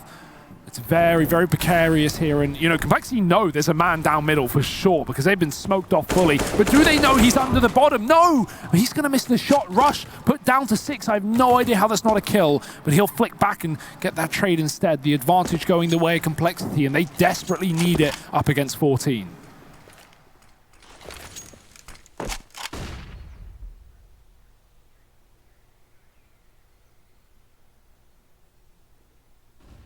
This is just such a stalemate over in top mid. Automatic, not moving, a muscle. And on the other side is Obo. A similar situation. Neither player wanting to be the next to die. I mean, that is... these are like the moments where if you're in Kuster's position and you're just sat back on this stage at 14-12, such an important round in the game, and you're just having to watch as your teammates try and fill in the blanks. Automatic now. He has been so patient. He's been on this angle for a minute, and he's just now moved off. Not going to get rewarded for it. Instead, holding for this close short peek. There's the lineup. Automatic gets back into the bomb site. No trade in sight for CompLexity. They've got to close this gap, and they've got to close it now. The flashbangs are holding back the push. Daps down in the pit, but right now, it's the Automatic show in the bomb site. Finally dealt with. Daps, he's gone as well. Bomb plant can come in here. It gets dropped, throw it into the site in their dying breath, but the kills come in. Poison doubling up at the end, and CompLexity get a 13. I don't think there was time. I don't think they would have won that round if no one died there for Gen.G. If they just hid, if they just tucked after that bomb got dropped. There were 6 seconds on the clock. That would have been very, very close if there was time for CompLexity. But we'll never know, Harry, because it's a done deal, because it's a 1 round. Poison saves the day here for this T side, and the game continues. 13-14, money busted for Gen.G. We're down on UMPs. No AWP for Automatic. He does what he can in that A site. Lots of damage off of the collapse, but it's not going to save the day for Gen.G. Harry, you wanted all 30 rounds. Well, you may have that and more. 28 rounds deep, and no clear victor just yet. CompLexity, they could just go for a Hail Mary B execute if they wanted to. They've got 3 players at the top of banana. Not wanting to run the gun though. The re-smoke and the Molotov back in will deny control here for CompLexity, but no one pushing back into position here from Gen.G. It's only a bait. Just makes CompLexity get a little bit more worried and waste time regaining that sandbags control, making sure that Gen.G haven't taken position. But they're not interested in B anyway. They're going back towards A where 3 players sit here. Gen.G almost able to put up a defense with 2 in the previous round. Well, will 3 be the magic number? I mean, it's got to be magic. It's got to be more than magic. Dear. They've actually left. They've actually gone. They've read the trick. And they're not falling for it. Now looking for the treat over here at this B-bomb site. Buntet and Som lie in wait. These two who, especially in Som's case, having a fantastic game, have been struggling over towards B. Is that going to continue though? They've switched things up here. No player in CT, no players on that boost. And instead, they set it up with that flashbang. 3 kills found in a matter of seconds. Som still unknown, but finally dealt with now by Rush. Plant attempted, 10 seconds, kills going left and right. But for poor mate Rush, there's only 5 seconds on this clock. There's not enough time, and with it, Gen.G are going to reach match point. That's so unfortunate for Poison as well. He knows he's being quick flanked, so he turns around to kill that player because he only has 10 seconds. He needs to get the kill and then the plant, but that leaves the bomb out in the open. Automatic spams the smoke. He hears where the Krieg is firing off, and that drops the bomb in no man's land with no time. So very unfortunate that Poison had the bomb on him there and went for that fight, but if he didn't go for the fight, he would have been killed planting. So it's a lose-lose situation. Heads up play from Automatic to spray that smoke, and that really just single-handedly wins the round for Gen.G. Nice setup from them on the CT side and B as well, right? Both of them playing inside of the site. That's a bit of a different one. They've, like you said, been going for these boosts, been going for the CT control, the coffins play. It's not been working out. Well, finally they put up a stellar defense inside of B and let the rotators finish off the job. Pause for CompLexity. A chance to chat with Kita. 2 rounds to overtime. They've got the money for it. Not perfect, though. 2 deeks, 3 rifles, and Gen.G, I mean, they've got economical woes of their own as well. I'll actually call a back-to-back timeout. Gen.G instantly bringing in one right after CompLexity. So more to talk about here for Daps. Yeah, and this has got to be like also some sort of... there's got to be a bit of mind gaming going on here. Like, you call an immediate pause on the back of your opponent's pause, and now it's like for CompLexity, they go, all right, so what do you reckon they just spoke about? Like, we just did our thing and we knew what we were going to do. We were the ones meant to be bringing the pressure, but now Gen.G have responded with a pause of their own. And I'm curious if that is just, Gen.G kind of taking a moment to not get ahead of themselves, right? Realize that this game is still kind of up for debate and that it could fall apart, that it really does all hinge on this round, or if they have got something up their sleeve. And this triple setup towards short side, well, it sure is interesting. Automatic going to be here underneath the boost. Daps alongside him, tucked into the corner. And then I think it's Kuster throwing up actually onto the boost itself. So it's like a bait and switch over at the short side. Well, let's see if it works wonders. Daps is getting mollied. Automatic is pushed back just that little bit. Actually goes in forward instead. That's a ballsy call. Kuster doing damage, and it's going to be an absolute slaughter here in middle. Automatic dropping the bomb. He's still standing tall. He needs this kill, and he'll find it. It's a 1-on-3 for Config. It's the map. It's the series. It's the semi-final spot to play for, and he's got to do it all alone. And will he face the same fate as his teammates? Automatic's AWP is still homed in towards the top of middle. Config dodges it. Oh, there's the turnaround. He gets that kill. And now 40 seconds. Okay, take a breather. Maybe there's a chance for Config here. He hears the footsteps over at the short side. Oh, there's another. And now just one man to find Som. Same position as his previous enemy. Config just might wrap to B. And that would be so ballsy to say the least. Config's going for it. Oh, it's around the world. And that might be what CompLexity needed to keep the dream alive. This is exactly what Som did in the pistol round of the opening round of this map, but the reverse, the B to A. Well, now he's got to go A to B, the long route back to Config, full utility to clear out every position. He could molly New Box, it's a common spot, but does he want to give away the fact that he's retaking from Banana? Oh, Molotov goes in. Config now knows he's primed, he's ready, but he gets deleted on the angle. Gen.G, they're gonna get it. 30 kills on Som at the very, very end. Take a bow, young man, as he gets that one locked in for Gen.G. Those semi-finals secured. And what a way to do it. Denies that clutch the way of Config as well. You're going to take that all day long over on the Gen.G side. For CompLexity, it's commiserations. They fought hard, they fought well, And tomorrow, that's where they're now going to be looking to bring the heat when we get into those best of 3. Yeah, great resilience, right, to pull that game back, to make it look so winnable. But Gen.G, man, this team is looking like a North American powerhouse right now. Som, young gun, 17 years old, 30 kills in the map, and he wins the one-on-one to shut it down as well. What a game that was, Harry. That was everything we wanted and more. Yeah, I mean, most definitely, right? And the only criticism I have is that it didn't go to overtime. But, you know, I mean, at the end of the day, that's just how it happens. And Gen.G, I mean, they look very, very good. They do a great job of picking that up in regulation to begin with. But, Hugo, that's all from you and I today. We're actually fully done. Yeah, I mean, it was a quick one, right? Yeah. Like, I don't have a watch on, so I don't know why I looked at that. But we got to quickly throw this one over to some adverts, then we'll be back with the analyst desk. So do not go anywhere.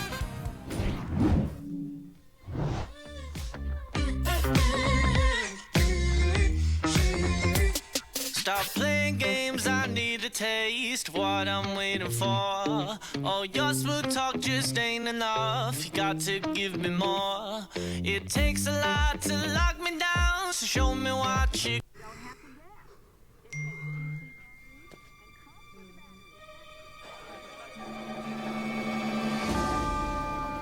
This just in. Is Jonah Hill going to flake out on Martin Scorsese? The world wants to know. Come on, Jonah, come on.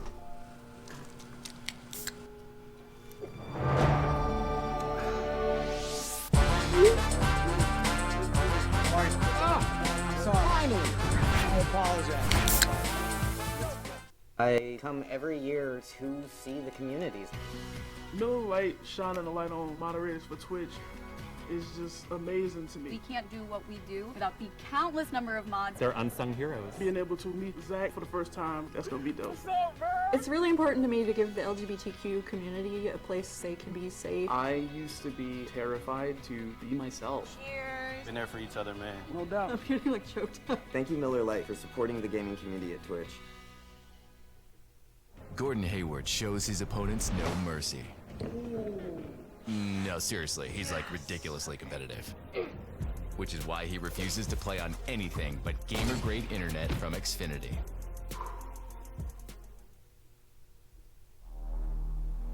For millennia we have survived.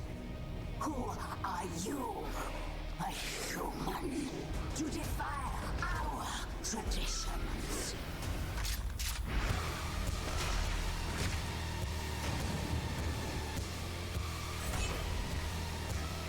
The only thing they fear is you.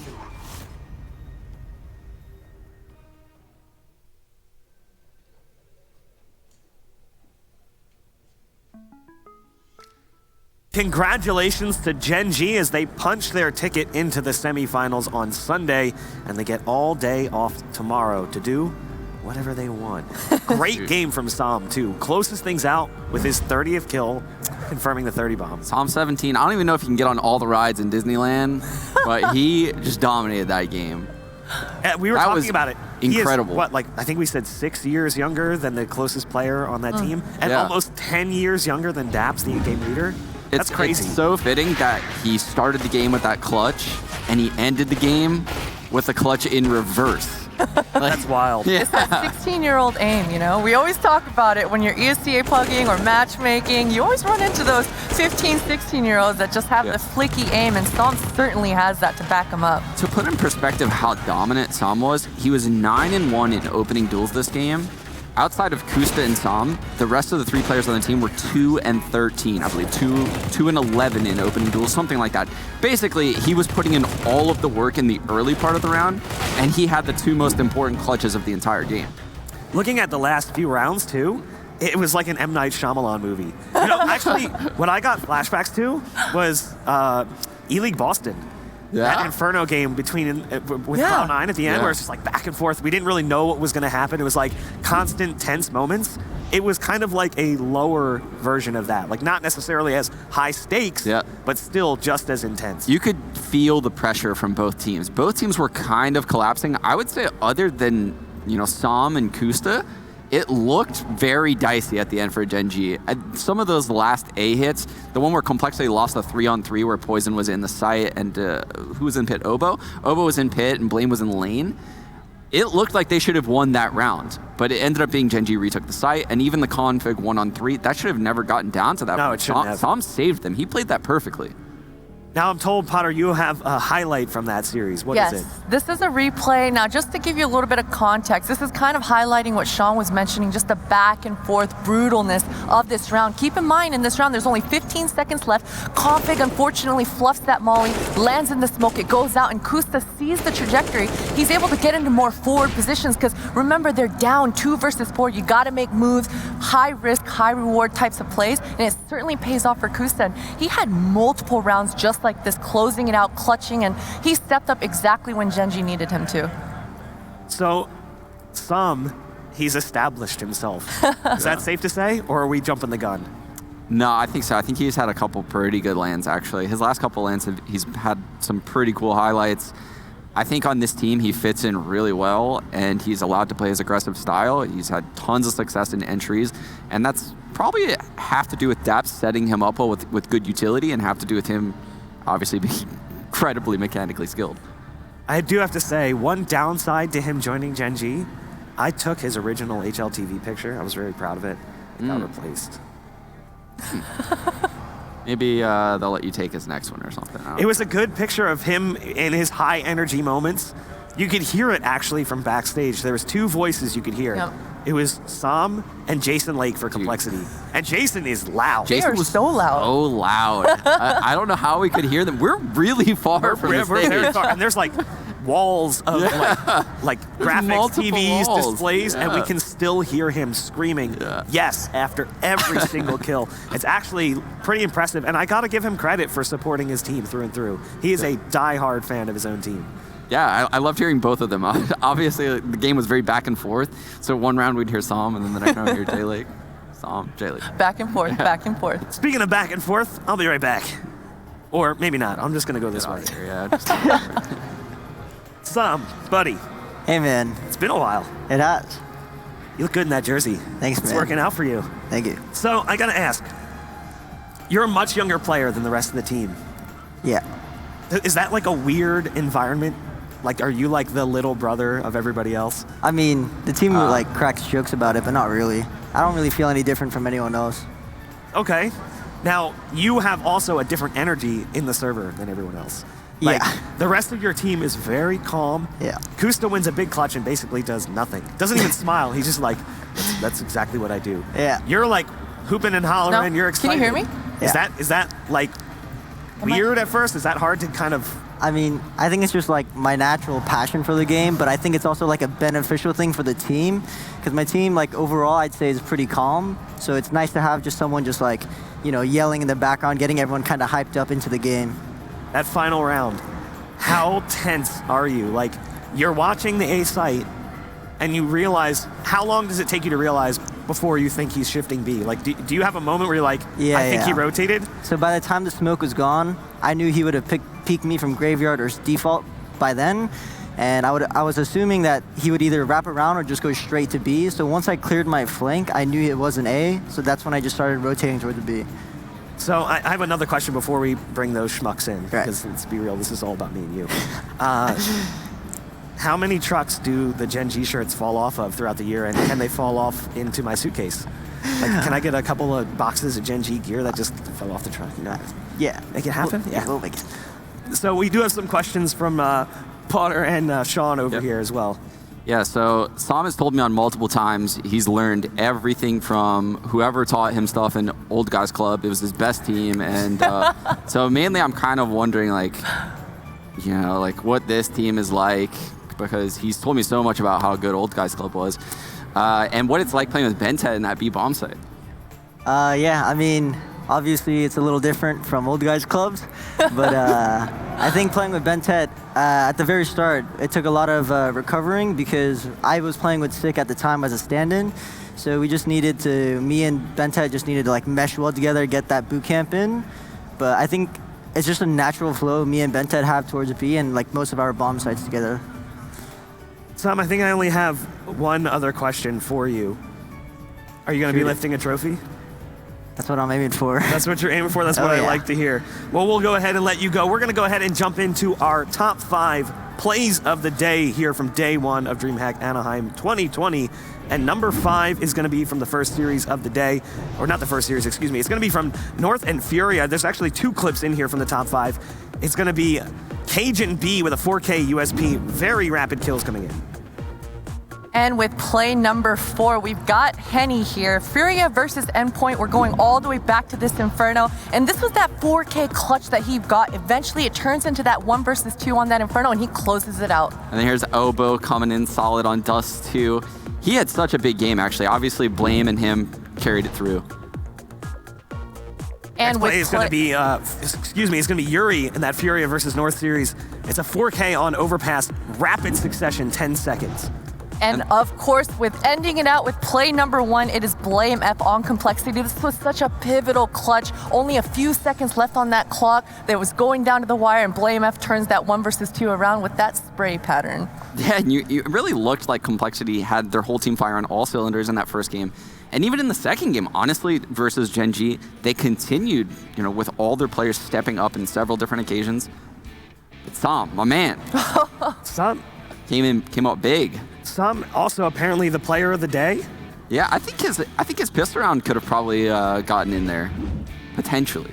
I mean, really impressive performance from the young gun, 17 years old, and still shows up big, especially in that last game. He was a little bit more quiet in the earlier series, but he was huge in this one. So huge, and it's so nice to see him being able to translate that sort of success over to this LAN environment. I think it's, way past due. We've been thinking and speaking about this young man for many years now, starting off when he was like 14, streaming FPLs and all night long. So it's so nice to see him just exploding on that main stage. Yeah, and he has such a positive attitude from playing with him, right? He suffered a lot from community hate because he has a positive attitude. He's very it's trolly. I'm not gonna lie. He trolls quite a bit when he plays. So he got demoted from FPL to FPLC, and he's battled the whole community vibe of coming out of that perception.